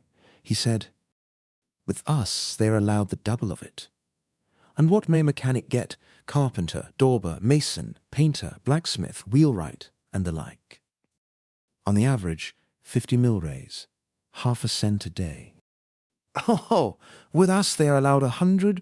With us any good mechanic is allowed a cent a day." "I count out the tailor, but not the others. They are all allowed a cent a day, and in driving times they get more. Yes, up to 110, and even 15 milrays a day. I've paid 115 myself within the week, Ra for protection, to Sheol with free trade." And his face shone upon the company like a sunburst. But I didn't slur at all. I rigged up my pile driver and allowed myself 15 minutes to drive him into the earth, drive him all in, drive him in till not even the curve of his skull should show above ground. Here is the way I started in on him. I asked, "What do you pay a pound for salt?" 100 milrays. "We pay 40. What do you pay for beef and mutton when you buy it?" That was a neat hit. It made the colour come. "It varieth somewhat, but not much. One may say 75 milrays the pound." "We pay 33. What do you pay for eggs?" 50 milrays the dozen." "We'll pay 20. What do you pay for beer?" "It costeth us 8½ milrays the pint." "We get it for 4. 25 bottles for a cent." "What do you pay for wheat?" "At the rate of 900 milrays the bushel." "We pay 400. What do you pay for a man's tow linen suit?" 13 cents. "We pay 6. What do you pay for a stuff gown for the wife of the labourer or the mechanic?" "We'll pay 8 cents, 4 mils." "Well, observe the difference. You pay 8 cents and 4 mils. We pay only 4 cents. I prepared now to sock it to him. I said, "Look here, dear friend. What's become of your high wages you were bragging so about a few minutes ago?" And I looked around on the company with placid satisfaction, for I had slipped up on him gradually, and tied him hand and foot, you see, without his ever noticing that he was being tied at all. "What's become of those noble high wages of yours? I seem to have knocked the stuffing all out of them, it appears to me." But if you will believe me, he merely looked surprised. That is all. He didn't grasp the situation at all, didn't know he had walked into a trap, didn't discover that he was in a trap. I could have shot him from sheer vexation. With cloudy eye and a struggling intellect, he fetched this out.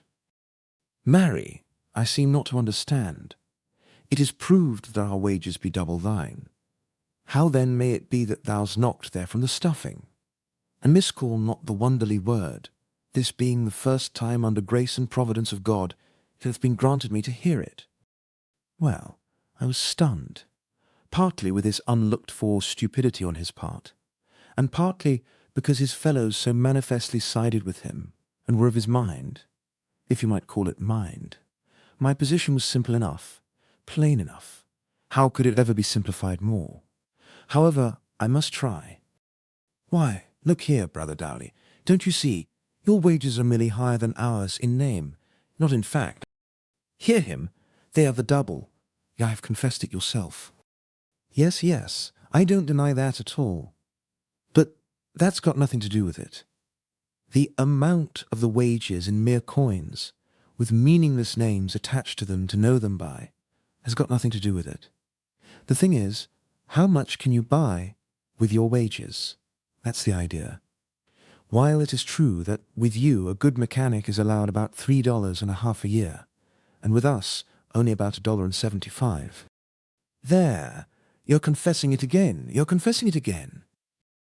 Confound it, I've never denied it, I tell you. What I say is this, with us $half buys more than $1 buys with you, and therefore it stands to reason, and the commonest kind of common sense, that our wages are higher than yours. He looked dazed, and said despairingly, Verily, I cannot make it out. You've just said ours are the higher, and with the same breath you take it back. Oh, great Scott! Isn't it possible to get such a simple thing through your head? Now look here, let me illustrate. We pay 4 cents for a woman's stuff gown. You pay 8.4.0, which is 4 mils more than double. What do you allow a labouring woman who works on a farm? 2 mils a day. Very good. We allow but half as much. We pay her only 1/10 of a cent a day. And, again, you're Wait, now you see, the thing is very simple. This time you'll understand it. For instance, it takes your woman 42 days to earn her gown. At 2 mils a day, 7 weeks' work, but ours earns hers in 40 days. 2 days short of 7 weeks. Your woman has a gown, and her whole 7 weeks' wages are gone. Ours has a gown, and 2 days' wages left, to buy something else with. There, now you understand it. He looked, well, he merely looked dubious. It's the most I can say. So did the others. I waited to let the thing work. Dowley spoke at last, and betrayed the fact that he actually hadn't gotten away from his rooted and grounded superstitions yet. He said, with a trifle of hesitancy, But, I cannot fail to grant that 2 mils a day is better than 1. Shucks! Well, of course, I hated to give it up. So I chanced another flyer. Let us suppose a case. Suppose one of your journeymen goes out and buys the following articles. 1 pound of salt, 1 dozen eggs, 1 dozen pints of beer, 1 bushel of wheat, 1 tow linen suit, 5 pounds of beef, 5 pounds of mutton. The lot will cost him 32 cents. It takes him 32 working days to earn the money, 5 weeks and 2 days. Let him come to us and work 32 days at half the wages. He can buy all those things for a shade under 14 honst with the mester. There's 14 on 30 cents. They will cost him a shade under 29 days' work, and he will have about half a week's wages over. Carry it through the year, he would save nearly a week's wages every 2 months. Your man, nothing. Thus saving 5 or 6 weeks' wages in a year, your man not a cent. Now I reckon you understand that high wages and low wages are phrases that don't mean anything in the world until you find out which of them will buy the most. It was a crusher. But, alas, it didn't crush. No, I had to give it up. What those people valued was high wages. It didn't seem to be a matter of any consequence to them whether the high wages would buy anything or not. They stood for protection and swore by it, which was reasonable enough, because interested parties had gulled them into the notion that it was protection which had created their high wages. I proved to them that in a quarter of a century, their wages had advanced but 30%, while the cost of living had gone up 100, and that with us, in a shorter time, wages had advanced 40%, while the cost of living had gone steadily down. But it didn't do any good. Nothing could unseat their strange beliefs. Well, I was smarting under a sense of defeat, undeserved defeat, but what of that? That didn't soften the smart any. And to think of the circumstances. The first statesman of the age, the capablest man, the best informed man in the entire world, the loftiest uncrowned head that had moved through the clouds of any political firmament for centuries, sitting here apparently, defeated in argument by an ignorant country blacksmith. And I could see that those others were sorry for me, which made me blush till I could smell my whiskers scorching. Put yourself in my place. Feel as mean as I did, as ashamed as I felt. Wouldn't you have struck below the belt to get even? Yes, you would. It is simply human nature. Well, that is what I did. I'm not trying to justify it. I'm only saying that I was mad, and anybody would have done it. Well, when I make up my mind to hit a man, I don't plan out a love tap. No, that isn't my way. As long as I'm going to hit him at all, I'm going to hit him a lifter. And I don't jump at him all of a sudden, and risk making a blundering halfway business of it. No. I get away off yonder to one side and work up on him gradually, so that he never suspects that I'm going to hit him at all. And by, all in a flash, he's flat on his back, and he can't tell for the life of him how it all happened. That is the way I went for Brother Dowley. I started to talking lazy and comfortable, as if I was just talking to pass the time, and the oldest man in the world couldn't have taken the bearings of my starting place, and guessed where I was going to fetch up. Boys, there's a good many curious things about law and custom and usage and all that sort of thing, when you come to look at it. Yes, and about the drift and progress of human opinion and movement too. There are written laws, they perish, but there are also unwritten laws. They are eternal. Take the unwritten law of wages. It says they've got to advance little by little, straight through the centuries. And notice how it works. We know what wages are now, here and there and yonder. We strike an average and say that's the wages of today. We know what the wages were 100 years ago, and what they were 200 years ago. That's as far back as we can get. But it suffices to give us the law of progress, the measure and rate of the periodical augmentation. And so, without a document to help us, we can come pretty close to determining what the wages were 300 and 400 and 500 years ago. Good so far. Do we stop there? No. We stop looking backward. We face around and apply the law to the future. My friends, I can tell you what people's wages are going to be at any date in the future you want to know. For hundreds and hundreds of years. What, Goodman? What? Yes. In 700 years, wages will have risen to 6 times what they are now, here in your region, and farm hands will be allowed 3 cents a day, and mechanics 6. I might die now, and live then, interrupted Smug, the wheelwright, with a fine avaricious glow in his eye. And that isn't all. They'll get their board besides, such as it is. It won't bloat them. 250 years later, pay attention now, a mechanic's wages will be, mind you, this is law, not guesswork. A mechanic's wages will then be 20 cents a day. There was a general gasp of awed astonishment. Dickon the mason murmured, with raised eyes and hands. More than 3 weeks' pay for one day's work. Riches. Of a truth, yes, riches, muttered Marco, his breath coming quick and short with excitement. Wages will keep on rising, little by little, as steadily as a tree grows, and at the end of 340 years more, there'll be at least one country where the mechanic's average wage will be 200 cents a day. It knocked them absolutely dumb. Not a man of them could get his breath for upwards of 2 minutes. Then the coal burner said prayerfully, "Might I but live to see it?" "It is the income of an earl," said Smug. "An earl, say ye?" said Dowley. "You could say more than that and speak no lie. There's no earl in the realm of Bagdemagus that hath an income like to that. Income of an earl, eps.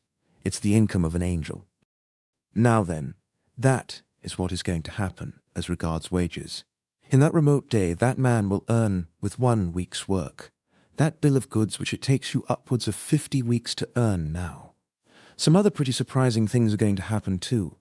Brother Dowley, who is it that determines every spring what the particular wage of each kind of mechanic, labourer, and servant shall be for that year?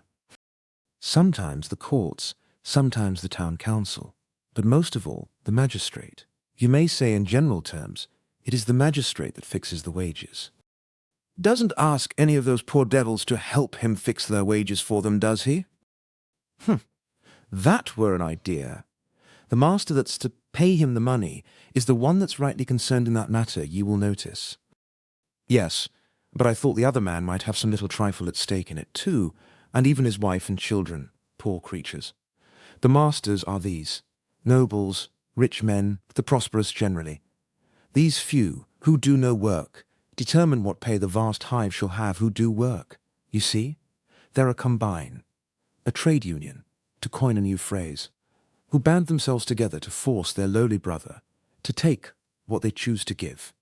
1,300 years hence, so says the unwritten law, the combine will be the other way, and then how these fine people's posterity will fume and fret and grit their teeth over the insolent tyranny of trade unions. Yes, indeed, the magistrate will tranquilly arrange the wages, from now clear away, down into the 19th century, and then all of a sudden the wage earner will consider that a couple of 1,000 years or so is enough of this one-sided sort of thing, and he will rise up and take a hand in fixing his wages himself. Ah, he will have a long and bitter account of wrong and humiliation to settle. Do you believe that he actually will help to fix his own wages? Yes, indeed. And he will be strong and able then.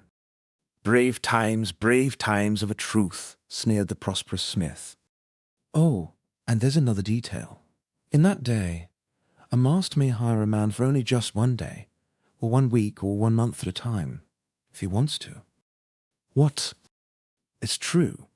Moreover, a magistrate won't be able to force a man to work for a master a whole year on a stretch, whether the man wants to or not. Will there be no law or sense in that day? Both of them, Dowley. In that day a man will be his own property, not the property of magistrate and master, and he can leave town whenever he wants to if the wages don't suit him, and they can't put him in the pillory for it. Perdition! Catch such an age!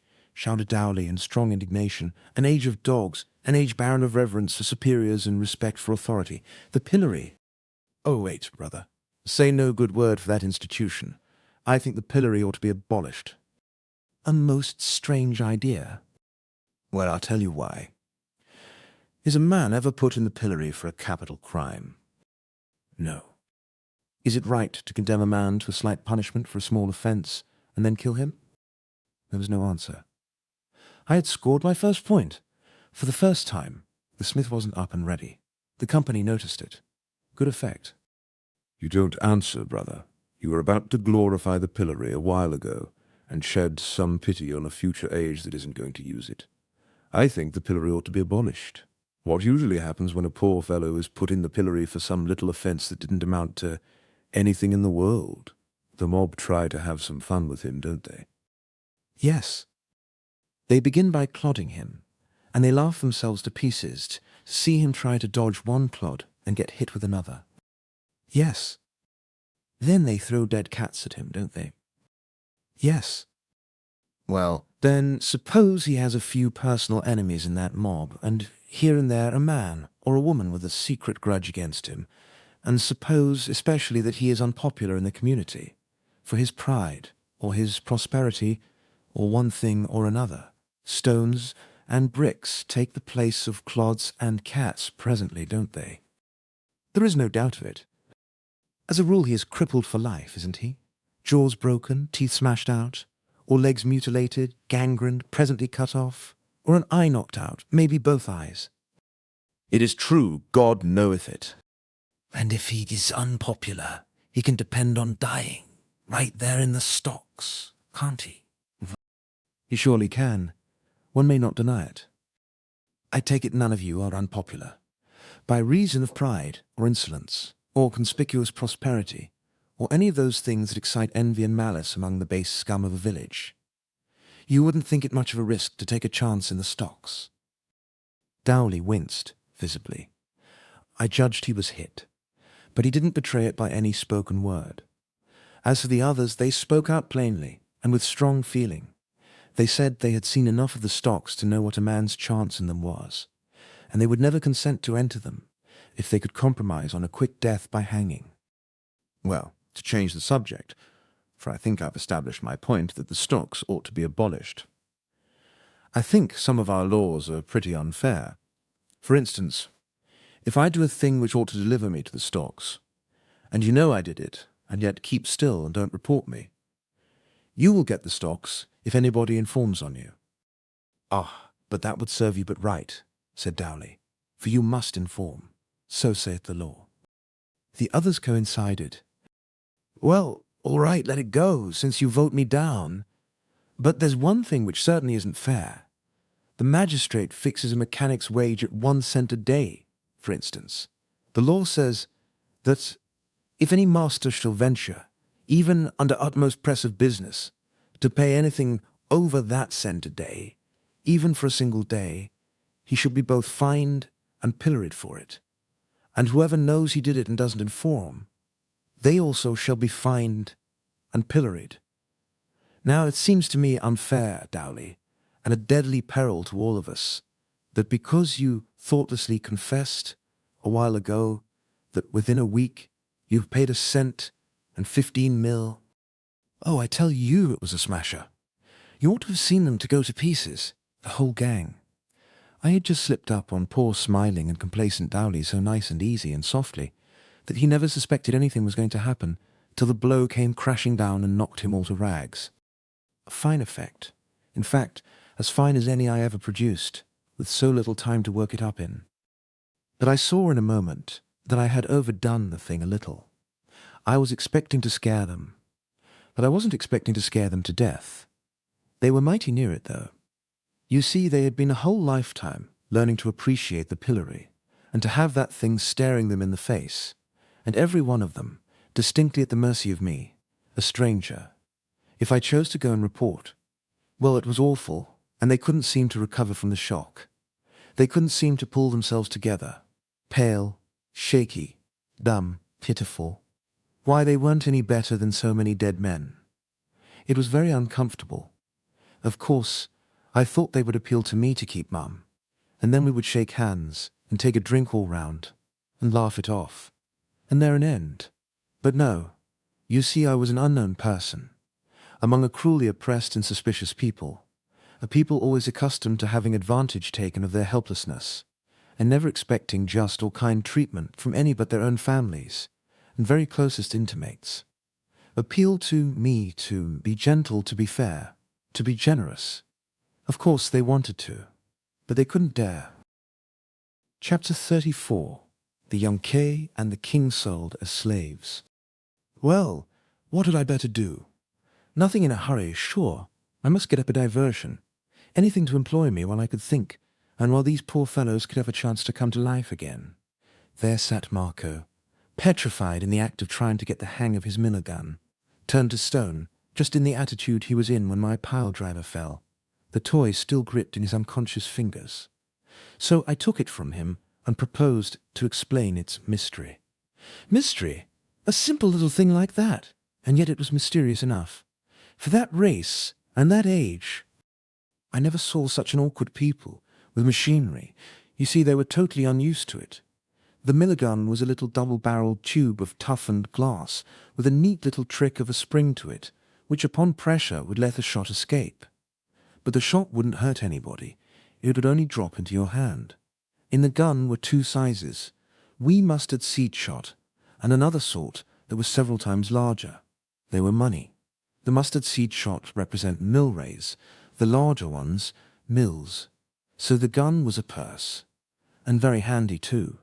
You could pay out money in the dark with it, with accuracy, and you could carry it in your mouth, or in your vest pocket if you had one. I made them of several sizes, one size so large that it would carry the equivalent of $1. Using shot for money was a good thing for the government. The metal cost nothing, and the money couldn't be counterfeited. For I was the only person in the kingdom who knew how to manage a shot tower. Paying the shot soon came to be a common phrase. Yes. And I knew it would still be passing men's lips, away down in the 19th century. Yet none would suspect how and when it originated. The king joined us about this time, mightily refreshed by his nap, and feeling good. Anything could make me nervous now. I was so uneasy, for our lives were in danger. And so it worried me to detect a complacent something in the king's eye, which seemed to indicate that he had been loading himself up for a performance of some kind or other. Confound it. Why must he go and choose such a time as this? I was right. He began, straight off, in the most innocently artful and transparent and lubberly way, to lead up to the subject of agriculture. The cold sweat broke out all over me. I wanted to whisper in his ear, "Man, we are in awful danger. Every moment is worth a principality till we get back these men's confidence. Don't waste any of this golden time." But of course I couldn't do it. Whisper to him? It would look as if we were conspiring. So I had to sit there and look calm and pleasant, while the king stood over that dynamite mine and mooned along about his damned onions and things. At first the tumult of my own thoughts, summoned by the danger signal and swarming to the rescue from every quarter of my skull, kept up such a hurrah and confusion and fifing and drumming that I couldn't take in a word. But presently, when my mob of gathering plans began to crystallize and fall into position and form line of battle, a sort of order and quiet ensued, and I caught the boom of the king's batteries, as if out of remote distance. Were not the best way, methinks. Albeit, it is not to be denied that authorities differ as concerning this point, some contending that the onion is but an unwholesome berry when stricken early from the tree.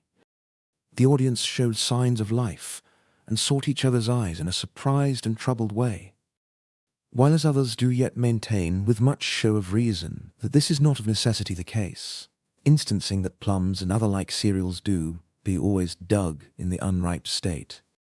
The audience exhibited distinct distress, yes, and also fear. Yet are they clearly wholesome, the more especially when one doth assuage the asperities of their nature by admixture of the tranquilizing juice of the wayward cabbage. The wild light of terror began to glow in these men's eyes, and one of them muttered, "These be errors, every one. God hath surely smitten the mind of this farmer." I was in miserable apprehension. I sat upon thorns, and further instancing the known truth that in the case of animals, the young, which may be called the green fruit of the creature, is the better, all confessing that when a goat is ripe, his fur doth heat and sore in game his flesh, the which defect, taken in connection with his several rancid habits, and fulsome appetites, and godless attitudes of mind, and bilious quality of morals. They rose and went for him, with a fierce shout, "The one would betray us, the other is mad, kill them, kill them." They flung themselves upon us. What joy flamed up in the king's eye! He might be lame in agriculture, but this kind of thing was just in his line. He had been fasting long. He was hungry for a fight. He hit the blacksmith a crack under the jaw that lifted him clear off his feet and stretched him flat on his back. "St. George for Britain!" And he downed the wheelwright. The mason was big, but I laid him out like nothing. The three gathered themselves up and came again, went down again, came again, and kept on repeating this with native British pluck until they were battered to jelly, reeling with exhaustion, and so blind that they couldn't tell us from each other, and yet they kept right on, hammering away with what might was left in them, hammering each other, for we stepped aside and looked on while they rolled, and struggled, and gouged, and pounded, and bit, with the strict and wordless attention to business of so many bulldogs. We looked on without apprehension, for they were fast getting past ability to go for help against us, and the arena was far enough from the public road to be safe from intrusion. Well, while they were gradually playing out, it suddenly occurred to me to wonder what had become of Marco. I looked around. He was nowhere to be seen. Oh, but this was ominous. I pulled the king's sleeve, and we glided away and rushed for the hut. No Marco there, no Phyllis there. They had gone to the road for help, sure. I told the king to give his heels wings, and I will explain later. We made good time across the open ground, and as we darted into the shelter of the wood, I glanced back and saw a mob of excited peasants swarm into view, with Marco and his wife at their head. They were making a world of noise, but that couldn't hurt anybody. The wood was dense, and as soon as we were well into its depths, we would take to a tree and let them whistle. Ah, but then came another sound. Dogs. Yes, that was quite another matter. It magnified our contract. We must find running water. We tore along at a good gait, and soon left the sounds far behind and modified to a murmur. We struck a stream and darted into it. We waded swiftly down it in the dim forest light for as much as 300 yards, and then came across an oak with a great bough sticking out over the water. We climbed up on this bough and began to work our way along it to the body of the tree. Now we began to hear those sounds more plainly, so the mob had struck our trail. For a while the sounds approached pretty fast, and then for another while they didn't. No doubt the dogs had found the place where we had entered the stream, and were now waltzing up and down the shores trying to pick up the trail again. When we were snugly lodged in the tree and curtained with foliage, the king was satisfied, but I was doubtful. I believed we could crawl along a branch and get into the next tree, and I judged it worthwhile to try. We tried it and made a success of it, though the king slipped at the junction and came near failing to connect. We got comfortable lodgment and satisfactory concealment among the foliage, and then we had nothing to do but listen to the hunt.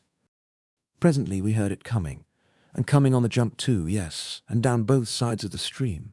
Louder, louder. Next minute it swelled swiftly up into a roar of shoutings, barkings, tramplings, and swept by like a cyclone. I was afraid that the overhanging branch would suggest something to them, said I. But I don't mind the disappointment. Come, my liege, it were well that we make good use of our time. We flanked them. Dark is coming on presently. If we can cross the stream and get a good start, and borrow a couple of horses from somebody's pasture to use for a few hours, we shall be safe enough. We started down, and got nearly to the lowest limb, when we seemed to hear the hunt returning. We stopped to listen. Yes, said I, they're baffled. They've given it up. They're on their way home. We will climb back to our roost again, and let them go by. So we climbed back. The king listened a moment and said, They still search. I wit the sign. We did best to abide. He was right. He knew more about hunting than I did. The noise approached steadily, but not with a rush. The king said, They reason that we were advantaged by no parlous start of them, and being on foot are as yet no mighty way from where we took the water. Yes, sire, that is about it, I'm afraid, though I was hoping better things. The noise drew nearer and nearer, and soon the van was drifting under us, on both sides of the water. A voice called a halt from the other bank, and said, And they were so minded they could get to yon tree by this branch that overhangs, and yet not touch ground. You will do well to send a man up it. Marry, that we will do.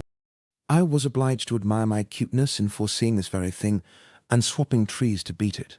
But, don't you know, there are some things that can beat smartness and foresight. Awkwardness and stupidity can. The best swordsman in the world doesn't need to fear the second best swordsman in the world. No, the person for him to be afraid of is some ignorant antagonist who has never had a sword in his hand before. He doesn't do the thing he ought to do, and so the expert isn't prepared for him. He does the thing he ought not to do, and often it catches the expert out and ends him on the spot. Well, how could I, with all my gifts, make any valuable preparation against a nearsighted, cross-eyed, pudding-headed clown who would aim himself at the wrong tree and hit the right one? And that is what he did. He went for the wrong tree, which was, of course, the right one by mistake, and up he started. Matters were serious now. We remained still, and awaited developments. The peasant toiled his difficult way up. The king raised himself up, and stood. He made a leg ready, and when the comer's head arrived in reach of it, there was a dull thud, and down went the thundering to the ground. There was a wild outbreak of anger below, and the mob swarmed in from all around. And there we were treed, and prisoners. Another man started up. The bridging bough was detected, and a volunteer started up the tree that furnished the bridge. The king ordered me to play Horatius, and keep the bridge. For a while the enemy came thick and fast. But no matter, the head man of each procession always got a buffet that dislodged him as soon as he came in reach. The king's spirits rose. His joy was limitless. He said that Welfari and Prinfim at last lest the foch and so nos, though mould Dutch door.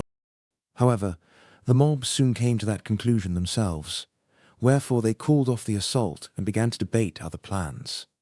And they had no weapons, but there were plenty of stones, and stones might answer. We had no objections. A stone might possibly penetrate to us once in a while, but it wasn't very likely. We were well protected by boughs and foliage, and were not visible from any good aiming point. If they would but waste half an hour in stone throwing, the dark would come to our help. We were feeling very well satisfied. We could smile, almost laugh. But we didn't, which was just as well, for we should have been interrupted. Before the stones had been raging through the leaves and bouncing from the boughs 15 minutes, we began to notice a smell. A couple of sniffs of it was enough of an explanation. It was smoke. Our game was up at last. We recognized that. When smoke invites you, you have to come. They raised their pile of dry brush and damp weeds higher and higher, and when they saw the thick cloud begin to roll up and smother the tree, they broke out in a storm of joy clamours. I got enough breath to say, "Proceed, my liege. After you is manners." The king gasped. "Follow me down, and then back thyself against one side of the trunk, and leave me the other. Then will we fight. Let each pile his dead according to his own fashion and taste." Then he descended, barking and coughing, and I followed. I struck the ground an instant after him. We sprang to our appointed places, and began to give and take with all our might. The powwow and racket were prodigious. It was a tempest of riot and confusion and thick-falling blows. Suddenly some horseman tore into the midst of the crowd, and a voice shouted, "Hold, we are dead men." How good it sounded! The owner of the voice bore all the marks of a gentleman, picturesque and costly raiment, the aspect of command, a hard countenance, with complexion and features marred by dissipation. The mob fell humbly back, like so many spaniels. The gentleman inspected us critically, then said sharply to the peasants, "What are ye doing to these people? They be madmen, worshipful sir, that have come wandering we know not whence. And ye know not whence? Do you pretend ye know them not? Most honoured sir, we speak but the truth. They are strangers and unknown to any in this region, and they be the most violent and bloodthirsty madmen that ever— Peace. You know not what ye say. They are not mad. Who are ye? And whence are ye? Explain." "We are but peaceful strangers, sir," I said, "and travelling upon our own concerns. We are from a far country, and unacquainted here. We have purposed no harm, and yet, but for your brave interference and protection, these people would have killed us. As you have divined, sir, we are not mad, neither are we violent or bloodthirsty." The gentleman turned to his retinue and said calmly, "Lash me these animals to their kennels." The mob vanished in an instant, and after them plunged the horsemen, laying about them with their whips, and pitilessly riding down, such as were witless enough to keep the road instead of taking to the bush. The shrieks and supplications presently died away in the distance, and soon the horsemen began to struggle back. Meantime, the gentleman had been questioning us more closely, but had dug no particulars out of us. We were lavish of recognition of the service he was doing us, but we revealed nothing more than that we were friendless strangers from a far country. When the escort were all returned, the gentleman said to one of his servants, "Bring the led horses, and mount these people." "Yes, my lord." We were placed toward the rear, among the servants. We travelled pretty fast, and finally drew rein some time after dark, at a roadside inn some 10 or 12 miles from the scene of our troubles. My lord went immediately to his room after ordering his supper, and we saw no more of him. At dawn in the morning, we breakfasted and made ready to start. My lord's chief attendant sauntered forward at that moment with indolent grace, and said, "Ye have said ye should continue upon this road, which is our direction likewise. Wherefore my lord, the Earl Grip, hath given commandment that ye retain the horses and ride, and that certain of us ride with ye a 20 mile to a fair town that hight Camine, whenso ye shall be out of peril." We could do nothing less than express our thanks and accept the offer. We jogged along, 6 in the party, at a moderate and comfortable gait, and in conversation learned that my Lord Grip was a very great personage in his own region, which lay a day's journey beyond Cambernae. We loitered to such a degree that it was near the middle of the forenoon when we entered the market square of the town. We dismounted, and left our thanks once more for my lord, and then approached a crowd assembled in the centre of the square, to see what might be the object of interest. It was the remnant of that old peregrinating band of slaves. So they had been dragging their chains about all this weary time. That poor husband was gone, and also many others, and some few purchases had been added to the gang. The king was not interested, and wanted to move along, but I was absorbed and full of pity. I could not take my eyes away from these worn and wasted wrecks of humanity. There they sat, grounded upon the ground, silent, uncomplaining, with bowed heads, a pathetic sight. And by hideous contrast, a redundant orator was making a speech to another gathering not 30 steps away, in fulsome laudation of our glorious British liberties. I was boiling. I had forgotten I was a plebeian. I was remembering I was a man. Cost what it might, I would mount that rostrum and... Click! The king and I were handcuffed together. Our companions, those servants, had done it. My Lord Grip stood looking on. The king burst out in a fury, and said, "What meaneth this ill-mannered jest?" My lord merely said to his head miscreant, coolly, "Put up the slaves, and sell them!" "Slaves, The word had a new sound, and how unspeakably awful. The king lifted his manacles, and brought them down with a deadly force. But my lord was out of the way when they arrived. A dozen of the rascal servants sprang forward, and in a moment we were helpless, with our hands bound behind us. We so loudly and so earnestly proclaimed ourselves freemen that we got the interested attention of that liberty-mouthing orator and his patriotic crowd, and they gathered about us and assumed a very determined attitude. The orator said, "If indeed ye are freemen, ye have naught to fear. The God-given liberties of Britain are about ye, for your shield and shelter. Applause. Ye shall soon see. Bring forth your proofs." "What proofs, Tinus?" "Proof that ye are freemen." Ah, I remembered. I came to myself. I said nothing. But the king stormed out, "Thou'rt insane, man. It were better, and more in reason, that this thief and scoundrel here prove that we are not freemen." You see, he knew his own laws, just as other people so often know the laws, by words, not by effects. They take a meaning, and get to be very vivid when you come to apply them to yourself. All hands shook their heads and looked disappointed. Some turned away, no longer interested. The orator said, and this time in the tones of business, not of sentiment, "And ye do not know your country's laws. It were time ye learned them. Ye are strangers to us. Ye will not deny that. Ye may be freemen, we do not deny that, but also ye may be slaves. The law is clear. It doth not require the claimant to prove ye are slaves. It requireth you to prove ye are not." I said, "Dear sir, give us only time to send to Astolat, or give us only time to send to the Valley of Holiness. Peace, good man. These are extraordinary requests, and you may not hope to have them granted. It would cost much time, and would unwarrantably inconvenience your master." "Master, idiot!" stormed the king. "I have no master. I myself am the Im." "Silence, for God's sake!" I got the words out in time to stop the king. We were in trouble enough already. It could not help us any to give these people the notion that we were lunatics. There is no use in stringing out the details. The Earl put us up and sold us at auction.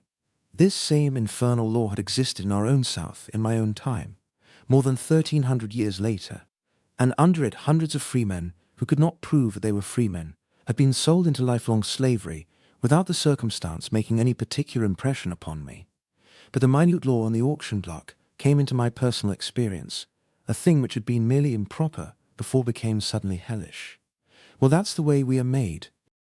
Yes, we were sold at auction, like swine. In a big town, an active market, we should have brought a good price.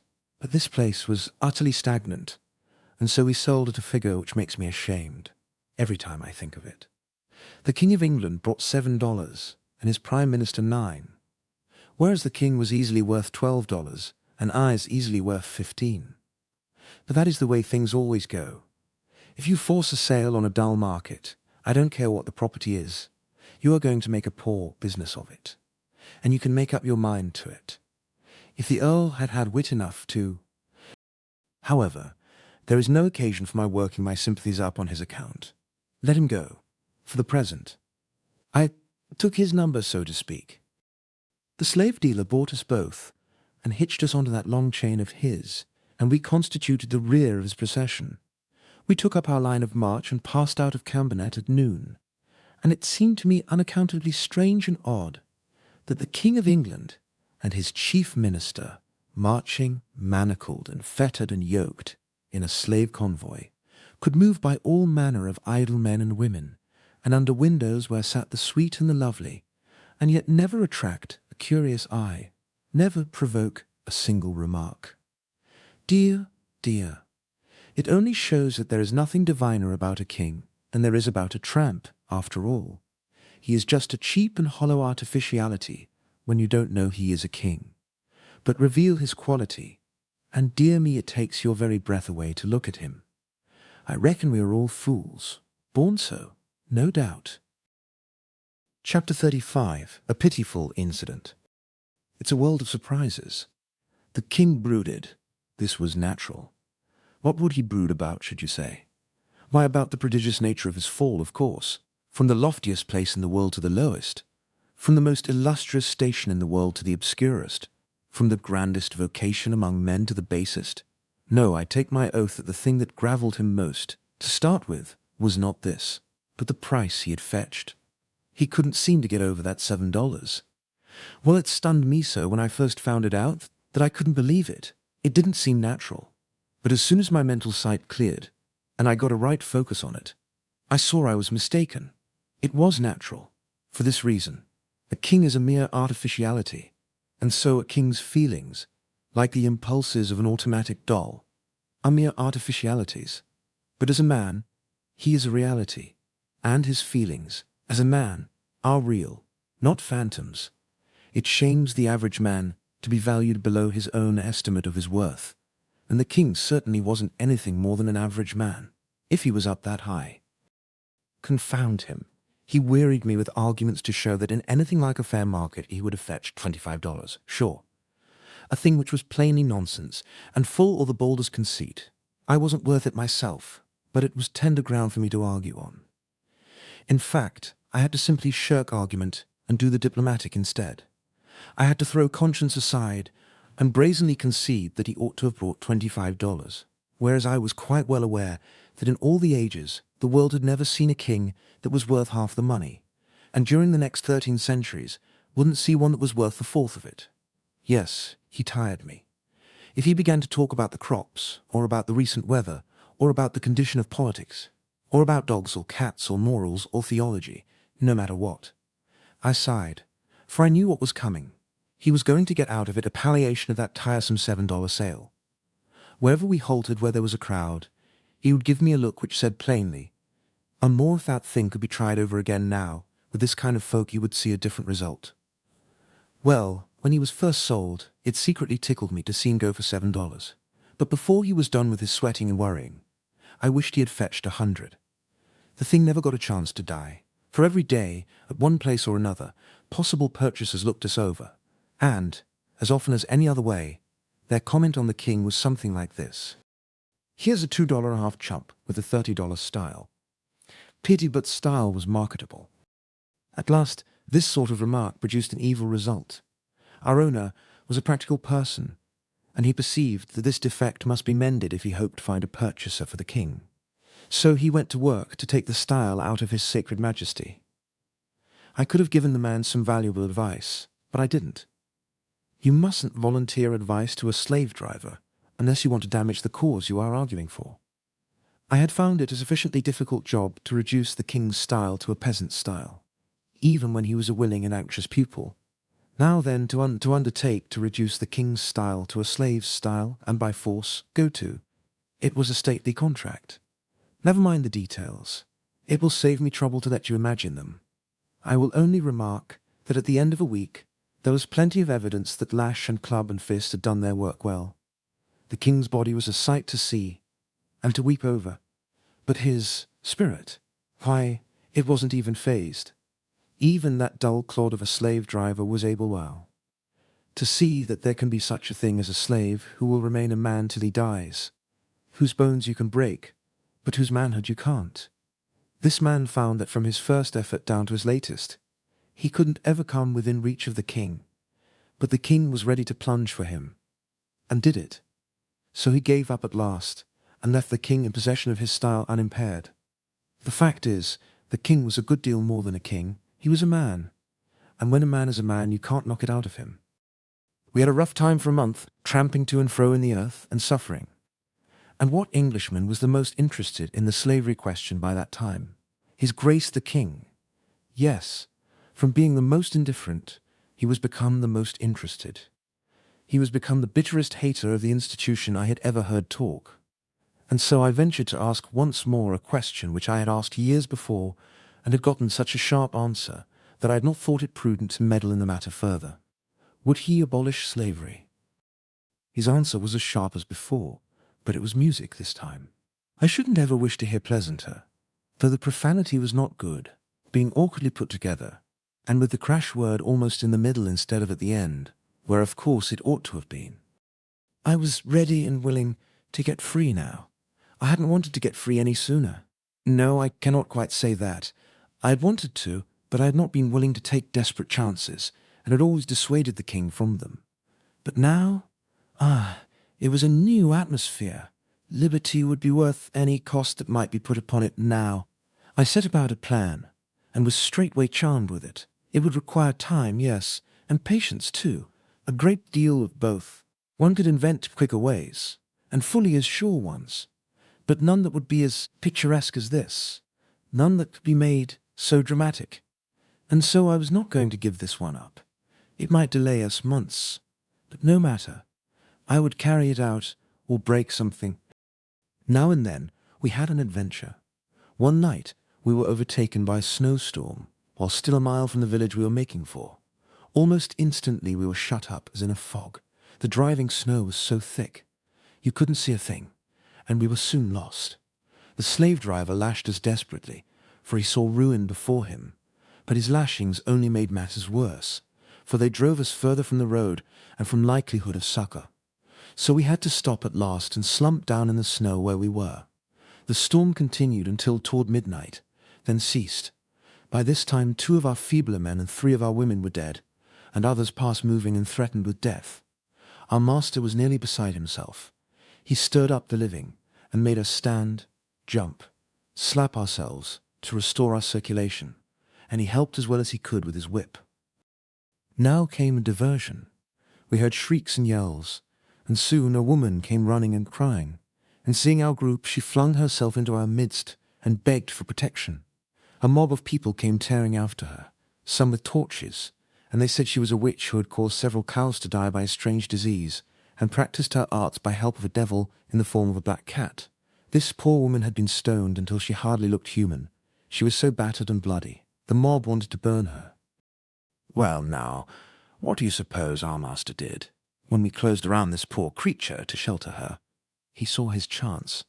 He said, "Burn her here, or they shouldn't have her at all." Imagine that. They were willing. They fastened her to a post. They brought wood and piled it about her. They applied the torch while she shrieked and pleaded and strained her 2 young daughters to her breast, and our brute, with a heart solely for business, lashed us into position about the stake and warmed us into life and commercial value by the same fire which took away the innocent life of that poor harmless mother. That was the sort of master we had. I took his number. That snowstorm cost him 9 of his flock, and he was more brutal to us than ever after that for many days together. He was so enraged over his loss. We had adventures all along. One day we ran into a procession.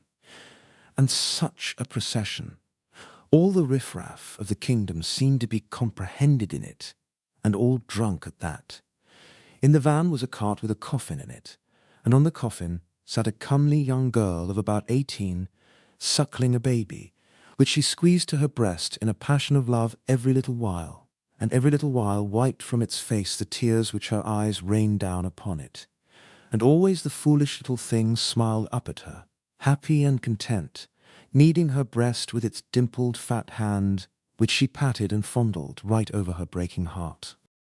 Men and women, boys and girls, trotted along beside or after the cart, hooting, shouting profane and ribald remarks, singing snatches of foul song, skipping, dancing, a very holiday of hellions, a sickening sight. We had struck a suburb of London, outside the walls, and this was a sample of one sort of London society. Our master secured a good place for us near the gallows.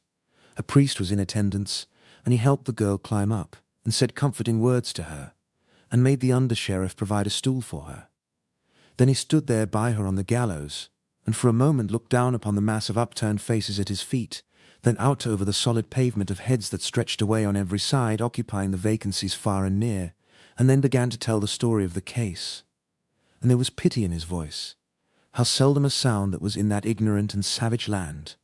I remember every detail of what he said, except the words he said it in, and so I change it into my own words. Law is intended to mete out justice. Sometimes it fails. This cannot be helped. We can only grieve and be resigned and pray for the soul of him who falls unfairly by the arm of the law, and that his fellows may be few. A law sends this poor young thing to death, and it is right. But another law had placed her where she must commit her crime or starve with her child, and before God, that law is responsible for both her crime and her ignominious death. A little while ago, this young thing, this child of 18 years, was as happy a wife and mother as any in England, and her lips were blithe with song, which is the native speech of glad and innocent hearts. Her young husband was as happy as she, for he was doing his whole duty. He worked early and late at his handicraft. His bread was honest bread, well and fairly earned. He was prospering. He was furnishing shelter and sustenance to his family. He was adding his mite to the wealth of the nation. By consent of a treacherous law, instant destruction fell upon this holy home and swept it away. That young husband was waylaid and impressed and sent to sea. The wife knew nothing of it. She sought him everywhere. She moved the hardest hearts with the supplications of her tears, the broken eloquence of her despair. Weeks dragged by, she watching, waiting, hoping, her mind going slowly to wreck under the burden of her misery. Little by little all her small possessions went for food. When she could no longer pay her rent, they turned her out of doors. She begged while she had strength. When she was starving at last, and her milk failing, she stole a piece of linen cloth of the value of a fourth part of a cent, thinking to sell it and save her child. But she was seen by the owner of the cloth. She was put in jail and brought to trial. The man testified to the facts. A plea was made for her, and her sorrowful story was told in her behalf. She spoke too by permission, and said she did steal the cloth, but that her mind was so disordered of late by trouble that when she was overborne with hunger all acts, criminal or other, swam meaningless through her brain, and she knew nothing rightly, except that she was so hungry. For a moment all were touched, and there was disposition to deal mercifully with her, seeing that she was so young and friendless, and her case so piteous, and the law that robbed her of her support, to blame as being the first and only cause of her transgression. But the prosecuting officer replied that whereas these things were all true, and most pitiful as well, still there was much small theft in these days, and mistimed mercy here would be a danger to property. Oh my God, is there no property in ruined homes, and orphan babes and broken hearts that British law holds precious? And so he must require sentence.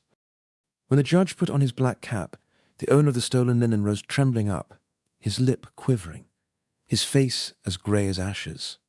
And when the awful words came, he cried out, "Oh, poor child, I did not know it was death," and fell as a tree falls. When they lifted him up, his reason was gone. Before the sun was set, he had taken his own life. A kindly man, a man whose heart was right, at bottom, add his murder to this that is to be now done here, and charge them both where they belong, to the rulers and the bitter laws of Britain. The time is come, my child, let me pray over thee, not for thee, dear abused poor heart and innocent, but for them that be guilty of thy ruin and death, who need it more. After his prayer, they put the noose around the young girl's neck, and they had great trouble to adjust the knot under her ear, because she was devouring the baby all the time, wildly kissing it, and snatching it to her face and her breast, and drenching it with tears, and half moaning, half shrieking all the while, and the baby crowing, and laughing, and kicking its feet with delight over what it took for romp and play. Even the hangman couldn't stand it, but turned away. When all was ready, the priest gently pulled and tugged and forced the child out of the mother's arms, and stepped quickly out of her reach. But she clasped her hands, and made a wild spring toward him, with a shriek. But the rope and the under-sheriff held her short. Then she went on her knees and stretched out her hands and cried, "One more kiss, oh my God, one more, one more. 'Tis the dying that begs it." She got it.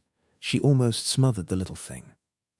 And when they got it away again, she cried out, "Oh, my child, my darling, it will die. It has no home. It has no father, no friend, no mother. Diffus." "It has them all," said that good priest. "All these will I be to it till I die." You should have seen her face then. Gratitude. Lord, what do you want with words to express that? Words are only painted fire. A look is the fire itself. She gave that look, and carried it away to the treasury of heaven, where all things that are divine belong. Chapter 36. An Encounter in the Dark. London, to a slave, was a sufficiently interesting place. It was merely a great big village, and mainly mud and thatch. The streets were muddy, crooked, unpaved. The populace was an ever-flocking and drifting swarm of rags and splendours, of nodding plumes and shining armour. The king had a palace there. He saw the outside of it. It made him sigh, yes, and swear a little, in a poor juvenile 6th century way. We saw knights and grandees whom we knew, but they didn't know us in our rags and dirt and raw welts and bruises, and wouldn't have recognized us if we had hailed them, nor stopped to answer, either, it being unlawful to speak with slaves on a chain. Sandy passed within 10 yards of me on a mule, hunting for me, I imagined. But the thing which clean broke my heart was something which happened in front of our old barrack in a square, while we were enduring the spectacle of a man being boiled to death in oil for counterfeiting pennies. It was the sight of a newsboy, and I couldn't get at him. Still, I had one comfort. Here was proof that Clarence was still alive and banging away. I meant to be with him before long. The thought was full of cheer. I had one little glimpse of another thing, one day, which gave me a great uplift. It was a wire stretching from housetop to housetop, telegraph or telephone, sure. I did very much wish I had a little piece of it. It was just what I needed, in order to carry out my project of escape. My idea was to get loose some night, along with the king, then gag and bind our master, change clothes with him, batter him into the aspect of a stranger, hitch him to the slave chain, assume possession of the property, march to Camelot and— But you get my idea. You see what a stunning dramatic surprise I would wind up with at the palace. It was all feasible, if I could only get hold of a slender piece of iron which I could shape into a lock-pick. I could then undo the lumbering padlocks with which our chains are fastened whenever I might choose. But I never had any luck. No such thing ever happened to fall in my way. However, my chance came at last. A gentleman who had come twice before to dicker for me, without result, or indeed any approach to a result, came again. I was far from expecting ever to belong to him, for the price asked for me from the time I was first enslaved was exorbitant, and always provoked either anger or derision. Yet my master stuck stubbornly to it, $22. He wouldn't bate a cent. The king was greatly admired because of his grand physique, but his kingly style was against him, and he wasn't saleable. Nobody wanted that kind of a slave. I considered myself safe from parting from him because of my extravagant price. No, was not expecting to ever belong to this gentleman whom I have spoken of, but he had something which I expected would belong to me eventually, if he would but visit us often enough. It was a steel thing with a long pin to it, with which his long cloth outside garment was fastened together in front. There were 3 of them. He had disappointed me twice, because he did not come quite close enough to me to make my project entirely safe. But this time I succeeded. I captured the lower clasp of the 3, and when he missed it, he thought he had lost it on the way. I had a chance to be glad about a minute, then straightway a chance to be sad again. For when the purchase was about to fail, as usual, the master suddenly spoke up and said what would be worded thus, in modern English. "I'll tell you what I'll do. I'm tired supporting these 2 for no good. Give me $22 for this one, and I'll throw the other one in." The king couldn't get his breath. He was in such a fury. He began to choke and gag, and meantime the master and the gentleman moved away discussing. "And ye will keep the offer open?" "'Tis open till the morrow at this hour." "Then I will answer you at that time," said the gentleman, and disappeared, the master following him. I had a time of it to cool the king down, but I managed it. I whispered in his ear, to this effect, "Your grace will go for nothing, but after another fashion, and so shall I. Tonight we shall both be free." "Ah, how is that?" "With this thing which I have stolen, I will unlock these locks and cast off these chains tonight.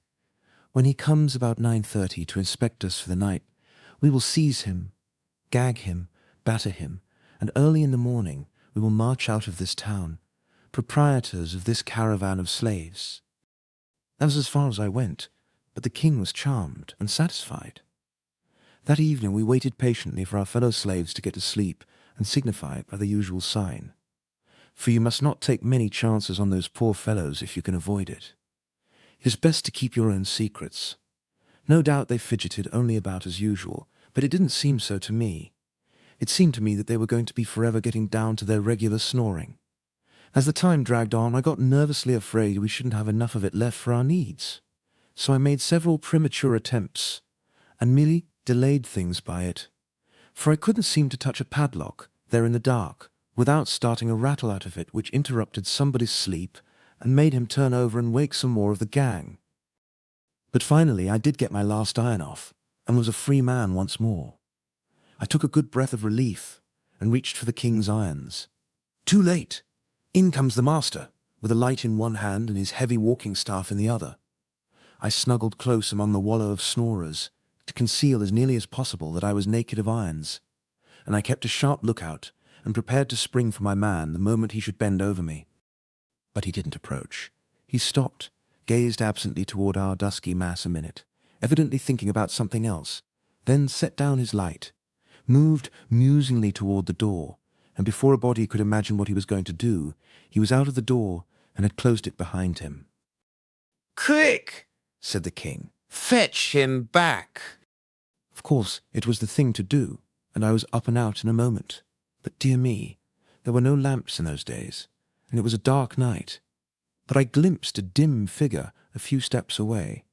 I darted for it, threw myself upon it, and then there was a state of things and lively. We fought, and scuffled and struggled, and drew a crowd in no time. They took an immense interest in the fight, and encouraged us all they could, and in fact, couldn't have been pleasanter or more cordial if it had been their own fight. Then a tremendous row broke out behind us, and as much as half of our audience left us, with a rush, to invest some sympathy in that. Lanterns began to swing in all directions. It was the watch gathering from far and near. Presently a halberd fell across my back, as a reminder, and I knew what it meant. I was in custody. So was my adversary. We were marched off toward prison, one on each side of the watchman. Here was disaster. Here was a fine scheme gone to sudden destruction. I tried to imagine what would happen when the master should discover that it was I who'd been fighting him, and what would happen if they jailed us together in the general apartment for brawlers and petty law-breakers, as was the custom, and what might... Just then my antagonist turned his face around in my direction. The freckled light from the watchman's tin lantern fell on it, and, by George, he was the wrong man. Chapter 37. An Awful Predicament. Sleep. It was impossible. It would naturally have been impossible in that noisome cavern of a jail, with its mangy crowd of drunken, quarrelsome, and song-singing rapscallions. But the thing that made sleep all the more a thing not to be dreamed of was my racking impatience to get out of this place and find out the whole size of what might have happened yonder in the slave quarters, in consequence of that intolerable miscarriage of mine. It was a long night, but the morning got around at last. I made a full and frank explanation to the court. I said I was a slave, the property of the great Earl Grip, who had arrived just after dark at the Tabard Inn in the village on the other side of the water, and had stopped there overnight, by compulsion, he being taken deadly sick with a strange and sudden disorder. I had been ordered to cross to the city in all haste and bring the best physician. I was doing my best. Naturally, I was running with all my might.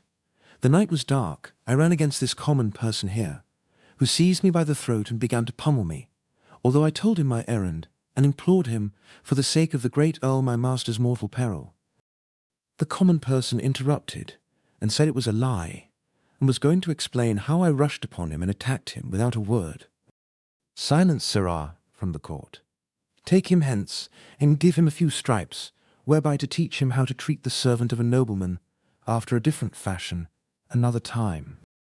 Then the court begged my pardon, and hoped I would not fail to tell his lordship it was in no wise the court's fault that this high-handed thing had happened. I said I would make it all right, and so took my leave. Took it just in time, too. He was starting to ask me why I didn't fetch out these facts the moment I was arrested. I said I would if I'd thought of it, which was true, but that I was so battered by that man that all my wit was knocked out of me, and so forth and so on, and got myself away, still mumbling. I didn't wait for breakfast. No grass grew under my feet. I was soon at the slave quarters. Empty. Everybody gone.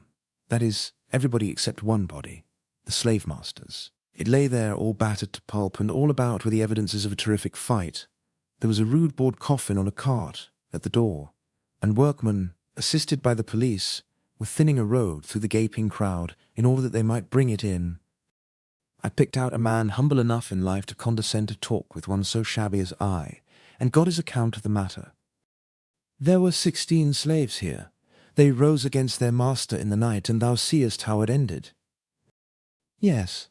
How did it begin, pretty?" "There was no witness but the slaves. They said the slave that was most valuable got free of his bonds, and escaped in some strange way. By magic arts 'twas thought, by reason that he had no key, and the locks were neither broke nor in any wise injured.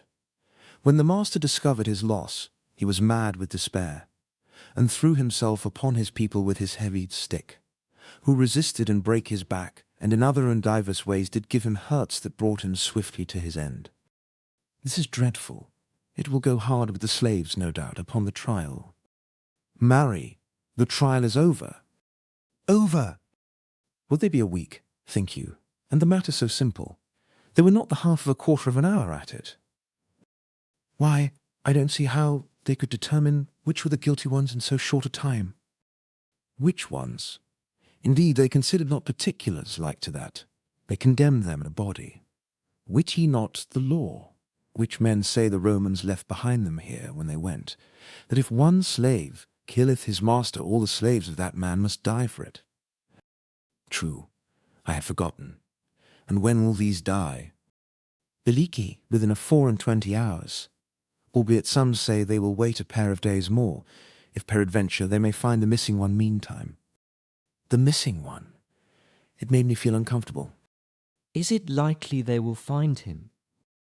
Before the day is spent, yes. They seek him everywhere. They stand at the gates of the town with certain of the slaves who will discover him to them if he cometh, and none can pass out but he will be first examined. Might one see the place where the rest are confined? The outside of it, yes. The inside of it, but you will not want to see that. I took the address of that prison for future reference and then sauntered off. At the first second-hand clothing shop I came to, up a back street, I got a rough rig suitable for a common seaman who might be going on a cold voyage, and bound up my face with a liberal bandage, saying I had a toothache. This concealed my worst bruises. It was a transformation. I no longer resembled my former self. Then I struck out for that wire, found it and followed it to its den. It was a little room over a butcher's shop, which meant that business wasn't very brisk in the telegraphic line. The young chap in charge was drowsing at his table. I locked the door and put the vast key in my bosom. This alarmed the young fellow, and he was going to make a noise, but I said, "Save your win. If you open your mouth, you are dead. Sure. Tackle your instrument. Lively now. Call Camelot." "This doth amaze me. How should such as you know aught of such matters as—" "Call Camelot. I am a desperate man. Call Camelot, or get away from the instrument, and I will do it myself." "What, you?" "Yes, certainly. Stop gabbling. Call the palace." He made the call. "Now then, call Clarence." "Clarence? Who?" "Never mind Clarence who. Say you want Clarence, you'll get an answer." He did so. We waited 5 nerve-straining minutes, 10 minutes, how long it did seem, and then came a click that was as familiar to me as a human voice, for Clarence had been my own pupil. "Now, my lad, vacate. They would have known my touch, maybe, and so your call was surest. But I'm all right now." He vacated the place and cocked his ear to listen, but it didn't win. I used a cipher. I didn't waste any time in sociabilities with Clarence, but squared away for business, straight off, thus: "The king is here, and in danger. We were captured, and brought here as slaves. We should not be able to prove our identity, and the fact is, I am not in a position to try. Send a telegram for the palace here, which will carry conviction with it." His answer came straight back. "They don't know anything about the telegraph. They haven't had any experience yet. The line to London is so new. Better not venture that. They might hang you. Think up something else." Might hang us? Little he knew how closely he was crowding the facts. I couldn't think up anything for the moment. Then an idea struck me, and I started it along. "Send 500 picked knights with Launcelot in the lead, and send them on the jump. Let them enter by the southwest gate, and look out for the man with a white cloth around his right arm." The answer was prompt. "They shall start in half an hour." "All right, Clarence. Now tell this lad here that I'm a friend of yours in the Deadhead, and that he must be discreet and say nothing about this visit of mine." The instrument began to talk to the youth, and I hurried away. I fell to ciphering. In half an hour it would be 9 o'clock. Knights and horses in heavy armour couldn't travel very fast. These would make the best time they could, and now that the ground was in good condition, and no snow or mud, they would probably make a 7-mile gait. They would have to change horses a couple of times. They would arrive about 6, or a little after. It would still be plenty light enough. They would see the white cloth which I should tie around my right arm, and I would take command. We would surround that prison and have the king out in no time. It would be showy and picturesque enough, all things considered, though I would have preferred noonday, on account of the more theatrical aspect the thing would have. Now, then, in order to increase the strings to my bow, I thought I would look up some of those people whom I had formerly recognized, and make myself known. That would help us out of our scrape, without the knights. But I must proceed cautiously, for it was a risky business. I must get into sumptuous raiment, and it wouldn't do to run and jump into it.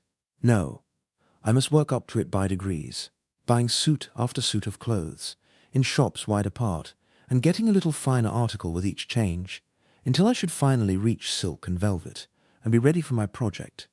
So I started. But the scheme fell through like scat. The first corner I turned, I came plump upon one of our slaves, snooping around with a watchman. I coughed at the moment, and he gave me a sudden look that bit right into my marrow. I judge he thought he had heard that cough before. I turned immediately into a shop, and worked along down the counter, pricing things, and watching out of the corner of my eye. Those people had stopped, and were talking together, and looking in at the door.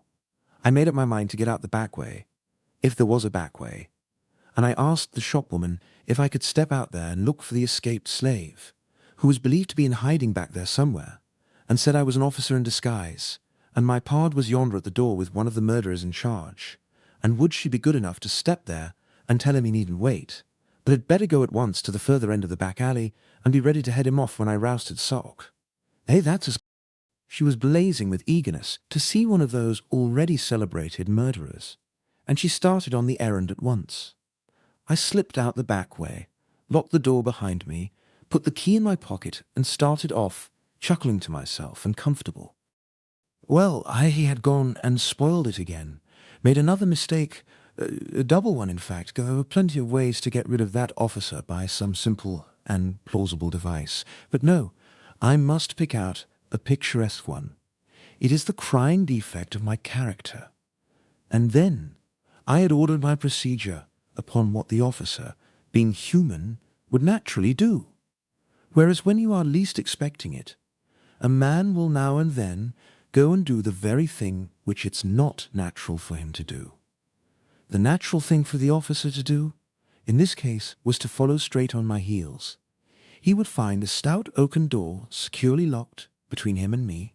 Before he could break it down, I should be far away and engaged in slipping into a succession of baffling disguises which would soon get me into a sort of raiment which was a surer protection from meddling law dogs in Britain than any amount of mere innocence and purity of character. But instead of doing the natural thing, the officer took me at my word and followed my instructions. And so, as I came trotting out of that cul-de-sac, full of satisfaction with my own cleverness, he turned the corner, and I walked right into his handcuffs. If I had known it was a cul-de-sac, however, there isn't any excusing a blunder like that. There, let it go. Charge it up to profit and loss. Of course, I was indignant, and swore I had just come ashore from a long voyage, and all that sort of thing, just to see, you know, if it would deceive that slave. But it didn't. He knew me. Then I reproached him for betraying me. He was more surprised than hurt. He stretched his eyes wide and said, "What wouldst have me let thee, of all men, escape, and not hang with us, when thou'rt the very cause of our hanging? Go to." Go to was their way of saying, I should smile, or I like that. Queer talkers, those people. Well, there was a sort of bastard justice in his view of the case, and so I dropped the matter.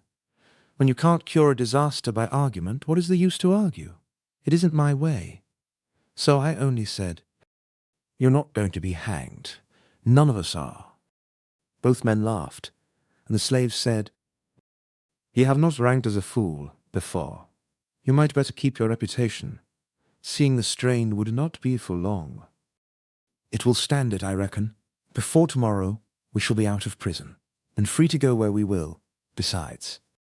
The witty officer lifted at his left ear with his thumb, made a rasping noise in his throat, and said, "Out of prison, yes, ye I say true, and free likewise to go where ye will, so ye wander not out of his grace the devil's sultry realm." I kept my temper, and said indifferently, "Now I suppose you really think we are going to hang within a day or two?" I thought it not many minutes ago, for so the thing was decided and proclaimed. "Ah, then you've changed your mind, is that it?" "No, even that. I only thought then. I know now." I felt sarcastical, so I said, "O sapient servant of the law, condescend to tell us then what you know, that ye will all be hanged today at mid-afternoon." Oh ho, that shot hit home. Lean upon me. The fact is, I did need to lean upon somebody. My nights couldn't arrive in time. They would be as much as 3 hours too late. Nothing in the world could save the King of England, nor me, which was more important. More important, not merely to me, but to the nation.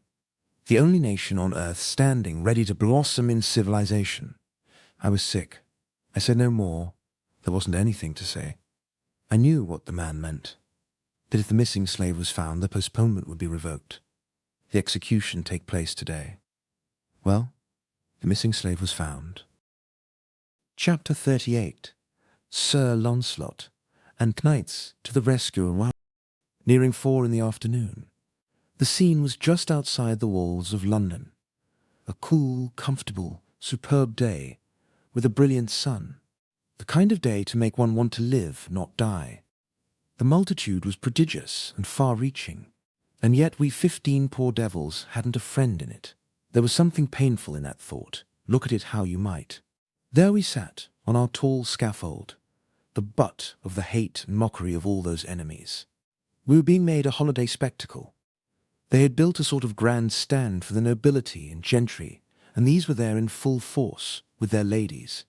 We recognized a good many of them. The crowd got a brief and unexpected dash of diversion out of the king.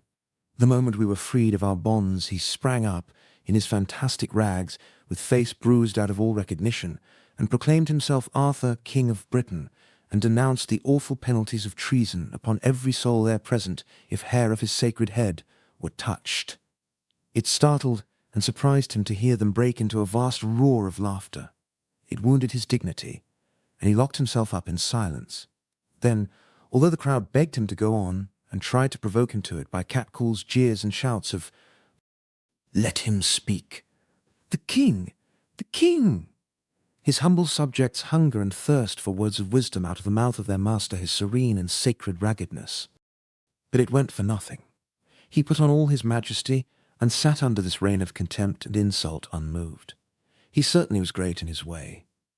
Absently, I had taken off my white bandage, and wound it about my right arm. When the crowd noticed this, they began upon me. They said, "Doubtless this sailor man is his minister. Observe his costly badge of office." I let them go on until they got tired, and then I said, "Yes, I am his minister, the boss, and tomorrow you will hear that from Camelot which—" For I got no further. They drowned me out with joyous derision. But presently there was silence, for the sheriffs of London, in their official robes, with their subordinates, began to make a stir which indicated that business was about to begin. In the hush which followed, our crime was recited, the death warrant read, then everybody uncovered, while a priest uttered a prayer. Then a slave was blindfolded. The hangman unslung his rope. There lay the smooth road below us, we upon one side of it, the banked multitude wailing its other side, a good clear road, and kept free by the police. How good it would be to see my 500 horsemen come tearing down it. But no, it was out of the possibilities. I followed its receding thread out into the distance. Not a horseman on it, or sign of one. There was a jerk, and the slave hung dangling, and hideously squirming, for his limbs were not tied. A second rope was unslung. In a moment another slave was dangling.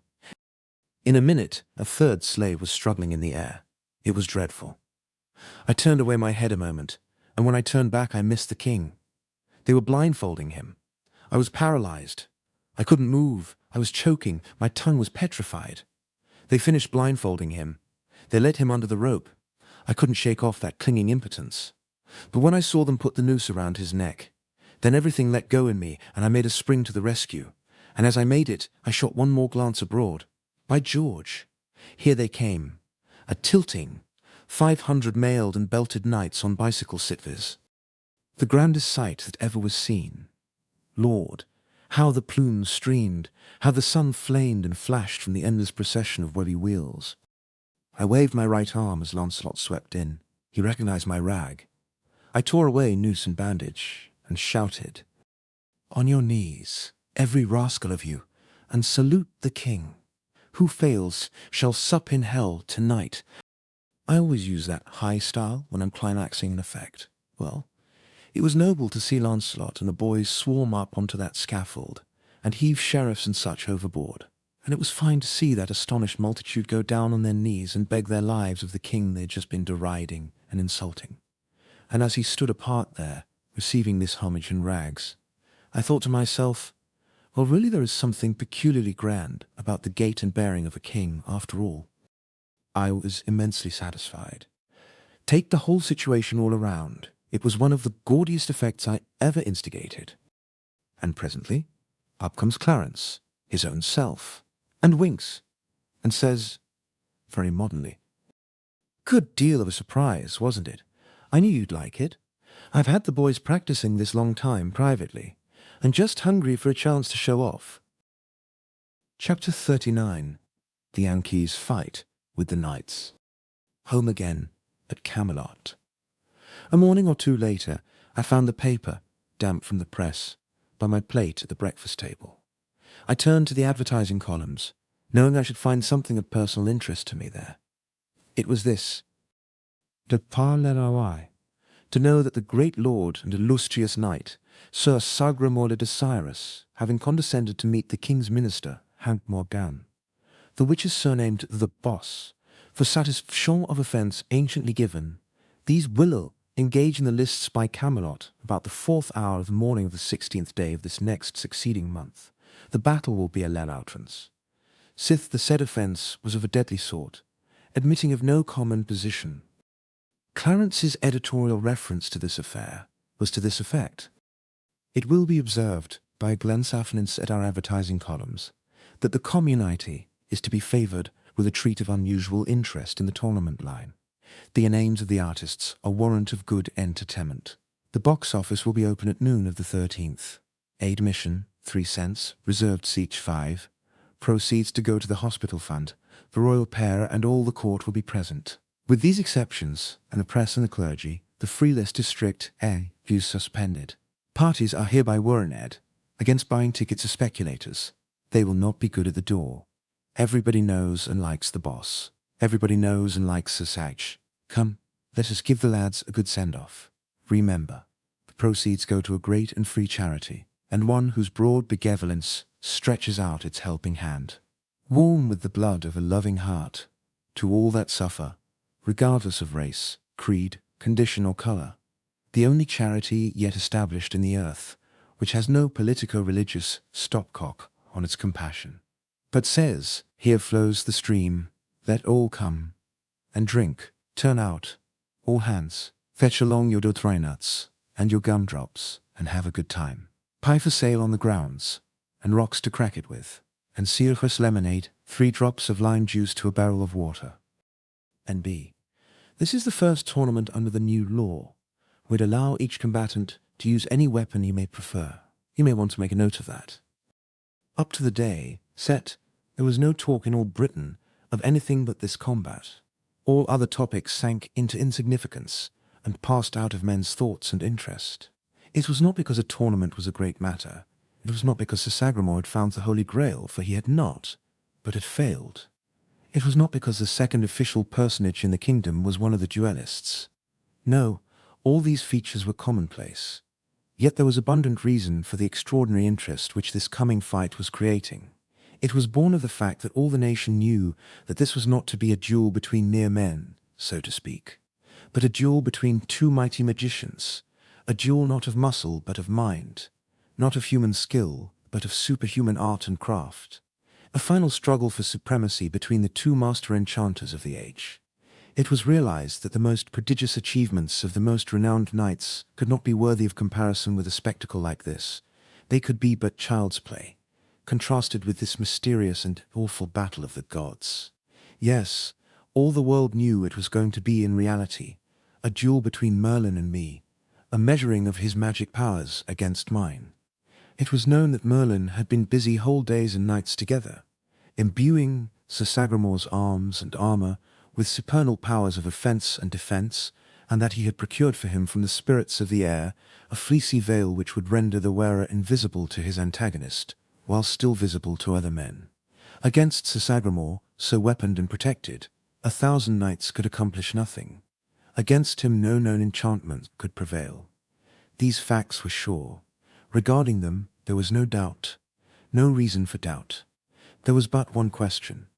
Might there be still other enchantments, unknown to Merlin, which could render Sir Sagramore's veil transparent to me, and make his enchanted mail vulnerable to my weapons? This was the one thing to be decided in the lists.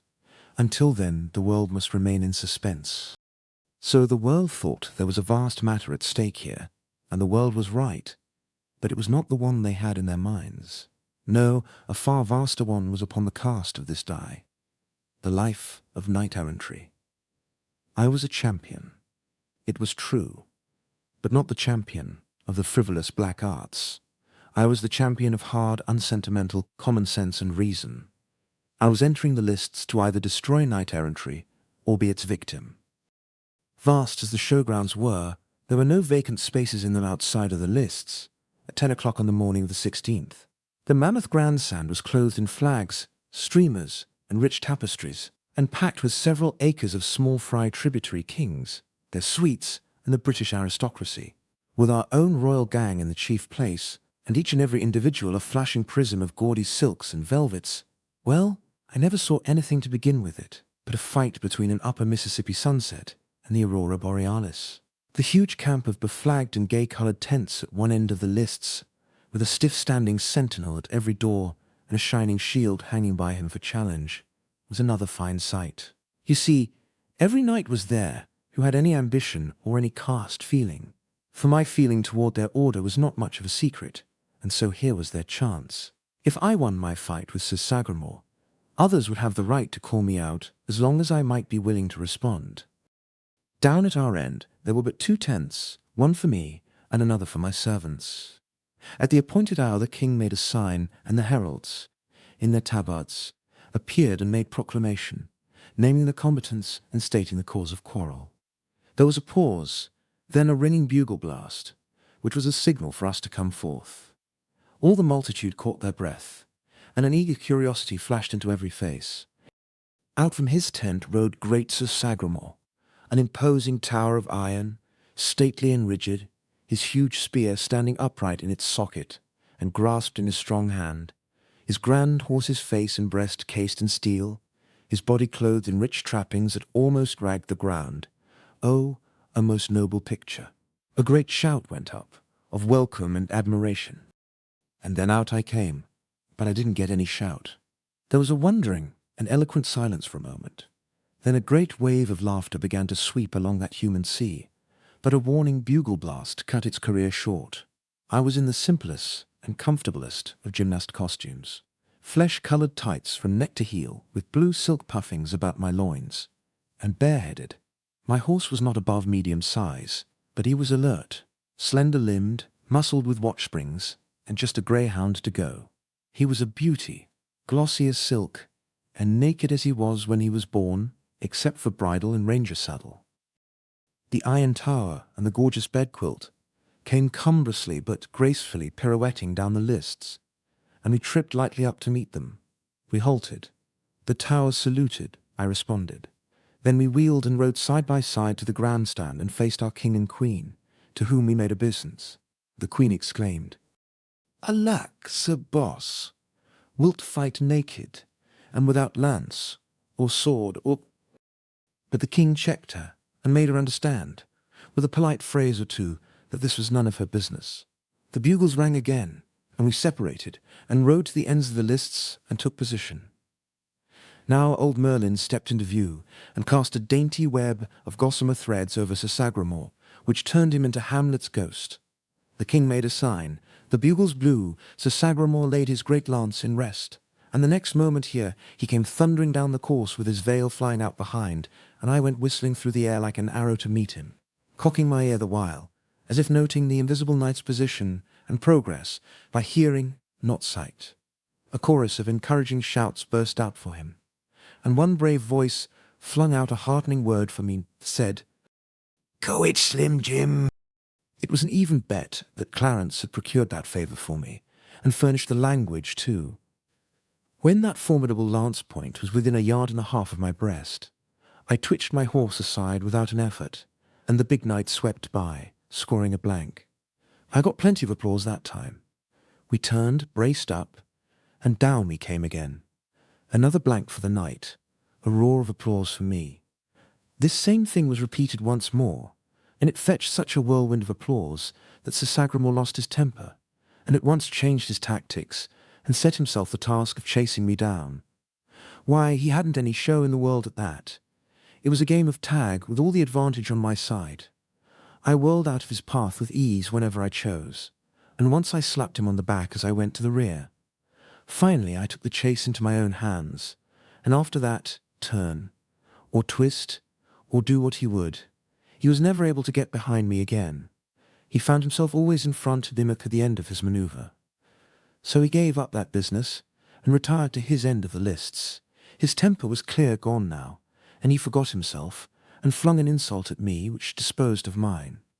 I slipped my lasso from the horn of my saddle, and grasped the coil in my right hand. This time you should have seen him come. It was a business trip, sure. By his gait there was blood in his eye. I was sitting my horse at ease, and swinging the great loop of my lasso in wide circles about my head. The moment he was under way, I started for him. When the space between us had narrowed to 40 feet, I sent the snaky spirals of the rope cleaving through the air, then darted aside and faced about and brought my trained animal to a halt with all his feet braced under him for a surge. The next moment the rope sprang taut and yanked Sir Sagramore out of the saddle. Great Scott, but there was a sensation. Unquestionably, the popular thing in this world is novelty. These people had never seen anything of that cowboy business before, and it carried them clear off their feet with delight. From all around and everywhere, the shout went up. "Encore! Encore!" I wondered where they got the word, but there was no time to cipher on philological matters, because the whole knight-errantry hive was just humming now, and my prospect for trade couldn't have been better. The moment my lasso was released, and Sir Sagramore had been assisted to his tent, I hauled in the slack, took my station, and began to swing my loop around my head again. I was sure to have use for it as soon as they could elect a successor for Sir Sagramore, and that couldn't take long where there were so many hungry candidates. Indeed, they elected one straight off, Sir Hervis de Revel. Here he came, like a house afire. I dodged. He passed like a flash, with my horsehair coils settling around his neck. A second or so later, his saddle was empty. I got another encore, and another, and another, and still another. When I'd snaked 5 men out, things began to look serious to the ironclads, and they stopped and consulted together. As a result, they decided that it was time to waive etiquette and send their greatest and best against me.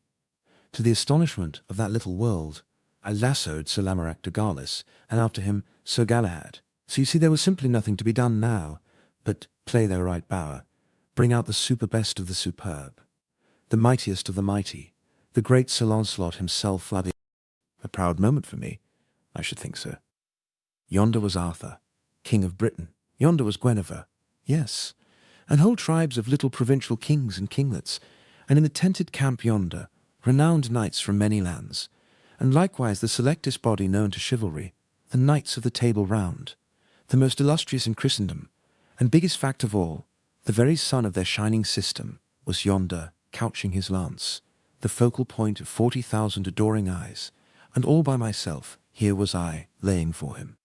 Across my mind flitted the dear image of a certain hello girl of West Hartford, and I wished she could see me now. In that moment, down came the Invincible. With the rush of a whirlwind, the courtly world rose to its feet and bent forward. The fateful coils went circling through the air, and before you could wink, I was towing Sir Launcelot across the field on his back, and kissing my hand to the storm of waving kerchiefs and the thunder crash of applause that greeted me purpurely. Said I to myself, as I coiled my lariat and hung it on my saddle horn, and sat there drunk with glory. The victory is perfect. No other will venture against me. Knight-errantry is dead. Now imagine my astonishment, and everybody else's too, to hear the peculiar bugle call which announces that another competitor is about to enter the lists. There was a mystery here. I couldn't account for this thing. Next I noticed Merlin gliding away from me, and then I noticed that my lasso was gone. The old sleight-of-hand expert had stolen it, sure, and slipped it under his robe. The bugle blew again. I looked, and down came Sagramore riding again, with his dust brushed off and his veil nicely rearranged. I trotted up to meet him, and pretended to find him by the sound of his horse's hoofs. He said, "Thou art quick of ear, but it will not save thee from this," and he touched the hilt of his great sword. "And ye are not able to see it, because of the influence of the veil. Know that it is no cumbrous lance, but a sword, and I ween you will not be able to avoid it." His visor was up. There was death in his smile. I should never be able to dodge his sword, that was plain. Somebody was going to die this time. If he got the drop on me, I could name the corpse. We rode forward together, and saluted the royalties. This time the king was disturbed. He said, "Where is thy strange weapon?" "It is stolen, sire." "Hast another at hand?" "No, sire. I brought only the one." Then Merlin mixed in. He brought but the one because there was but the one to bring. There exists none other but that one. It belongeth to the king of the demons of the sea. This man is a pretender and ignorant, else he had known that that weapon can be used in but 8 bouts only, and then it vanisheth away to its home under the sea. Then is he weaponless, said the king. Sir Sagramore, you will grant him leave to borrow. And I will lend, said Sir Launcelot, limping up. He is as brave a knight of his hands as any that be on live, and he shall have mine. He put his hand on his sword to draw it, but Sir Sagramore said, Stay, it may not be. He shall fight with his own weapons.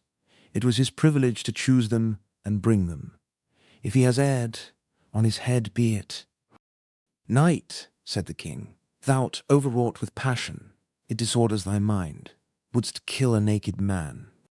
An he do it, he shall answer it to me, said Sir Launcelot. I will answer it to any he that desireth, retorted Sir Sagramore hotly. Merlin broke in, rubbing his hands and smiling his low down his smile of malicious gratification. "'Tis well said, right well said. And 'tis enough of parleying, let my lord the king deliver the battle signal." The king had to yield. The bugle made proclamation, and we turned apart and rode to our stations. There we stood, 100 yards apart, facing each other, rigid and motionless, like horsed statues. And so we remained, in a soundless hush, as much as a full minute, everybody gazing, nobody stirring. It seemed as if the king could not take heart to give the signal. But at last he lifted his hand, the clear note of the bugle followed. Sir Sagramore's long blade described a flashing curve in the air, and it was superb to see him come. I sat still.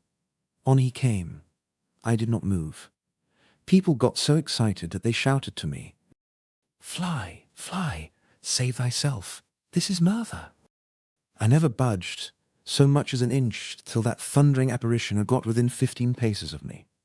Then I snatched a dragoon revolver out of my holster. There was a flash and a roar, and the revolver was back in the holster before anybody could tell what had happened. Here was a riderless horse plunging by, and yonder lay Sir Sagramore, stone dead. The people that ran to him were stricken dumb to find that the life was actually gone out of the man, and no reason for it visible. No hurt upon his body, nothing like a wound. There was a hole through the breast of his chainmail, but they attached no importance to a little thing like that.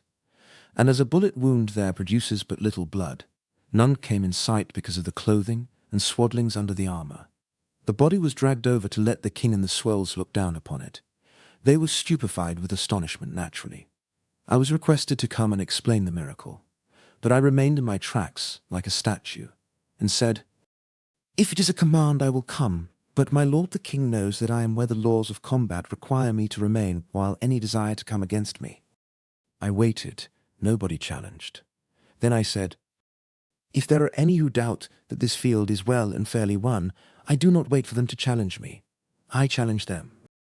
"It is a gallant offer," said the king, "and well beseems you. Whom will you name first, Delimon?" "I name none. I challenge all. Here I stand, and dare the chivalry of England to come against me, not by individuals, but in mass." "What?" shouted a score of knights. "You have heard the challenge. Take it, or I proclaim you recreant knights and vanquished everyone." It was a bluff, you know. At such a time, it is sound judgment to put on a bold face. Play your hand for 100 times what it is worth. 49 times out of 50, nobody dares to call, and you rake in the chips. But just this once, well, things looked squally. In just no time, 500 knights were scrambling into their saddles, and before you could wink a widely scattering drove, were under way and clattering down upon me. I snatched both revolvers from the holsters and began to measure distances and calculate chances. Bang, one saddle empty. Bang, another one. Bang, bang, and I bagged 2. Well, it was nip and tuck with us, and I knew it. If I spent the 11th shot without convincing these people, the 12th man would kill me, sure. And so I never did feel so happy as I did when my 9th downed its man, and I detected the wavering in the crowd which is premonitory of panic. An instant lost now could knock out my last chance. But I didn't lose it. I raised both revolvers and pointed them. The halted host stood their ground just about one good square moment, then broke and fled. The day was mine. Knight-errantry was a doomed institution. The march of civilization was begun. How did I feel? Ah, you never could imagine it. And Brer Merlin? His stock was flat again. Somehow, every time the magic of Folderol tried conclusions with the magic of science, the magic of Folderol got left. Chapter Fecto 3 years later. When I broke the back of knight-errantry that time, I no longer felt obliged to work in secret.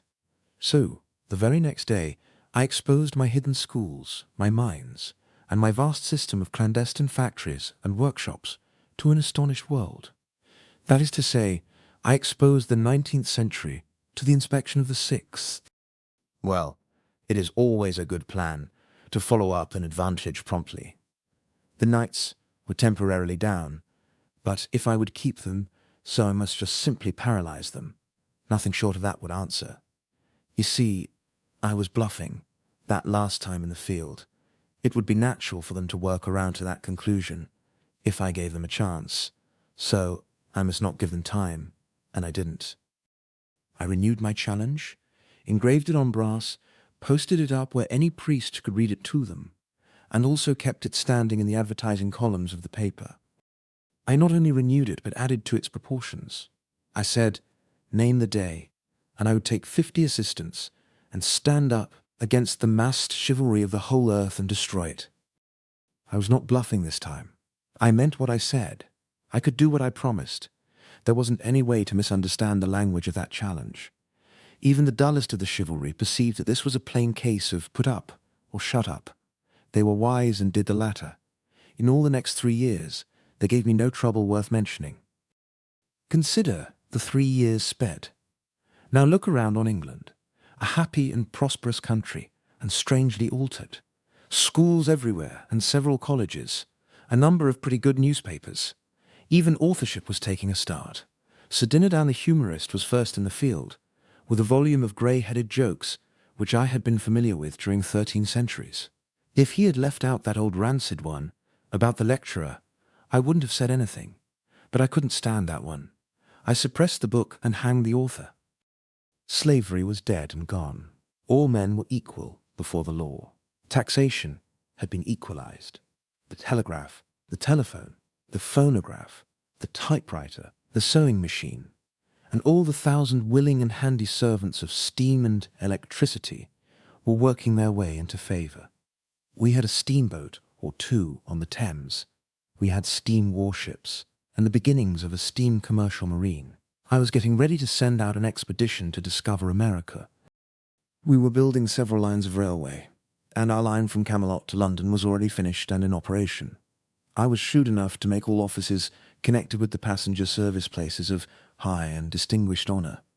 My idea was to attract the chivalry and nobility, and make them useful and keep them out of mischief. The plan worked very well. The competition for the places was hot. The conductor of the 4:33 express was a duke. There wasn't a passenger conductor on the line below the degree of earl. They were good men, everyone, but they had 2 defects which I couldn't cure, and so had to wink at. They wouldn't lay aside their armour, and they would knock down fare, rob the company. There was hardly a knight in all the land who wasn't in some useful employment. They were going from end to end of the country in all manner of useful missionary capacities. Their penchant for wandering, and their experience in it, made them altogether the most effective spreaders of civilization we had. They went clothed in steel and equipped with sword and lance and battle-axe, and if they couldn't persuade a person to try a sewing machine on the installment plan, or a melodeon, or a barbed wire fence, or a prohibition journal, or any of the other 1,001 things they canvassed for, they removed him and passed on. I was very happy. Things were working steadily toward a secretly longed-for point. You see, I had 2 schemes in my head, which were the vastest of all my projects. The one was to overthrow the Catholic Church and set up the Protestant faith on its ruins, not as an established church, but a go-as-you-please one. And the other project was to get a decree issued by and by, commanding that upon Arthur's death unlimited suffrage should be introduced, and given to men and women alike, at any rate to all men, wise or unwise, and to all mothers who, at middle age, should be found to know nearly as much as their sons at 21. Arthur was good for 30 years yet, he being about my own age, that is to say, 40. And I believe that in that time I could easily have the active part of the population of that day ready and eager for an event which should be the first of its kind in the history of the world, a rounded and complete governmental revolution without bloodshed. The result to be a republic. Well, I may as well confess, though I do feel ashamed when I think of it, I was beginning to have a base hankering to be its first president myself. Yes, there was more or less human nature in me. I found that out. Clarence was with me as concerned the revolution, but in a modified way.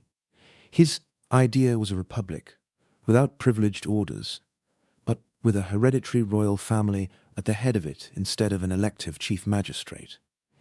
He believed that no nation that had ever known the joy of worshipping a royal family could ever be robbed of it and not fade away and die of melancholy. I urged that kings were dangerous. He said, then have cats. He was sure that a royal family of cats would answer every purpose. They would be as useful as any other royal family. They would know as much. They would have the same virtues and the same treacheries. The same disposition to get up shindies with other royal cats. They would be laughably vain and absurd and never know it. They would be wholly inexpensive. Finally, they would have as sound a divine right as any other royal house, and Tom VII, or Tom the Niven, or Tom the 14 by the grace of God King, would sound as well as it would when applied to the ordinary royal tomcat with tights on. And as a prowich Tom the Remdoni Romans, he pruneth pufnois. The trovid hash of the nastafilis probitrum was steigel thode ma consideramedemi and a cry on the windroom. And sraviv and somtrans will burbis and sfranive. He proved the royal full tone of bidis nigrans. Fuvas thok the carpatsech, neither equal to salon varankai. Bevershilip be was velmani, on the usis, as what calling for. Beversion Disney, the nos, the bewamper, funny, and dooming on the armises. It is in crashing zizzy. In first baby record, viz, fildenfer. Because it's the cartas, fis, in filene car clearly. The eyes of the whole harried world would soon be fixed upon this humane and gentle system, and royal butchers would presently begin to disappear.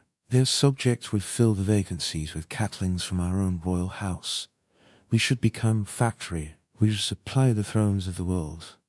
Within 40 years, all Europe would be governed by cats, and we should furnish the cats. The reign of universal peace would begin then, to end no more, forever. Hang him, I suppose he was in earnest, and was beginning to be persuaded by him, until he exploded that cat howl and startled me almost out of my clothes. But he never could be in earnest. He didn't know what it was. He had pictured a distinct and perfectly rational and feasible improvement upon constitutional monarchy, but he was too feather-headed to know it, or care anything about it either. I was going to give him a scolding, but Sandy came flying in at that moment, wild with terror, and so choked with sobs that for a minute she could not get her voice. I ran and took her in my arms, and lavished caresses upon her, and said beseechingly, "Speak, darling, speak. What is it?" Her head fell limp upon my bosom, and she gasped, almost inaudibly, "Hello, Central." "Quick!" I shouted to Clarence. "Telephone the King's homeopath to come." In 2 minutes I was kneeling by the child's crib, and Sandy was dispatching servants, here, there, and everywhere, all over the palace.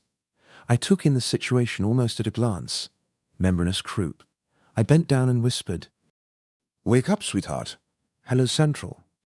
She opened her soft eyes languidly, and made out to say, "Papa."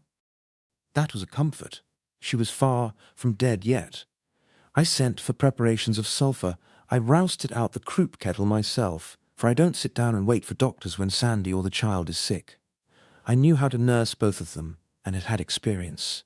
This little chap had lived in my arms a good part of its small life, and often I could soothe away its troubles, and get it to laugh through the tear-bews on its eyelashes when even its mother couldn't. Sir Launcelot, in his richest armour, came striding along the great hall now on his way to the stock board. He was president of the stock board, and occupied the Siege Perilous, which he had bought of Sir Galahad, for the stock board consisted of the Knights of the Round Table, and they used the Round Table for business purposes now. Seats at it were worth, well, you would never believe the figure, so it is no use to state it.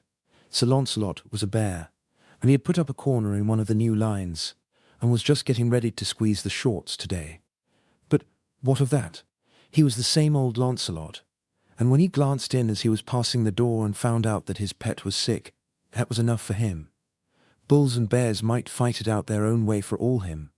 He would come right in here and stand by little Hello Central for all he was worth. And that was what he did. He shied his helmet into the corner, and in half a minute he had a new wick in the alcohol lamp, and was firing up on the croup kettle. By this time, Sandy had built a blanket canopy over the crib, and everything was ready. Sir Launcelot got up steam. He and I loaded up the kettle with unslaked lime and carbolic acid, with a touch of lactic acid added thereto, then filled the thing up with water and inserted the steam spout under the canopy. Everything was shipshape now, and we sat down on either side of the crib to stand our watch. Sandy was so grateful and so comforted that she charged a couple of churchwardens with willow bark and sumac tobacco for us, and told us to smoke as much as we pleased. It couldn't get under the canopy, and she was used to smoke, being the first lady in the land who had ever seen a cloud blown. Well, there couldn't be a more contented or comfortable sight than Sir Launcelot in his noble armour, sitting in gracious serenity at the end of a yard of snowy churchwarden. He was a beautiful man, a lovely man, and was just intended to make a wife and children happy.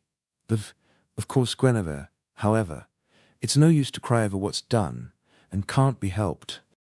Well, he stood watch and watch with me, right straight through, for 3 days and nights, till the child was out of danger. Then he took her up in his great arms and kissed her, with his plumes falling about her golden head, then laid her softly in Sandy's lap again, and took his stately way down the vast hall, between the ranks of admiring men-at-arms and menials, and so disappeared. And no instinct warned me that I should never look upon him again in this world. Lord, what a world of heartbreak it is! The doctors said we must take the child away, if we would coax her back to health and strength again, and she must have sea air. So we took a man of war, and a suite of 260 persons, and went cruising about. And after a fortnight of this we stepped ashore on the French coast, and the doctors thought it would be a good idea to make something of a stay there. The little king of that region offered us his hospitalities, and we were glad to accept. If he had had as many conveniences as he lacked, we should have been plenty comfortable enough. Even as it was, we made out very well, in his queer old castle, by the help of comforts and luxuries from the ship. At the end of a month, I sent the vessel home for fresh supplies, and for news. We expected her back in 3 or 4 days. She would bring me, along with other news, the result of a certain experiment which I had been starting. It was a project of mine to replace the tournament with something which might furnish an escape for the extra steam of the chivalry, keep those bucks entertained and out of mischief, and at the same time preserve the best thing in them, which was their hardy spirit of emulation. I had had a choice band of them in private training for some time, and the date was now arriving for their first public effort. This experiment was baseball. In order to give the thing vogue from the start, and place it out of the reach of criticism, I chose my nines by rank, not capacity. There wasn't a knight in either team who wasn't a sceptred sovereign. As for material of this sort, there was a glut of it always around Arthur. You couldn't throw a brick in any direction and not cripple a king. Of course I couldn't get these people to leave off their armour. They wouldn't do that when they bathed. They consented to differentiate the armour so that a body could tell one team from the other, but that was the most they would do. So one of the teams wore chain-mail ulsters, and the other wore plate armour made of my new Bessemer steel. Their practice in the field was the most fantastic thing I ever saw. Being ball-proof, they never skipped out of the way, but stood still and took the result. When a Bessemer was at the bat, and a ball hit him, it would bound 150 yards sometimes. And when a man was running, and threw himself on his stomach to slide to his base, it was like an ironclad coming into port. At first I appointed men of no rank to act as umpires, but I had to discontinue that. These people were no easier to please than other nines. The umpire's first decision was usually his last. They broke him in two with a bat, and his friends toted him home on a shutter. When it was noticed that no umpire ever survived a game, umpiring got to be unpopular. So I was obliged to appoint somebody whose rank and lofty position under the government would protect him. Here are the names of the nines. Besmaz, Eustace King Arthur, Embro Lucius, King Lot of Lothian, King Lot of Lothian, King Marcel, King Lot of Galus, Clonashamans, Biluns, Fusils. The first public game would certainly draw 50,000 people, and for solid fun would be worth going around the world to see. Everything would be favourable. It was balmy and beautiful spring weather now, and nature was all tailored out in her new clothes. Chapter TLI, The Interdict. However, my attention was suddenly snatched from such matters. Our child began to lose ground again, and we had to go to sitting up with her. Her case became so serious, we couldn't bear to allow anybody to help in this service, so we too stood watch and watch, day in and day out. Ah, Sandy, what a right heart she had, how simple and genuine and good she was. She was a flawless wife and mother, and yet I had married her for no other particular reasons, except that by the customs of chivalry she was my property, until some knight should win her from me in the field. She had hunted Britain over for me, had found me at the hanging bout outside of London, and had straightway resumed her old place at my side in the placidest way and as of right. I was a New Englander, and in my opinion this sort of partnership would compromise her sooner or later. She couldn't see how, but I cut argument short, and we had a wedding. Now I didn't know I was drawing a prize, yet that was what I did draw. Within the 12-month, I became her worshipper, and ours was the dearest and perfectest comradeship that ever was. People talk about beautiful friendships between two persons of the same sex. What is the best of that sort as compared with the friendship of man and wife, where the best impulses and highest ideals of both are the same? There is no place for comparison between the two friendships. The one is earthly, the other divine. In my dreams, along at first, I still wandered 13 centuries away, and my unsatisfied spirit went calling and harking all up and down the unreplying vacancies of a vanished world. Many a time Sandy heard that imploring cry come from my lips in my sleep. With a grand magnanimity, she saddled that cry of mine upon our child, conceiving it to be the name of some lost darling of mine. It touched me to tears, and it also nearly knocked me off my feet, too, when she smiled up in my face for an earned reward, and played her quaint and pretty surprise upon me. The name of one who was dear to thee is here preserved, here made holy, and the music of it will abide alway in our ears. Now thou'lt kiss me, as knowing the name I have given the child.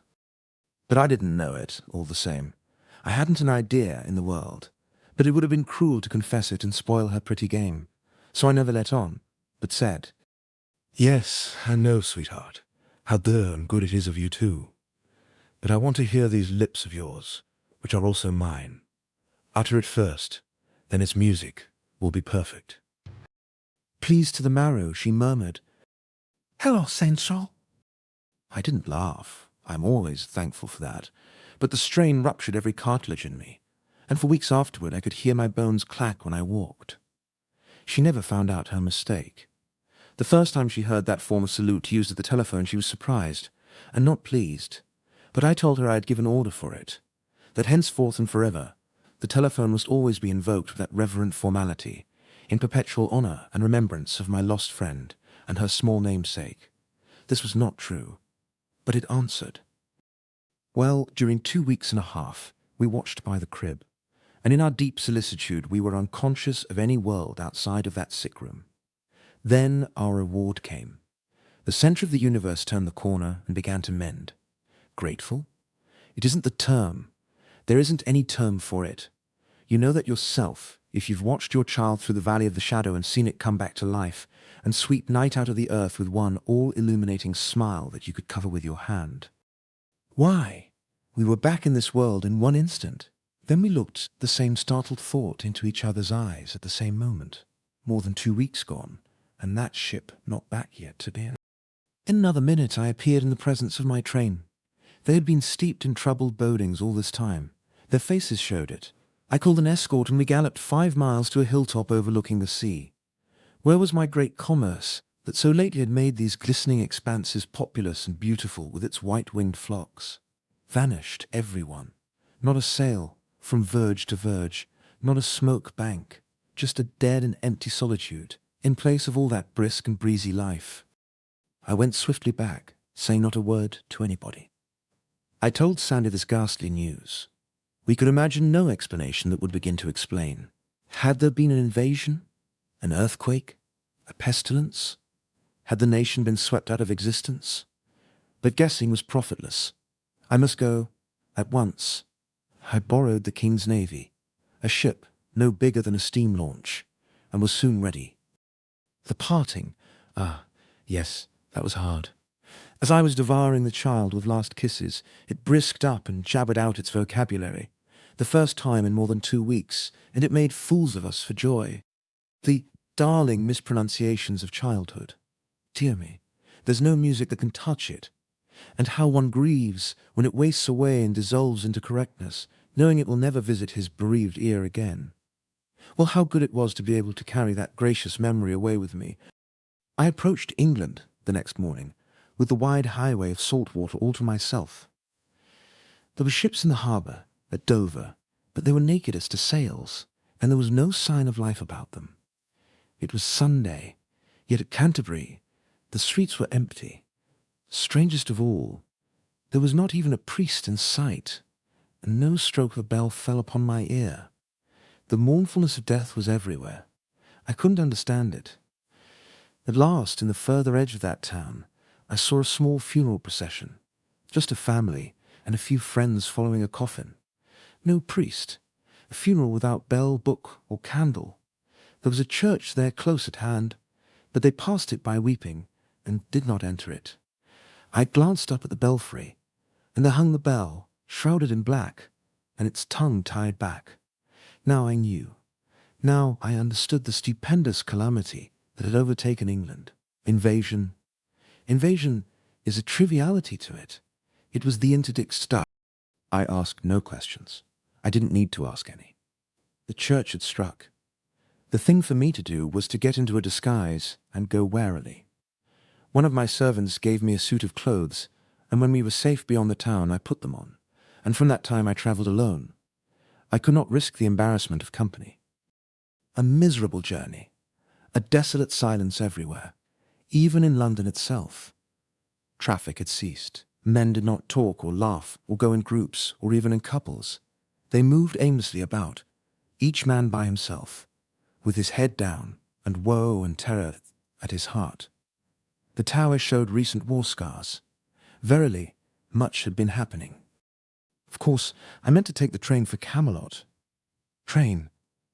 Why, the station was as vacant as a cavern. I moved on. The journey to Camelot was a repetition of what I had already seen. The Monday and the Tuesday differed in no way from the Sunday. I arrived far in the night. From being the best electric-lighted town in the kingdom, and the most like a recumbent sun of anything you ever saw, it was become simply a blot on darkness. That is to say, it was darker and solider than the rest of the darkness. And so you could see it a little better. It made me feel as if maybe it was symbolical, a sort of sign that the church was going to keep the upper hand now, and snuff out all my beautiful civilization just like that. I found no life stirring in the sombre streets. I groped my way with a heavy heart. The vast castle loomed black upon the hilltop. Not a spark visible about it. The drawbridge was down, the great gate stood wide. I entered without challenge, my own heels making the high-lauded sound I heard, and it was sepulchral enough in those huge vacant courts. Chapter 42. I found Clarence alone in his quarters, drowned in melancholy, and in place of the electric light he had reinstituted the ancient rag lamp, and sat there in a grisly twilight with all curtains drawn tight. He sprang up and rushed for me eagerly, saying, "Oh, it's worth 1,000,000,000 milrays to look upon a live person again." He knew me as easily as if I hadn't been disguised at all, which frightened me. One may easily believe that. "Quick, now tell me the meaning of this fearful disaster," I said. "How did it come about, Cillian?" "Well, if there hadn't been any Queen Guinevere, it wouldn't have come so early, but it would have come on your own account by and by. By luck it happened to come on the Queen's. And Sir Launcelot's. Just so. Give me the details. I reckon you will grant that during some years there's been only one pair of eyes in these kingdoms that has not been looking steadily askance at the Queen and Sir Launcelot. Yes, King Arthur's. And only one heart that was without suspicion.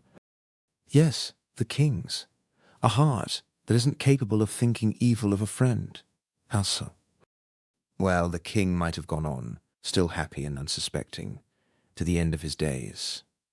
But for one of your modern improvements, the stock board.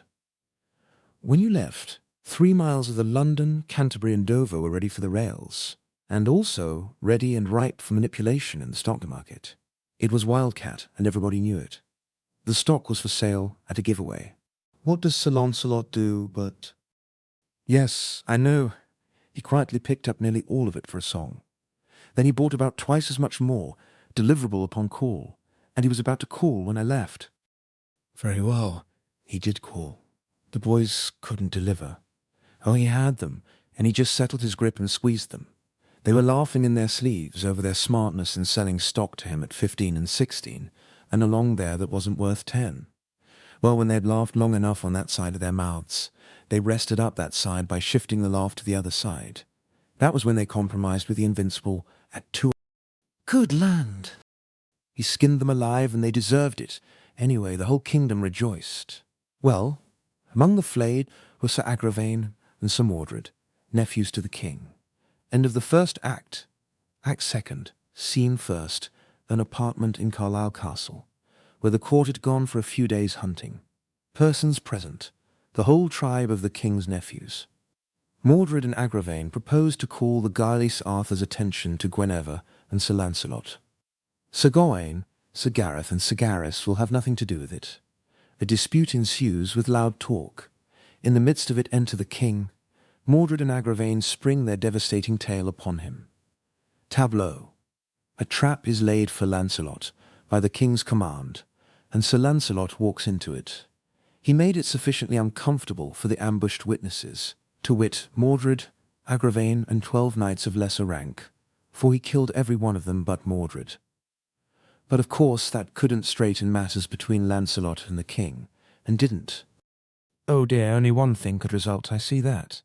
War, and the knights of the realm divided into a king's party and a Sir Launcelot's party. Yes, that was the way of it. The king sent the queen to the stake, proposing to purify her with fire. Launcelot and his knights rescued her, and in doing it slew certain good old friends of yours and mine. In fact, some of the best we ever had, to wit, Sir Bellius le Orgulus, Sir Seguirides, Sir Griflet le Fil de Jo, Sir Brandiles, Sir Aglaval. Oh, you tear out my heartstrings. Wait, I'm not done yet. Sir Tor, Sir Tsaukata, Sir Gillimer. The very best man in my subordinate 9. What a handy right fielder he was. Sir Reynold's 3 brothers, Sir Damis, Sir Priamus, Sir Kay the Stranger. My peerless short stop. I've seen him catch a daisy cutter in his teeth. Come, I can't stand this. Sir Driant, Sir Lambergus, Sir Herminde, Sir Pertilope, Sir Peremones, and whom do you think? Rush, go on. Sir Gaheris and Sir Gareth, both. Oh, incredible. Their love for Launcelot was indestructible. Well, it was an accident. They were simply onlookers. They were unarmed, and were merely there to witness the Queen's punishment. Sir Launcelot smote down whoever came in the way of his blind fury, and he killed these without noticing who they were. Here is an instantaneous photograph one of our boys got of the battle. It's for sale on every newsstand. There, the figures nearest the Queen are Sir Launcelot with his sword up, and Sir Gareth gasping his latest breath. You can catch the agony in the Queen's face through the curling smoke. It's a rattling battle picture. Indeed it is. We must take good care of it. Its historical value is incalculable. Go on. Well, the rest of the tale is just war pure and simple. Launcelot retreated to his town and castle of Joyous Gard, and gathered there a great following of knights. The king, with a great host, went there, and there was desperate fighting during several days, and as a result, all the plain around was paved with corpses and cast iron. Then the church patched up a peace between Arthur and Launcelot and the queen, and everybody but Sir Gawain. He was bitter about the slaying of his brothers, Gareth and Gaheris, and would not be appeased. He notified Launcelot to get him thence, and make swift preparation, and look to be soon attacked. So Launcelot sailed to his duchy of Guienne with his following, and Gawain soon followed with an army, and he beguiled Arthur to go with him. Arthur left the kingdom in Sir Mordred's hands until you should return. Ah, a king's customary wisdom. Yes, Sir Mordred set himself at once to work to make his kingship permanent. He was going to marry Guinevere as a first move, but she fled and shut herself up in the Tower of London. Mordred attacked. The Bishop of Canterbury dropped down on him with the interdict. The king returned. Mordred fought him at Dover, at Canterbury, and again at Barham Down. Then there was talk of peace and a composition. Terms, Mordred to have Cornwall and Kent during Arthur's life, and the whole kingdom afterward. Well, upon my word, my dream of a republic to be a dream, and so remain.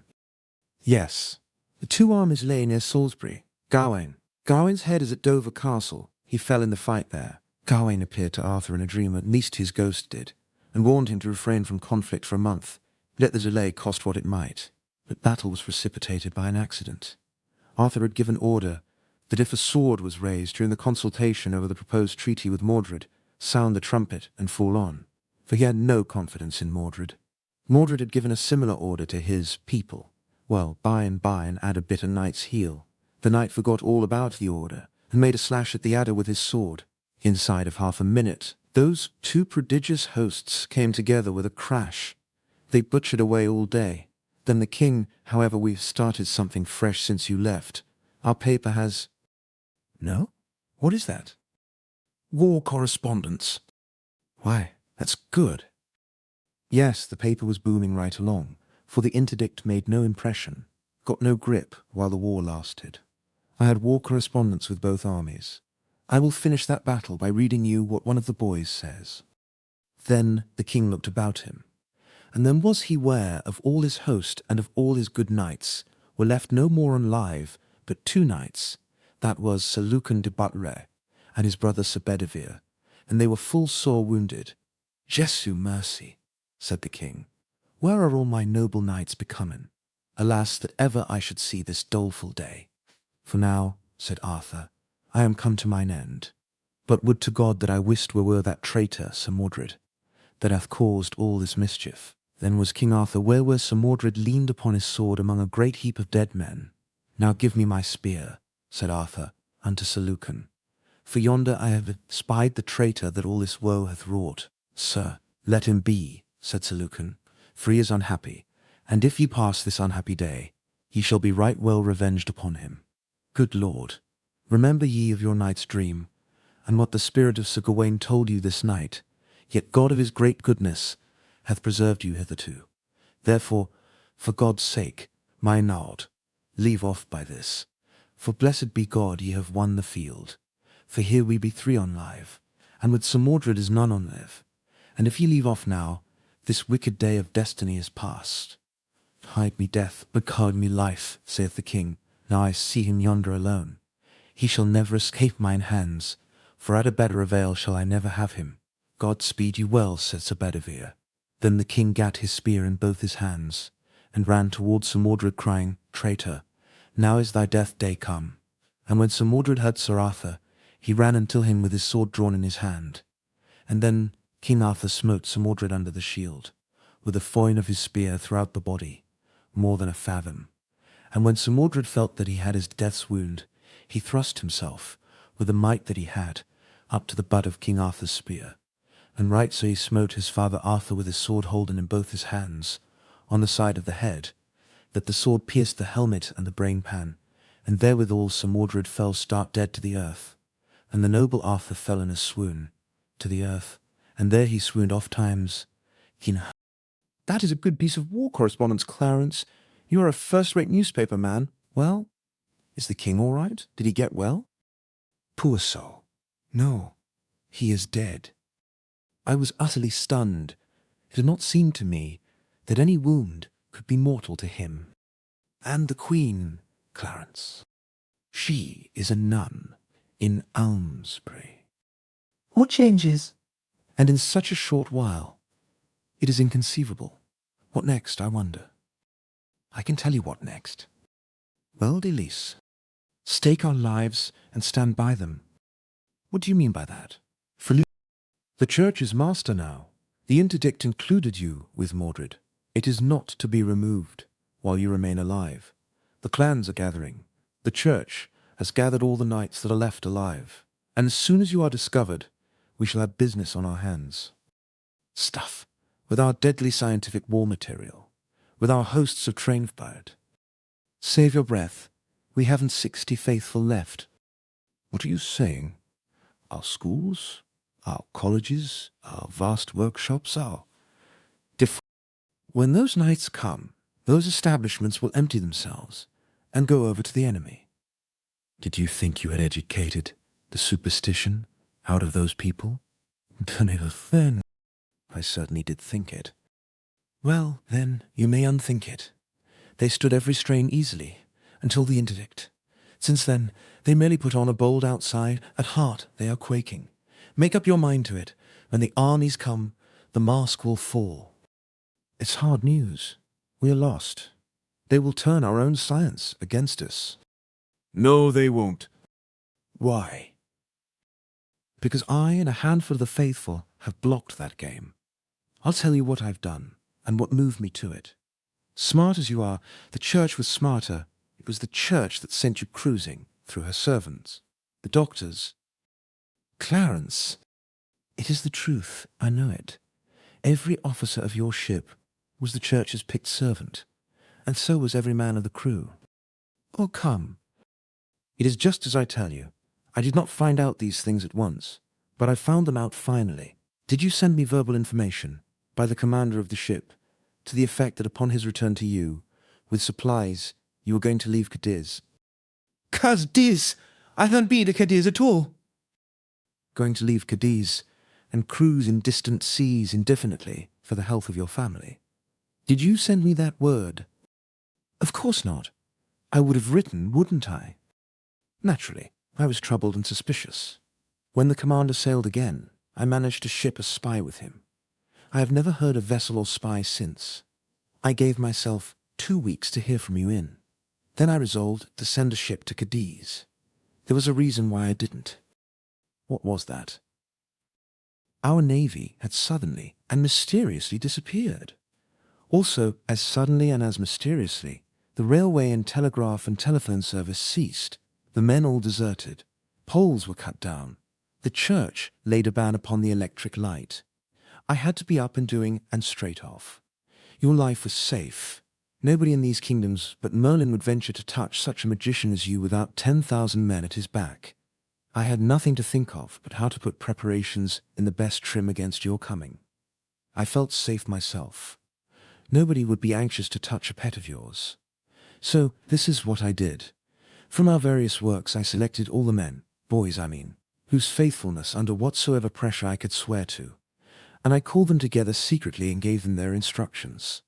There are 52 of them, none younger than 14, and none above 17. Why did you select boys? Because all the others were born in an atmosphere of superstition and reared in it. It is in their blood and bones. We imagined we had educated it out of them, they thought so too. The interdict woke them up like a thunderclap. It revealed them to themselves, and it revealed them to me too. With boys it was different. Such as have been under our training from 7 to 10 years have had no acquaintance with the Church's terrors, and it was among these that I found my 52. As a next move, I paid a private visit to that old cave of Merlin's. Not the small one, the big one. Yes, the one where we secretly established our first great electric plant when I was projecting a miracle. Just so. And as that miracle hadn't become necessary then, I thought it might be a good idea to utilize the plant now. I've provisioned the cave for a siege. A good idea, a first-rate idea. I think so. I placed 4 of my boys there as a guard. Inside, and out of sight. Nobody was to be heard. While outside. But any attempt to enter, well, we said just let anybody try it. Then I went out into the hills and uncovered and cut the secret wires which connected your bedroom with the wires that go to the dynamite deposits under all our vast factories, mills, workshops, magazines, etc. And about midnight, I and my boys turned out and connected that wire with the cave, and nobody but you and I suspects where the other end of it goes to. We laid it underground, of course, and it was all finished in a couple of hours or so. We shan't have to leave our fortress now when we want to blow up our civilization. It was the right move, and the natural one. Military necessity, in the changed condition of things. Well, what changes have come? We expected to be besieged in the palace some time or other, but, however, go on. Next, we built a wire fence. Wire fence? Yes, you dropped the hint of it yourself, 2 or 3 years ago. Oh, I remember. The time the church tried her strength against us the first time, and presently thought it wise to wait for a hopefuller season. Well, how have you arranged the fence? I start 12 immensely strong wires, naked, not insulated, from a big dynamo in the cave. Dynamo with no brushes except a positive and a negative one. Yes, that's right. The wires go out from the cave and fence in a circle of level ground, 100 yards in diameter. They make 12 independent fences, 10 feet apart, that is to say, 12 circles within circles, and their ends come into the cave again. Right, go on. The fences are fastened to heavy oaken posts only 3 feet apart, and these posts are sunk 5 feet in the ground. That is good and strong. Yes. The wires have no ground connection outside of the cave. They go out from the positive brush of the dynamo. There is a ground connection through the negative brush. The other ends of the wire return to the cave, and each is grounded independently. No, that won't do. Why? It's too expensive, uses up force for nothing. You don't want any ground connection except the one through the negative brush. The other end of every wire must be brought back into the cave and fastened independently, and without any ground connection. Now then, observe the economy of it. A cavalry charge hurls itself against the fence. You are using no power, you are spending no money, for there is only one ground connection till those horses come against the wire. The moment they touch it, they form a connection with the negative brush through the ground and drop dead. Don't you see? You are using no energy until it is needed. Your lightning is there, and ready, like the load in a gun. But it isn't costing you a cent till you touch it off. Oh yes, the single ground connection. And, of course, I don't know how I overlooked that. It's not only cheaper, but it's more effectual than the other way. For if wires break or get tangled, no harm is done. No, especially if we have a telltale in the cave and disconnect the broken wire. Well, go on. The Gatlings. Yes, that's arranged. In the center of the inner circle, on a spacious platform, 6 feet high, I've grouped a battery of 13 Gatling guns and provided plenty of ammunition. That's it. They command every approach. And when the church's knights arrive, there's going to be music. The brow of the precipice over the cave. I've got a wire fence there, and a Gatling. They won't drop any rocks down on us. Well, and the glass cylinder dynamite torpedoes. That's attended to. It's the prettiest garden that was ever planted. It's about 40 feet wide, and goes around the outer fence. Distance between it and the fence 100 yards. Kind of a neutral ground that spaces. There isn't a single square yard of that whole belt, but is equipped with a torpedo. We laid them on the surface of the ground, and sprinkled a layer of sand over them. It's an innocent-looking garden, but you let a man start in to hoe it once, and you'll see. You tested the torpedo's deliverance. Well, I was going to, but... But what? Why, it's an immense oversight not to apply a... Test? Yes, I know. But they're all right. I laid a few in the public road beyond our lines, and they've been tested. Oh, that alters the case. Who did it? A church committee. How kind. Yes. They came to command us to make submission. You see, they didn't really come to test the torpedoes. That was merely an incident. Did the committee make a report? Yes, they made one. You could have heard it a mile. Unanimous denouement. That was the nature of it. After that, I put up some signs of the protection of future committees, and we have had no intruders since. Clarence, you've done a world of work, and done it perfectly. We had plenty of time for it. There wasn't any occasion for hurry. We sat silent a while, thinking. Then my mind was made up, and I said, yes, everything is ready, everything is shipshape, no detail is wanting. I know what to do now. So do I. Sit down and wait. No, sir. Rise up and strike. Do you mean it? Yes, indeed. The defensive isn't in my line, and the offensive is. That is, when I hold a fair hand, 2/3 as good a hand as the enemy. Oh yes, we'll rise up and strike, that's our game. 100-1, you are right. When does the performance begin? Now. We'll proclaim the Republic. Well, that will precipitate things, sure enough. It will make them buzz, I tell you. England will be a hornet's nest before noon tomorrow, if the Church's hand hasn't lost its cunning, and we know it hasn't. Now you write, and I'll dictate thus. Proclamation. Be known unto all. Whereas the king having died and left no heir, it becomes my duty to continue the executive authority vested in me until a government shall have been created and set in motion. The monarchy has lapsed. It no longer exists. By consequence, all political power has reverted to its original source, the people of the nation. With the monarchy, its several adjuncts died also. Wherefore, there is no longer a nobility, no longer a privileged class, no longer an established church. All men are become exactly equal. They are upon one common level, and religion is free. A republic is hereby proclaimed as being the natural estate of a nation, when other authority has ceased. It is the duty of the British people to meet together immediately, and by their votes elect representatives and deliver into their hands the government. I signed it, the boss, and dated it from Merlin's cave. Clarence said, "Why, that tells where we are," and invites them to call right away. That is the idea. We strike by the proclamation. Then it's their innings. Now have the things set up and printed and posted, right off. That is, give the order, then, if you've got a couple of bicycles handy at the foot of the hill, ho for Merlin's cave. I shall be ready in 10 minutes. What a cyclone there is going to be tomorrow, when this piece of paper gets to work. It's a pleasant old palace, this is. I wonder if we shall ever again, but never mind about that. Chapter 43. The Battle of the Sand Belt. In Merlin's cave, Clarence and I and 52 fresh, bright, well-educated, clean-minded young British boys. At dawn I sent an order to the factories and to all our great works to stop operations but move all life to a safe distance, as everything was going to be blown up by secret mines, and no telling at what moment. Therefore, vacate at once.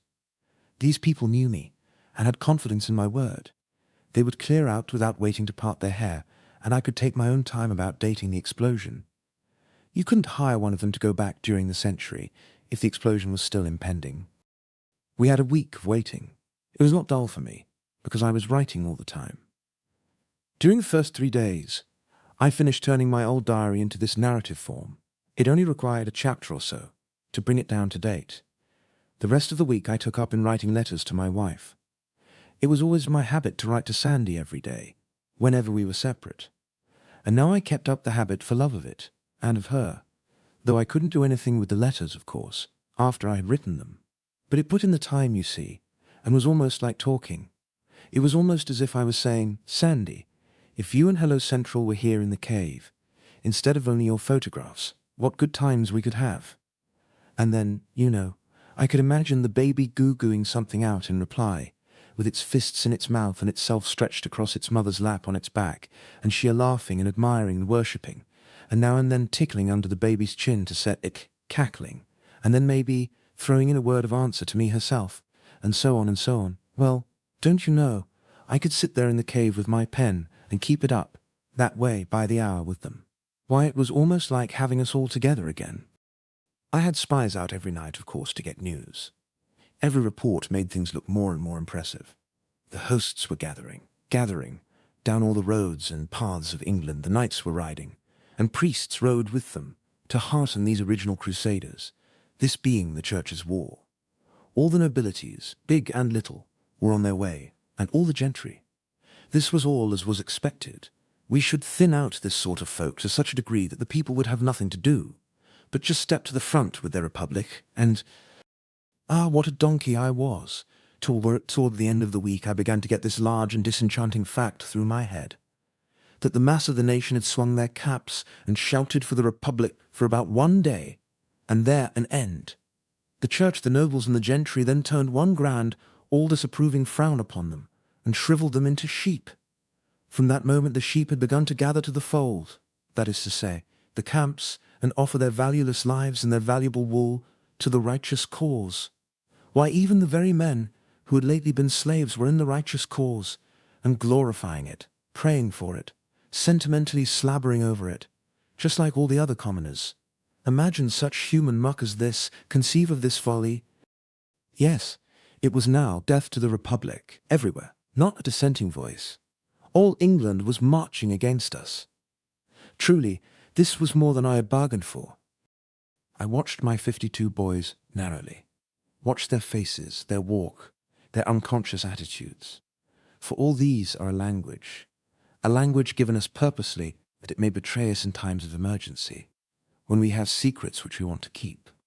I knew that that thought would keep saying itself over and over again in their minds and hearts.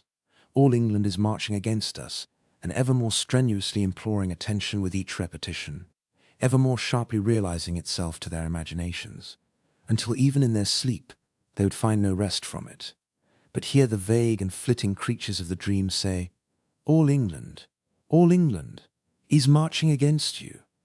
I knew all this would happen.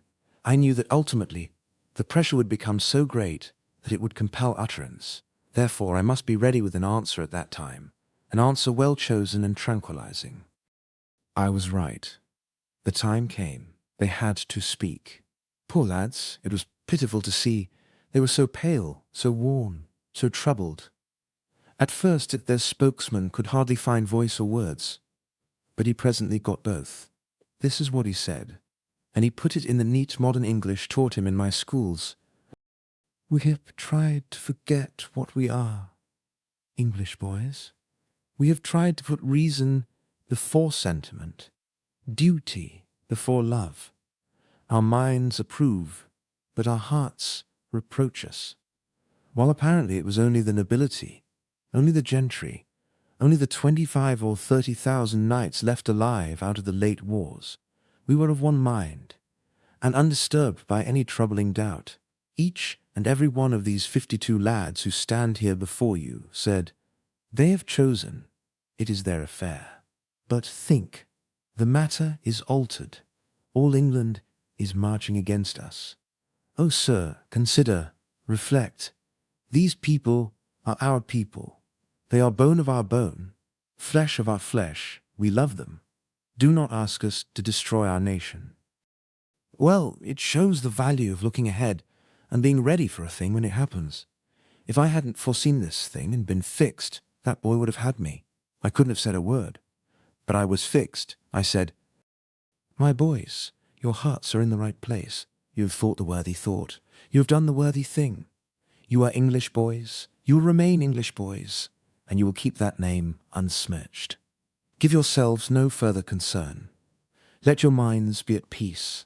Consider this. While all England is marching against us, who is in the van?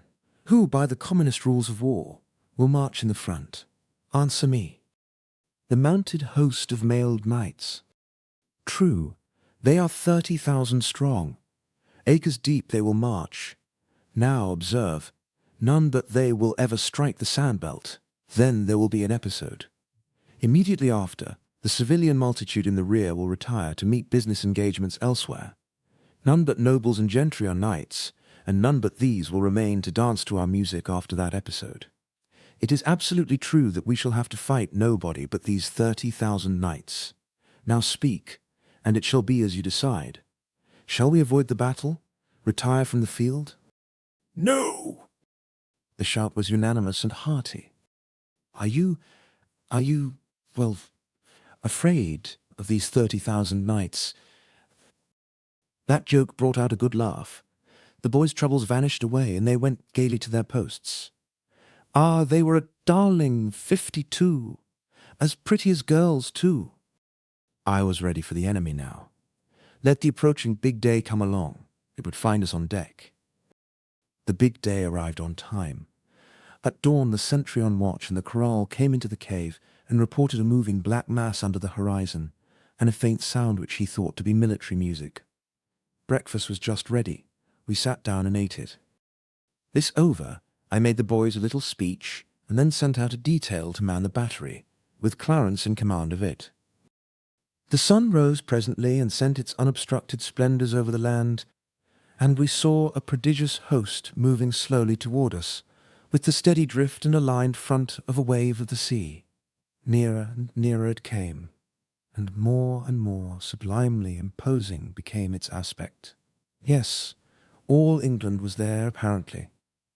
Soon we could see the innumerable banners fluttering, and then the sun struck the sea of armour and set it all aflash. Yes, it was a fine sight. I hadn't ever seen anything to beat it. At last we could make out details. All the front ranks, no telling how many acres deep, were horsemen. Plumed knights in armour. Suddenly we heard the blare of trumpets. The slow walk burst into a gallop, and then, well, it was wonderful to see. Down swept that vast horseshoe wave. It approached the sand belt. My breath stood still. Nearer, nearer. The strip of green turf beyond the yellow belt grew narrower still, became a mere ribbon in front of the horses, then disappeared under their hoofs. Great Scott! Why, the whole front of that host shot into the sky with a thunder crash, and became a whirling tempest of rags and fragments, and along the ground lay a thick wall of smoke that hid what was left of the multitude from our sight. Time for the second step in the plan of campaign. I touched a button, and shook the bones of England loose from her spine. In that explosion, all our noble civilization factories went up in the air and disappeared from the earth. It was a pity, but it was necessary. We could not afford to let the enemy turn our own weapons against us. Now ensued one of the dullest quarter hours I had ever endured. We waited in a silent solitude, enclosed by our circles of wire, and by a circle of heavy smoke outside of these. We couldn't see over the wall of smoke, and we couldn't see through it. But at last it began to shred away lazily, and by the end of another quarter hour, the land was clear, and our curiosity was enabled to satisfy itself. No living creature was in sight. We now perceived that additions had been made to our defences. The dynamite had dug a ditch more than 100 feet wide, all around us, and cast up an embankment some 25 feet high on both borders of it. As to destruction of life, it was amazing. Moreover, it was beyond estimate. Of course, we could not count the dead, because they did not exist as individuals, but merely as homogeneous protoplasm, with alloys of iron and buttons. No life was in sight, but necessarily there must have been some wounded in the rear ranks, who were carried off the field under cover of the wall of smoke. There would be sickness among the others. There always is after an episode like that. But there would be no reinforcements. This was the last stand of the chivalry of England. It was all that was left of the order, after the recent annihilating wars. So I felt quite safe in believing that the utmost force that could for the future be brought against us would be but small, that is, of knights. I therefore issued a congratulatory proclamation to my army in these words: Soldiers, champions of human liberty and equality, your general congratulates you. In the pride of his strength and the vanity of his renown, an arrogant enemy came against you. You were ready. The conflict was brief. On your side, glorious. This mighty victory, having been achieved utterly without loss, stands without example in history. So long as the planets shall continue to move in their orbits, the battle of the sand belt will not perish out of the memories of men. Data, boss. I read it well, and the applause I got was very gratifying to me. I then wound up with these remarks. The war with the English nation, as a nation, is at an end. The nation has retired from the field in the war. Before it can be persuaded to return, war will have ceased. This campaign is the only one that is going to be fought. It will be brief, the briefest in history, also the most destructive to life, considered from the standpoint of proportion of casualties to numbers engaged. We are done with the nation. Henceforth, we deal only with the knights. English knights can be killed, but they cannot be conquered. We know what is before us. While one of these men remains alive, our task is not finished. The war is not ended. We will kill them all. I picketed the great embankments thrown up around our lines by the dynamite explosion. Merely a lookout of a couple of boys to announce the enemy when he should appear again. Next, I sent an engineer and 40 men to a point just beyond our lines on the south, to turn a mountain brook that was there, and bring it within our lines and under our command, arranging it in such a way that I could make instant use of it in an emergency. The 40 men were divided into 2 shifts of 20 each, and were to relieve each other every 2 hours. In 10 hours, the work was accomplished. It was nightfall now, and I withdrew my pickets. The one who had had the northern outlook reported a camp in sight, but visible with the glass only. He also reported that a few knights had been feeling their way toward us, and had driven some cattle across our lines, but that the knights themselves had not come very near. That was what I had been expecting. They were feeling us, you see. They wanted to know if we were going to play that red terror on them again. They would grow bolder in the night, perhaps. I believed I knew what project they would attempt, because it was plainly the thing I would attempt myself if I were in their places and as ignorant as they were. I mentioned it to Clarence. "I think you are right," said he. "It is the obvious thing for them to try." "Well, then," I said, "if they do it, they are doomed." "Certainly. They won't have the slightest show in the world." "Of course they won't." "It's dreadful, Clarence. It seems an awful pity." The thing disturbed me so that I couldn't get any peace of mind for thinking of it and worrying over it. So, at last, to quiet my conscience, I framed this message to the knights. To the Honourable the Commander of the insurgent chivalry of England. You fight in vain. We know your strength, if one may call it by that name. We know that at the utmost you cannot bring against us above 25,000 knights. Therefore you have no chance. None whatever. Reflect. We are well equipped, well fortified. We number 54. 54 what? Men? No, minds. The capablest in the world. A force against which mere animal might may no more hope to prevail than may the idle waves of the sea hope to prevail against the granite barriers of England. Be advised. We offer you your lives. For the sake of your families, do not reject the gift. We offer you this chance, and it is the last. Throw down your arms. Surrender unconditionally to the Republic, and all will be forgiven. Signed, The Boss. I read it to Clarence, and said I proposed to send it by a flag of truce. He laughed the sarcastic laugh he was born with, and said, "Somehow it seems impossible for you to ever fully realize what these nobilities are. Now let us save a little time and trouble. Consider me the commander of the knights yonder. Now then, you are the flag of truce. Approach and deliver me your message, and I will give you your answer." I humoured the idea. I came forward, under an imaginary guard of the enemy's soldiers, produced my paper, and read it through. For answer, Clarence struck the paper out of my hand, pursed up a scornful lip, and said with lofty disdain, "Dismember me this animal, and return him in a basket to the base-born knave who sent him. Other answer have I none." How empty is theory in presence of fact. And this was just fact, and nothing else. It was the thing that would have happened. There was no getting around that. I tore up the paper, and granted my mistimed sentimentalities a permanent rest. Then, to business, I tested the electric signals from the Gatling platform to the cave, and made sure that they were all right.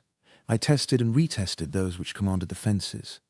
These were signals whereby I could break and renew the electric current in each fence, independently of the others at will. I placed the brook connection under the guard and authority of 3 of my best boys, who would alternate in 2-hour watches all night, and promptly obey my signal, if I should have occasion to give it.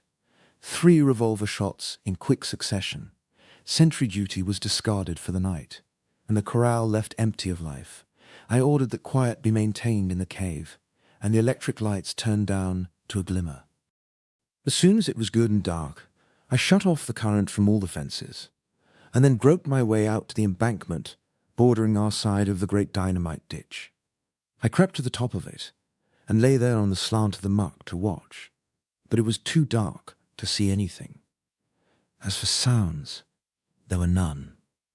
The stillness was deathlike. True, there were the usual night sounds of the country. The whir of night birds, the buzzing of insects, the barking of distant dogs, the mellow lowing of far-off kinne. But these didn't seem to break the stillness. They only intensified it, and added a gruesome melancholy to it into the bargain. I presently gave up looking.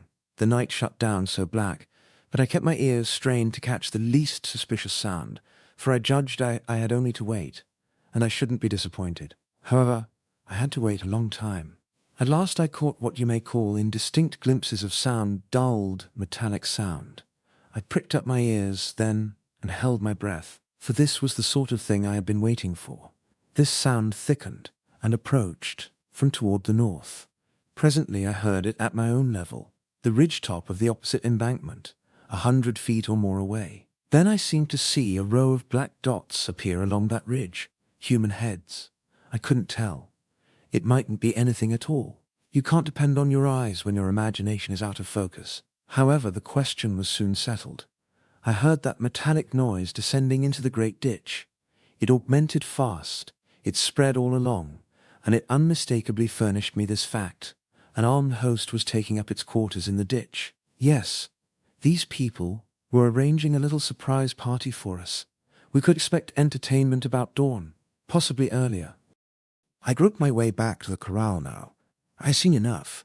I went to the platform and signaled to turn the current onto the two inner fences. Then I went into the cave and found everything satisfactory there. Nobody awake but the working watch.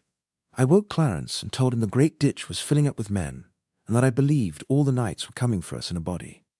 It was my notion that as soon as dawn approached, we could expect the ditch's ambuscaded thousands to swarm up over the embankment and make an assault, and be followed immediately by the rest of their army. Clarence said, "They will be wanting to send a scout or two in the dark to make preliminary observations. Why not take the lightning off the outer fences and give them the chance?" "I've already done it, Clarence. Did you ever know me to be inhospitable?" "No, you are a good heart.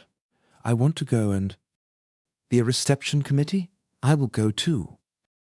We crossed the corral and lay down together between the two inside fences. Even the dim light of the cave had disordered our eyesight somewhat, but the focus straightway began to regulate itself, and soon it was adjusted for present circumstances. We had had to feel our way before, but we could make out to see the fence posts now. We started a whispered conversation, but suddenly Clarence broke off and said, "What is that?" "What is what we smell?" "That thing yonder." "What thing? Where?" "There beyond you a little piece, dark something, a dull shape of some kind, against the second fence." I gazed, and he gazed. I said, "Could it be a man, Clarence?" "No, I think not. If you notice, it looks a lit— Why, it is a man, leaning on the fence." "I certainly believe it is. Let us go and see." We crept along on our hands and knees until we were pretty close, and then looked up. Yes, it was a man, a dim great figure in armour, standing erect, with both hands on the upper wire, and of course there was a smell of burning flesh. Poor fellow, dead as a doornail, and never knew what hurt him. He stood there like a statue, no motion about him, except that his plumes swished about a little in the night wind.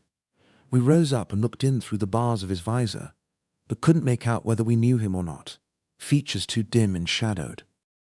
We heard muffled sounds approaching, and we sank down to the ground where we were. We made out another knight vaguely. He was coming very stealthily, and feeling his way.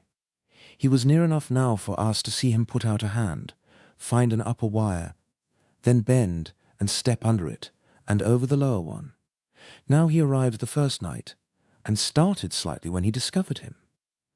He stood a moment, no doubt wondering why the other one didn't move on. Then he said, in a low voice, "Why dreamest thou here, good Samar?" Then he laid his hand on the corpse's shoulder, and just uttered a little soft moan and sunk down dead. Killed by a dead man, you see. Killed by a dead friend, in fact. There was something awful about it. These early birds came scattering along after each other, about one every 5 minutes in our vicinity, during half an hour. They brought no armour of offence but their swords.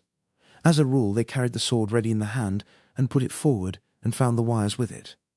We would now and then see a blue spark when the knight that caused it was so far away as to be invisible to us.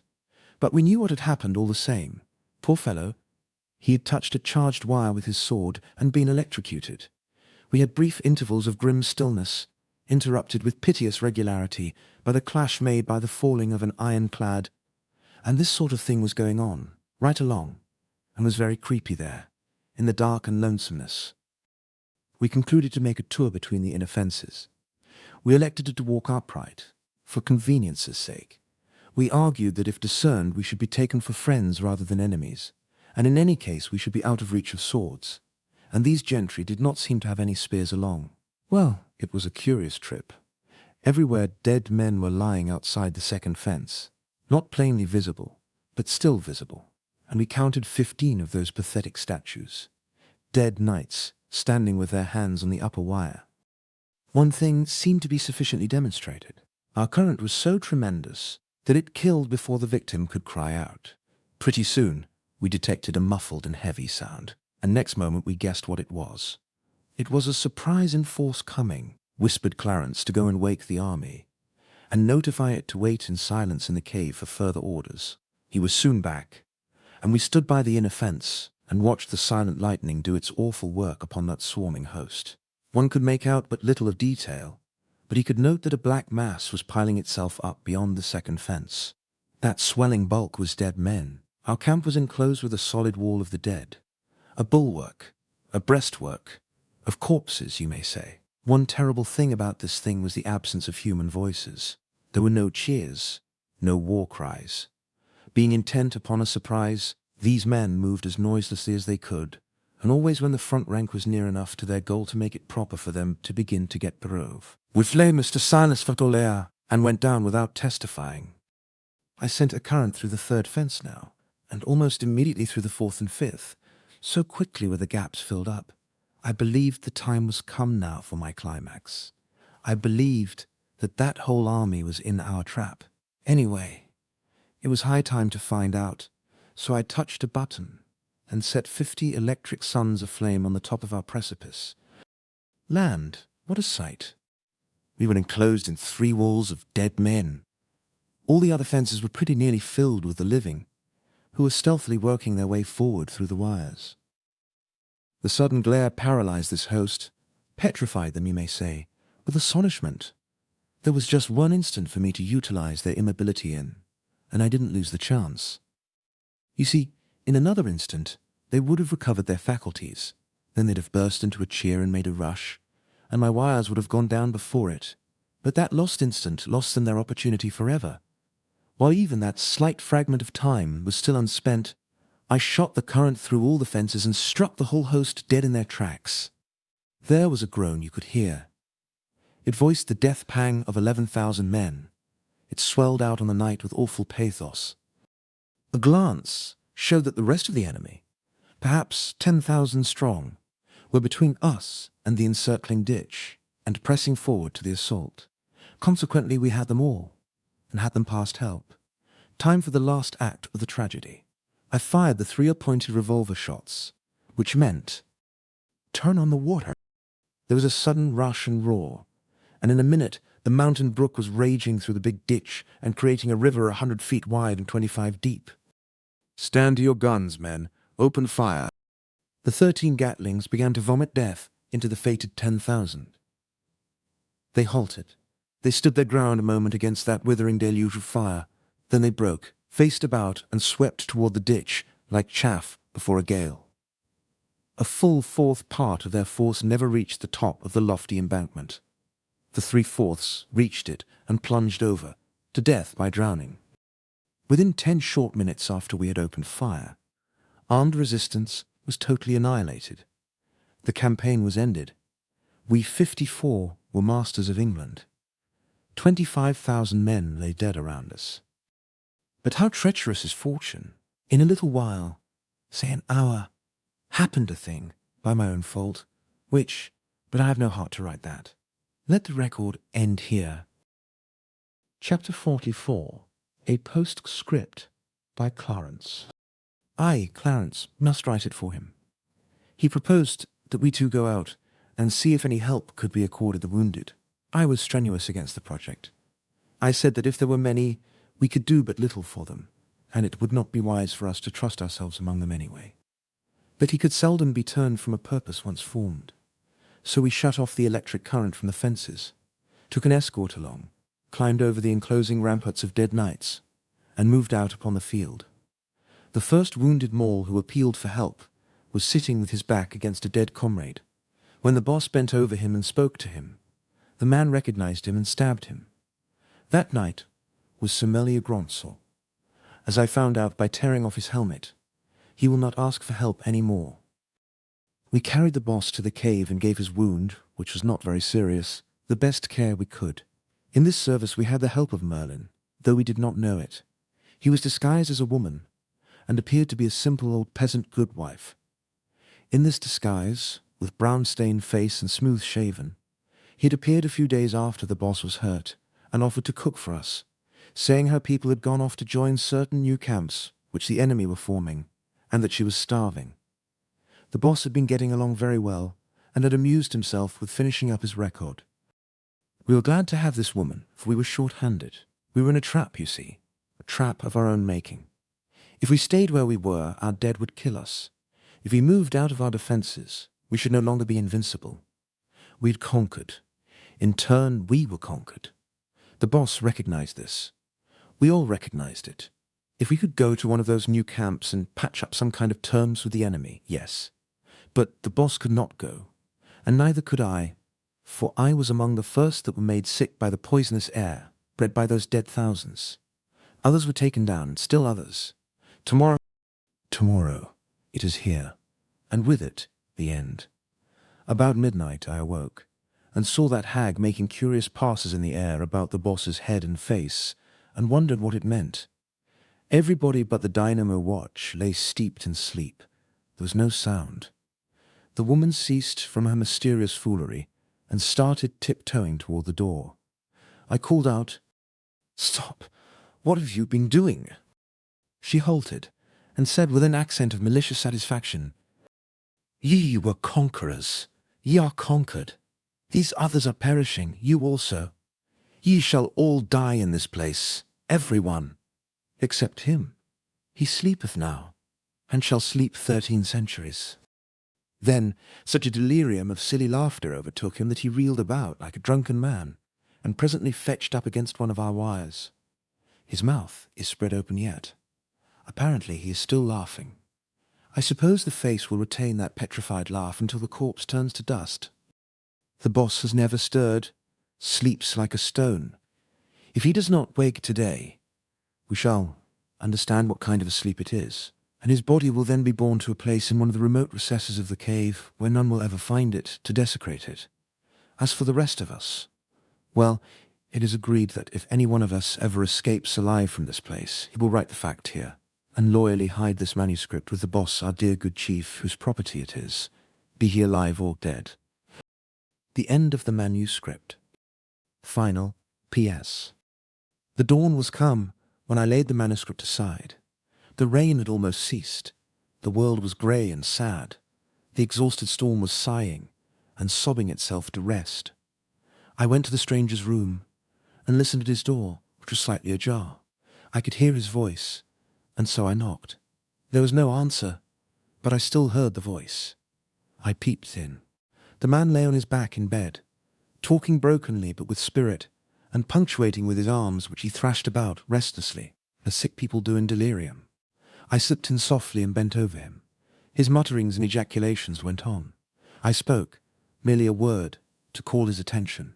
His glassy eyes and his ashy face were alight in an instant with pleasure, gratitude, gladness, welcome. "Oh, Sandy, you are come at last. How I have longed for you. Sit by me. Do not leave me. Never leave me again, Sandy. Never again. Where is your hand? Give it me, dear, let me hold it. There, now all is well, all is peace, and I'm happy again. We are happy again, isn't it so, Sandy? You are so dim, so vague. You are but a mist, a cloud.